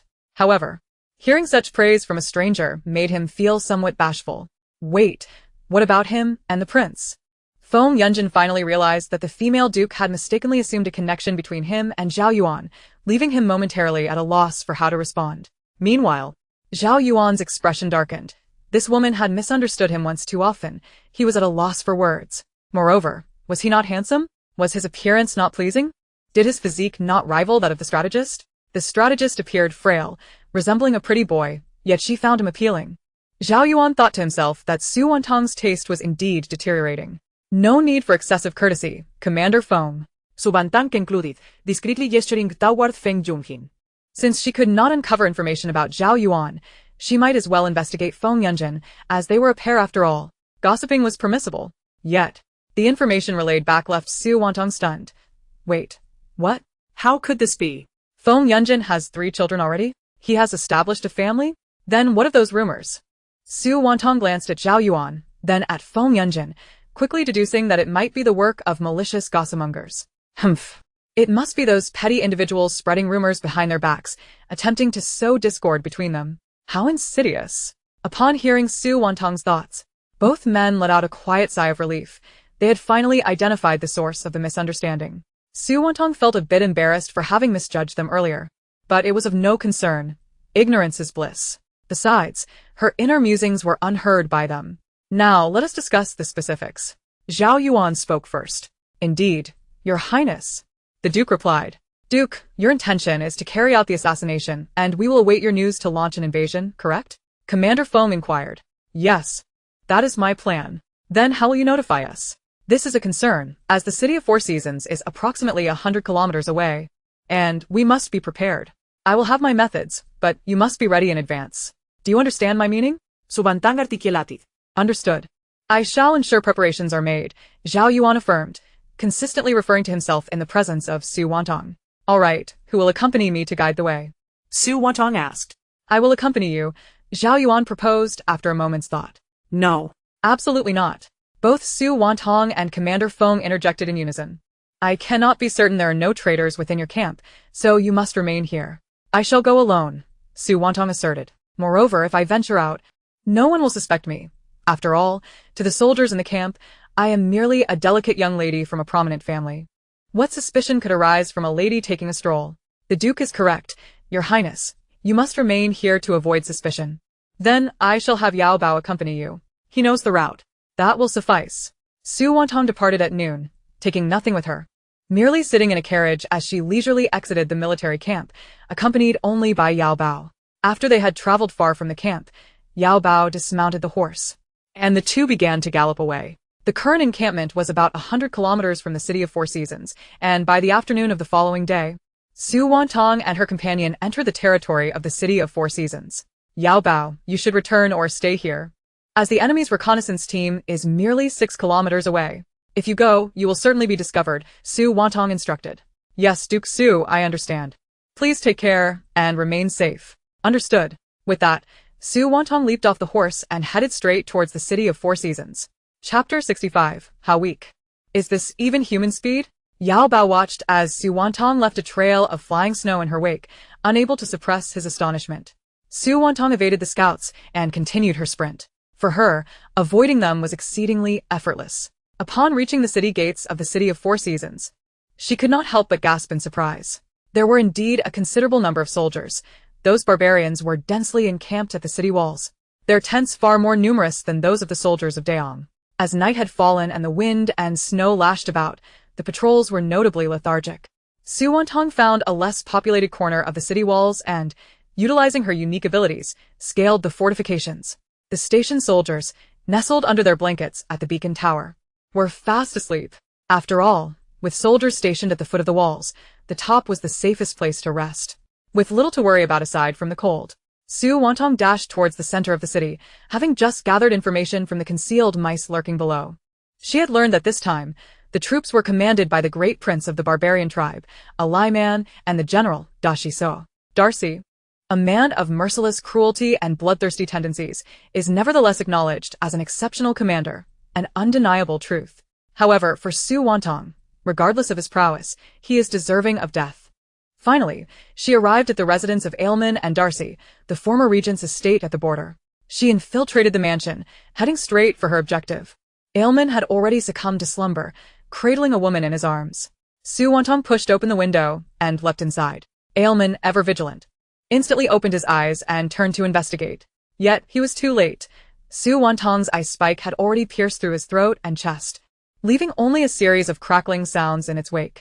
You would do well to silence yourself, or I shall also end your life, Su Wantang warned the woman, who appeared terrified and on the verge of screaming. Why yes, I won't make a sound, she stammered, although her hand stealthily moved towards the pillow beneath her. Initially, Su Wantang intended to spare her life, but seeing her lack of appreciation for it, she thought better of it.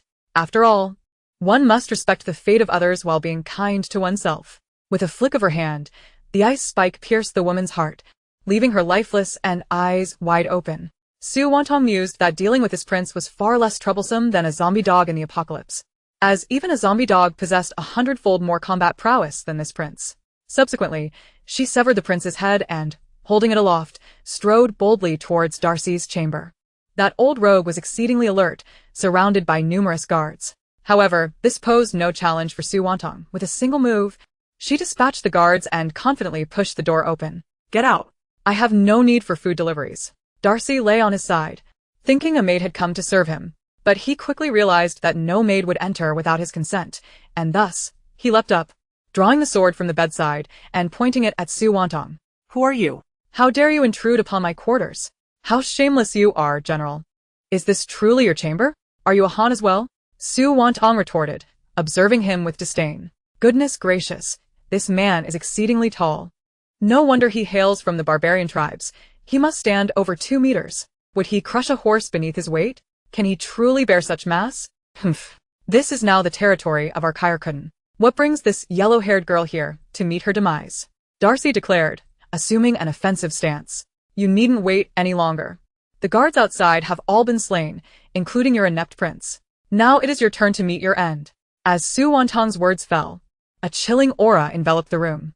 Instantly, the doorframe began to freeze, and before Darcy could react, he found himself encased in ice. At that moment, he still retained some awareness, as death could not claim him instantaneously.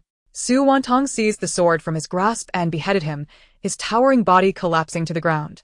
Holding the two severed heads, Su Wantang felt a sense of disdain yet recognized the necessity of taking them back to the court for a report. Essentially, they served as instruments for promotion.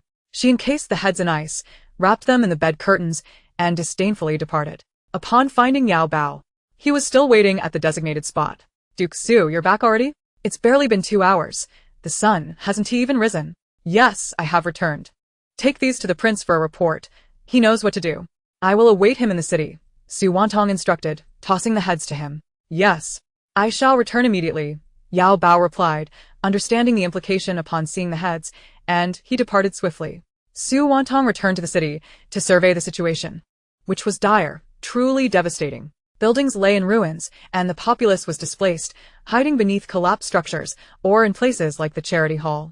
Numerous corpses littered the ground, those of valiant soldiers and innocent civilians alike. If these bodies were not dealt with promptly, a plague would surely ensue come spring. Reflecting on this, Su Wantang headed to the military camp, where the sounds of women weeping and cursing echoed. Even the cries of small children reached her ears. These brutes deserve no mercy. Soon, cries of alarm erupted from several tents, followed by the sight of crimson liquid staining the fabric. Silence, follow me. Su Wantang commanded a group of recently rescued women, who clutched young girls in their arms. The scene she had just witnessed fueled her conviction that these barbarian men deserved to die tenfold. The snow fell heavily as the women, recently violated, trembled in fear. Su Wantang realized that this impasse could not continue. Her impulsiveness had led to this moment, and the best course would be to wait for Zhao Yuan's arrival for reinforcement. Yet, witnessing the plight of the children stirred her heart. Despite the realities of war, the heart-wrenching cries of the women left her restless. Su Wantang had never made such a bold decision before. Turning to the women, she spoke in a moment. I will draw the enemy's attention. You must hide, understand? Noble one, we cannot find the words. The women choked out. Do not worry. I will be fine. Just protect yourselves. Su Wantang reassured them. Yes. Please take care. Indeed, she responded, then proceeded toward the center of the camp. Who goes there? The patrolling soldiers questioned upon spotting her. I seek your general. Su Wantang feigned a delay. Our general? Miss, what business do you have with him? I cannot divulge. I must see your general to explain, she replied, shivering slightly, adopting a weak demeanor that stirred the interest of several barbarians. What are you all doing? Someone else approaches, with inquiries. This woman seeks our general, one of the guards announced. Oh. The man approached, scrutinizing Su Wantang, immediately growing wary. Who are you? Why are you here? He demanded, tightening his grip on his weapon, for the city gates had been closed, and he wondered how she had entered. Huh? I am the one who will kill you, Su Wantang retorted, causing her universal shovel to enlarge before she struck first. Seeking death. The man snarled, charging at her. The onlookers did not anticipate that this woman would retaliate, and due to her gender, they underestimated her, believing that women from the Central Plains were too delicate. Without hesitation, Su Wantang aimed for vital points, and a fierce battle ensued. Are you all dead? Get in there, and kill her. The command rang out, and the cries of battle erupted as more and more surrounded her. With a cold laugh, Su Wantang unleashed a flurry of ice spikes, splitting them into numerous fine needles that struck at the throats of the barbarians. Many soldiers fell before they could even react. Yet there was a downside. The ice needles were too slender, diminishing their potency. Gua Liu, if you do not emerge now, your master shall truly perish. Su Wantang called out frantically in her mind. Awoken by her cries, Gua Liu, upon assessing the situation, stammered in fright. And master, what is happening? What does it look like? I have infiltrated the enemy camp, and my powers are waning. Think of a way to assist, she urged, dispatching another soldier who approached her. Do not panic, I will think of something, Gua Liu replied, his urgency matching hers. The current host is truly a challenge to guide. In a mere moment of absence, she has caused such a significant calamity. Gua Liu, hurry. I'm here. Ah. Suddenly, a beam of white light illuminated before Su Wantang, and in an instant, she vanished from sight. Where did she go? The soldiers of the barbarian horde were utterly taken aback, unable to fathom that this woman could disappear before their very eyes. Had it not been for the numerous deceased soldiers sprawled on the ground, they might have believed she had never been there at all. Gua Liu promptly transported Su Wantang to the city. My master, please stay here for the time being. This place is extremely secure. Once you regain your extraordinary abilities, you may depart. All right, thank you, Gua Liu. Master, do let Gua Liu take it easy. Yes, I shall refrain from such actions in the future. After Su Wantang's departure, Zhao Yuan swiftly rallied his troops and set out the following day. While Yao Bao was en route, he encountered Zhao Yuan and his army, who had come to provide reinforcements. Your Highness, Deputy Commander Yao has returned. Quickly, summon him. I pay my respects to Your Highness. What news do you bring? Zhao Yuan inquired. Your Highness, it is done. Yao Bao replied, presenting 2 severed heads. Zhao Yuan ordered them to be opened, and upon witnessing the contents, a smile immediately graced his lips. Su Wantang, indeed remarkable. Soldiers, the enemy's crown prince and general have perished. Let us together annihilate them utterly. Yes, Your Highness. Full speed ahead. The scouts of the barbarians, upon discovering the soldiers of Daong, hurried back to relay the news, but alas, it was too late. Report, General. The enemy is advancing, just 20 miles from Four Seasons City. What? I must find the general at once. However, when he located him, it was evident that the man was utterly lifeless. How could this happen? How could this happen? The attendant exclaimed in disbelief. With the crown prince dead and the general also deceased, what could they possibly use to confront Zhao Yuan? They had initially seized Four Seasons City while Zhao Yuan was absent, aided by internal collusion. But there was no time for contemplation. The reality was that whether they fought or did not fight, death awaited them. He hastily returned to the main camp, too fearful to inform the soldiers of the demise of their leaders, and steeled himself to command nonetheless. The barbarian soldiers, oblivious to the situation, remained brimming with confidence. By the time Zhao Yuan arrived, these soldiers were already prepared for battle. Soldiers, charge. The 2 factions clashed in combat. Su Wantang had been covertly observing, and upon hearing the sounds of battle, she once again leapt onto the city walls, dispatching the guards stationed there. Hey, barbarians! Your crown prince and general are dead. Why do you persist? After declaring this, Su Wantang produced the 2 headless corpses from the manor and hung them upon the city walls. Upon recognizing the bodies of their crown prince and general, the morale of the barbarian soldiers plummeted. Su Wantang then leapt down from the walls and joined the fray. Her golden shovel was truly unforgettable, wielded with an intensity that was nothing short of fierce. An army without a leader is akin to loose sand. The rest of the matter was no longer of her concern. After seizing Four Seasons City, Su Wantang found a clean spot and slept for a full 2 days and nights, emerging only for necessary reasons. This was primarily due to the severe depletion of her extraordinary abilities, necessitating a period of rest to recuperate. By the time she awoke, the battle had concluded, and they had entered negotiations for reparations following the defeat. Duke Su, you have finally awakened. A young maid entered, carrying water. How long have I been asleep? You have slumbered for 2 days and nights. The maid replied, offering Su Wantang a handkerchief. What is the situation in the city now? Everything is well. We are in the process of tidying up.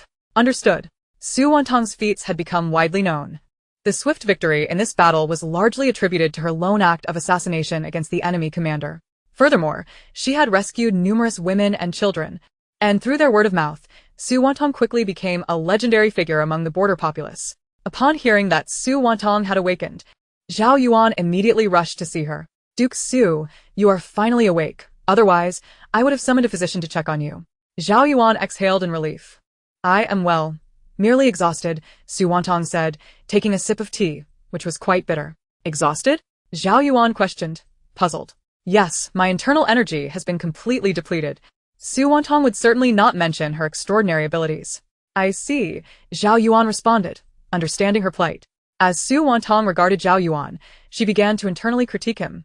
Zhao Yuan looks quite handsome. What a pity. How should I tell him that the crown prince and second prince are not the emperor's children? Su Wantang's thoughts continued, and Zhao Yuan, upon hearing them, felt a tumultuous wave within him. He tightened his grip on the cup, fearing Su Wantang might discern something, and quickly lowered his head to sip his tea. How does she know? Is this truth? Could it be that this empire is to witness a change of hands? The emperor is a wise ruler, and Zhao Yuan is a commendable prince. Yet, that concubine Wan deserves the utmost punishment for her infidelity with her own cousin. Alas. This is also why the emperor has not noticed, for both children bear a striking resemblance to concubine Wan. It is only natural for children to resemble their mother, especially when the infidelity involves a close cousin, whose features may indeed bear some similarity. Logically, cousins should not be together. What is this called? Incest? If they were to be second cousins, it might be deemed acceptable in this era. However, there is still a glimmer of hope. For the child within Lu Wan'er is indeed that of Wu Jianren, and it happens to be a girl. If only the child can be born safely. I believe the emperor will come to understand the situation. Should I subtly hint to Zhao Yuan? Never mind if I were to speak. I doubt Zhao Yuan would believe me. After her internal musings, Su Wantang addressed Zhao Yuan. Your Highness, it is now the beginning of the year. I wonder when the crops in the border regions are typically sown? Your Highness? Your Highness? Su Wantang observed Zhao Yuan's momentary daze, with curiosity. Ah? Duke. What did you say? I did not catch that. Zhao Yuan snapped back to reality. I wish to know when the crops in the border regions are typically sown. Here. The ice generally begins to melt in March, and planting usually occurs around April.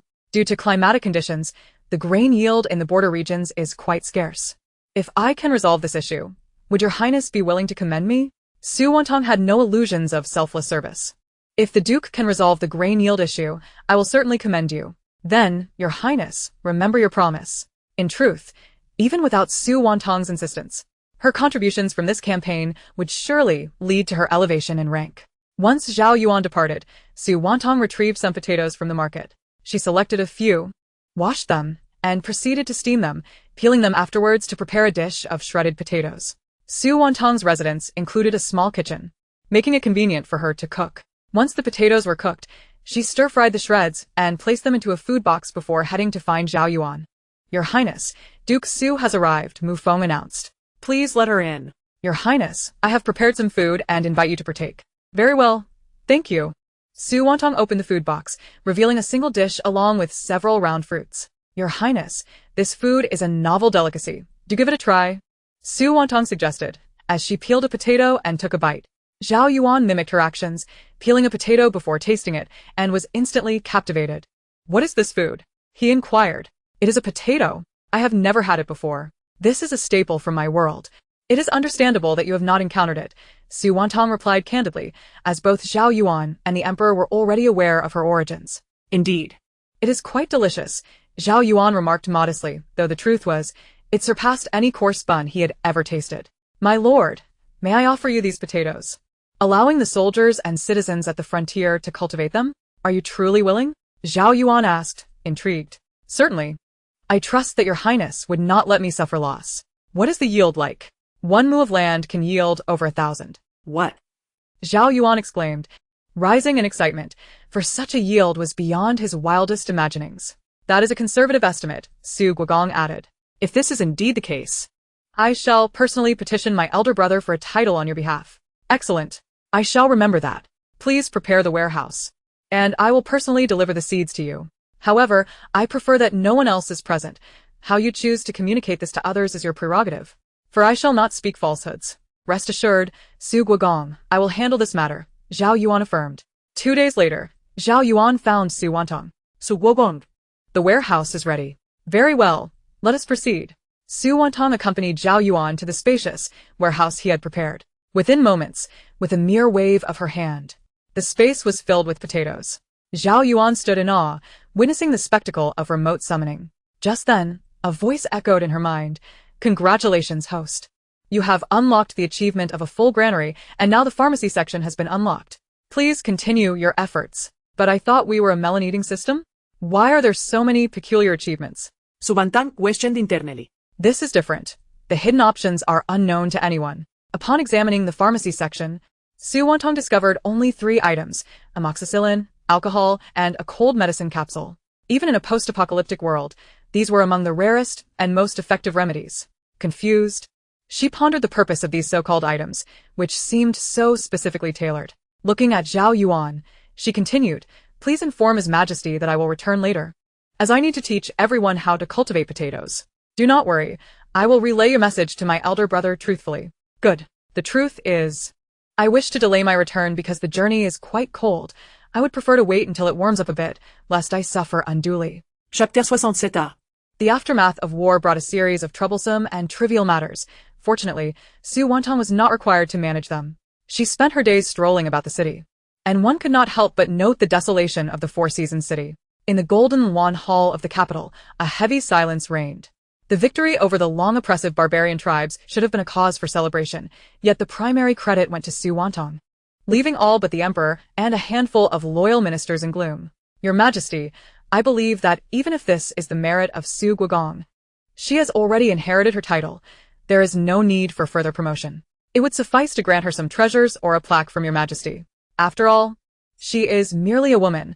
A minister from the second prince's faction interjected. Your Majesty, Minister Chen speaks correctly. Even if the head was taken by Su Wantang, is it not her duty as a subject of Dayong? Moreover, should she receive accolades for slaying the barbarian general and prince? It is not that I doubt her. But it seems quite incredible, another minister chimed in. Your Majesty, I too find this implausible.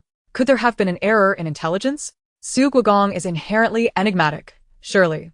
Your Majesty is aware of this. Do you not harbor any doubts? Your Majesty, I know I should not speak of the supernatural, but I cannot help but mention that Su Guogong's oddities are the best evidence. Whenever she is present, we are silenced. Only in her absence can we speak freely. Is this not a form of mental control? Your Majesty, I have long suspected that Su Guogong did not die of natural causes, but rather was the cause of her demise.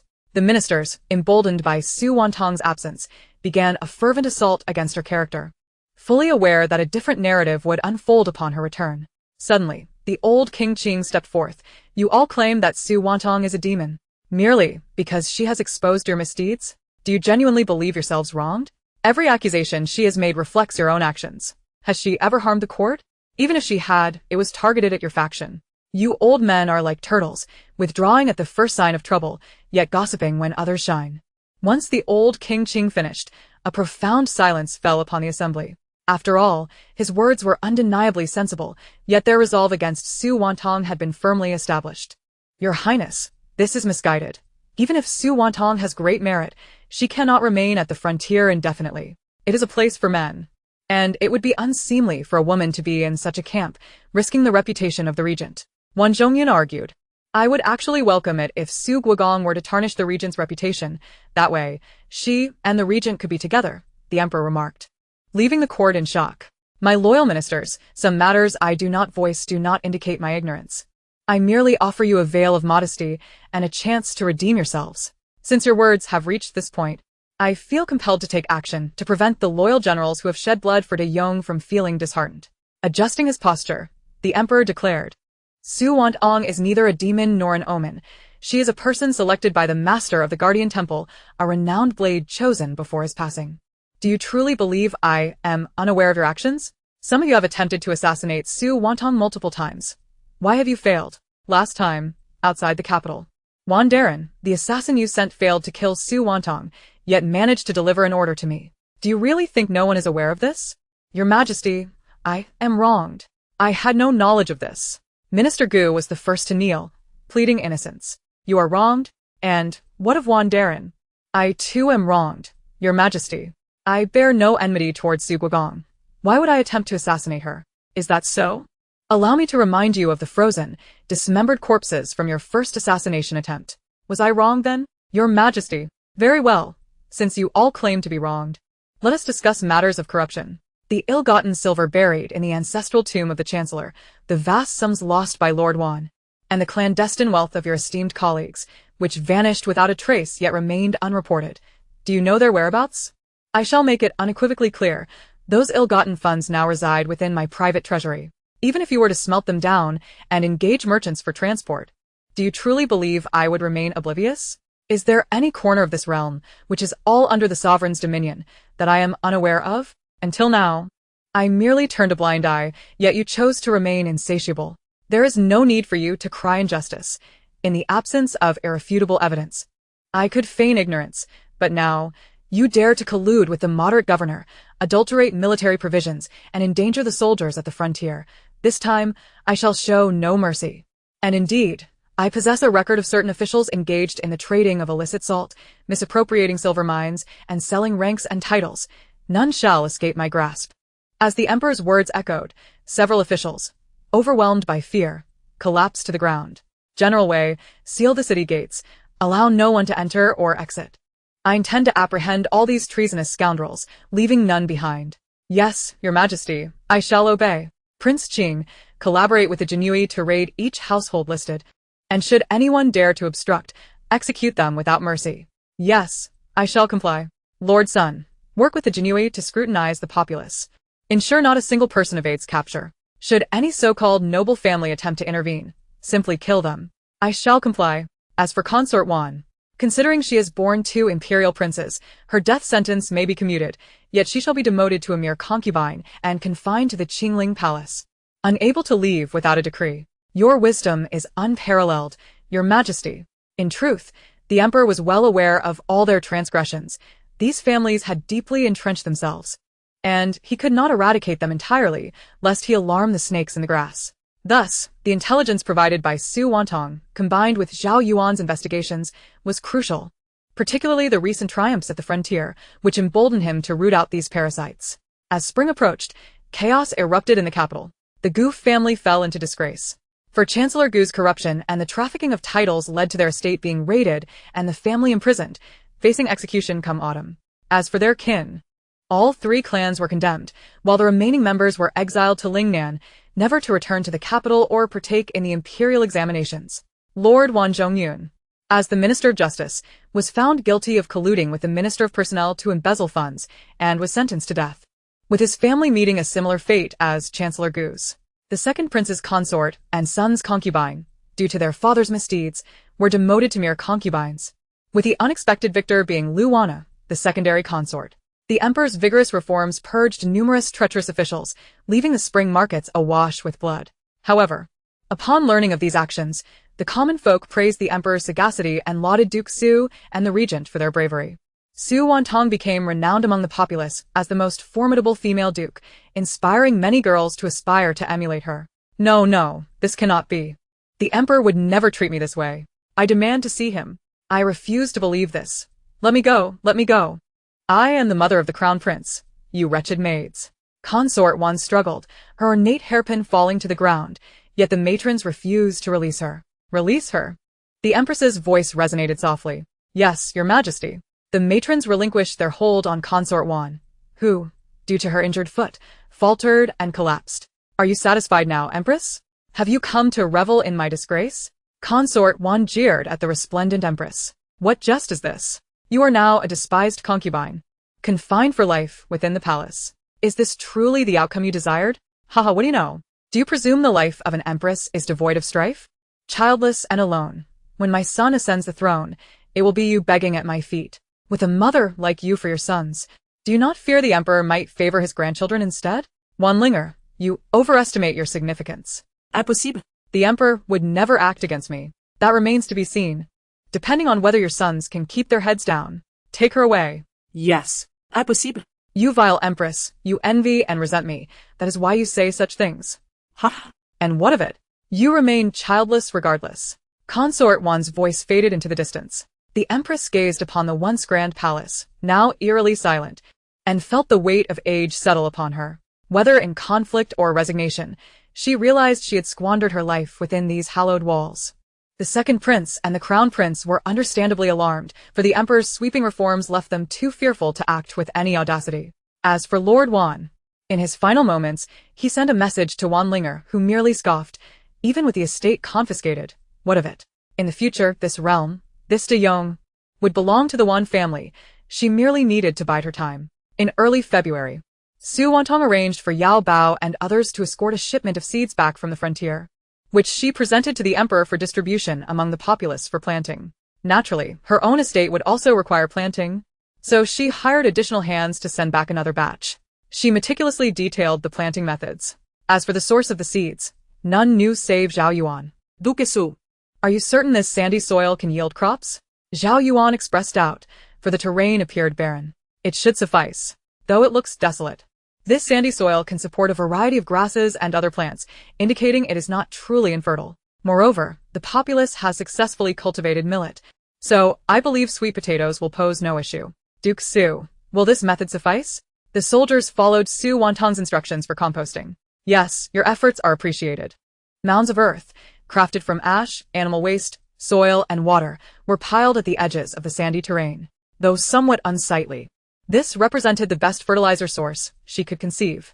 Furthermore, with so many soldiers, the latrines would be overflowing, exemplifying resourceful utilization. As the soldiers worked the earth, Su Wantang and Zhao Yuan stood nearby, discussing which areas were suitable for cultivation. Why has Zhao Yuan been so amiable lately? He seems less distant. If I were to marry, Zhao Yuan would be quite a suitable choice. But alas, royal matters are fraught with complications and palace intrigues. They are utterly tiresome. I prefer those youthful, delicate types, soft and endearing, like little puppies. Zhao Yuan, overhearing Su Wantang's musings, felt his expression darken. What is this? Little puppies? Fresh piglets? What absurdity!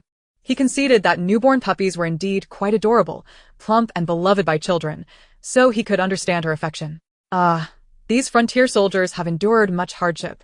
I wonder if they receive their pay? Having spent considerable time with Zhao Yuan, I find him rather agreeable. Should I leave, I will surely miss him, after all. We have fought side by side. Goodness, those fellows over there. Look at their abs, 8-pack, no less. Su Wantang gazed at the soldiers by the riverside who, having soiled their clothes with wastewater, were now washing themselves in the chilly waters of early spring. It was astonishing to witness such well-defined abs under circumstances where their rations were far from generous. Upon hearing Su Wantang's unspoken thoughts, Zhao Yuan turned his attention towards them. The oblivious soldiers continued their ablutions, prompting Zhao Yuan's expression to darken instantly as he bellowed, "You lot, hurry and put your clothes back on." Bathing in the frigid river water at this time of year is tantamount to courting death. The bewildered soldiers exchanged glances, taken aback by the unexpected concern of the prince regarding their health. The prince is truly benevolent. We are deeply moved. Su Wantang, too, recognized the truth in this. It was indeed unwise to bathe in cold water during the early spring, as it could lead to illness. Well, it seems Zhao Yuan is rather considerate, showing such concern for the soldiers. Quite commendable, indeed. A good prince, she mused. Zhao Yuan, noticing her misunderstanding, chose not to clarify, deeming it unnecessary. Since the arrival of spring, the temperate climate of Zhongyong had made it the earliest region to commence planting. On this day, the members of the Wang family, be they servants or the lord himself, could hear the creaking sounds emanating from their wooden pillars. Such noises typically indicated the presence of pests, yet they thought little of it, considering it a normal occurrence. The Chen family, too, noted similar sounds, with the meticulous head of the household even purchasing some insect repellent. However, upon consulting the vendor, he was informed that due to the favorable climate in Zhongyong, it was common for wooden structures to be infested, a problem faced by nearly every household. So there was no cause for alarm. However, not long after spring's onset, the Chen family's house collapsed entirely, resulting in multiple fatalities. The incident stirred considerable unrest. If the collapse of the Chen residence could be deemed an accident, the sinking of the Wang family's foundation was no mere coincidence. Consequently, both families reported the incidents to the authorities, suspecting foul play. Investigators later discovered that both houses had been hollowed out by termites, with the Wang family's termite nest being particularly vast. Ultimately, they had no choice but to relocate. Yet, shortly after moving, the heads of both families met with tragic fates. One was fatally bitten by a venomous snake, while the other suffered a fatal fall during a nighttime excursion. By the time they were found the following morning, it was too late. Rumors began to circulate that the heavens could no longer tolerate the misdeeds of these two families, prompting their just retribution.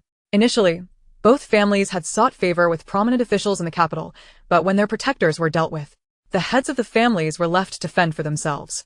They had essentially depleted their fortunes to escape the deadly struggle, ultimately securing a slim chance of survival. Regrettably, fate is relentless, and those deserving of punishment cannot evade it. There were whispers that the emperor had dispatched covert agents to eliminate these two pests, yet the truth remained elusive. Upon receiving the potato seeds sent back by Zhao Yuan, the emperor promptly ordered their distribution for planting. However, many citizens, unfamiliar with this novel food, were reluctant to cultivate it. This reluctance was understandable, as embracing something new often requires time. In the end, the emperor had no choice but to transport the potatoes to several impoverished counties, mandating their cultivation. Meanwhile, Su Wantang personally financed the transportation of seeds, entrusting Uncle Wu to oversee their planting across her estates. Concurrently, her cosmetic shop had flourished, becoming renowned throughout the capital. In early April, Su Wantang guided the soldiers stationed at the border in planting the potatoes, sowing not only the seeds of the tuber, but also the seeds of hope. Duque Su, Will we truly be able to grow food? This question had been posed by more than one individual. Rest assured, we shall reap a bountiful harvest, she replied confidently. Observing the soldiers diligently planting potatoes across the hills, at the very least, they would not suffer from hunger. By mid-April, when the first potato shoots emerged, Su Wantang exhaled in relief, mirrored by Zhao Yuan's own sense of ease. With everything set in motion, there was no longer a need for him to linger.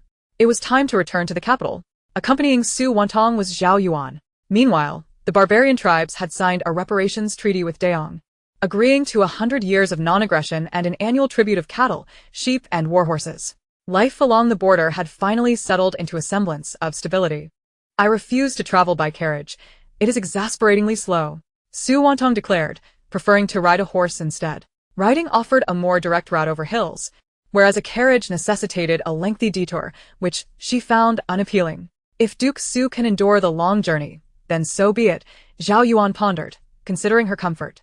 Last time I traveled here, the conditions were far worse, yet I emerged unscathed, he reassured her. If that is the case, let us ride. Thus, Su Wantang and Zhao Yuan set off on horseback towards the capital.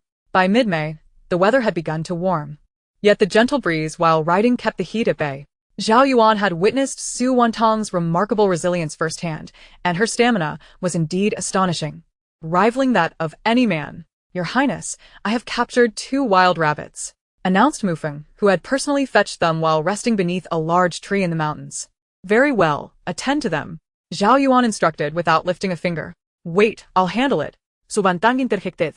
Having previously sampled Mufeng's roasted chicken and deemed it less than satisfactory, to spare her stomach further distress, she resolved to take matters into her own hands, relishing the process. Duke Su, do you know how to roast rabbit meat? Mufeng inquired, a hint of skepticism in his voice. How, what do you think?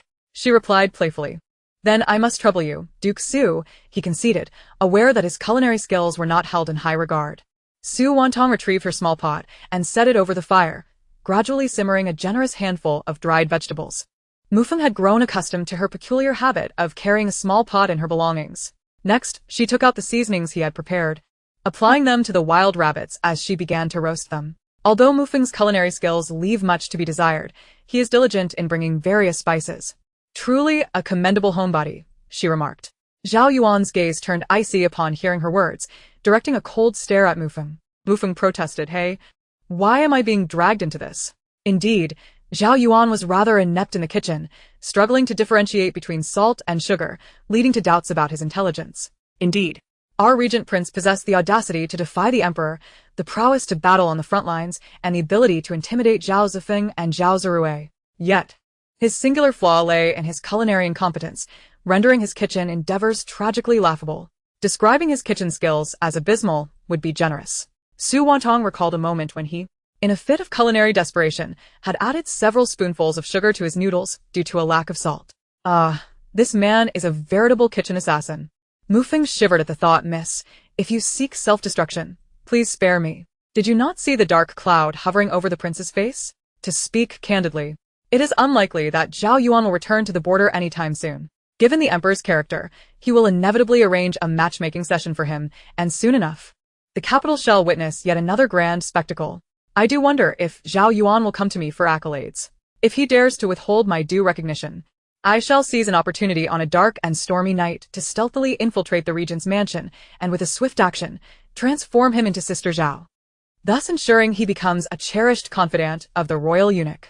Su Wantang lamented, while Zhao Yuan grew increasingly unsettled by her words. This woman was contemplating his castration. Mufeng was genuinely terrified.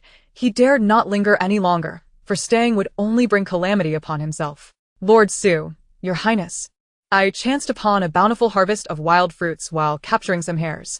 Allow me to gather some for you. Ah, splendid. Make haste and gather plenty.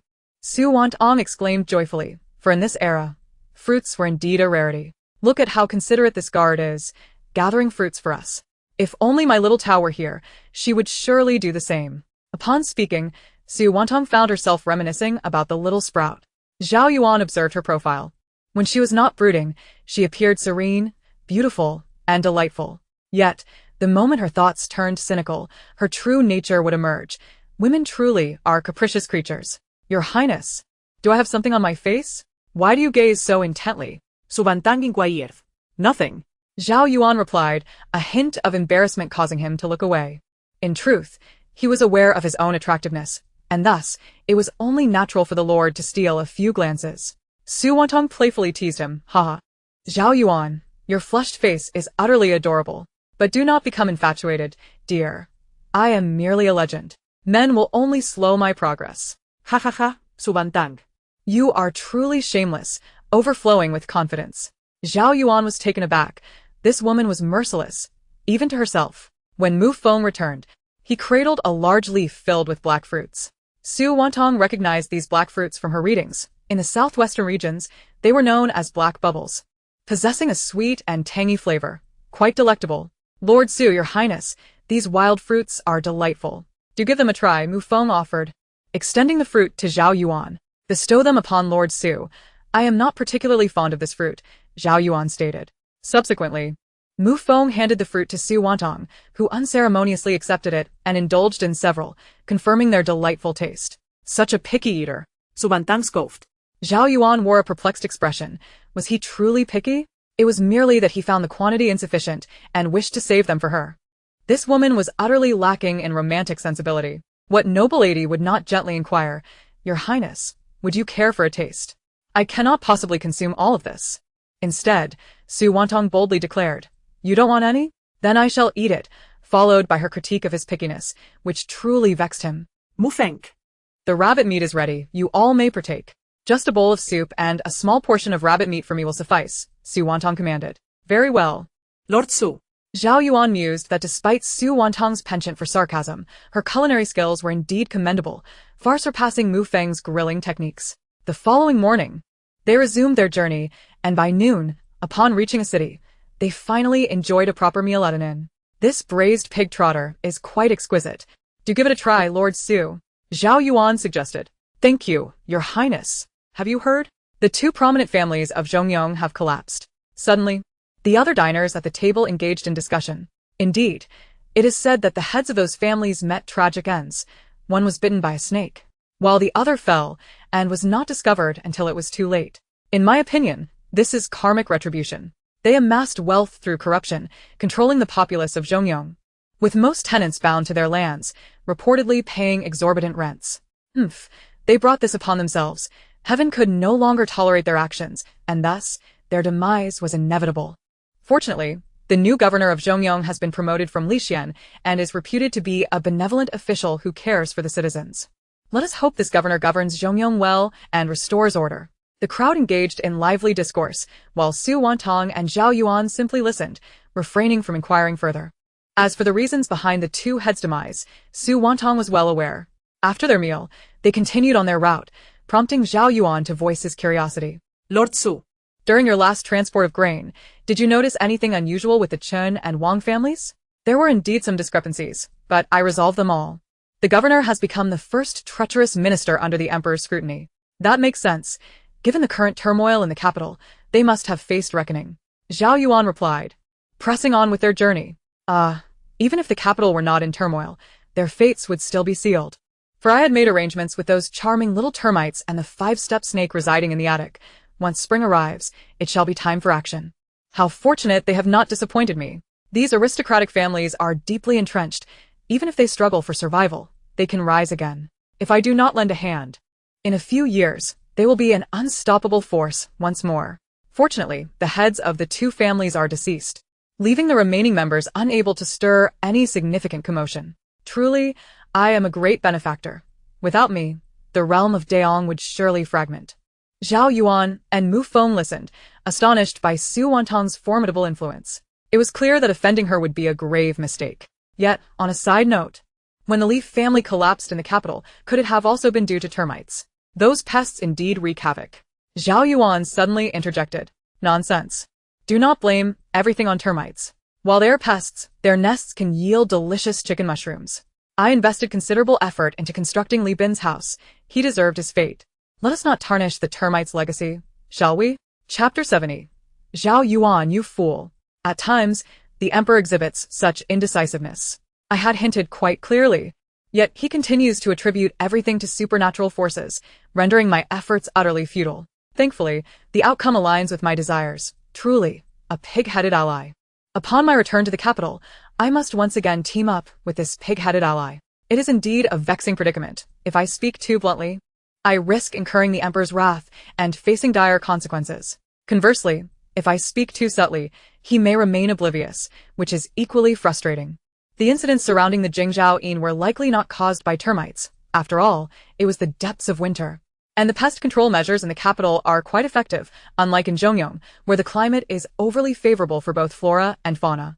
Su Wantang mused that Zhongyong resembled a spring city on Earth, with temperate weather year-round, certainly not frigid. However, Lord Su, was it not the Qin family and Steward Liu who were devoured by venomous insects and snakes? This was confirmed by the coroner, and it too occurred in winter, suggesting that there are indeed many venomous creatures in the capital. Zhao Yuan added, I fear not the battle against foes, but rather those soft, squishy insects and snakes. The thought alone sends shivers down my spine. It could have been an unfortunate accident. After all, the Qin family and Steward Liu committed far too many misdeeds, and heaven could no longer tolerate them. Su Wantang scoffed. As for Chen Ling and Lu Shiming, if I do not personally bring about their end, how can I face those who have perished? Retaining them would undoubtedly lead to further complications.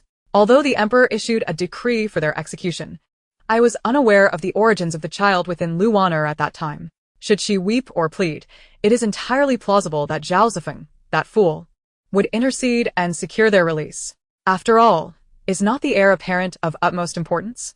The whims of an emperor are notoriously difficult to decipher. In the subsequent days, Su Wantang and Zhao Yuan meandered through towns, indulging in various culinary delights. However, it was often Su Wantang who voraciously consumed the food, while Zhao Yuan graciously footed the bill. This was Zhao Yuan's first encounter with a young lady possessing such an insatiable appetite, and her manner of eating was quite audacious. Su Wantang was indifferent to Zhao Yuan's opinions. She believed that an enthusiastic approach to dining was a blessing, after all. Eventually, in early June, they returned to the capital. Zhao Yuan and Su Wantang rode side by side into the city, accompanied by a retinue of guards. The citizens, upon seeing their return, erupted with excitement, for they had heard of Su Wantang's remarkable feats.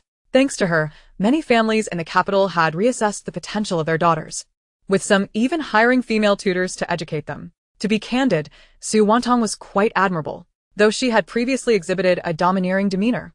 She never targeted anyone unless they were associated with the second prince. Young ladies gathered by the tea-house windows, observing Zhao Yuan and Su Wantang. Indeed, the former Su Wantang had been rather reckless. Any hint of affection towards the second prince would prompt her immediate confrontation. Now, however, she had seemingly turned over a new leaf. Others murmured among themselves, cautioning each other against discussing her current status, which was beyond their purview. Ah, yes.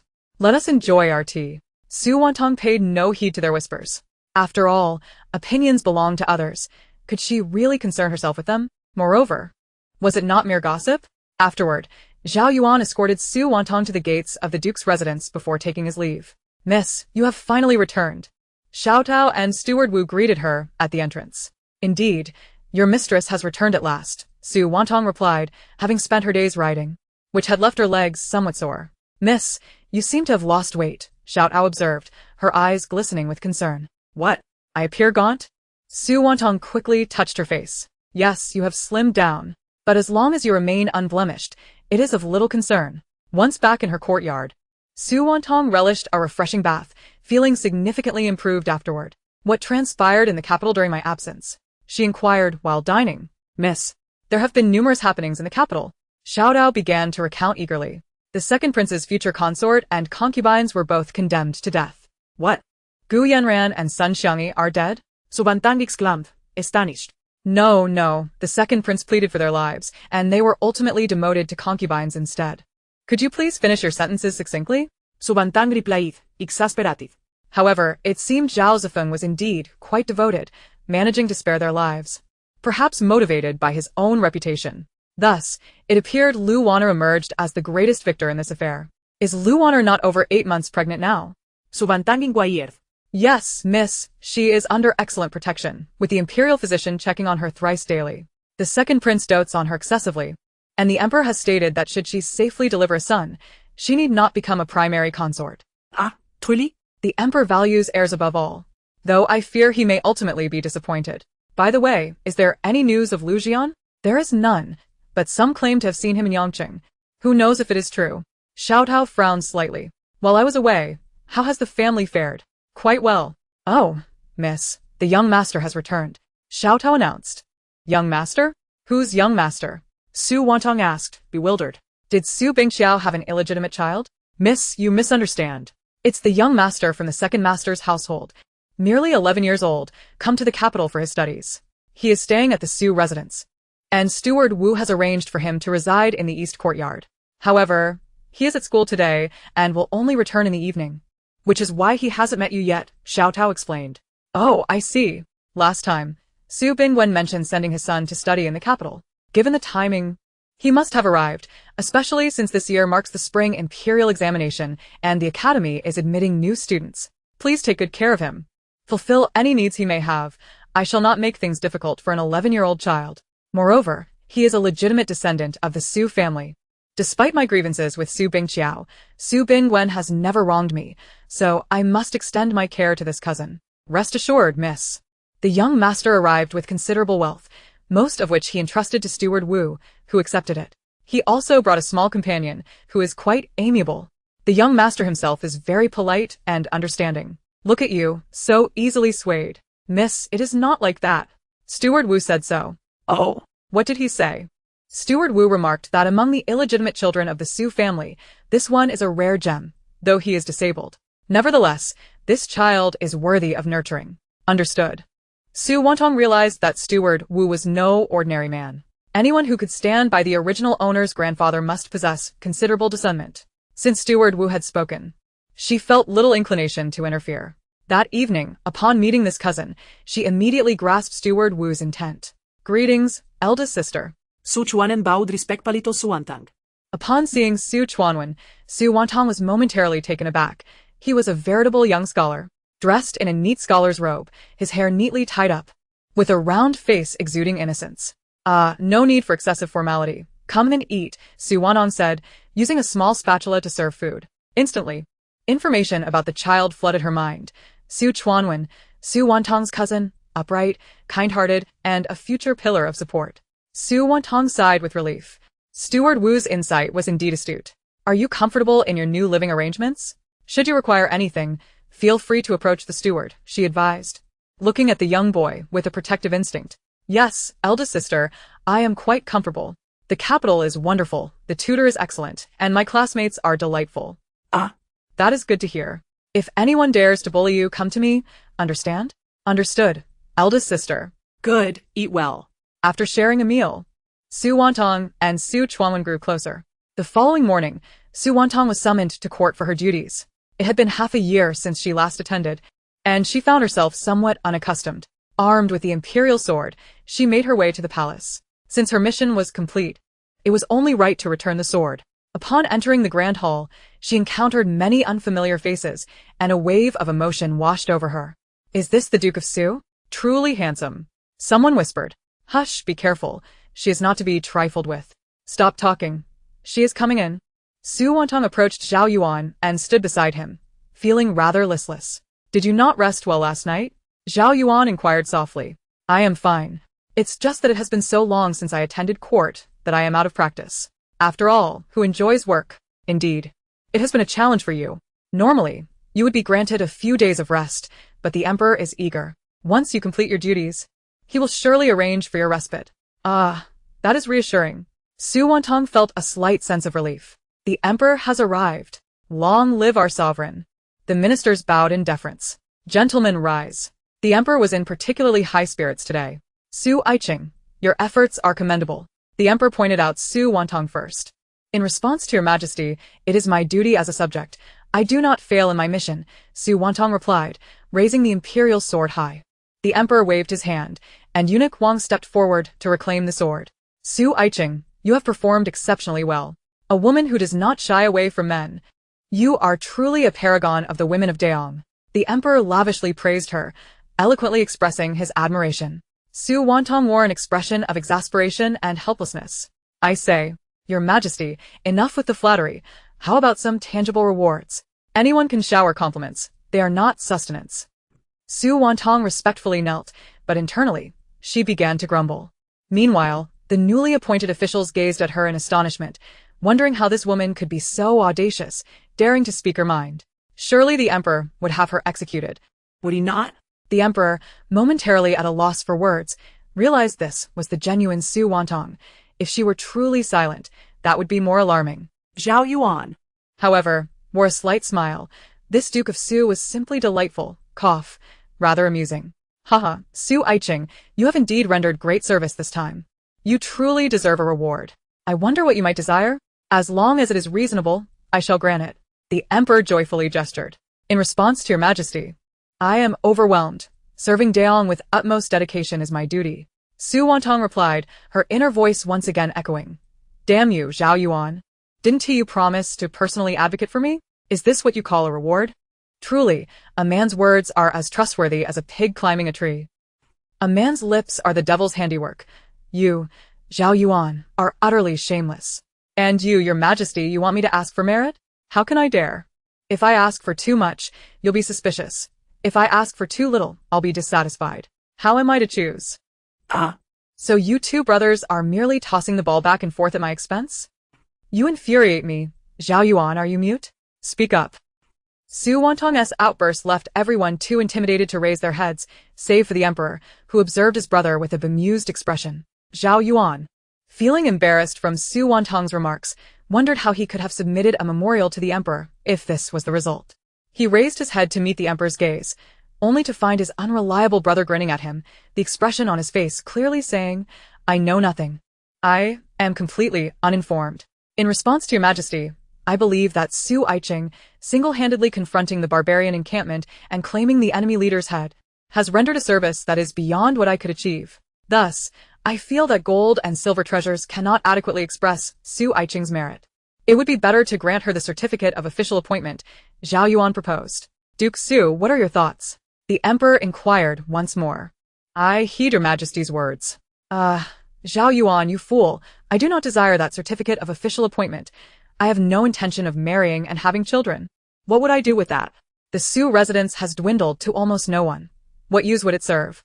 All I want is silver, gold. The more the better. The Duke of Su is but a solitary figure. What would I do with that certificate of official appointment? Moreover, if I truly wished to engage in some reckless acts, would I care for that certificate? If I genuinely wished to cause a ruckus, you all would have no hope of catching me. Your Majesty, at the very least, grant me some handsome, dashing young men. Men love beautiful women. And I too adore charming young gentlemen. My lonely existence. The Emperor, Zhao Yuan, all the ministers, Chapter 71. What was thought to be coincidence was, in fact, the result of someone else's efforts. Zhao Yuan truly could not comprehend what lay within Su Wantang's mind. Were those courtesans truly so desirable? Were those young aristocrats superior to him? Was a frail creature, unable to bear burdens, truly so appealing? What made Zhao Yuan inferior to others? Otherwise, why would Su Wantang not even glance in his direction? He was the most favored suitor among the noble women of the capital. And yet this Su Wantang did not follow the expected script. The other ministers deemed Su Wantang to be utterly reckless. Such a woman was both bold and fierce, akin to a tigress, a warrior among women, far beyond their reach. The emperor concluded that his brother stood little chance. Having spent so long at the borders while Su Wantang remained fixated on those pretty faces, his brother truly was a pitiful figure. It was a disgrace.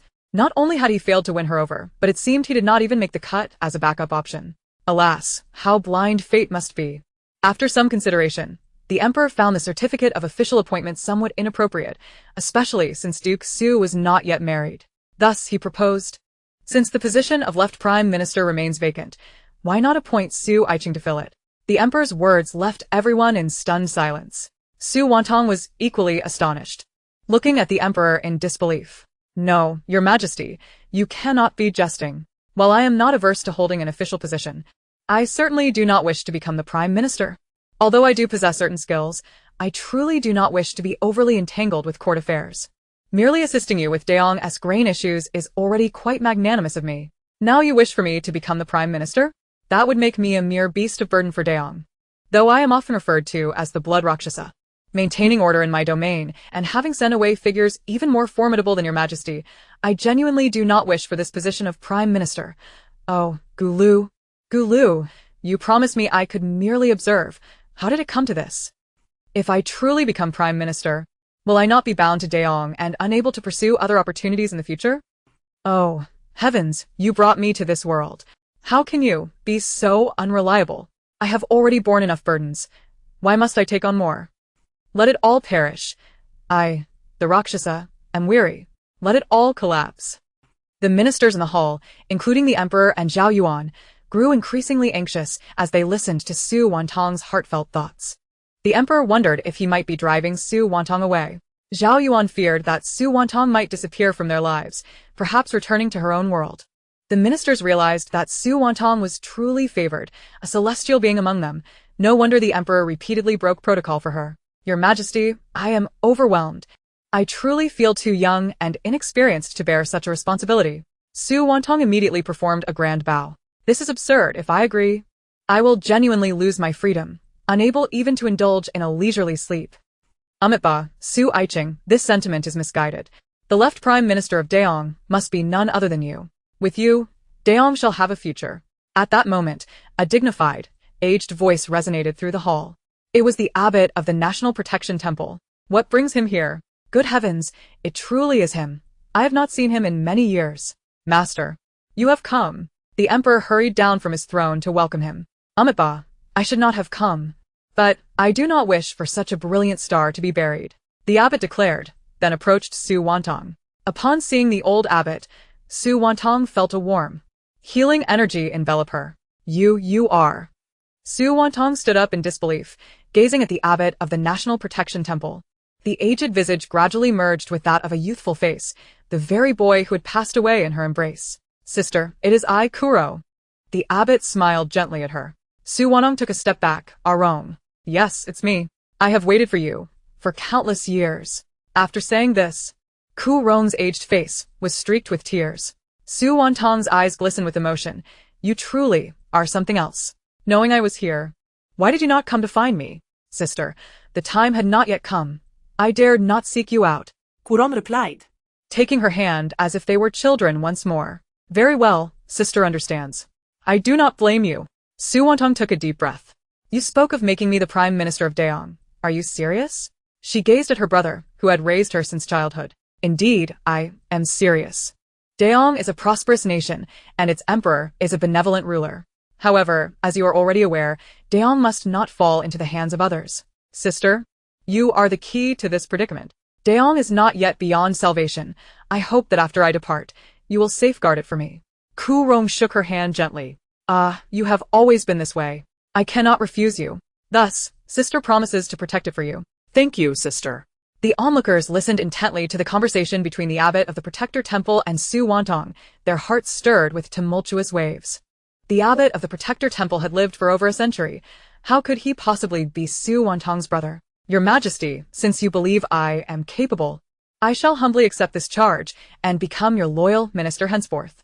Su Wantang declared, performing a grand bow. Thank you, Minister Su, for your willingness to assist me.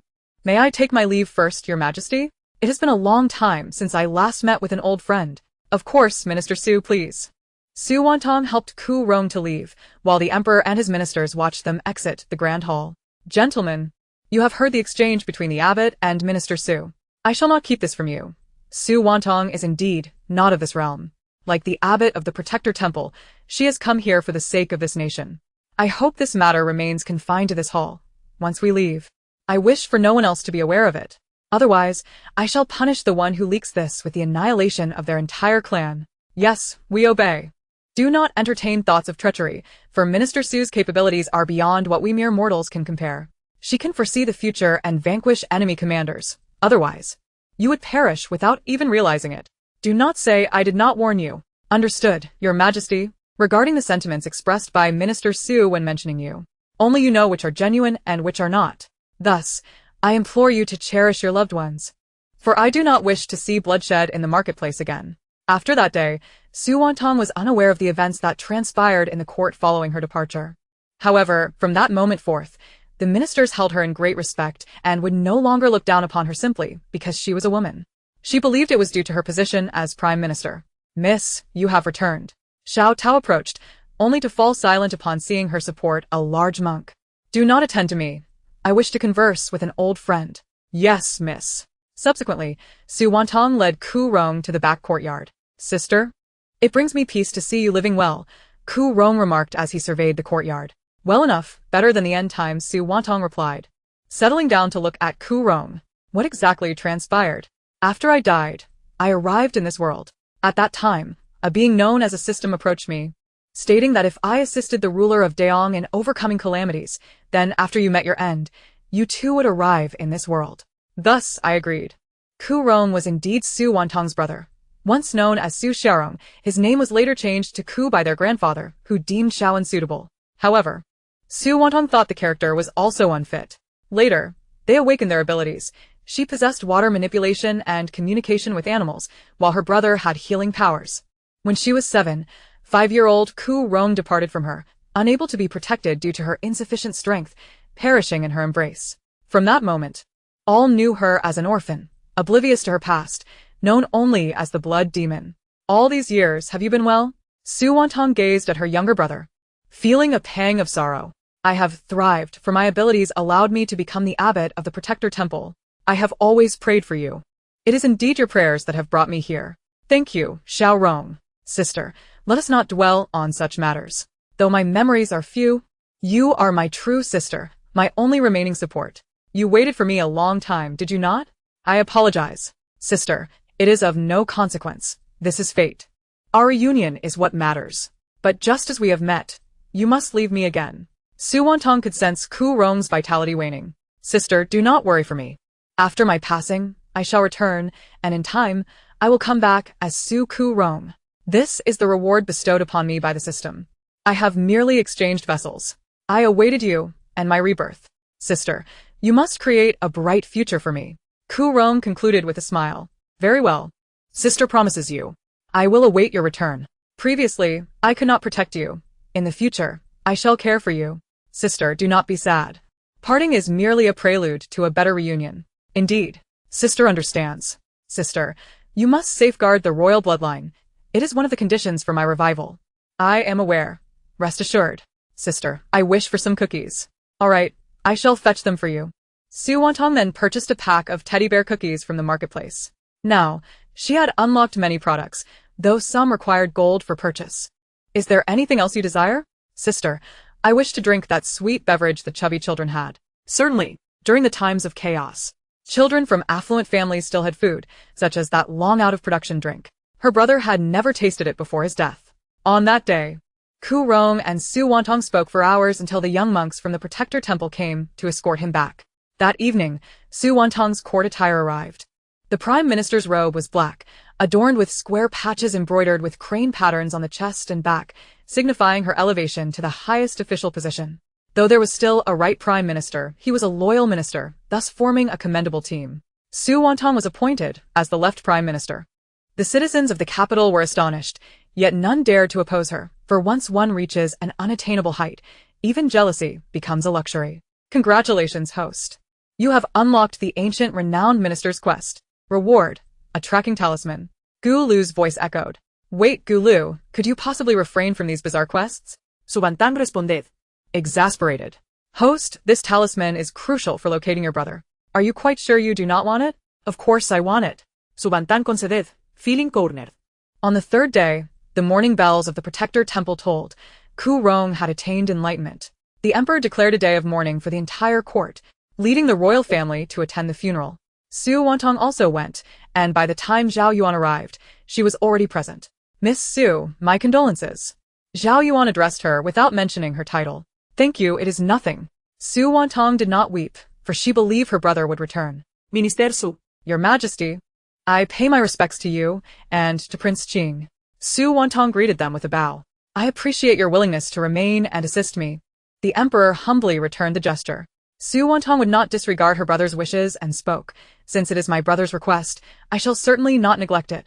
As long as I, Su Wantang, draw breath, I shall protect Daong. As long as the Zhao family endures, we shall never engage in treachery against the Su family, declared the emperor. Indeed, your Majesty is wise. Thank you for your hard work, Chancellor Su. In July, the weather was exceptionally sweltering, with many regions experiencing drought. However, the capital remained relatively stable. The potatoes cultivated on Su Wantang's estate were now ready for harvest. I beseech your majesty, I have a matter to present. Su Wantang stepped forward. Please speak, my dear Su. Tomorrow marks a day of rest, and I would like to extend an invitation to your majesty and the esteemed ministers to visit my estate on the outskirts of the city. The potatoes I have grown are ripe, and I wish for you all to partake in their taste. Su Wantang aimed to showcase the yield to those ministers who had previously been reluctant to endorse the cultivation of these crops. Is that so? Very well, it is approved. Come dawn, we shall all accompany the emperor to witness the yield of this new harvest. The emperor waved his hand decisively. We shall comply with your decree. Zhao Yuan was equally eager, for if the food proved to be as abundant as Su Wantang claimed, then the Great Yong would no longer need to fret over provisions, and the populace would never again go hungry. Chapter 72. The inevitable arrival at the break of dawn the following day, Su Wantang arose early to prepare. Miss, will 3 buckets of lard suffice? If not, I can procure some fatty pork, Uncle Wu suggested. That will be ample. No need for extra, she replied with a playful tone. After all, over 100 pounds of lard is surely sufficient. Xiao Dao, have you gathered everything? Yes, miss, all is ready, Xiao Dao replied. Approaching her. Very well, let us set forth. The journey from their estate to the capital was roughly an hour by carriage. So Su Wantang had arrived early at the city gate. The emperor, accompanied by the empress, Zhao Yuan, several shadow guards, and eunuch Wang along with Madame Yu, made their way there. The remaining ministers were also en route, while Zhao Zirui and Zhao Zifeng remained under house arrest. Your Majesty, Your Highness. Su Wantang greeted the two with a respectful bow. Given their surroundings, they opted for simplicity. There's no need for such formality, my dear Su. Let's proceed. Indeed. Su Wantang nodded at Zhao Yuan, who smiled gently at her as he urged the carriage forward.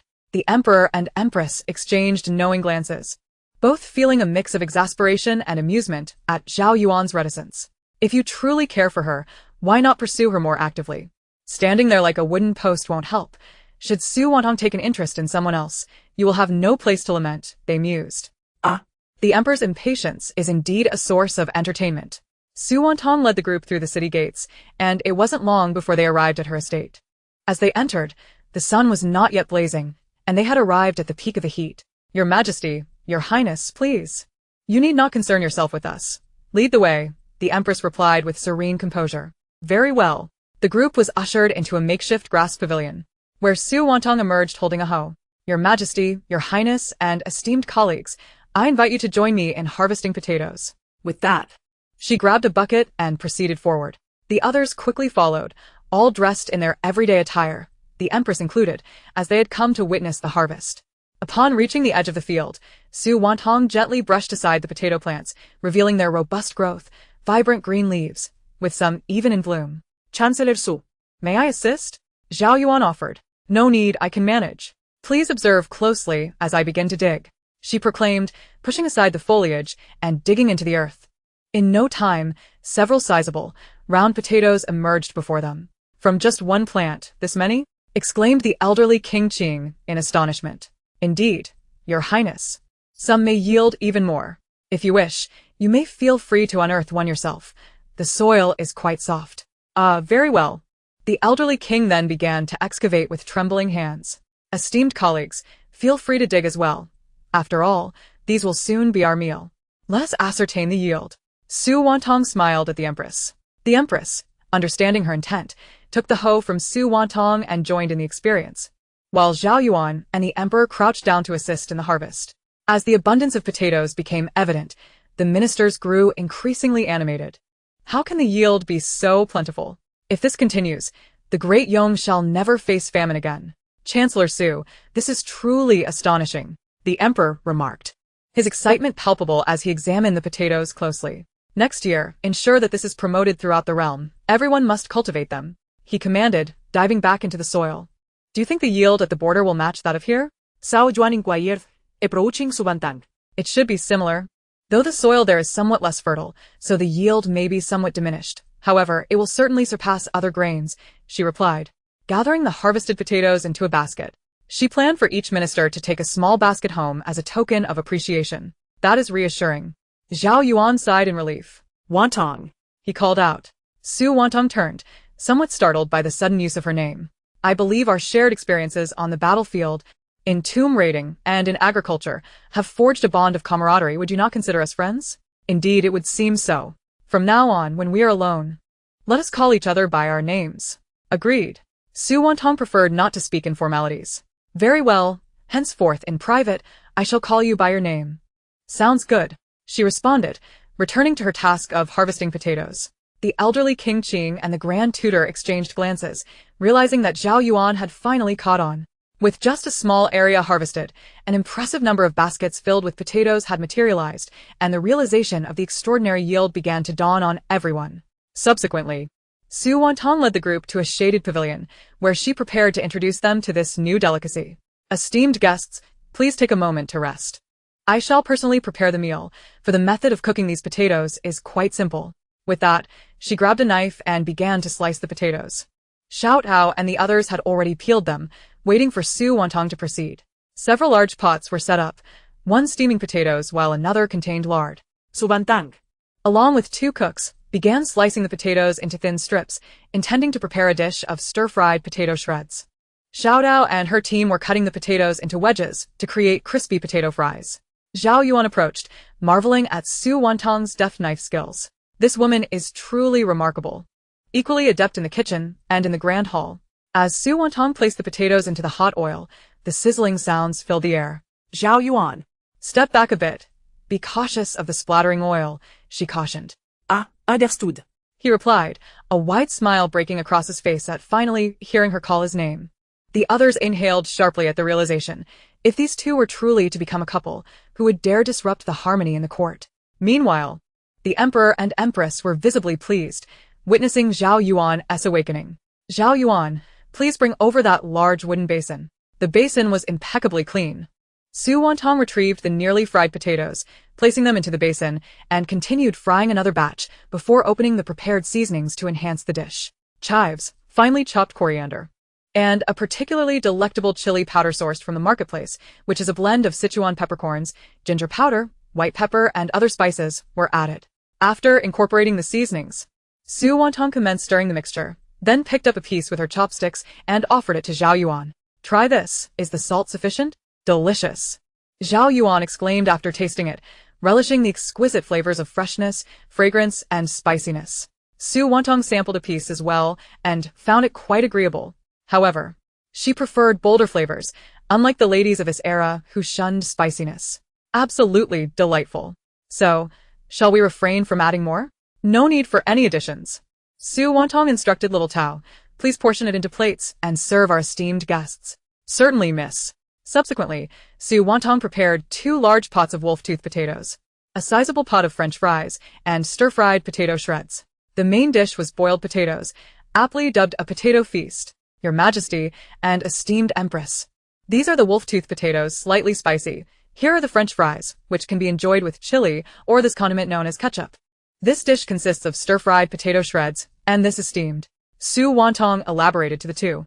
Excellent. Afterward, Su Wantang introduced the dishes to everyone before inviting them to begin their meal. Zhao Yuan had previously tasted boiled potatoes and stir-fried potato shreds, yet he found them remarkably appetizing nonetheless. Su Wantang then had the marinated spare ribs fried, adding a hint of mint for a refreshing touch. This is delectable. Come. Zaban. The emperor remarked after tasting the wolf-tooth potatoes. I am but an old servant, only tending to his majesty. Eunuch Wang replied. You needn't serve. Just sit and enjoy your meal, the emperor commanded with a wave of his hand. Thank you, your majesty. After a few bites, everyone found it impossible to stop eating, as the food surpassed their expectations. Little Tao returned with the fried spare ribs, and though they were golden and crispy, the guests still preferred the potatoes. Su Wantang said nothing. If they chose not to eat, she would relish them herself, as the marinated flavor suited her palate perfectly. Upon noticing Su Wantang's proud expression, Zhao Yuan understood immediately and began to partake as well, resulting in a delightful surprise. The meal concluded with everyone feeling thoroughly satisfied, culminating in a clean plate endeavor. Esteemed colleagues, having enjoyed the potatoes, do you have any thoughts or inquiries? Su Wantang inquired. Minister Su, we have no words to express. These potatoes must be promoted and cultivated. One said. Indeed, They are far superior to brown rice. The general affirmed. Moreover, they yield abundantly and are easy to manage. We must plant them. Next year, my estate will cultivate them too. Very well, but remember to come to my house for seeds next year. After all, I want to be giving them away for free. I provided them gratis this year, and you all declined. Su Wantang replied with a gleeful smile. We will purchase them. Undoubtedly. I have already submitted the cultivation methods and precautions. You all may review them when the time comes, Minister Su added. Soon, preparations to return home commenced, with each person receiving a small basket of potatoes, none of which were declined. However, the potatoes they would prepare would not compare to Su Wantang's wolf-tooth potatoes and French fries. In some regions, potatoes can be harvested twice a year. Thus, after Su Wantang's potatoes were harvested, they were promptly purchased and distributed for planting in other locales. The counties cultivating potatoes enjoyed substantial yields, and the government purchased them for seeds, leading to significant profits and a tenfold increase in GDP, successfully alleviating poverty, thanks to Su Wantang's efforts. Moreover, she did not disappoint her peers. With the proceeds from the potato sales, she purchased vast quantities of cotton cloth and cotton, recruiting numerous embroiderers to prepare cotton garments for the soldiers at the borders. Of course, this was merely a facade. 90% of the cotton was sourced from her own marketplace, an opportunity not to be missed, enhancing her prestige. Upon learning of her endeavors, the emperor praised Su Wantang profusely. At that moment, Zhao Zifeng's concubine, Lu Wana, unexpectedly went into labor a month early. Consequently, the imperial physicians, along with the emperor and empress, rushed to the second prince's residence. Su Wantang did not accompany them. Instead, she sought out Zhao Yuan. Why didn't you go to the second prince's residence? Su Wantang inquired. Wouldn't your journey be in vain if I went? Zhao Yuan was aware that the child in question was not of royal lineage, hence his reluctance to face embarrassment. Su Wantang remained silent as she entered the regent's estate. This marked her first visit to Zhao Yuan's abode, where the decor far surpassed that of the duke's residence. Please have a seat. All right. What brings you to me? Since their last conversation, where they agreed to interact as friends, their relationship had significantly deepened. This is for you, Su Wantang said, handing him a blueprint. What is this? Zhao Yuan opened it, and upon seeing its contents, his breath quickened in disbelief as he scrutinized Su Wantang. Please, no need for formality. This is a gift for you, and for Daong. Su Wantang replied, taking a piece of pastry. Zhao Yuan, why is the pastry from your home so sweet? Su Wantang remarked after a bite, feeling overwhelmed by the sweetness. What flavor do you prefer? I can instruct the chef, Zhao Yuan stammered, unsure. As there had been no female guests to visit his home, and the pastries were likely made on a whim, he seldom indulged in them, as they were merely decorative during visits. Little did he know that Su Wantang was not one to adhere to conventions. No need, I don't favor overly sweet things. A softer texture is much more enjoyable, Su Wantang declared, setting the pastry aside. After her interruption, Zhao Yuan regained his composure. Wantang, are you truly giving this to me? He asked, holding the blueprint. Yes, indeed. This is called the Zhuge crossbow. I need not elaborate on its remarkable capabilities, as the notes provide ample information. Take it to the Ministry of Works. Once it is manufactured, you will witness its true power firsthand. No amount of description can compare to witnessing it, she explained. All right. Thank you, Wantang, he replied gratefully. No need for thanks. Just then, a guard rushed in with alarming news. My lord, trouble arises. The emperor has fainted. Su Wantang. As expected, the moment has arrived. Chapter 73. What is the truth? What happened? Though Zhao Yuan had a sense of what transpired, he still needed to feign concern. He fainted at the second prince's residence. Quickly prepare the horses. I shall go at once. Zhao Yuan was genuinely worried for his elder brother. At this moment, the emperor could not afford to falter. Wantang, you should go. Do not concern yourself with me. I will return home. Why not accompany me? This is a matter for your royal family.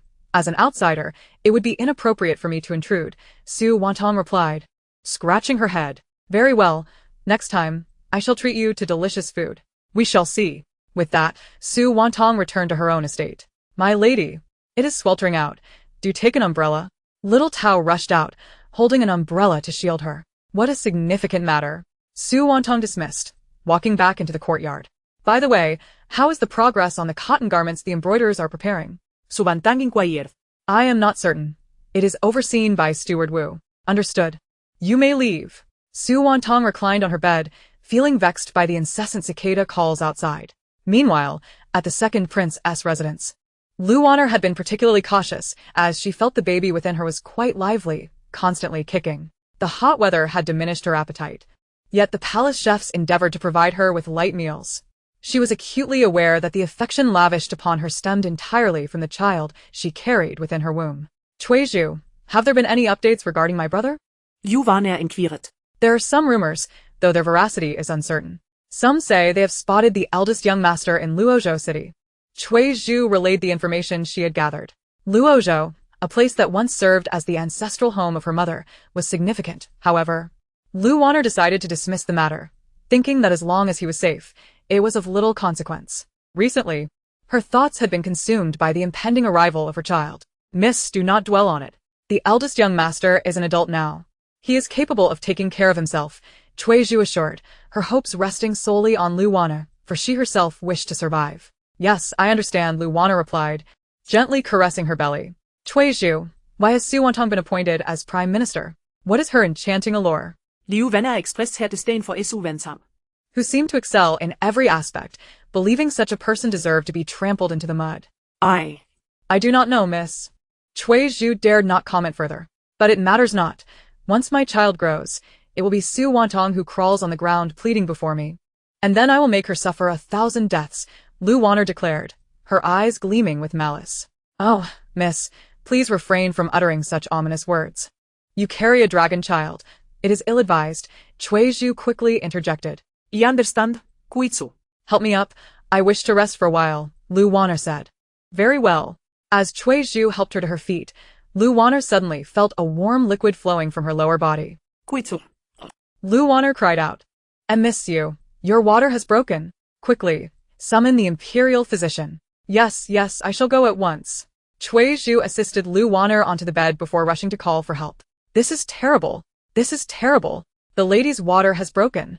Zhu's voice immediately summoned the guards assigned to protect Lu Wantang. They quickly sought out the imperial physician, and Zhao Zifeng hurried over. What is happening? Isn't she only 9 months along? How can her water have broken? Zhao Zifeng questioned Kuitsu. Second prince, I do not know, she replied. Quickly, go to the palace and inform his majesty. Yes. Lu Wantang had her water break in the morning, yet by noon, there was still no sign of labor. Ultimately, the physician had to administer a labor-inducing potion. Meanwhile, the emperor and empress awaited in the main hall. Do not fret, childbirth requires time. Your mother labored for an entire night before you were born, the emperor reassured. Though Zhao Zifeng understood this, he was far from calm, as everything hinged on this child. Finally, during the afternoon's Shen hour, the child was born. She has given birth. The midwife, upon seeing the baby's gender, hesitated to continue speaking. Fully aware of the implications of this outcome for the royal family. Nurse, let me see my son.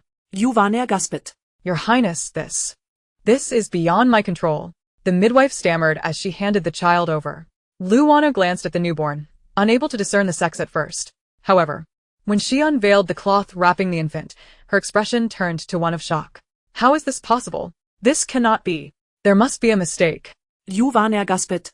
And with that, she fainted from the shock. What shall we do? The midwives were at a loss. I shall report this, one of the older midwives declared, cradling the child as she exited the room. She has given birth. Father, Wantang has delivered. Zhao Zifeng exclaimed upon seeing the midwife enter with the child, his excitement palpable. The emperor, understanding Zhao Zifeng's emotions, refrained from chastising him for his lack of composure. I have seen His Majesty, the Empress, and the Prince, the midwife announced as she presented the child. Nurse, is the baby well? Zhao Zifeng inquired. Yes, she is well, but the nurse's complexion has turned pale. The midwife replied. What is wrong? Why are you speaking so hesitantly? Zhao Zifeng's heart raced with unease. Your Majesty, Prince, the child is a girl. The nurse was too frightened to even bestow a title upon the infant. What? How is that possible? Why would this happen? The Emperor, Empress, and Zhao Zifeng all voiced their disbelief. How can it be a girl? What is happening? Could there have been a mistake? Zhao Zifeng rushed forward to uncover the child's blanket, only to find that it was indeed a girl. How could this be? How could this be? Zhao Zifeng staggered back.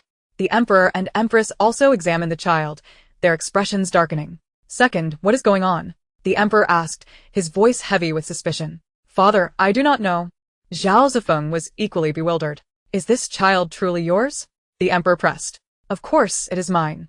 There can be no mistake, Zhao Zifeng replied, kneeling to demonstrate his sincerity.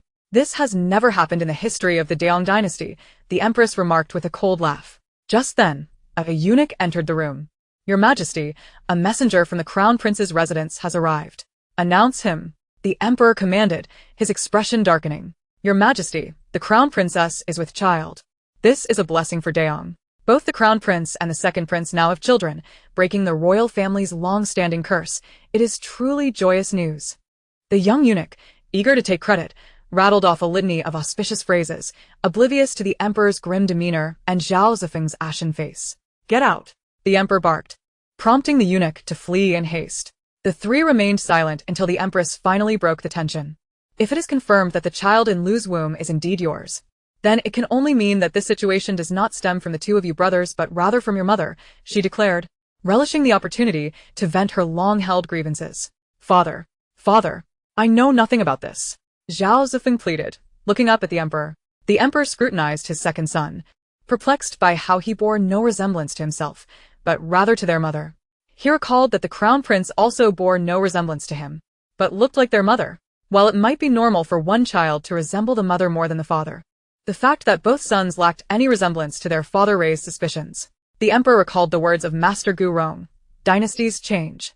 The change of a dynasty does not solely occur through defeat or annexation, but rather through the confusion of bloodlines. Suddenly, the emperor found it difficult to breathe. And before he could recover, he collapsed. Your Majesty, Father, the empress and Zhao Zifeng rushed to support the emperor. Guards quickly entered to assist him onto a soft couch. Upon entering, Zhao Zifeng found the imperial physician taking the emperor's pulse, but the emperor remained unconscious. Greetings, Prince. Greetings, Uncle Wang. Zhao Zifeng approached the empress. Greetings, sister-in-law. How is the emperor? He is yet to awaken. The physician says he is suffering from a fit of anger, the empress replied. What exactly is going on? Zhao Yuanshan, though aware, felt compelled to ask. The second prince has given birth to a daughter, and the crown princess is also with child, the empress whispered. Oh, the crown princess is expecting as well? How intriguing. It spares him much trouble. Bring him to me, Zhao Yuanshan commanded. Your Highness, how may I assist you? Mu Feng entered. Go to the crown prince's residence and summon the crown prince. Yes, I shall do so at once. The queen, upon learning that Zhao Yuan intended to intervene in this matter, paid little heed, for regardless of the circumstances, the outcome was unlikely to be favorable. How is the child? Zhao Yuan inquired, replying to His Highness. Due to the premature birth, the child is indeed weaker than those born at term and requires meticulous care, the imperial physician responded. Very well, until all is revealed. Ensure her well-being. Furthermore, I wish for today's events to remain confidential, Zhao Yuan commanded. Understood, Your Highness. What of the emperor? Zhao Yuan continued.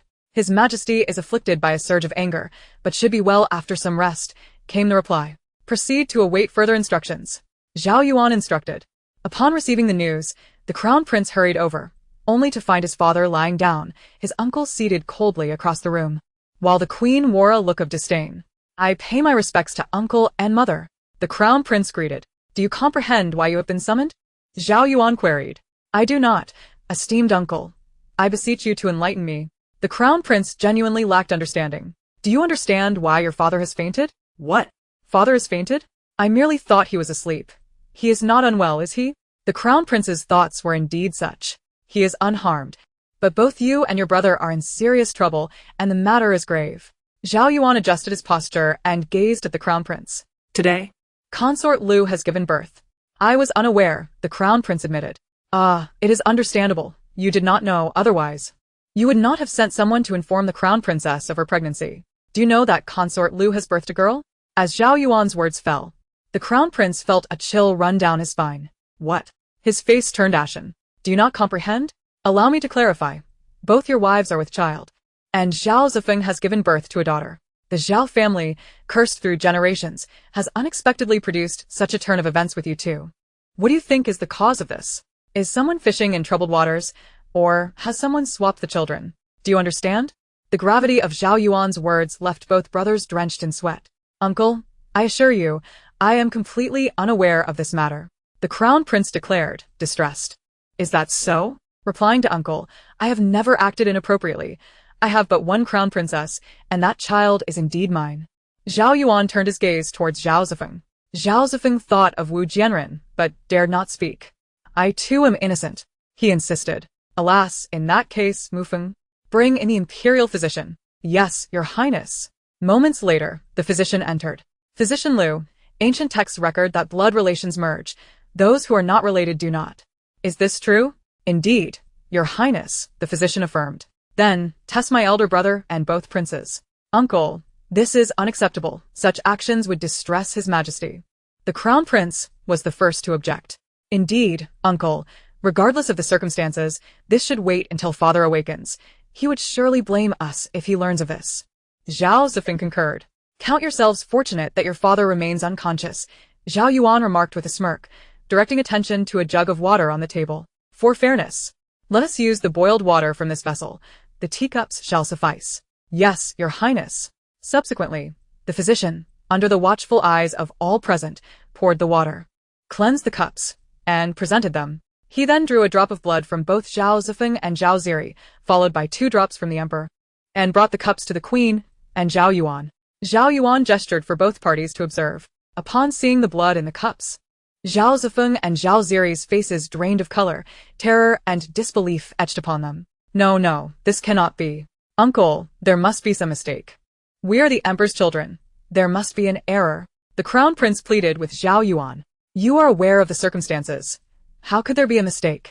Zhao Yuan dismissed their protests. If the child born to Lu Wan'er were misattributed, that might be understandable. However, to claim you are the emperor's sons and there be an error is untenable. It is well known that our royal lineage has maintained its integrity for centuries.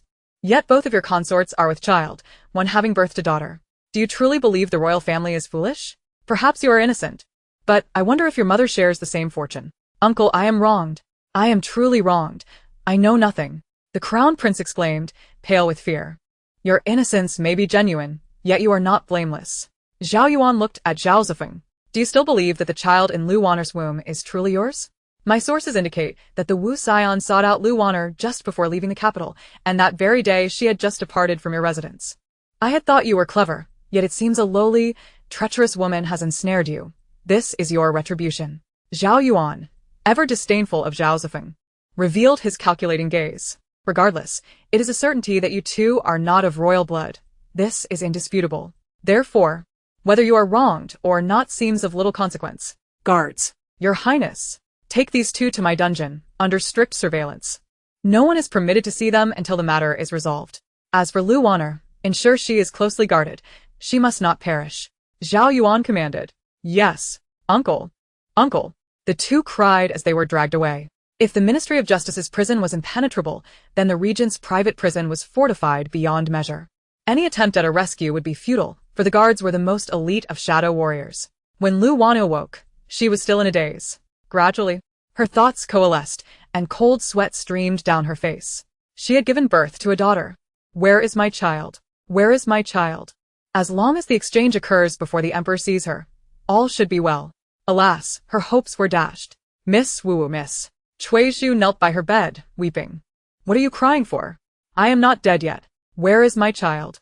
Lu Wan'er forced herself to remain composed, yet her mind was in utter disarray. Miss. After the nurse took the child away, she did not return. Moreover what? Speak plainly. Moreover, our courtyard is now heavily guarded. With the regent's personal soldiers stationed, we cannot escape. Cui Zhu sobbed softly. Upon hearing this, Lu Wan'er turned pale. Her hopes had finally been extinguished. She had clung to a sliver of chance, but alas, it was all retribution. Miss, what shall we do now? What can we do? Just wait for death. Liu Wan'er replied, Herr Physician. Since her deceit had been discovered, to bear a royal child was a capital offense, punishable by death for her entire clan. Cui Zhu could no longer contain her tears. Meanwhile, upon receiving the news that Lu Wan'er had given birth to a daughter, the crown princess was immediately filled with joy.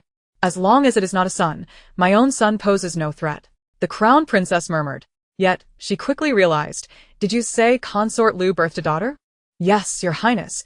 The eunuch delivering the news dared not lift his head. How could this be? The crown princess furrowed her brow, then burst into laughter.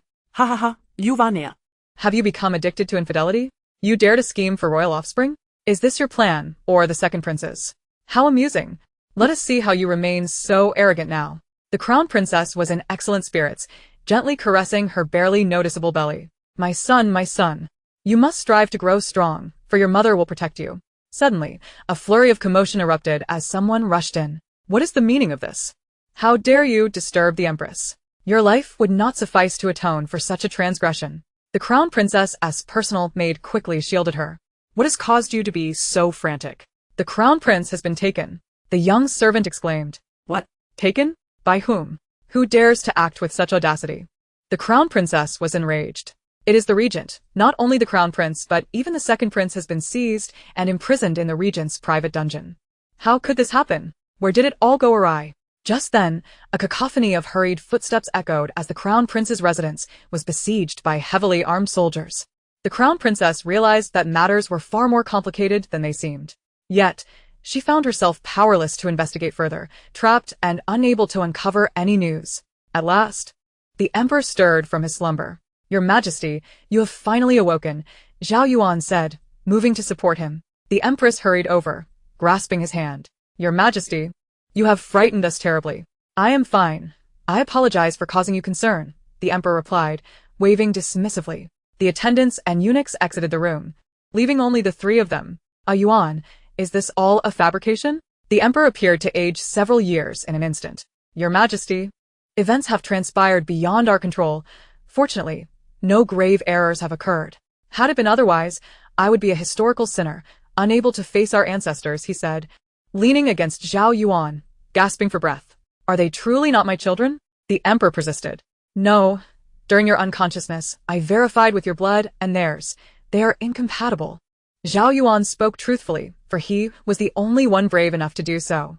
Who dares to subject me to such injustice? The emperor pondered. Your Majesty, I have indeed uncovered some clues, which is why I dared to suggest the blood test today. Speak, I can bear it. The emperor's expression turned grim. During a previous property confiscation, someone had sent a note to the Wan family, advising them to safeguard themselves, stating that the day the child was born would mark their rise. I later investigated, and the Wan family and her cousin had an unclear relationship. Zhao Yuan hesitated to continue, unable to bear the implications. I see.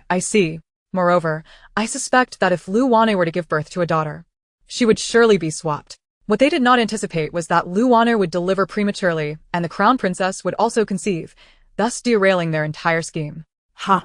Did they truly believe I was dead? Your Majesty, please remain calm.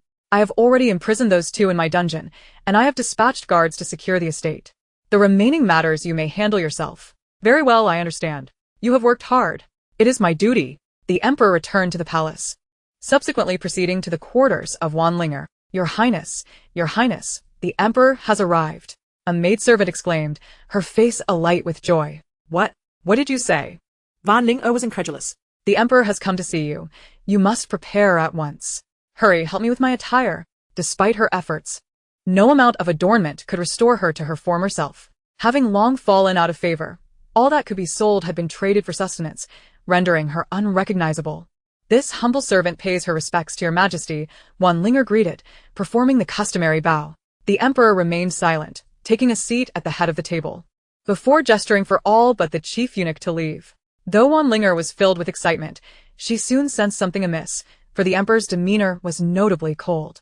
Lu Concubine has delivered prematurely today.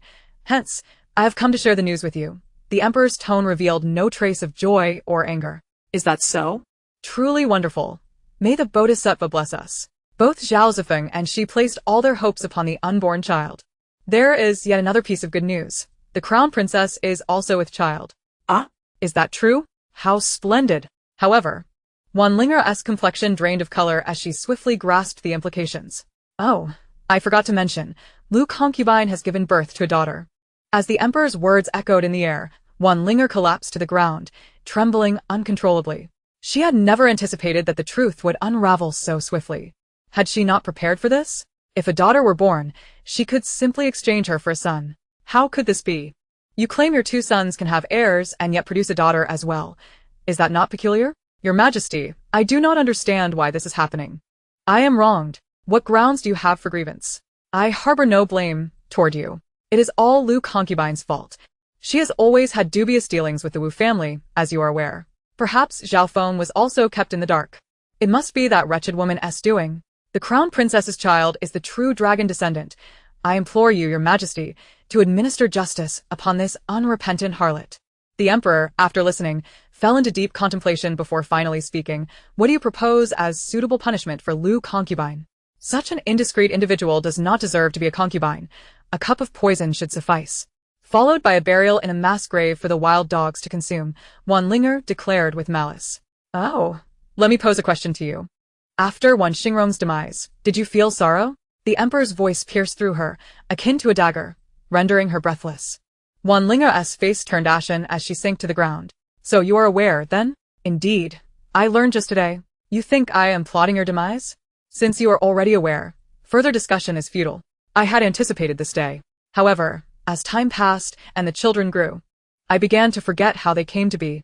My father, in his esteemed position, always assured me everything was under control, that I need not worry, and simply maintain my status. And yet, all is but a fleeting illusion. Did you not just declare that yourself? Do you require me to repeat it? Wanlinger trembled as she gazed at the emperor. Your Majesty, I realize my mistakes.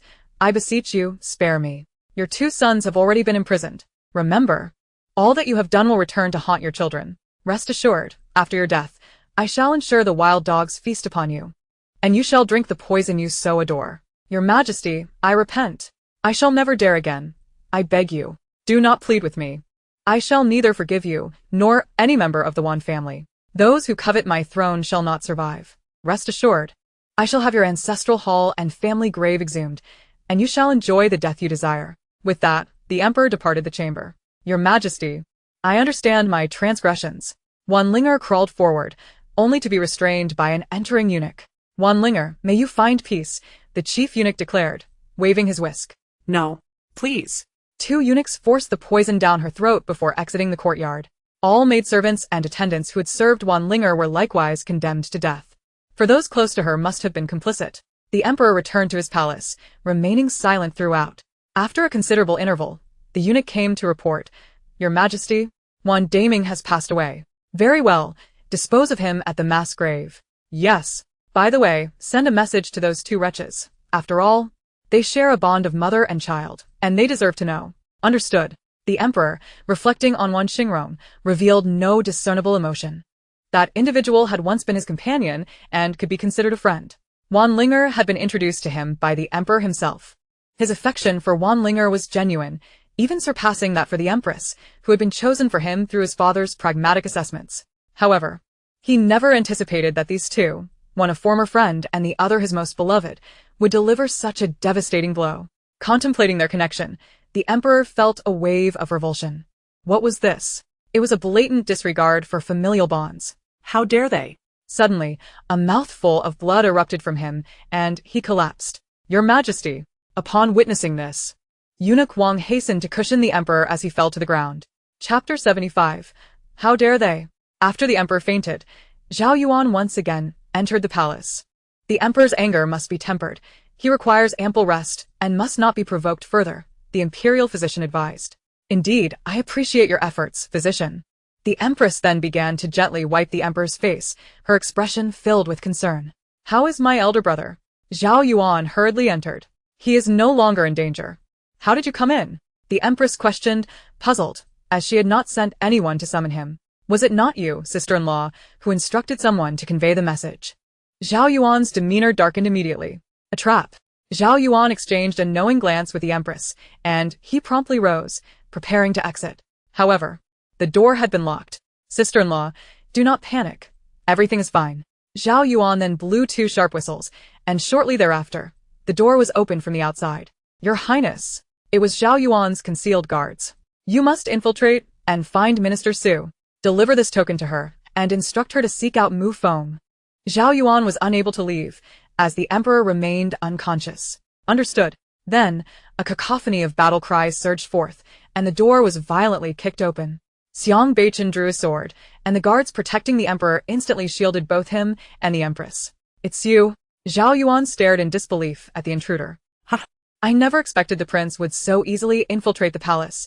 Truly, brotherhood runs deep.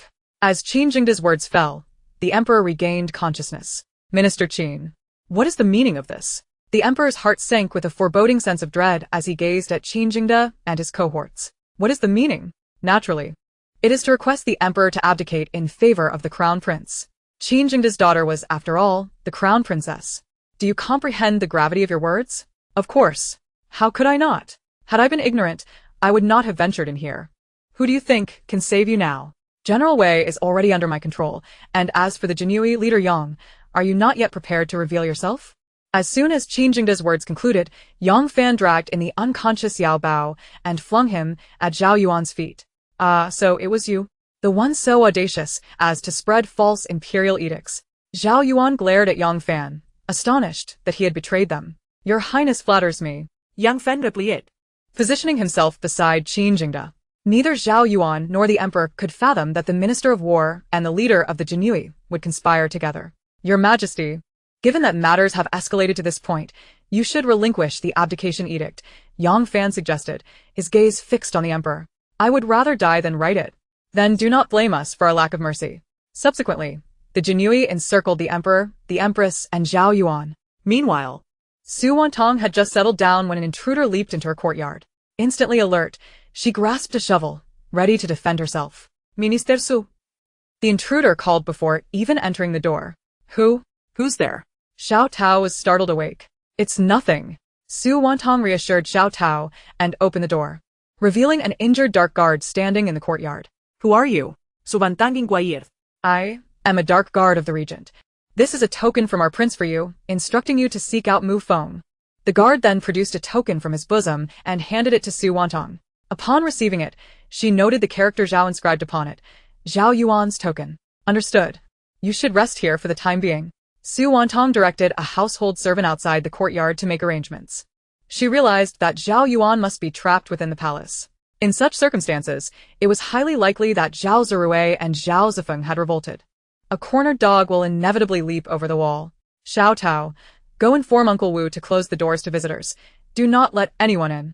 Yes, miss. Soon after, Su Wantang donned attire suitable for movement and, under the cover of night, made her way to the regent's residence. Before she could even enter, the sounds of battle reached her ears, and they seemed numerous. Su Wantang leaped over the wall to peer inside. Goodness, so many. After a moment's contemplation, she decided to join the fray. With a swift strike of her shovel, one of the assassins fell lifeless to the ground. Another assassin met his demise. With Su Wantang's participation, the remaining assassins soon fled or perished. Minister Su, what brings you here? Mu Feng hurried over to inquire. If I hadn't come, would you all not have been annihilated? Su Wantang surveyed the beleaguered group, shaking her head in disbelief. Here. This is the token your prince entrusted to me to find you. She tossed the token to Mu Feng. It's the prince's token.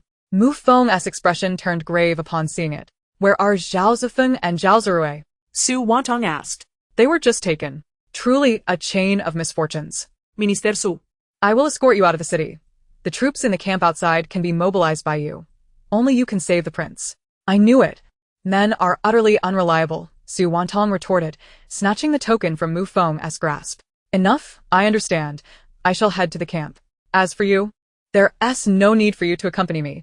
You will only slow me down. Moreover, even if you do, you will certainly not be able to exit through the city gates, as they will be heavily guarded. However, for me, that is hardly a concern. Su Wantang then departed from the regent's residence and dashed toward the city gates. Indeed, the gates had already been drawn shut, heavily guarded. In the end, she sought out a less fortified area, utilizing her extraordinary abilities to escape the city.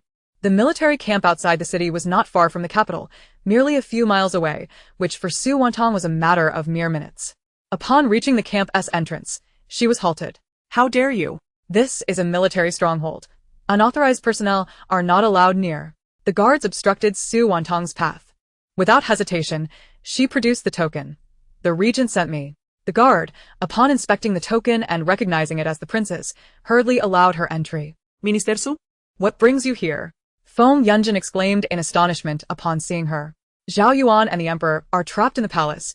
Zhao Zifeng and Zhao Zirui have revolted. The remaining matters need not be elaborated, I trust?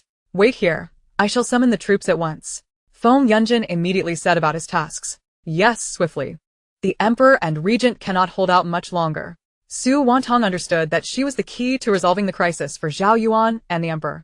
Finally, once the troops were assembled, Su Wantang led them toward the imperial city, with Feng Yunjin following closely behind, as he was a civil official. The summer sun rose early, and by the time one could discern faces, Su Wantang had already brought her soldiers to the city's gates. "Open the gates," the deputy beside him shouted. Yet the guards merely glanced over without making any move. Su Wantang observed these oblivious creatures, and without uttering a word, she seized an archer's arrow from nearby and swiftly released several shots, felling a few soldiers atop the city wall. The onlookers couldn't help but marvel at Su Wantang's exceptional archery skills. She dismounted her steed and extracted her shovel, using it to gain leverage as she ascended the wall. The soldiers, upon witnessing this, immediately prepared to shoot at her, but Su Wantang denied them the opportunity. With a single leap, she effortlessly cleared the wall and swiftly dispatched the soldiers positioned above. She then approached the gate, employing her shovel to eliminate the commanding officer stationed there. Now, If the gate were to be opened, they could be forgiven. Otherwise, they would have to face the consequences. Blood still stained her shovel. "Open, open. We shall open it now." Soon, the city gates swung wide. As the soldiers surged through, Su Wantang mounted her horse and led the charge within. "Commoners, retreat at once," Mufeng shouted as he cleared the way. The citizens, perplexed, peeked out from their windows and doorways. At that moment, a contingent of armed men blocked their path. Upon seeing them, Su Wantang's spirits lifted. It was none other than the inept Su Jiwen. "Oh, no, Lu Jiwen. Su Wantang. You tread the path of hell when heaven offered you no road. Today is your demise. Soldiers, eliminate her," Lu Jiwen declared, then retreated. Su Wantang scoffed. "Is this the extent of your forces? Truly, is there no one left?" The battle cry erupted, and Su Wantang wielded her shovel with fervor. It was at this moment that the citizens finally realized the gravity of the situation in the capital and began to scatter in panic. The soldiers were but inept buffoons, nowhere near the caliber of Zhao Yuan's elite guard. In no time, these soldiers were utterly decimated, some surrendering, others meeting their end. Su Wantang, alongside Mufeng and others, surged toward the imperial palace, ultimately breaking through its gates. Zhao Yuan and the others were also exhausted, having held out for over 3 hours. No time to waste. "Eliminate him," Qin Jingde commanded, and Yang Fan charged toward the emperor. Zhao Yuan summoned his last vestige of strength to intervene when an icy chill enveloped the air, rapidly freezing the surroundings. Everyone was taken aback by this phenomenon, save for Zhao Yuan, who understood that Su Wantang had arrived. Unable to approach Zhao Yuan directly due to the distance, Su Wantang activated her abilities upon receiving Gua Liu's alert. "Gua Liu, what is the situation?" she inquired mentally. "The villains are under control, but master, it won't hold for long. You must hurry." Su Wantang had utilized her powers, but the specific freezing was Gua Liu's doing. She kicked aside an enemy and advanced toward Zhao Yuan's location. Just as the ice began to shatter, she forcefully kicked open the grand door. "Wantang." Zhao Yuan called out. "Zhao Yuan, how pathetic you are, reduced to this state by such weaklings," Su Wantang remarked coolly, immediately sending Yang Fan flying with a swing of her shovel. Upon seeing Su Wantang's arrival, Zhao Yuan felt a great weight lift from his heart, and he smiled at her. Mufeng and the others soon joined, subduing Yang Fan and the other traitorous guards. As for Qin Jingde, he remained partially frozen. Su Wantang swiftly knocked him to the ground. "You old fool. What rebellion do you dare to orchestrate without capability? Are you simply bored with life? You forsook your honorable position to seek your own demise. Look where that has led you. Your entire lineage is doomed." After delivering her scathing remarks, she landed several decisive kicks before finally halting. Qin Jingde looked at her in disbelief, trembling and unable to utter a word until a foul stench emanated from beneath him. Su Wantang disdainfully shook her hands. "Your servant arrives late to your aid. Please forgive me, Your Majesty." At this moment, Su Wantang remembered to pay her respects. "No need for excessive formalities, Su Xiang." "Thank you, Your Majesty. What shall we do regarding the first and second princes, now that they are apprehended?" At that moment, General Wei also entered. "Detain them. I shall handle it shortly." "Yes." In Su Wantang's perspective, this rebellion was akin to a child's play. How could one dare to revolt with such a meager force and a handful of patrolling soldiers? Was it not a folly? However, what she did not realize was that while these soldiers were indeed incompetent, the true threat lay with the Emperor's blade. The Jinui had betrayed him. This rendered the situation exceedingly precarious. Before Su Wantang could finish her thoughts, she collapsed limply, the shovel clattering to the ground. Wantang! Zhao Yuan dashed over, catching her just before she fell. Su Wantang had no time to speak. As a voice echoed in her mind, host has excessively utilized abilities, energy depleted. Both system and host have fallen into slumber. What a pitiful predicament. Su Wantang lamented inwardly. Wantang, wake up. Are you injured? Zhao Yuan anxiously examined her for any signs of blood, but found none. Even if there had been, it was not hers. At that moment, a soft snore escaped Su Wantang's lips. The others were taken aback. Zhao Yuan was incredulous, thinking, how could she possibly sleep now? Yet, he could not shake the feeling that Su Wantang would not simply fall asleep without cause. Ah Yuan, do not worry. Perhaps Su Xiang is merely fatigued. Let us take her to my palace to rest and have the imperial physician examine her, the empress suggested. Very well, Zhao Yuan replied, lifting Su Wantang and carrying her to the empress's palace. When the physician arrived and conducted an examination, he found nothing amiss. Your Majesty, the pulse of Su Xiang is steady. There appears to be no issue. Then why has she fallen into a deep slumber? Zhao Yuan inquired. This, I cannot definitively say. The physician replied. Ah Yuan, do not fret. Perhaps Su Xiang is genuinely just tired. The empress comforted her flustered brother-in-law. You are right, empress. Please take good care of her. I will go assist my brother. Yes, go ahead. I will look after her.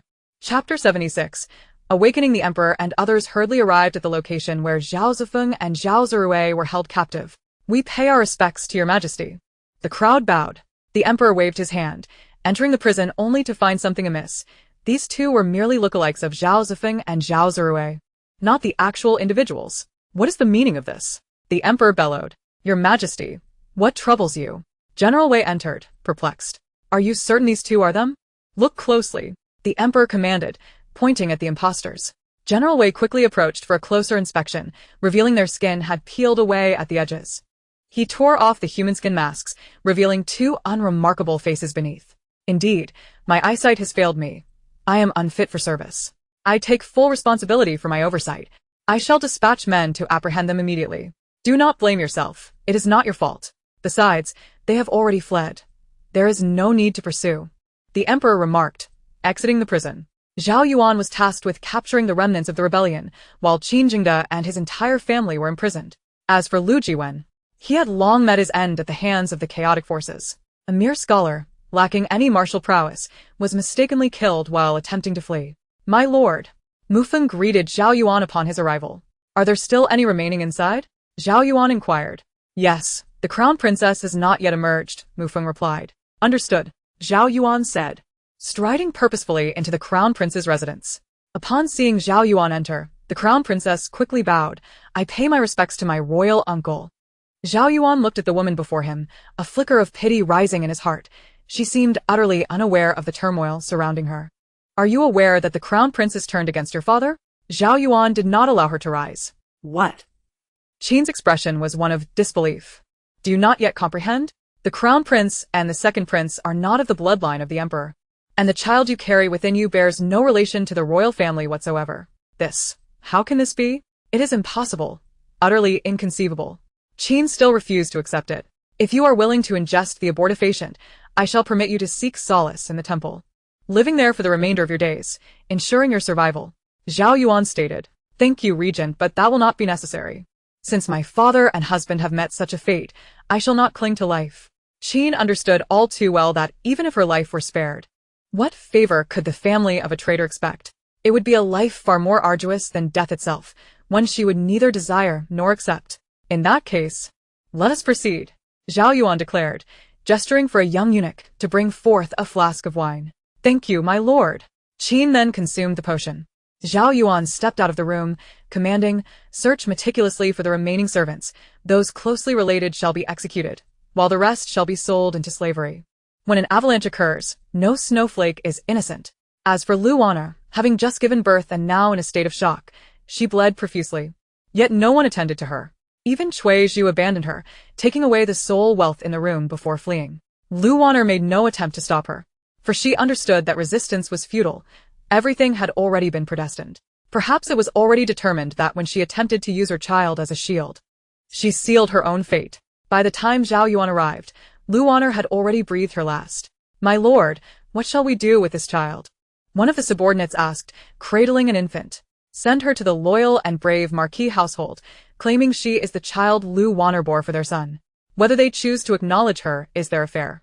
Zhao Yuan was not one to harm a newborn. "Understood. As for the remaining servants, those deserving of death shall be executed, those to be sold shall be sold, and those who flee, ensure their likenesses are drawn for rigorous scrutiny at the city gates." Yes. The seemingly farcical rebellion within the capital concluded in a single day, with many ministers unaware of Zhao Zifeng and Zhao Zirui's insurrection. It was only when the emperor failed to attend court and edicts began to descend that they realized the gravity of the situation, a revelation that seemed utterly absurd. The edict stated that Zhao Zifeng and Zhao Zirui were not legitimate heirs, but rather the progeny of the infamous consort Wan, born of her illicit relations in her quest for favor. The edicts further declared that upon their exposure, Zhao Zifeng and Zhao Zirui conspired with their maternal grandfather, the Minister of War, Qin Jingde, and the leader of the Imperial Guards, Yang Fan, to stage a coup. Ultimately, under the combined suppression of Chancellor Su and the regent, they failed and fled. Should anyone discover the traitors Zhao Zifeng and Zhao Zirui, rewards will be granted for their apprehension, with promises of promotion and titles. As for those who participated in the rebellion, their 9 clans shall be eradicated, leaving none unpunished. The capital was once again engulfed in turmoil, with blood flowing freely at the market's entrance. At this moment, those aligned with the second prince and the crown prince began to feel the impending dread. Yet the emperor's edict regarding their fate had yet to be issued, leaving them in a state of trepidation. On the 3rd day, the emperor finally attended court, only for everyone to notice that Chancellor Su had indeed failed to appear. This was quite unusual. Many speculated that Su Wantang had sustained severe injuries during the turmoil, thus rendering her unable to attend. Others whispered that she had perished, though none dared to voice it aloud. Some officials even conjectured that Su Wantang had been secretly executed due to her ties with the princes. Regardless, numerous theories circulated, yet the parties involved remained silent. "Sister-in-law, has she shown no sign of awakening?" Zhao Yuan inquired, gazing at the still form of Su Wantang on the bed. "None." The imperial physician stated that all appears normal. Moreover, her refusal to eat or drink and lack of excretion has utterly alarmed the empress. Yet, Su Wantang remained ensconced in slumber. "Ah Yuan, do not fret. Su Xiang is no ordinary person. She shall surely be fine." The empress, regarding the child she had raised, felt a pang of concern as she observed how much she had withered during this time. When she married the emperor, Zhao Yuan was still in her womb, and shortly after his birth, the empress mother departed this world. It was she who had nurtured him. Indeed, there were times when she was boisterous, and at others, she was aloof. I never imagined she would succumb to such a deep slumber. Zhao Yuan extended his hand, brushing against Su Wantang's cheek. Meanwhile, on the bedside table, a golden shovel gleamed, its luster unblemished. Su Xiang is a fine young lady. Her mother was once a remarkably radiant individual, yet alas, she misplaced her affections. Yuan, should you ever find yourself in a relationship with her, treat her well. This woman possesses a fierce spirit, and her character reminds me of her mother. After the empress spoke, she gazed at the two, feeling that the road ahead was fraught with challenges. "Sister-in-law, what are you saying? She and I have not even crossed paths. She may not even look upon me favorably. Such a wonderful girl, possessing both power and wealth. What could she possibly lack? A man? No. She often claims she desires a handsome partner. As far as she wishes, the realm's finest men are at her disposal. In Su Wantang's eyes, I, Zhao Yuan, truly amount to little. How would you know unless you pursue her? Could it be that the lady is to chase after you? You, with your thick-headedness. How is it that you cannot grasp this? If your ardor for her were akin to your fervor in battle, you would have been wed long ago." The empress expressed her frustration on this matter. It is not that she and the emperor are at odds. After all, the years have advanced. Zhao Yuan remained silent, merely gazing at Su Wantang's serene visage. "The emperor has arrived," a eunuch announced. The empress and Zhao Yuan were about to bow in greeting when the emperor forestalled them. "Enough, we are all family here. There is no need for such formalities." The emperor, having settled onto the soft couch, gulped down a large cup of water before slowly speaking. "Is Su Xiang still not awake?" "No. She remains in deep slumber." The empress fanned the emperor with her fan. "She should be fine. After all, she is not like us." In truth, Su Wantang awakened the moment Zhao Yuan's hand brushed her cheek. "Oh my, this is quite extraordinary. Zhao Yuan harbors feelings for her? Zhao Yuan actually likes her? Oh, dear." What shall become of this? It will indeed be hard to face in the future. Regarding her attitude toward Zhao Yuan, she did not harbor any dislike. To claim she felt no affection would be a falsehood, for Zhao Yuan was undeniably handsome. However, her concern lay with the royal identity. Regardless of the emperor's close relationship with Zhao Yuan, she feared the complications it might bring. Moreover, if Zhao Yuan were to take many concubines, how would she endure it? She could engage in battle without hesitation, yet the thought of contending with a host of rivals, with schemes and manipulations, was beyond her capacity to bear. The intrigues of the palace and domestic strife were truly not her forte. Thus, she did not include Zhao Yuan in her criteria for a partner. It was not that he was lacking, but rather that he was so exceptional in every aspect that he could not possibly be exclusive to her. In that case, such a person would not fall within her realm of consideration. Was it not better to be independently beautiful? If she encounters a suitable match, securing a husband would be splendid. After all, her status dictated such. However, after overhearing the Empress and Zhao Yuan's conversation, Su Wantang's heart felt a flutter. When did Zhao Yuan begin to harbor feelings for her? She had intended to continue feigning ignorance, yet suddenly, an itch in her nose compelled her to sneeze. Thus, she acted upon that impulse. Ashu. Su Xiang has awakened. The Empress joyfully approached. Wantang, you have finally awakened.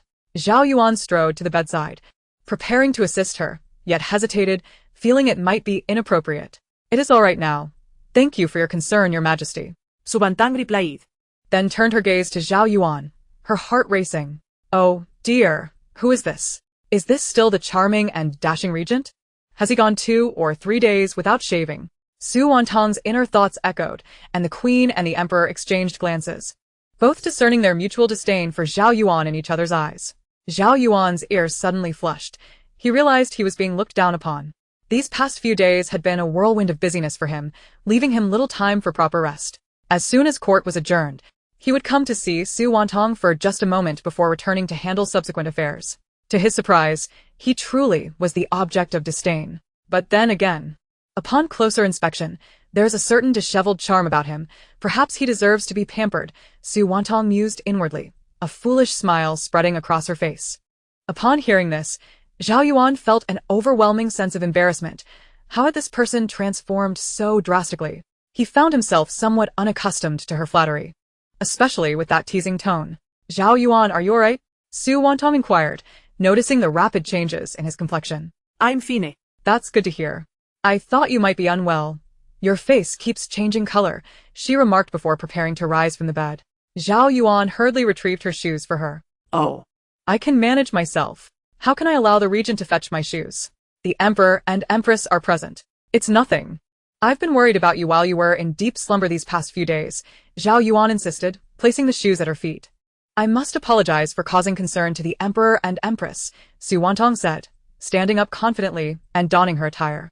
She resided in the queen's palace, and her nightwear was pristine and new. Zhao Yuan averted his gaze as Su Wantang dressed. She felt somewhat exasperated. There was nothing scandalous about her attire, as she wore undergarments that in modern times would be acceptable for jogging. Soon, Su Wantang and Zhao Yuan exited the inner chamber. The emperor and empress sat by the window, sipping tea, and engaged in conversation. I pay my respects to the emperor and empress. Su Wantang bowed. All right. There are no outsiders here. Please rise, the emperor said, waving his hand. A eunuch promptly placed a chair before Su Wantang. She sat down and asked the emperor, Your Majesty, after my deep slumber, nothing untoward occurred, did it? Thanks to your timely rescue. Otherwise, I would have met my end there. And it would have implicated Yuan as well, the emperor recounted before continuing. All subsequent matters were handled by Yuan. Zhao Zifeng and Zhao Zirui have fled.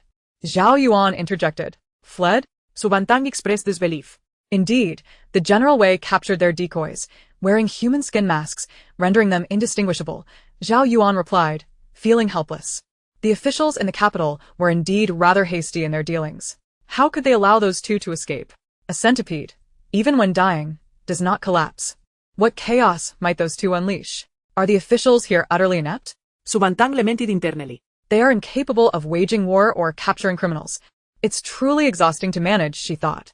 What good are they if they can't accomplish anything? It's infuriating. I wasted so many days in slumber. To save the emperor and Zhao Yuan, I nearly met my great-grandmother, My frozen slumber almost became eternal. She continued to berate the situation. And to find out those two buffoons managed to escape. Oh, heavens, why must I be burdened with such incompetent allies? In that brief moment, Su Wantang vented her frustrations. And both Zhao Yuan and the emperor listened without anger, finding solace in her candidness, recognizing that this was the Su Wantang they were familiar with. Chapter 77. The earth-shattering truth, what shall we do next? Su Wantang asked, genuinely at a loss yet understanding that even cunning rabbits have their lairs. For now, let us set them aside. After all, even an investigation requires time. As for their families, they will have to manage as they see fit, Zhao Yuan concluded, glancing at Su Wantang, relieved to see she bore no signs of weariness or disarray despite her days of slumber. And what of Lu Wanner? Su Wantang, Initially hesitant to inquire further, found herself curious. She has passed. She was already dead when I arrived. Her maidservants abandoned her, taking what little belongings she had and fleeing. The Empress interjected. And the child? Su Wantang felt sympathy for the innocent soul, hoping it had not met a grim fate. She held a principle, never to harm infants or the elderly. I have ordered that the child be returned to the Duke of Loyal and Brave. However, it is unfortunate that due to being a premature birth and having endured trauma, the child reportedly succumbed after being returned. The Empress sighed. Perhaps it is for the best. This spares the child from potential ridicule as they grow, for the sins of the parents should not fall upon the innocent.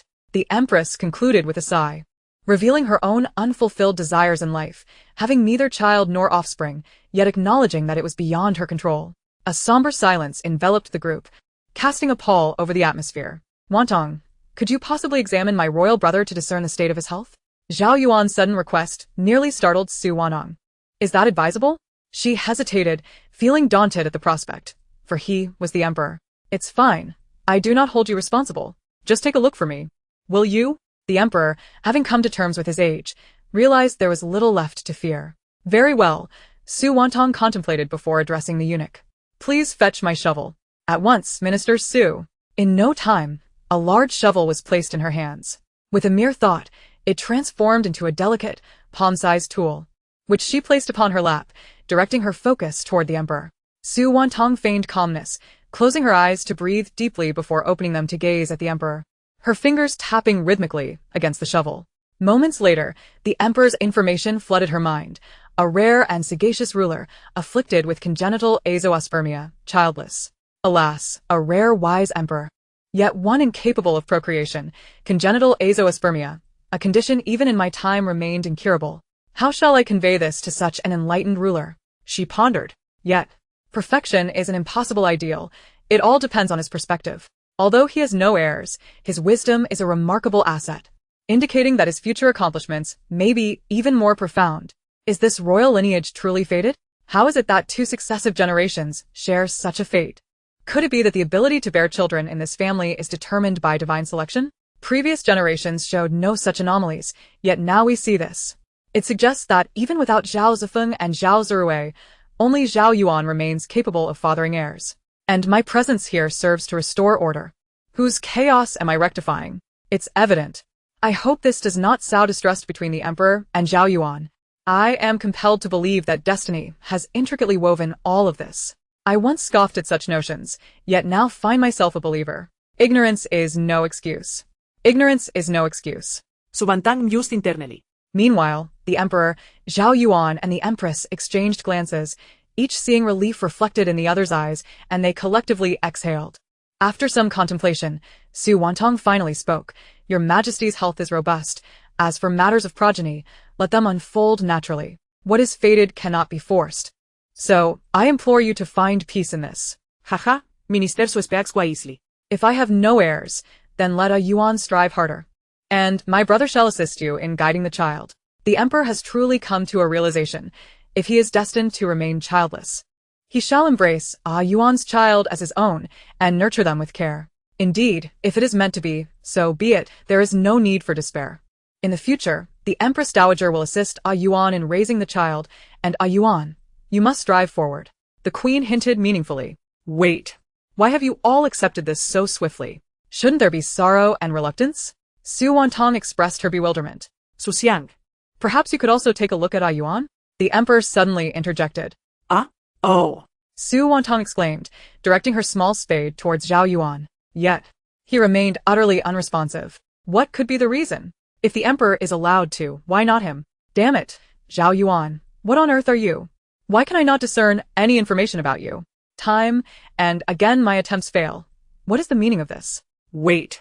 There exists a notion that those who predict fates cannot foretell their own, or the fates of those closely related to them. Zhao Yuan is neither my blood relative nor my husband. Wait, husband? My goodness. Is it possible that Zhao Yuan is to be my future partner? Is that why I cannot obtain any information about him? If it is said that one cannot access the information of the most esteemed individuals, then this theory crumbles. For I can see the emperor's information. However, if I am unable to perceive the details of those closest to me, such as Ku Rong, then I cannot access Zhao Yuan's either. Zhao Yuan is neither my brother nor my father, so he must be my... Oh dear, what is happening here? I do not wish to marry Zhao Yuan. Just thinking about him potentially taking multiple wives drives me to despair. Sharing a man with other women feels so tainted. Must I learn the ways of the inner chambers? How to deal with those little green teas and white flowers? Forget it. Let it all be destroyed. I am utterly exhausted. If it is truly to be this way, I shall remain childless. Su Wantang's inner turmoil was evident, her expressions shifting rapidly, leaving the emperor and empress momentarily stunned. How could Su Xiang's countenance change so dramatically? Upon hearing Su Wantang's thoughts, Zhao Yuan felt a surge of fervor within him. Wishing to convey that he would never take multiple wives, nor desire any green teas or white flowers, he needed only her. Su Aiqing, have you discerned anything? The emperor broke the tension. Returning to your majesty, I am rather dull-witted and cannot discern anything. If that is the case, it signifies all is well, and the regent need not worry. Su Wantang concluded, casting a covert glare at Zhao Yuan. Zhao Yuan appeared oblivious to her gaze and spoke. Your majesty, you need not fret on my behalf. In this lifetime, I wish for a singular, everlasting union. Thus, I shall choose wisely until I find my destined partner. Once I find her, I will do everything in my power to protect her, ensuring she suffers not a single grievance. Such is commendable. A true gentleman must take responsibility. The queen remarked, casting a pointed glance at the emperor. The emperor recoiled slightly. Is Zhao Yuan truly of this mind? If so, it is not without merit. However, as the saying goes, a man's words are but the whispers of a ghost. The emperor coughed. Su Xiang, if you have a favored young man, feel free to inform me. I can oversee matters for you. Should he dare mistreat you in the future, I shall take it upon myself to intervene. The queen, eager to make Su Wantang her sister-in-law, dropped all formalities. Ha! A woman's words are mere deceits. The queen, cough, cough. How did she know I was deceiving her? Thank you for your kind intentions, your majesty. I shall certainly ponder it. Subsequently, Su Wantang took her leave from the emperor and empress without waiting for Zhao Yuan. Heading straight home. Miss, you have finally returned. We were so worried. Little Tao hurried over. Sister, are you alright? Su Chuanwen had been waiting at home. I'm fine. By the way, why didn't you attend class? Su Wantang asked curiously. We had a field study today and I did not go. Why not? The field study in the capital involves poetry and painting, where the teacher takes his students to interact and learn with those from other academies. Is it a matter of insufficient funds? If so, speak to the steward. We must go where necessary. Su Wantang spoke earnestly. No, sister. It's just that they often leave midway to dine and drink at taverns, then proceed to visit flower houses afterward. I did not wish to attend. Su Chuanwen whispered. What? You are only 11, and they are taking you to such places? Su Wantang exclaimed in disbelief. I did not go. They went. Good girl, Chuanwen, your abstinence is wise. Those places are inappropriate for you. You must not be led astray by indulgence. You must focus on your studies. Do you understand? Otherwise, I would be failing to honor your father's wishes. Su Chuanwen appeared upright and was indeed a good child. Moreover, if anyone dares to coerce you into doing something you dislike, you must inform me. Understand? All right. Good. Now go rest. Upon returning to her chamber, Su Wantang finally felt at ease. Little Tao, prepare water for me. I wish to bathe. Yes, miss. As she bathed, Su Wantang pondered Zhao Yuan. Could his words be trusted? Yet, even if they were not, it seemed they were indeed bound together. Gua Liu, Su Wantang called out in her mind. Master, Gua Liu is here. Please investigate the true nature of my relationship with Zhao Yuan. Su Wantang was determined to find the answers. Understood, master, please wait. Su Wantang mused. This system is rather cheeky. Master, I have discovered the information. Please see for yourself. Gua Liu departs. With that, Gua Liu vanished. And Su Wantang gazed at Zhao Yuan's details on her panel. Her mouth could barely contain a chicken egg's worth of astonishment. Zhao Yuan, the stabilizing pillar of Daong. The regent, father of a legendary emperor, his wife, Su Wantang, a renowned minister throughout the ages. In just a few brief sentences, the revelation left Su Wantang utterly aghast, her heart racing and breath quickening. So, it is true, she is indeed Zhao Yuan's wife? Will they have a son? A legendary emperor? And she, a celebrated minister? The prospect seemed rather appealing. Zhao Yuan, Zhao Yuan, Zhao Yuan, she repeated in her heart, beginning to entertain the notion. If it were truly the case, marrying him would not be out of the question, especially since their offspring would surely achieve great things. Moreover, considering Zhao Yuan's title as merely regent implies he shall not ascend to the throne, alleviating concerns of multiple consorts. Zhao Yuan had also professed a desire for a singular, lifelong partnership. Recalling Zhao Yuan's discreet devotion and reticence, a smile crept across Su Wantang's face. Indeed, this man was not so bad. As the east wind blew and war drums resounded, I am a goddess, and I fear no one. Let's confront this together. It is Zhao Yuan I shall pursue without hesitation. The notion that a man might affect one's swiftness in drawing a blade is inconsequential. Now, I shall conquer the man who is the stabilizing pillar. The following day, Su Wantang entered the court radiantly. The major ministers, upon witnessing her vivacity, instinctively recoiled, for this formidable presence sent shivers down their spines. Standing beside Zhao Yuan, Su Wantang cast a glance his way. Zhao Yuan returned the gaze, smiling and nodding, greeting her with a simple, Good morning, Yuan." Su Wantang exclaimed exuberantly, her bright smile illuminating the room. Zhao Yuan was momentarily taken aback, flustered and breathless, as Su Wantang's cheerful demeanor left him at a loss for words. Observing his adorably bewildered expression stirred something within her. Ah! This innocent and adorable little visage is truly delightful. The inner thoughts of Su Wantang echoed, causing the voices of the ministers to abruptly cease. Who am I? Where am I? Who is Su Wantang teasing? They turned their gaze towards her and beheld the fierce deity gazing dreamily at the regent, who, in turn, appeared bashful like a young bride with his head bowed. No, you are the regent. You are the mightiest general of Daong. Why this bashful demeanor? Rise to the occasion. Do not let us down. Yet, regardless of the minister's inner musings, Zhao Yuan remained unabashedly shy. Very well, let it be. Soon after, the emperor arrived. Long live our emperor. All loyal ministers rise. Thank you, your majesty. The emperor then inquired, Are there any matters to report? Your majesty, I have a matter to present, declared the Right Chancellor, Lu Heng. Please, Right Chancellor, proceed. A letter has arrived from the southern frontier, stating that potatoes have been cultivated at the border, with other counties also partaking, yielding bountiful harvests. General Yang seeks permission to provide some potato seeds to the southern frontier, as they wish to cultivate them themselves. Chapter 78. The parents of the son, who has caused so much trouble, have lost all recognition. As Lu Heng's voice faded, the court plunged into contemplation. It was not that they were reluctant to speak or offer opinions. Rather, they were utterly ignorant of agriculture. Moreover, this potato was a novel experience for them, the first they had ever encountered. Although the yield is indeed substantial, one must consider whether the soil there is suitable. Su Xiang, you are most knowledgeable about potato cultivation. Perhaps you could share your insights? The emperor suggested. I shall comply. Su Wantang pondered briefly before speaking. In the southern frontier, cultivation is certainly feasible, and if I am not mistaken, they may even manage 2 harvests. As for yield, it will undoubtedly rival that of the border. As her words settled, the court erupted in fervor. If Su Xiang's words hold true, the soldiers' rations will no longer be a concern, exclaimed the newly appointed Minister of War, Lu Zian, with excitement. Minister Lu, even if we are no longer short on provisions, the allocation of funds still requires due process, Su Wantang reminded, as she wished to avoid any further pests. What Su Xiang says is indeed natural. I am most pleased, replied Lu Zian. For the Ministry of War, the greatest fear is a lack of food. And what of the guidelines for cultivation? There is no need for concern. I have previously drafted a plan, and I can simply reproduce it. As for the seeds, they shall be sourced from my estate as a donation to the southern frontier's military, Su Wantang declared grandly. Ah, splendid. Swiking. I shall express my gratitude on behalf of the soldiers of the southern frontier. The emperor responded. Your words are too kind. I am merely a loyal subject of your majesty and Daong, fulfilling my duty, Su Wantang replied, knowing that flattery was easy to come by, even for her.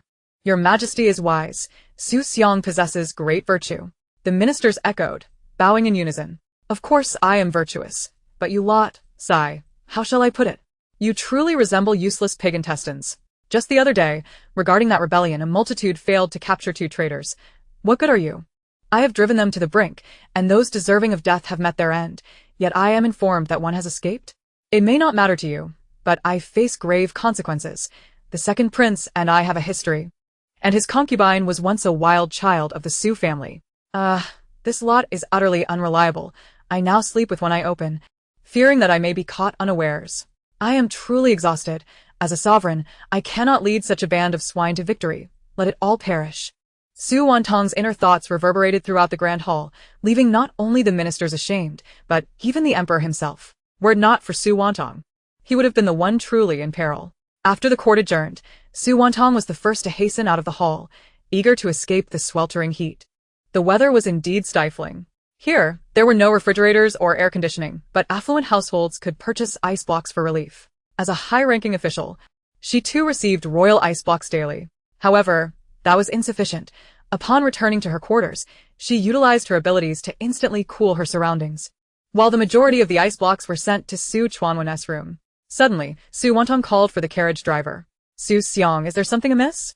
The driver, who had been responsible for transporting Su Chuanwen since his passing, inquired. To Qingshan Academy, fetch Chuanwen. Yes, Su Xiang. Qingshan Academy, the largest in the capital, boasted excellent management, facilities, and a strong faculty. Su Xiang, what brings you here? The gatekeeper, well versed in the affairs of the ministers, recognized her attire. I have come to fetch my brother and wish to take a look inside. I have never been here before. Must I register? No. I shall have someone escort you inside immediately. No need, thank you. I can manage on my own. Su Wantang replied, producing a gold leaf from her pouch and handing it to the gatekeeper. You have worked hard. Please enjoy some tea. Thank you, Su Xiang. The gatekeeper, having served for many years, received a gold leaf for the first time. Su Wantang strolled leisurely into the academy. The greenery of Qingshan Academy was superb, with ample shade providing a pleasant respite from the heat. The sounds of reading filled the air, mingling the voices of children and adults alike. Qingshan Academy, second only to the Guozijian, attracted children from wealthy families and officials. Excuse me, how does one reach class 3 of Qingshan Academy? Su Wantang inquired of an elderly custodian. Just go straight and turn right. Thank you. Following the instructions, Su Wantang proceeded towards her destination. Haha, strike him. What a shameless fellow. Relying on a woman to enter the academy, he truly brings shame to us. One voice bellowed. Indeed, a country bumpkin from afar daring to retaliate. How brazen. Were it not for his sister being Su Xiang, would he even be here? TCH, who knows how that position of chancellor was obtained? If the male heirs of the Su family had not perished, would a yellow-haired girl be seated in such a position? It is said that Su Wantang is quite beautiful. Hee, is that so? Then the courtiers must have affairs with her. Pah, nonsense. My father would never look upon such a promiscuous woman. Do not speak ill of my elder sister, or I shall strike you down. Su Chuanwen protested, only to be pinned to the ground, rendered immobile. What's the matter? Do you truly believe your sister has the power to save you? They taunted. If she arrives, I will have her kneel and beg for mercy. Oh, you truly intend to force this chancellor to kneel and plead? Su Wantang's voice rang coldly, sending a chill through the group of students, who quickly released Su Chuanwen. Many onlookers parted to make way, casting curious glances at Su Wantang. Elder sister. Upon seeing Su Wantang, Su Chuanwen's eyes welled with tears. No crying. Men, do not shed tears lightly. Su Wantang admonished as she helped him to his feet. Her gaze swept across the faces of the students with an air of disdain. And who are you to enter this academy? Do you look down upon women? Were you not birthed by your mothers? Pray tell. Have you all sprung forth from the loins of beasts, thus rendering your tongues so foul? The words dripped with disdain. You, sir, how can your speech be so crass? A particularly audacious student dared to retort. The truth is as coarse as it appears. What can you do about it? The speaker, with a countenance marred by malice, continued. A gaggle of wretched souls, with piggish visages and flabby ears, dare to bellow. What will you do if you disagree? Go speak to the emperor himself. Who are your fathers, I wonder? Rest assured, I shall take good care of them. As Su Wantang's words echoed, the students trembled in their boots. Who struck you? Su Wantang inquired of Su Chuanbin. Him and him, there are 8 of them in total. Su Wantang surveyed the assembly, and in a swift motion, a series of resounding slaps echoed through the air, leaving all 8 sprawled on the ground, groaning incessantly. I possess the strength to vanquish foes on the battlefield, to seize enemy heads. I am adept at dismantling deceitful paramours and delivering blows to any official who dares defy me. Who do you think you are to bully my brother? Upon finishing her proclamation, she noticed the teacher hastening towards her. Gritinos, Minister Su. And you are? I am the headmaster of Class 3. Oh, is this how you conduct your duties as headmaster? Turning a blind eye while students are bullied? Su Wantang understood that the relationships within this institution were intricately woven, with teachers often choosing to ignore misdeeds. However, while they could turn a blind eye to their own affairs, they could not do so when it came to her. I implore you to temper your anger, Minister Su. There must be some misunderstanding.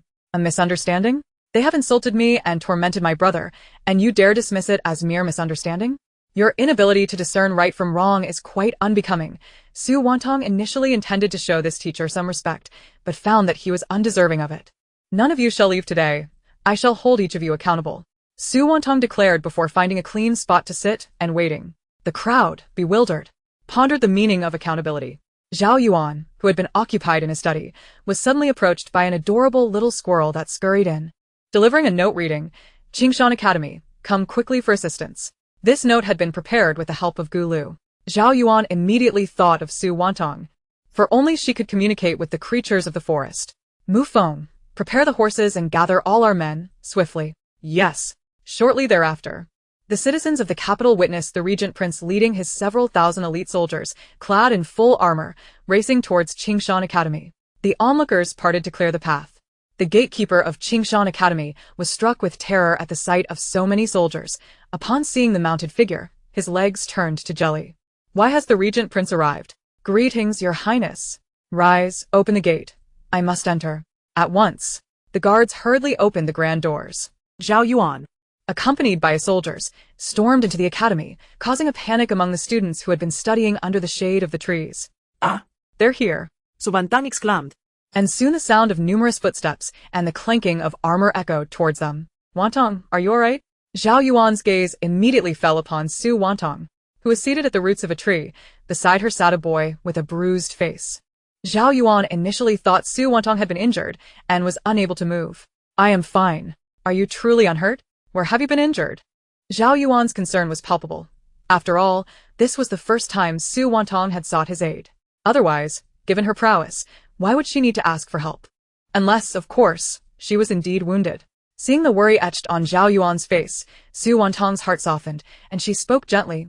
I assure you, I am well. It is merely that these students have bullied my brother.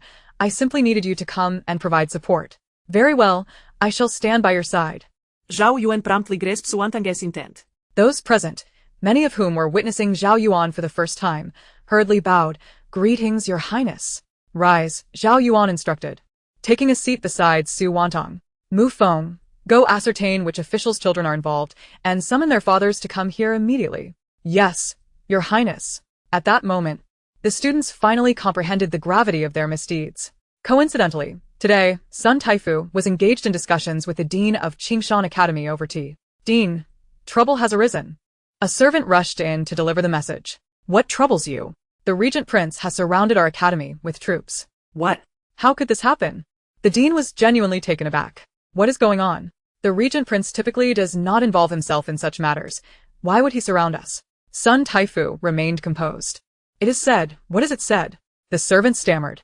It is said that some students have bullied Minister Su's brother, insulting him, and accused Minister Su of having gained her position through immoral means, calling her a harlot. And coincidentally, Minister Su overheard this. Preposterous. Who possesses such audacity to insult a pillar of the nation? They shall no longer attend this school. This has enraged me to no end. Sun Taifu was well aware of Su Wantang's stature and accomplishments. The capabilities of Su Wantang were such that even a man of his decades of experience would bow in respect. How could she be so slandered by these students? Let us go. I must see which official has raised such a brazen scoundrel. Sun Taifu's anger was palpable, his beard bristling with indignation. Teacher, please calm yourself. Dean Xie urged, anxious that these young ruffians had embroiled themselves with Su Wantang's brother, Xie Changming. You remain ignorant of the monumental contributions of Minister Su while absent from the court. Do not judge her worth by her gender. That is a narrow-minded view. Sun Taifu discerned Dean Xie's attempts at appeasement and felt that his teaching had been in vain. Indeed, you are correct, teacher. The two hurried to the scene, where numerous officials had already gathered. Upon hearing that their children were involved in bullying at the academy, they displayed a nonchalant attitude. However, when they discovered the victim was Su Wantang's cousin, their faces paled. Oh no, it is this formidable figure. Upon realizing that Prince Zhao had also brought soldiers, they hurried to arrive, fully aware that their sons had landed them in dire straits. Chapter 79. Apologies, Your Highness, greetings. Minister. Several officials rushed in, bowing reverently upon seeing Su Wantang and Zhao Yuan. Rise, Zhao Yuan commanded after allowing them to stand. He then noticed Sun Taifu approaching. Su Wantang also recognized Sun Taifu and quickly stood, offering him a respectful gesture. Greetings, Sun Taifu. Greetings, Minister Su. Sun Taifu returned, acknowledging her as a peer. Old Minister greets Your Highness. No need for excessive formalities, Sun Taifu, Zhao Yuan replied, offering a hand to assist him. It was not that Sun Taifu's rank exceeded that of Su Wantang, but rather a display of respect from her towards the elder. Sun Taifu, having taught 3 princes, was esteemed for his vast knowledge. Su Wantang held a deep respect for scholars, and this elder had never shown dissatisfaction towards her gender. After she became minister, he had spoken highly of her on numerous occasions, thus she was not one to forget a kindness. What brings you here, Taifu? Zhao Yuan inquired. Oh, I merely came to seek the dean for a matter. Nothing else. Sun Taifu immediately comprehended Zhao Yuan's implication. Very well, I understand. Zhao Yuan then turned his attention to the students being restrained and the officials with their heads bowed, wiping their cold sweat. Do you all instruct your children in this manner? Without discernment, insulting the esteemed officials of the court and bullying classmates at will? Your Highness, please temper your anger. It is merely a reflection of my ineptitude in raising my child. Huh, ineptitude in child-rearing? Li Shaoqing, do you presume that I am oblivious to all that transpires? Su Wantang spoke coldly. Are you bold enough to reveal to your esteemed wife that your son is not her biological offspring, but rather a child you swapped with your own flesh and blood? The true child of your wife struggles in the countryside. Dare you disclose this? As Su Wantang's words fell, Li Shaoqing's countenance turned ashen. I do not comprehend the intentions of Minister Su. My son is indeed the child of my wife and me. Deny it as you will, for there is no evidence. Ha, you may deny it, but facts remain. It is not surprising that such an ill-mannered child, born of a woman of low standing, would dare to call me a harlot. It is said, like mother, like son. What say you, Lord Li? I acknowledge my fault. I acknowledge my fault. Lord Li had not anticipated that his son had become so brazen as to insult a court official in public. I see you do not grasp the gravity of your mistakes. Indulging a child excessively is akin to bringing about their ruin. Lord Li, you have misplaced your faith. The true blessing of the Li family lies with the son you exchanged, not with this foul-mouthed, reckless child. You may doubt my words, but I have never erred. Upon concluding her statement, Su Wantang cast a glance at the rotund, foolish student. Ha, you assert that I am a harlot who attained my position through my body. Such an assertion is truly embarrassing. Do you believe that all women are as shameless as your own mother? You need not consider me malicious. To retaliate against those who insult others with their own words is only fitting, is it not? However, I am not a person of broad-mindedness. Henceforth, your family should prepare to vacate the capital. As Su Wantang's words echoed, Lord Li hastened to plead for mercy. Minister Su, I have erred. I have erred. I shall never dare again, and will educate my child properly. Su Wantang understood that, aside from their questionable private lives, these officials were acceptable in other respects. Moreover, she possessed no authority to dismiss anyone. It was merely a display of her anger. Very well, I shall grant you a chance for redemption. Bring your son back and educate him well. As for which son, you are well aware. Since I cannot punish you, let your household be thrown into disarray. Have you not enjoyed belittling others and priding yourself on your superiority? Congratulations. Your life shall henceforth reflect that. Welcome back to the embrace of your beloved mother. Su Wantang concluded with a grin. The other officials promptly knelt with their sons. Minister Su, we acknowledge our mistakes. We shall ensure our children are properly educated and will make amends to young Master Su. Please grant us another opportunity. Su Wantang regarded them with a cold smile. How do you intend to make amends? We shall ensure that the children personally apologize to young Master Su and Minister Su. and we will come to pay our respects. Upon hearing this, Su Chuanwen responded, Sister, although they insulted me and struck me, they also insulted you. Yet, shall we not embody the virtue of adults forgiving the transgressions of children? Let us grant them an opportunity. After all, they have vowed to make amends, and we shall graciously accept their offerings. As Su Chuanwen finished speaking, a smile graced Zhao Yuan's lips. This child understood that such conflicts among classmates would ultimately lead to nothing more than a reprimand from the teacher, and that insulting officials would only result in a beating. Thus he showed cleverness in cooperating with Su Wantang to extract further reparations. Since my brother has spoken thus, let it be so. However, you students must remember, calamity arises from careless speech. Those who bully their peers must remember that today's victim may become tomorrow's superior. A gentleman's retribution is never late. People are not immutable, and some disasters are sown without one's awareness. The Qingshan Academy indeed boasts many wealthy scions, yet do not overestimate yourselves. In my eyes, you are but unripe seedlings. Should you dare to gossip behind my back, I shall ensure you understand why the flowers of the capital bloom so vibrantly, because they are stained with blood. After Su Wantang finished, she respectfully bowed to Grand Tutor Sun. I apologize for my coarse language and for my impertinence before you, esteemed tutor. However, I believe that one must employ equally shameless tactics when confronted by the shameless. Haha, Minister Su speaks jestingly.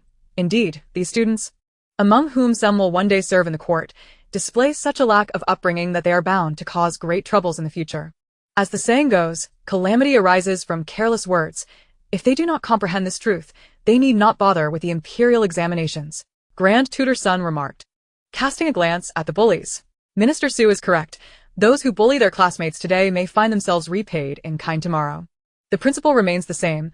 Those who harm others shall ultimately face harm themselves. Xie Changming.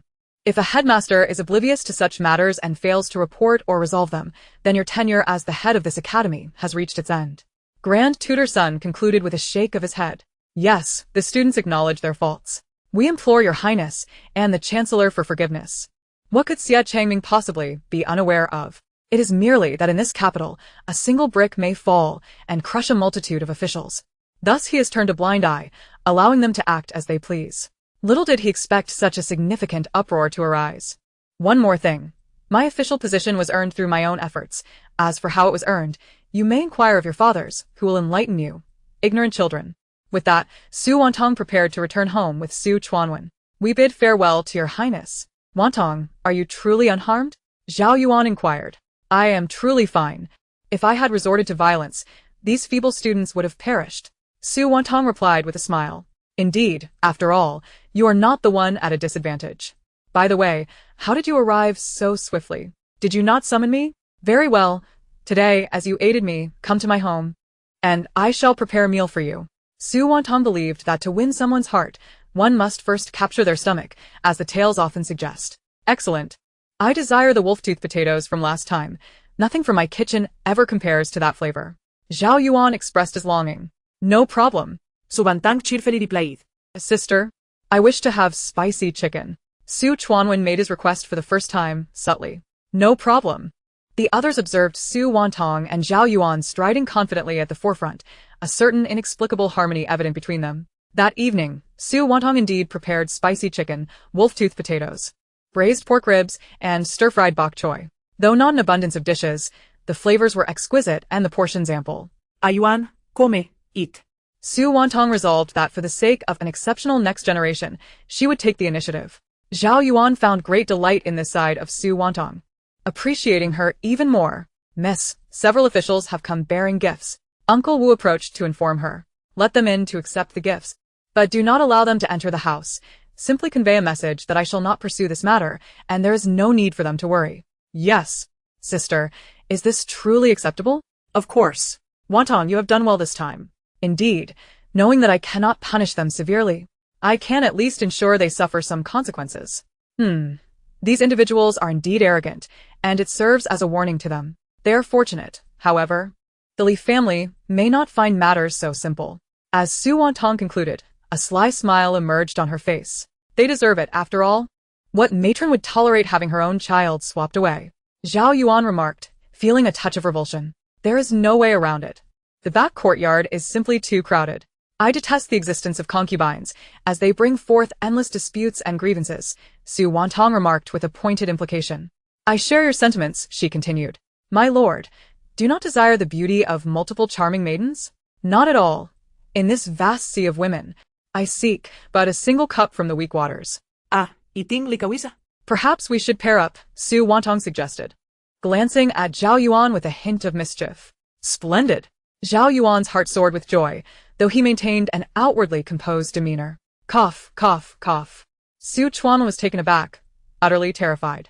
Such words, can they be uttered so casually? Sister, my lord, you too. Su Chuanwen's face turned pale with fright. What troubles you? Why are you sweating? Su Wantang inquired with confusion. What is amiss with us? A bachelor and an unmarried maiden discussing romance is hardly inappropriate, especially since I am about to turn 19, she asserted, casting a glance at Zhao Yuan. I, too, am nearing 23, which is no trifling age. If you do not find me unworthy, I, Zhao Yuan, would gladly be your support. Not at all unworthy. Not at all. Su Wantang replied with a beaming smile. Su Chuanwen was enlightened. So this is how openly affection can be expressed between men and women? Is it that his sister is too bold, or that the prince is inebriated? Such matters are beyond his concern. Meanwhile, the household of Lord Li was far from tranquil. Li Yud, you heartless wretch, how could you commit such a monstrous act? That child is our son. No matter how you loathe me, he bears your blood. How can you treat him so cruelly? Lady Li exclaimed, tears streaming down her face. My lady, I acknowledge my faults. Please, punish me as you will, and I shall bring our child back tomorrow, Li Yud lamented, full of regret. The child born of his infatuation was nothing but a lazy, good-for-nothing scion, bullying others at such a tender age. In the past, he had managed to suppress it, but now, this ruffian had dared to bully the younger brother of the Prime Minister. Such folly. If this scourge were allowed to linger, his official position would surely be at risk. No need for you to fetch him. I shall take people to retrieve him myself. However, Li Yud, I wish to part ways with you. Regardless of the pain it brings me, I have nurtured this child for 14 long years. I do not wish to see you or him, for your presence reminds me of my own son. Lady Li spoke with genuine affection for the child. In the enmity between the adults, the child was blameless. She simply could not endure the filth of this household any longer. Her father, a man of considerable stature, would ensure she would not suffer even if she divorced. She had her own businesses to manage. How can you consider divorce? How dare you? Do you wish to condemn both children to further misery? Liu daraturta. Lady Li, with a final glance, departed to her chamber with her maidservant. The following day, she stormed into the village where her son resided, accompanied by a host of retainers and her 2 brothers. Upon witnessing her son laboring in the sweltering heat while the family of his birth mother lounged at home, Lady Li's fury erupted. Excuse me, madam, whom do you seek? The mother of the birth mother inquired softly upon seeing Lady Li. Bring Malmire forth, or I shall raze your home to the ground. Lady Li declared fiercely. Who are you? Malmire asked lazily, but upon recognizing her visitor, her eyes widened in shock. What do you want? She stammered, taken aback by the unexpected confrontation.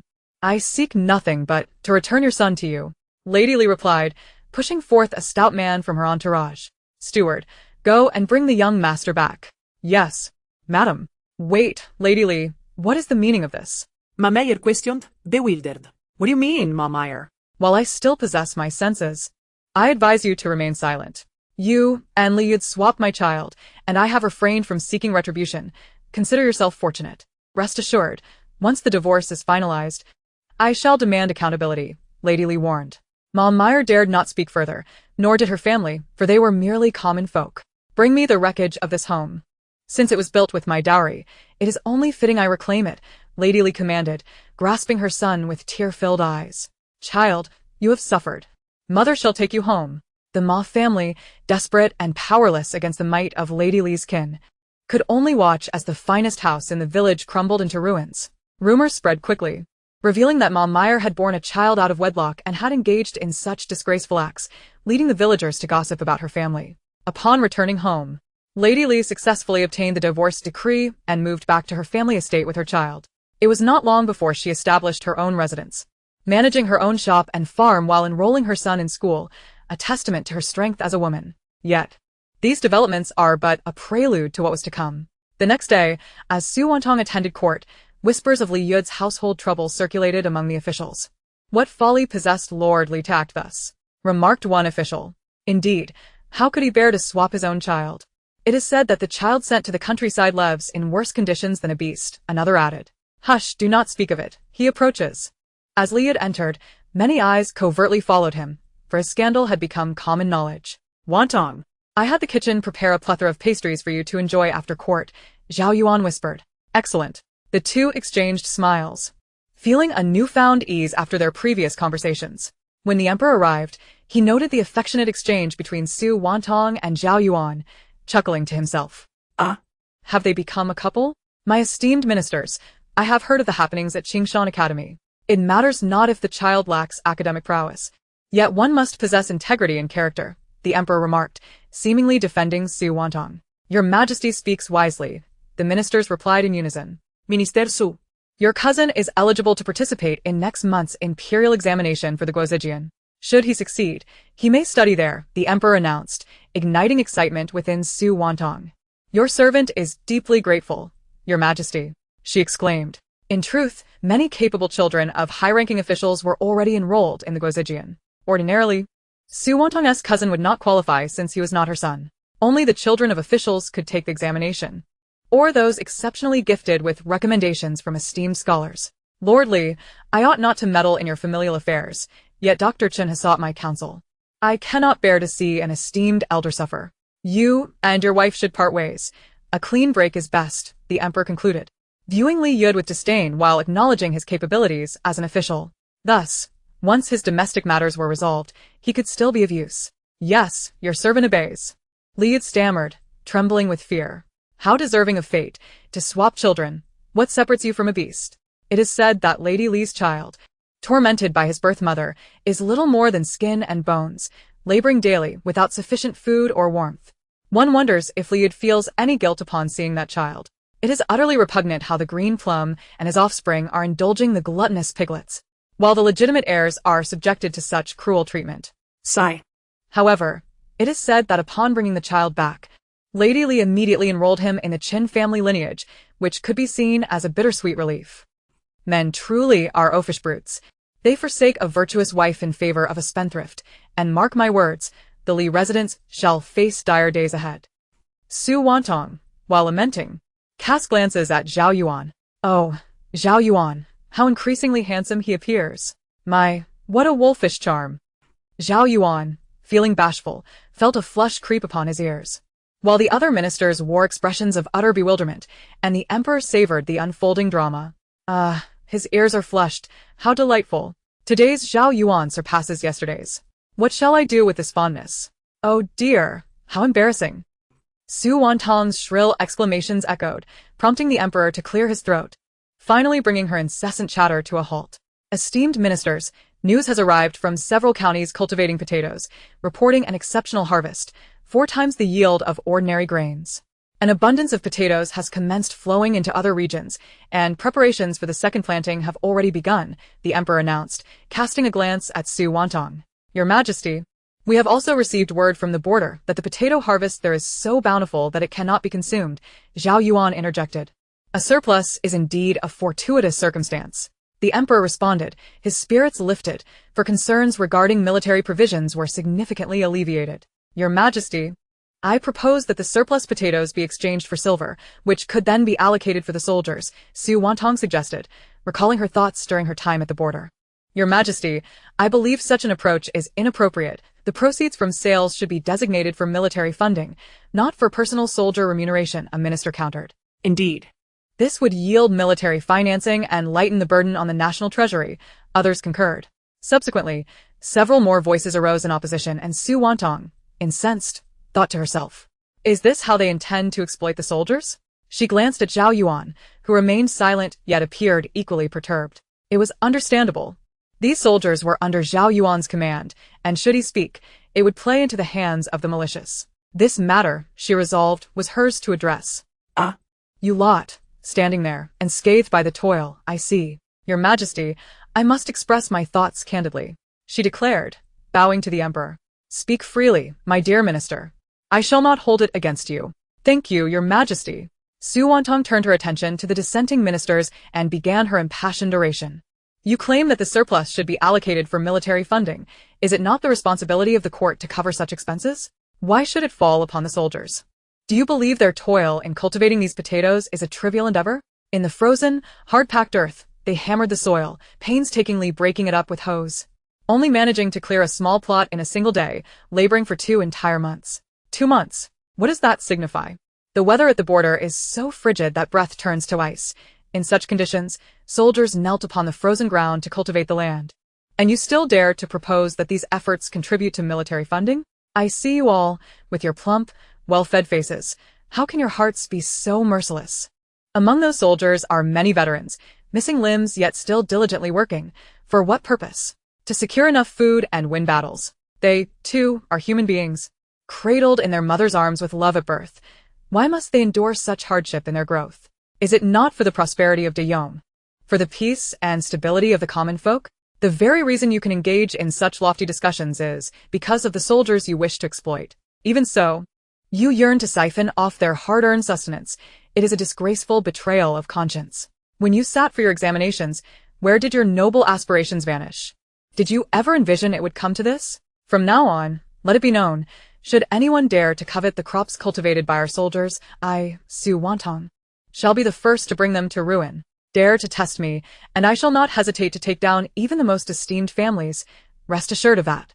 Su Wantang's threat was stark and unmasked, yet none dared to voice their objections. Her words rendered them flushed with shame, resonating particularly with the military officials who understood the soldiers' plight.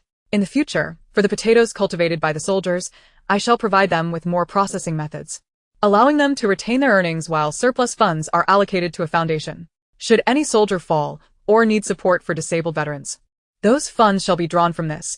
This is my endeavor as your chancellor, achieved through my own efforts without seeking a penny from the court or any of you. Should any of you possess similar capabilities, I would regard you as a hero. If not, cease your incessant prattling. For further complaints shall leave me no choice but to be unreservedly forthright. After delivering her fervent address, she turned to Zhao Yuan, saying, Fear not, for I shall always stand behind you. I am your treasury. Excellent. Zhao Yuan felt a surge of gratitude within him. Following Su Wantang's words, the emperor was deeply moved, recognizing that he bore responsibility for the circumstances that had unfolded, having been unable to reign in the aristocracy. The soldiers' improved living conditions were largely due to Su Wantang's intervention, which had fragmented the power held by these families. Yet this was but a fraction of the economic power still tightly grasped by the aristocracy. I am truly touched by your words, Chancellor Su. I have heard that you are crafting cotton garments and quilts for the soldiers at the border. I would like to contribute in whatever small way I can if it pleases you, old King Qing inquired. Your Majesty speaks too highly of me. I would gladly welcome your support. Su Wantang readily agreed, for every bit helped. The other ministers were aware of Su Wantang's efforts to provide cotton garments and quilts for the border soldiers, yet they perceived her actions as mere posturing for reputation. They had even devised a plan to have their wives set up stalls to distribute porridge to beggars when the weather turned cold, thus garnering a favorable image.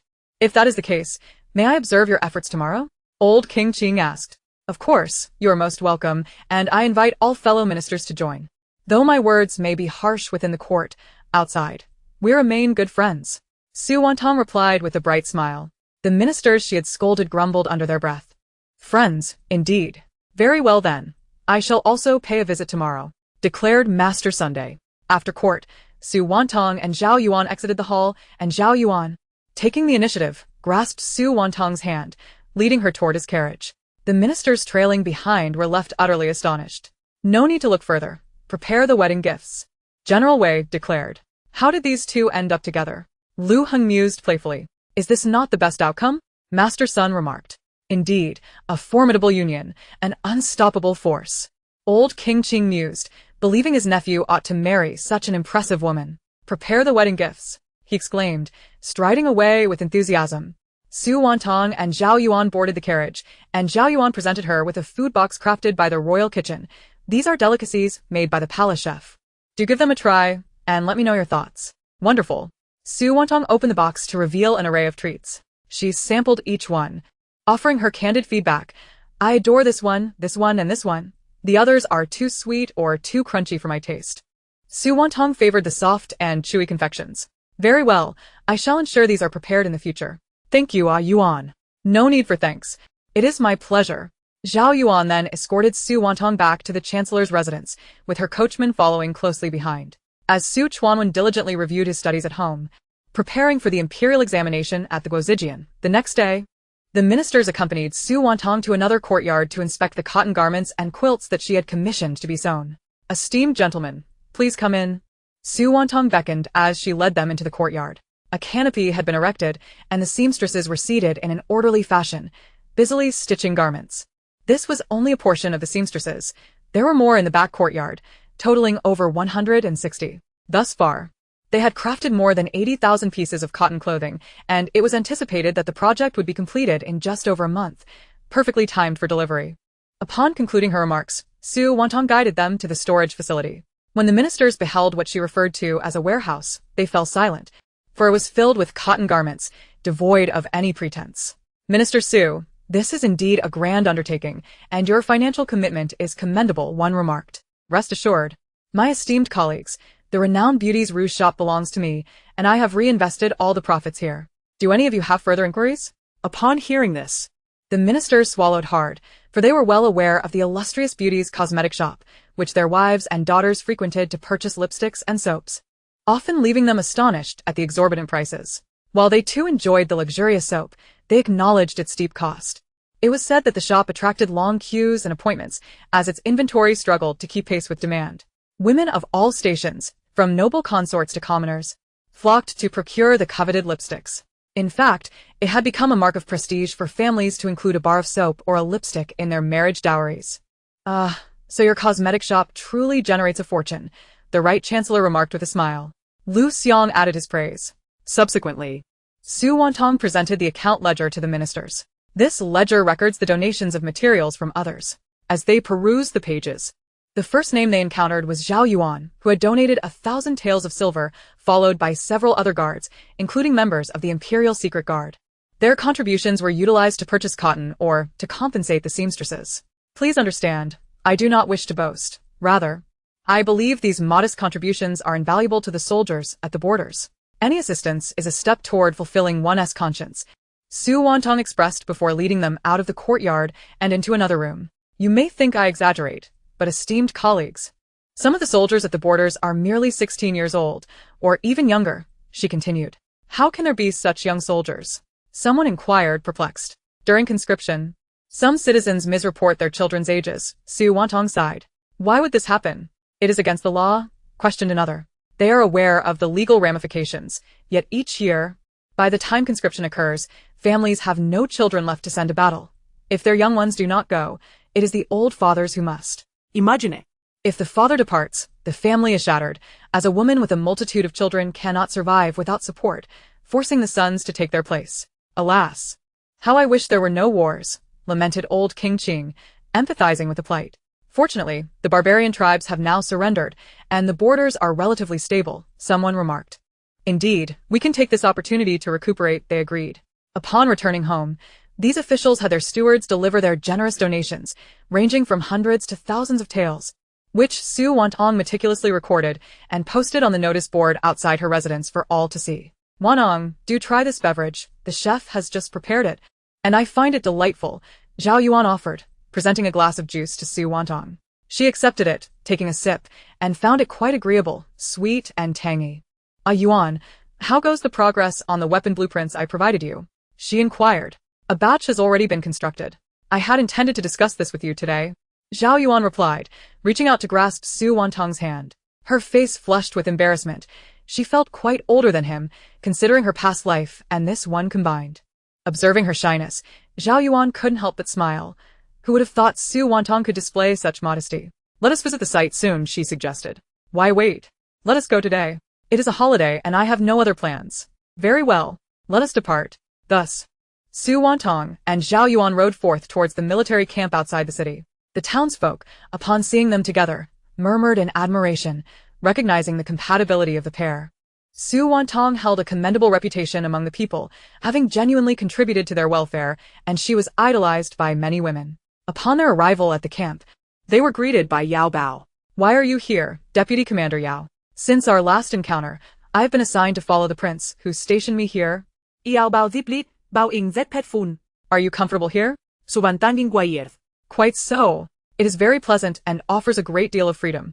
The Imperial Secret Guard may sound appealing, but it lacks liberty, especially regarding marriage and family. The prince has rescued me from that oppressive existence. Yao Bao expressed with gratitude. That is good to hear. Living well is far more important than anything else. Su Wantang remarked as she and Zhao Yuan walked side by side into the camp. Many soldiers recognized Su Wantang from her previous exploits when she had led them into the capital. Though the rebels had proven feeble, they were nonetheless impressed by her valor. Never having anticipated that a woman could be so formidable. Greetings, Your Highness, Minister Su. Feng Yunjin approached, bowing in respect. Do not stand on ceremony, Commander Feng. We are here to observe the construction of the Zhuge crossbows, Su Wantang replied. Indeed. How splendid that even a Yuan has joined. It seems the prince will have his wishes fulfilled. Su Wantang and Zhao Yuan stood on a platform, watching as the soldiers began to launch the Zhuge crossbows. She finally understood why the ancestors had chosen such exceptional designs. With these weapons, they would be as fierce as tigers, unstoppable in their might. Indeed. I wish to produce more so that all border soldiers of Daong may benefit from them, she declared earnestly. Agreed. I support this initiative, Zhao Yuan affirmed. Su Wantang truly wished to witness an end to warfare, for it brought forth too much bloodshed and sorrow. Thank you, Wantang. Zhao Yuan grasped her hand. Do not mention it. This is simply my duty, she replied. Recently, Zhao Yuan had taken to holding her hand, yet they had not ventured beyond that, such as embracing or kissing. Every day, it seems he only knows how to hold hands. Does he not understand the need for a kiss or an embrace? How terribly conservative, Su Wantang mused silently. Just as her thoughts concluded, Feng Yunjin could not contain his laughter. Zhao Yuan's face turned crimson. He was not entirely versed in matters of intimacy, and feared he might frighten Su Wantang, lest she deem him reckless. Commander Feng, why do you smile? Su Wantang asked, puzzled. I am simply delighted. I finally have formidable weapons, and I need not worry about long-range attacks any longer, he responded swiftly. Indeed, that is a cause for celebration. Yuan, let us return home. All right.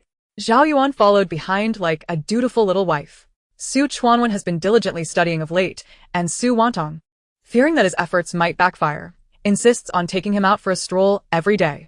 During their leisure moments, he also joins her for a run. Sister, I really can't run anymore. Su Chuanwen gasped, clearly exhausted.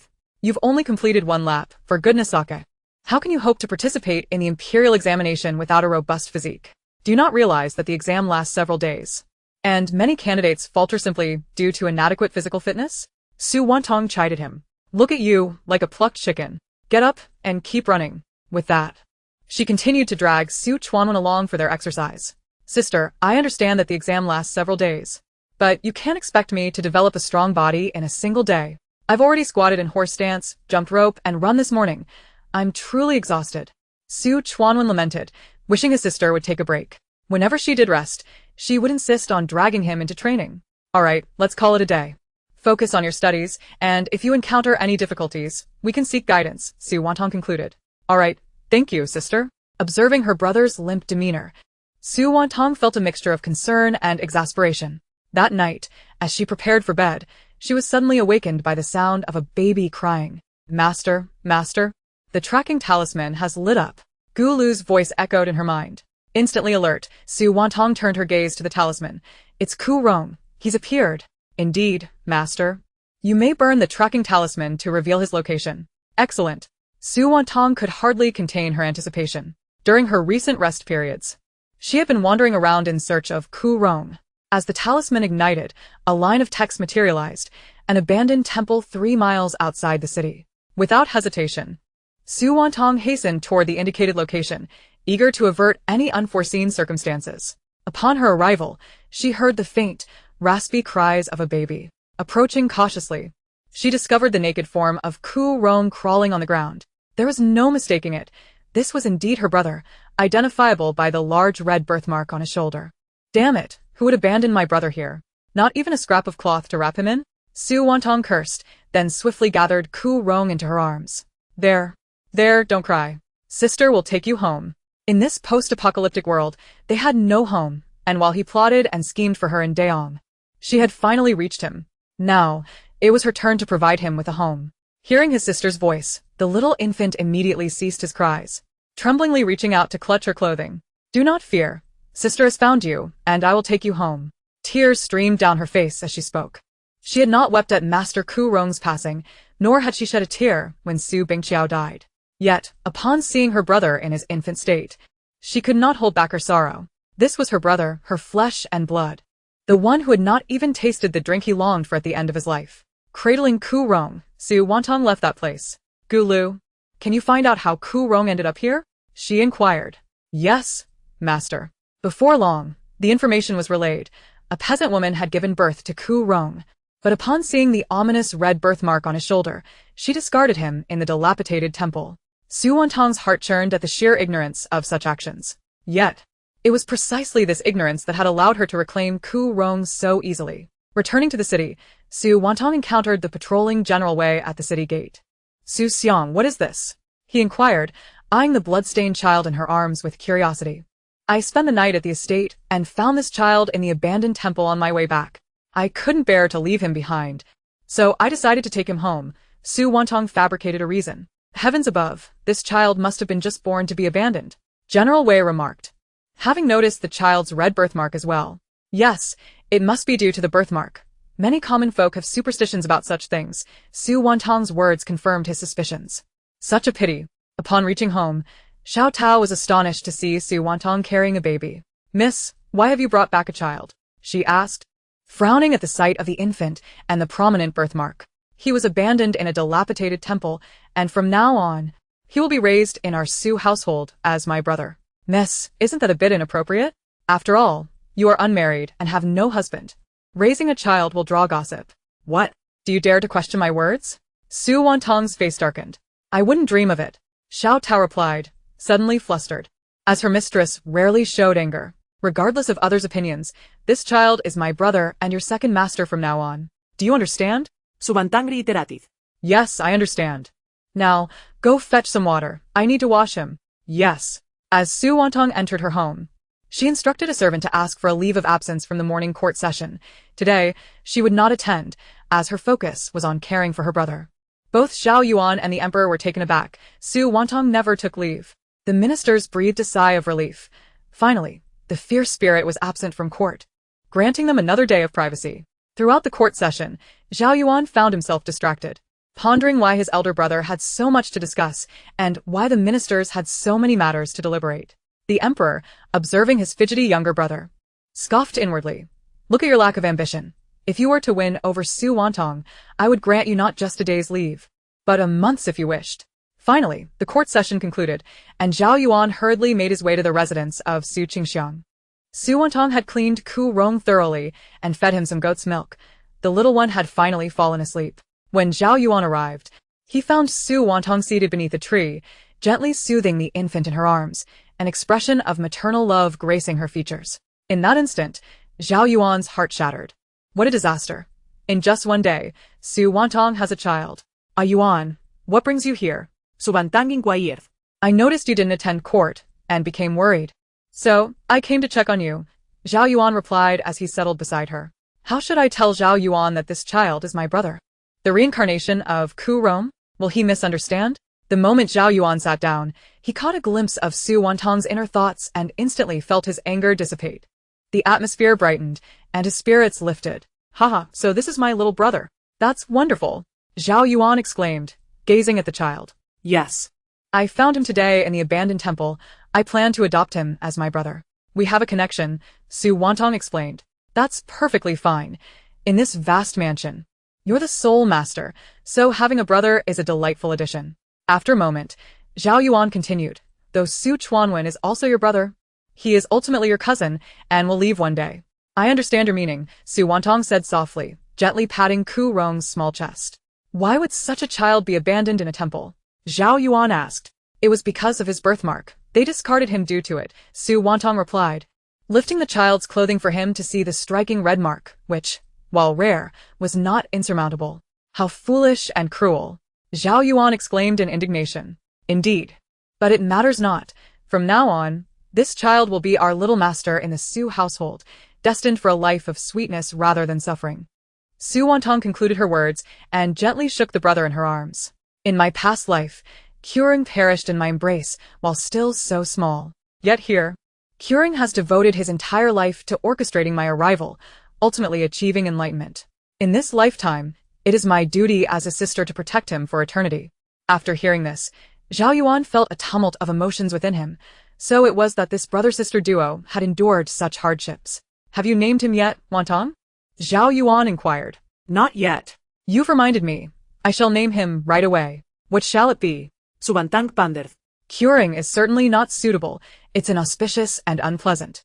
Let us call him Su Yun. Su Yun, the fortunate little one favored by the heavens. Beautiful name. Zhao Yuan praised. Indeed, I think it sounds lovely as well. Little Yun, from now on, we must cherish each other. Upon Su Wantang's words, Su Yun revealed a smile. Within 3 days, the news of Su Wantang adopting an infant spread throughout the court. Initially, some speculated about the child's origins, suggesting he was Su Wantang's son. However, General Wei clarified that the child had been abandoned in a dilapidated temple due to a birthmark, which quelled the gossip. After all, Su Wantang attended court daily, so the truth of whether she was pregnant was well known. Their speculations stemmed merely from a desire to tarnish her reputation. Your Majesty, this year's Mid-Autumn Festival coincides with the Triennial Tribute Day. I have made arrangements as per usual, and I seek your approval. The Minister of Rites presented the list to the Emperor. After receiving it, Eunuch Wang delivered it to the Emperor. The Emperor perused it briefly and nodded. The arrangements by the Ministry of Rites are indeed appropriate. And what of the welcoming personnel? The Minister of Rites inquired cautiously. In previous years, it was customary for Prince Qing and the 2 chancellors to greet the tributes, and this year's changes left him hesitant to act unilaterally. Let the regent and Minister Su handle the reception, the Emperor commanded. Yes, Your Majesty. Su Wantang felt a bit bewildered. A triennial tribute? What could it possibly entail? She would ask Zhao Yuan later. After court, she walked ahead with Zhao Yuan. Ah Yuan, what is the triennial tribute? It is when the small neighboring states and tribes pay tribute every 3 years, Zhao Yuan explained in detail. In essence, 8 tribes, 4 nations, and 1 chieftain present their offerings. Is there anything different from past years? Su Wantang asked. To be honest, I'm unsure, as I've mostly been stationed at the borders and have never participated. But do not worry, the Ministry of Rites will provide us with necessary details. Zhao Yuan reassured her. That's good to know. Upon returning home, Su Wantang heard Su Yun crying. What's the matter? She asked, noticing Xiao Tao pacing with the infant. Miss, the young master is likely too hot, Xiao Tao remarked. Let me take a look. Su Wantang took Su Yun and noticed his small face was flushed from crying. Little Yun, be good. Sister will hold you. She cradled him and walked into the inner room. In no time, the temperature in the room dropped and Su Yun ceased his crying. Miss, this room is truly cool. From now on, you shall care for little Yun here. Yes, miss. After soothing Su Yun to sleep, Su Wantang sought out Su Chuanwen, as his examination was approaching. Elder sister. Su Chuanjiang greeted her eagerly. No need for formalities. How is your revision going? Su Wantang inquired. I feel it's going well. Though I'm unsure what questions the teacher will ask, Su Chuanwen replied, a look of helplessness on his face. Do not worry. Simply go with the flow. If you do not gain admission to the Imperial Academy, I shall find you a good school. Thank you, elder sister. By the way, I heard from the maids that you have adopted a child? Yes, I was feeling rather lonely, so I decided to adopt one. That seems fitting. A home is truly warmer with family. I think so too. Such a large mansion feels quite desolate, and it will be even lonelier once you go to school. Elder sister, you are very considerate. Su Chuanwen was quite understanding. He held no aspirations for the Su residence, nor harbored jealousy towards Su Wantang, focusing instead on his studies. Were he a more scheming individual, he might have believed that the Su residence should rightfully belong to him.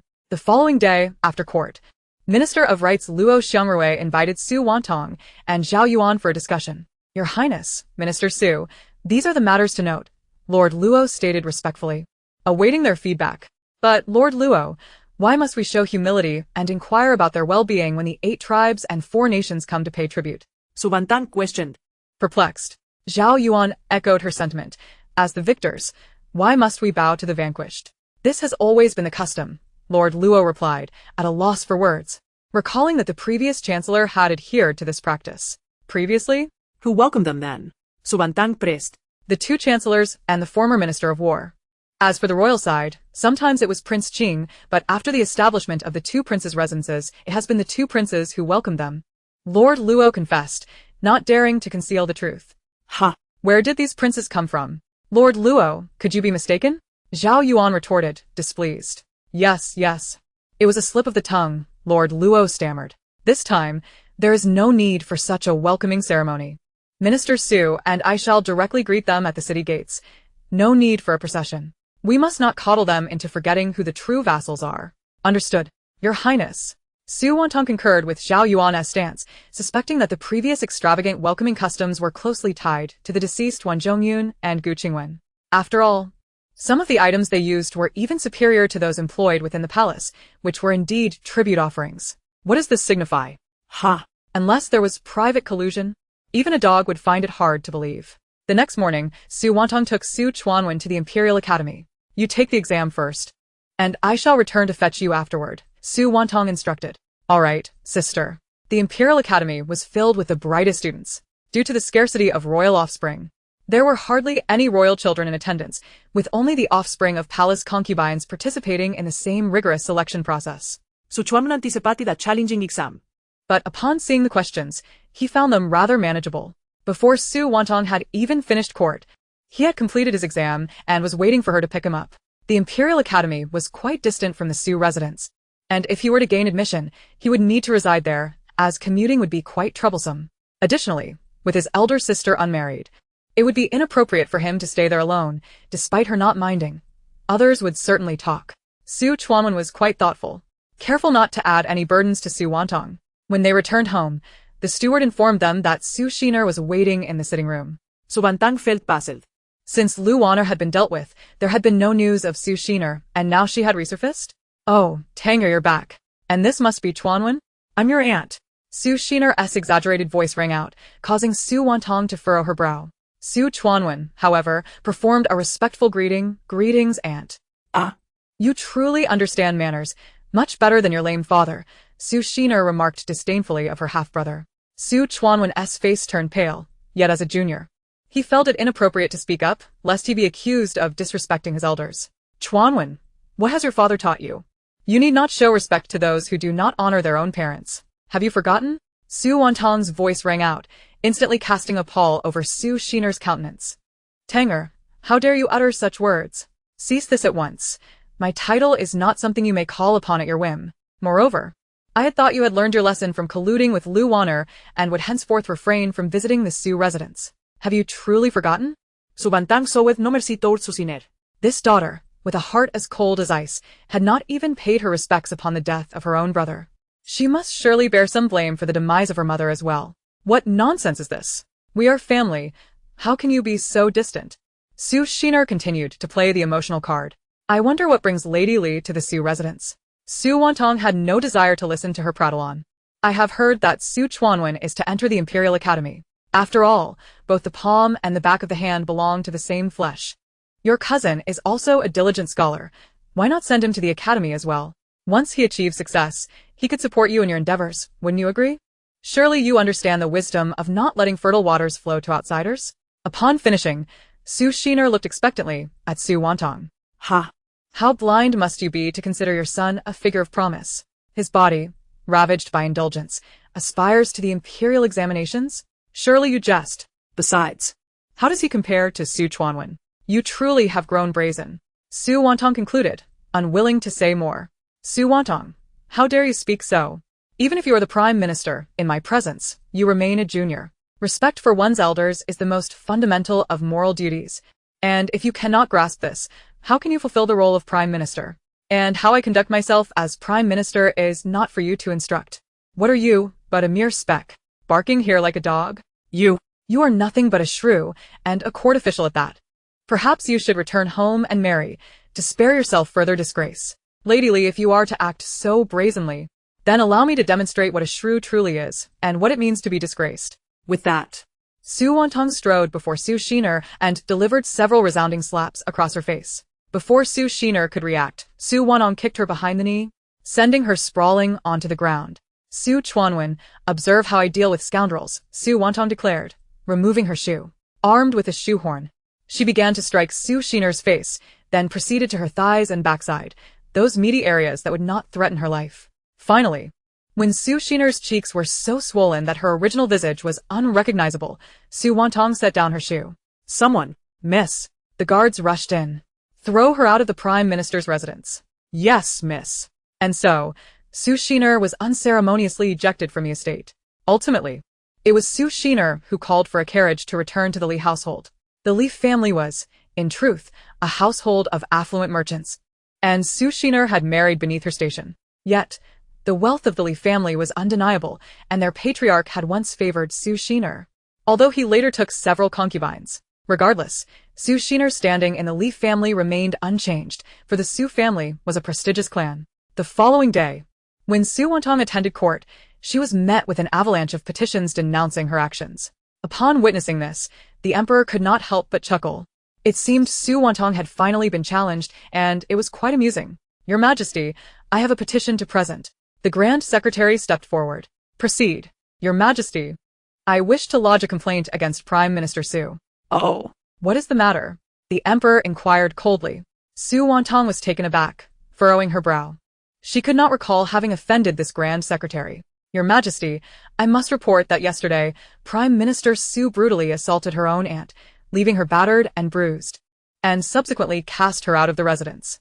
It was only due to the compassion of the common folk who witnessed the incident that a carriage was summoned to take her home. Though the Prime Minister holds a lofty position, such disregard for propriety and disrespect towards elders cannot be tolerated. If this continues, the very essence of filial piety will be thoroughly undermined. The Grand Secretary concluded, casting a disdainful glance towards Su Wantang. Your Majesty, I concur. This incident has spread throughout the capital. I happened to witness it myself while dining at an inn, and indeed, the Prime Minister's actions were excessive. Another official, Lord Liu, echoed. Your Majesty, I believe that regardless of the circumstances, striking an elder is indefensible. As juniors, we must uphold respect for our teachers and elders. By setting such a poor example, Prime Minister Su has tarnished our image at a critical time when envoys are visiting. Indeed, Your Majesty, if this matter remains unresolved, other envoys will perceive our great Yom as merely engaging in superficial gestures. After all, the Prime Minister, as the head of officials, should not act in such an unreasonable manner, lest we bring shame upon ourselves. Prime Minister Su has indeed been overly ostentatious of late. We implore Your Majesty to discern wisely. Given your assertions, how should Prime Minister Su be dealt with? The Emperor inquired. Naturally, she should be confined to reflect upon her actions and offer an apology to her aunt, relinquishing her duties in welcoming the envoys until they have departed. This situation has indeed cast a negative light. One of the ministers suggested. I support the idea of Prime Minister Su reflecting in solitude and issuing an apology. Su Wantang stood in disbelief. These individuals were clearly grasping at straws, seeking trouble where none existed. Minister Su, do you have anything to say? The Emperor, knowing Su Wantang would not be, as they described, was not at all concerned. Your Majesty, I am wronged. Su Wantang would not take the blame. They could not hope to suppress her with such tactics. Oh, what grievance do you bear? With a cold laugh, Su Wantang spoke. You lords speak as though you witnessed the event firsthand. Are you perhaps worms in Su Xiner's belly? How do you know her affairs so well? Truly, you are idle to the point of folly, engaging in baseless gossip while presuming to take it seriously. I did strike Su Xiner, this is true. However, do you know the reason behind my actions? She insisted that I secure a place for her inept son in the Imperial Academy, and when I refused, she resorted to slandering me and my deceased parents. Furthermore, she showed no remorse. Previously, she had conspired with Lu Wanner to embarrass me, and now she insults both me and my cousin, calling him the son of a cripple. My uncle, who is indeed lame, is also her brother. Yet she looks down upon her own nephews and nieces. Why should I extend her respect? I sighed and continued. She claimed that as a woman, I should not be focused on public affairs and should instead be raising children, as it is disgraceful for me to be so publicly visible. I ask you all, whose face have I sullied? Hers? You all rally to her defense, believing I am unaware of your thoughts? You are merely idly speculating, prattling on like a gossiping woman. This is a family matter, and, to put it bluntly, it can be regarded as a dispute between women. Yet somehow, in your mouths, it becomes a matter of disrespect for elders? By your logic, the quarrels between your concubines and wives also reflect a lack of respect for elders. Considering that the primary wife is indeed an elder, why do you not speak of that? You lot are akin to dogs lifting a curtain. relying solely on your tongues to cast suspicion, all while acting as if you are most prudent, utterly unaware of the disdain you inspire. You. And you. All of you meddling in my family's affairs should consider your own matters before provoking me further. And you, do you resemble a dog belching, having eaten too much filth? You dare to claim I lack respect for my elders. Does Su Shiner even merit that respect? Su Wantang refrained from explicitly chastising those verbose ministers, as if they assumed her temper had waned. If she were to remain silent, would they truly believe her role as Prime Minister was merely ornamental? Your Majesty, that Su Shiner harbors impure intentions. She did not pay her respects when my father passed away, but rather sought to curry favor with Lu Wanner. When she eventually arrived, it was with the ulterior motive of marrying her son to me, and just yesterday she audaciously attempted to have her son replace Su Chuanwen at the Imperial Academy. If such a person is deemed an elder, I beseech you, esteemed ministers, take her home and enshrine her. Su Aiching has been wronged. It is my first time hearing of such a brazen woman who, even upon the death of her own brother, does not observe the customs of mourning.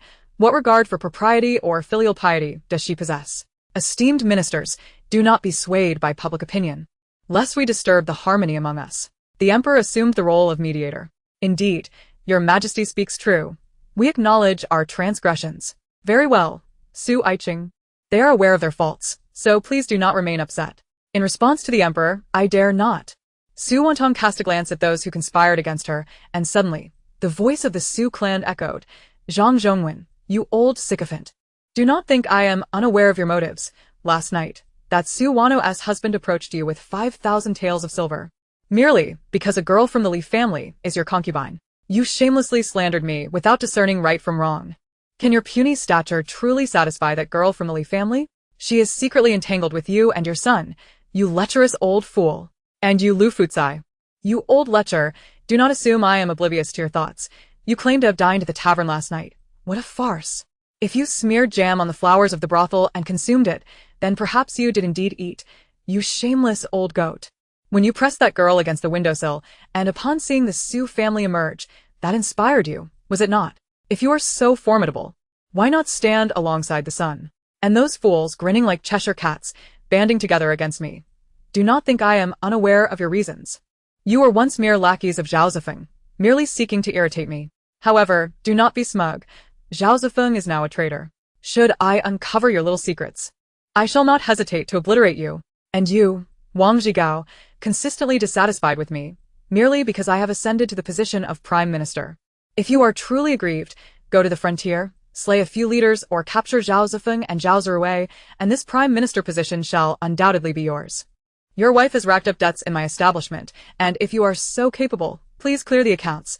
I might then consider you a man. Su Wantang's words flowed endlessly, while the ministers were left in a cold sweat. The Emperor, listening to Su Wantang's incessant babble, found himself torn between laughter and restraint, while Zhao Yuan regarded her with a smirk. Behold, this is Su Wantang, forever unyielding and undeniably charismatic.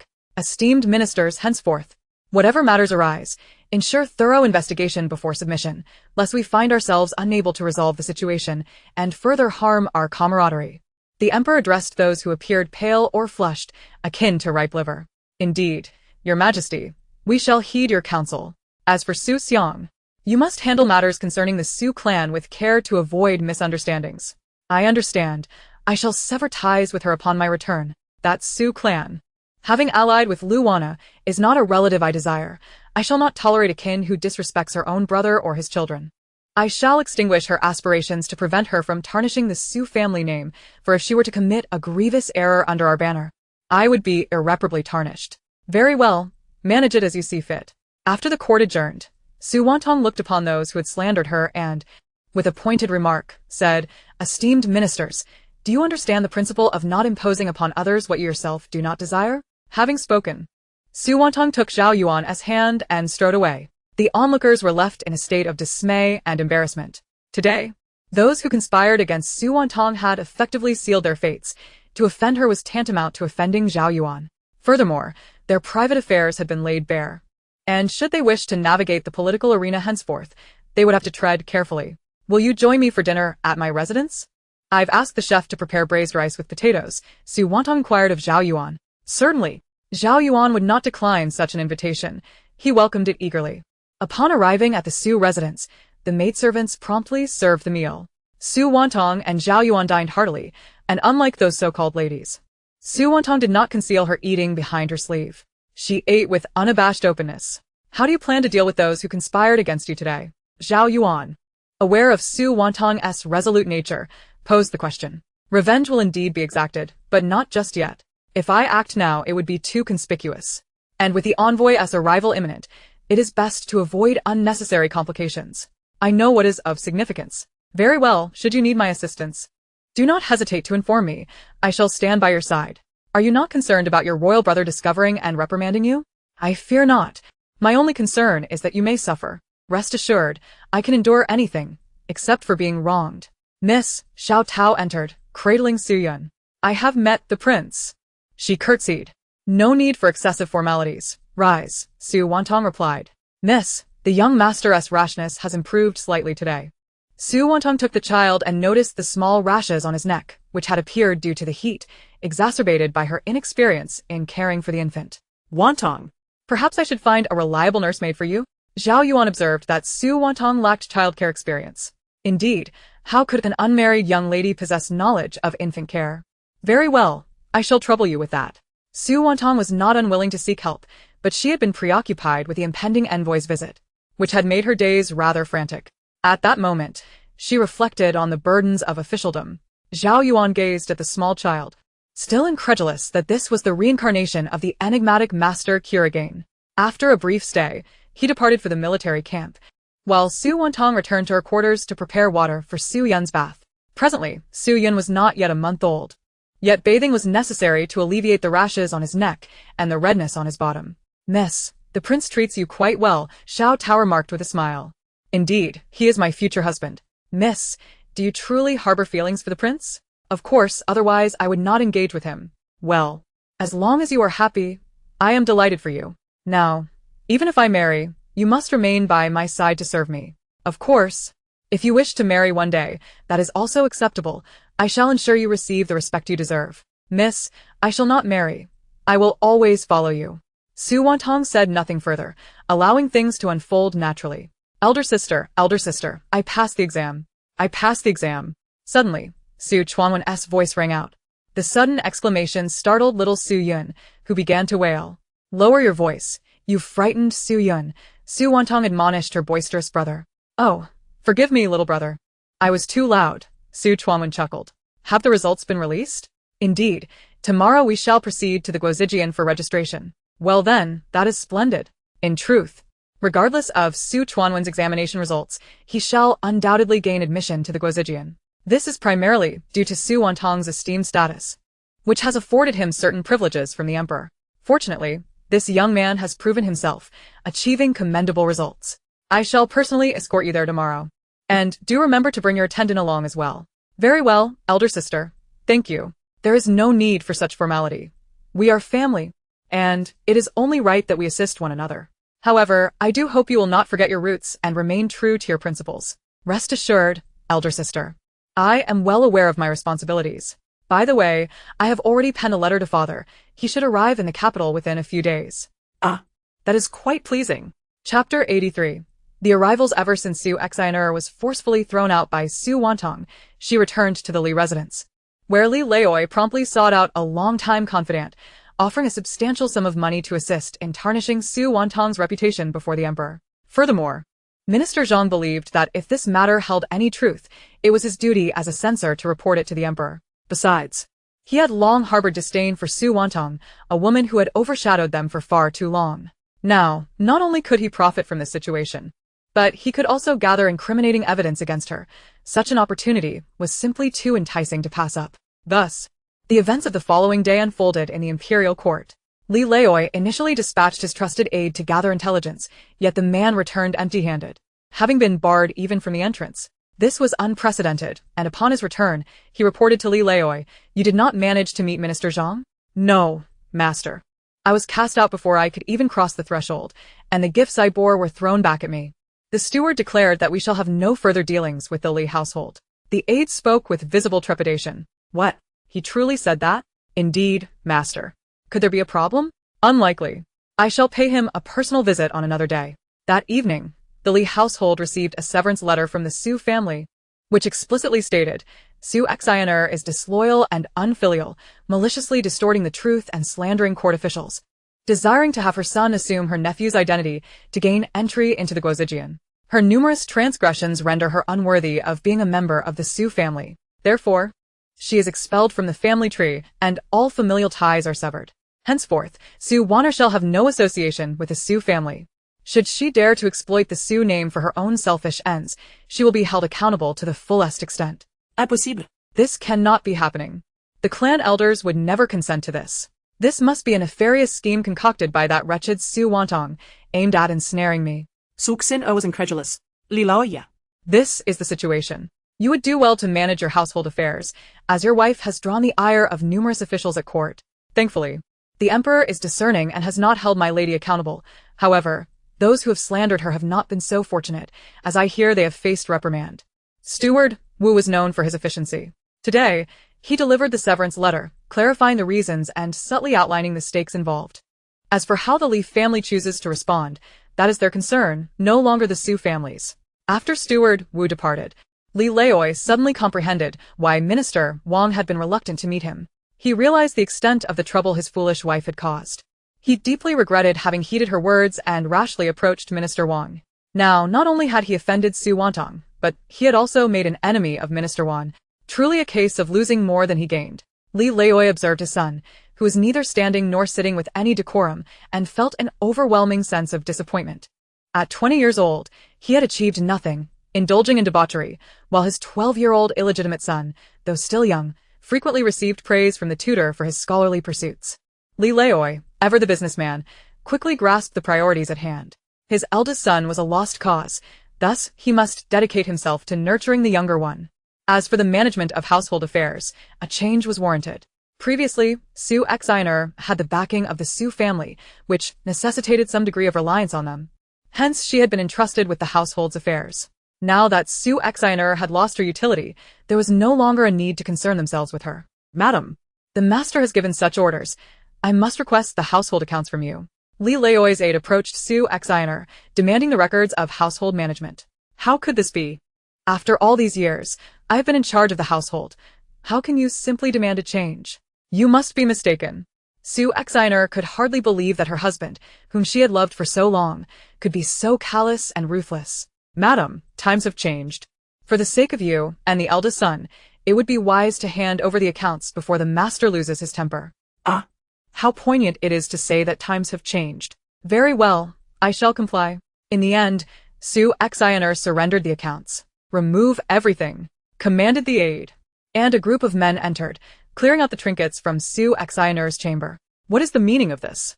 Su Xin exclaimed in disbelief. Madam, the master has decreed that such valuable items need not remain in your quarters any longer. They shall be taken away. Su Xiner could only watch helplessly as her belongings were removed, leaving her room eerily vacant. The following day, she received news that Aunt Lu would now oversee the household. And furthermore, Aunt Lu had been elevated to the status of a legitimate wife. The son of that wretched woman had even begun attending Qingshan Academy, while her own son remained directionless, nearly 20 years old, and still aimlessly wandering. In that moment, Su Xiner realized that her days of comfort had come to an end. Her husband had indeed abandoned her and their child. Upon reflection, it was perhaps understandable for Li Laoi, as such a vast family business could not be entrusted to a fool. Even if he were to have a legitimate eldest son, he would not do so. A merchant prioritizes profit above all. Su Xiner made several subsequent visits to the Su residence, pleading with Su Wantang, yet she was met with indifference. Ultimately, she sought out the clan elder, who did grant her an audience. Clan uncle, you must assist me. I cannot endure my life in the Li household any longer. Su Xiner wept as she lamented her misfortunes. Xiner, it is not that I am unwilling to help, but rather that I am powerless. The Su family is now under Su Wantang's dominion. Without her, we would not survive in the capital. We all rely upon her status for our existence. Moreover, Xiner. Regardless of your circumstances, your elder brother has passed. You must not behave in this manner. Your actions will only serve to wound that child. Clan uncle, I was wrong. I truly understand my mistakes now. At last, Su Xiner comprehended that in this era, lacking a formidable maternal family as a foundation would lead to a fate akin to hers. However, she grasped this truth too late. It was all beyond redemption now. As for Su Wantang, she would not deign to concern herself with her anymore. Return whence you came. Do not return. Let us each find our own peace. After Su Exioner departed, the clan elder's wife emerged from the room and spat at Su Exioner's retreating figure. Bah! The shameless wretch. She did not even show up for her own brother's funeral, yet now she seeks to curry favor with Lu Wana, the very enemy of her brother. Such a heartless person deserves nothing less than to be condemned. Enough, do refrain from speaking so harshly. The clan elder was well aware of the situation. I fear you may soften and provoke Su Wantang's ire.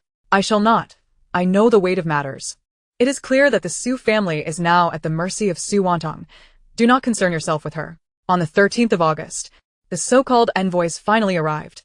However, Su Wantang and Zhao Yuan, who were meant to greet them, were fashionably late. Leaving the envoys waiting outside the city for an extended period, their patience nearly exhausted.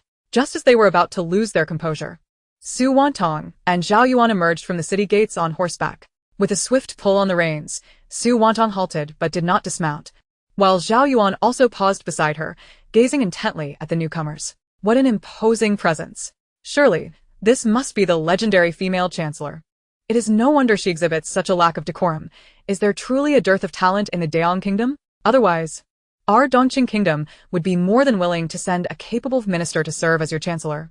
Ha! The envoy from Dongqing, Wu Wang, regarded Su Wantang with a lewd, frivolous expression, brazenly surveying her. Is this really how the Daong treats its guests? Making us wait for a whole hour is rather excessive, don't you think? The envoy from Beiyuan, named Lazier, a prince of lesser favor, remarked, I recall in years past, it was always the esteemed Prince Qing who accompanied the chancellors to greet us, and the etiquette was commendable, unlike the current situation.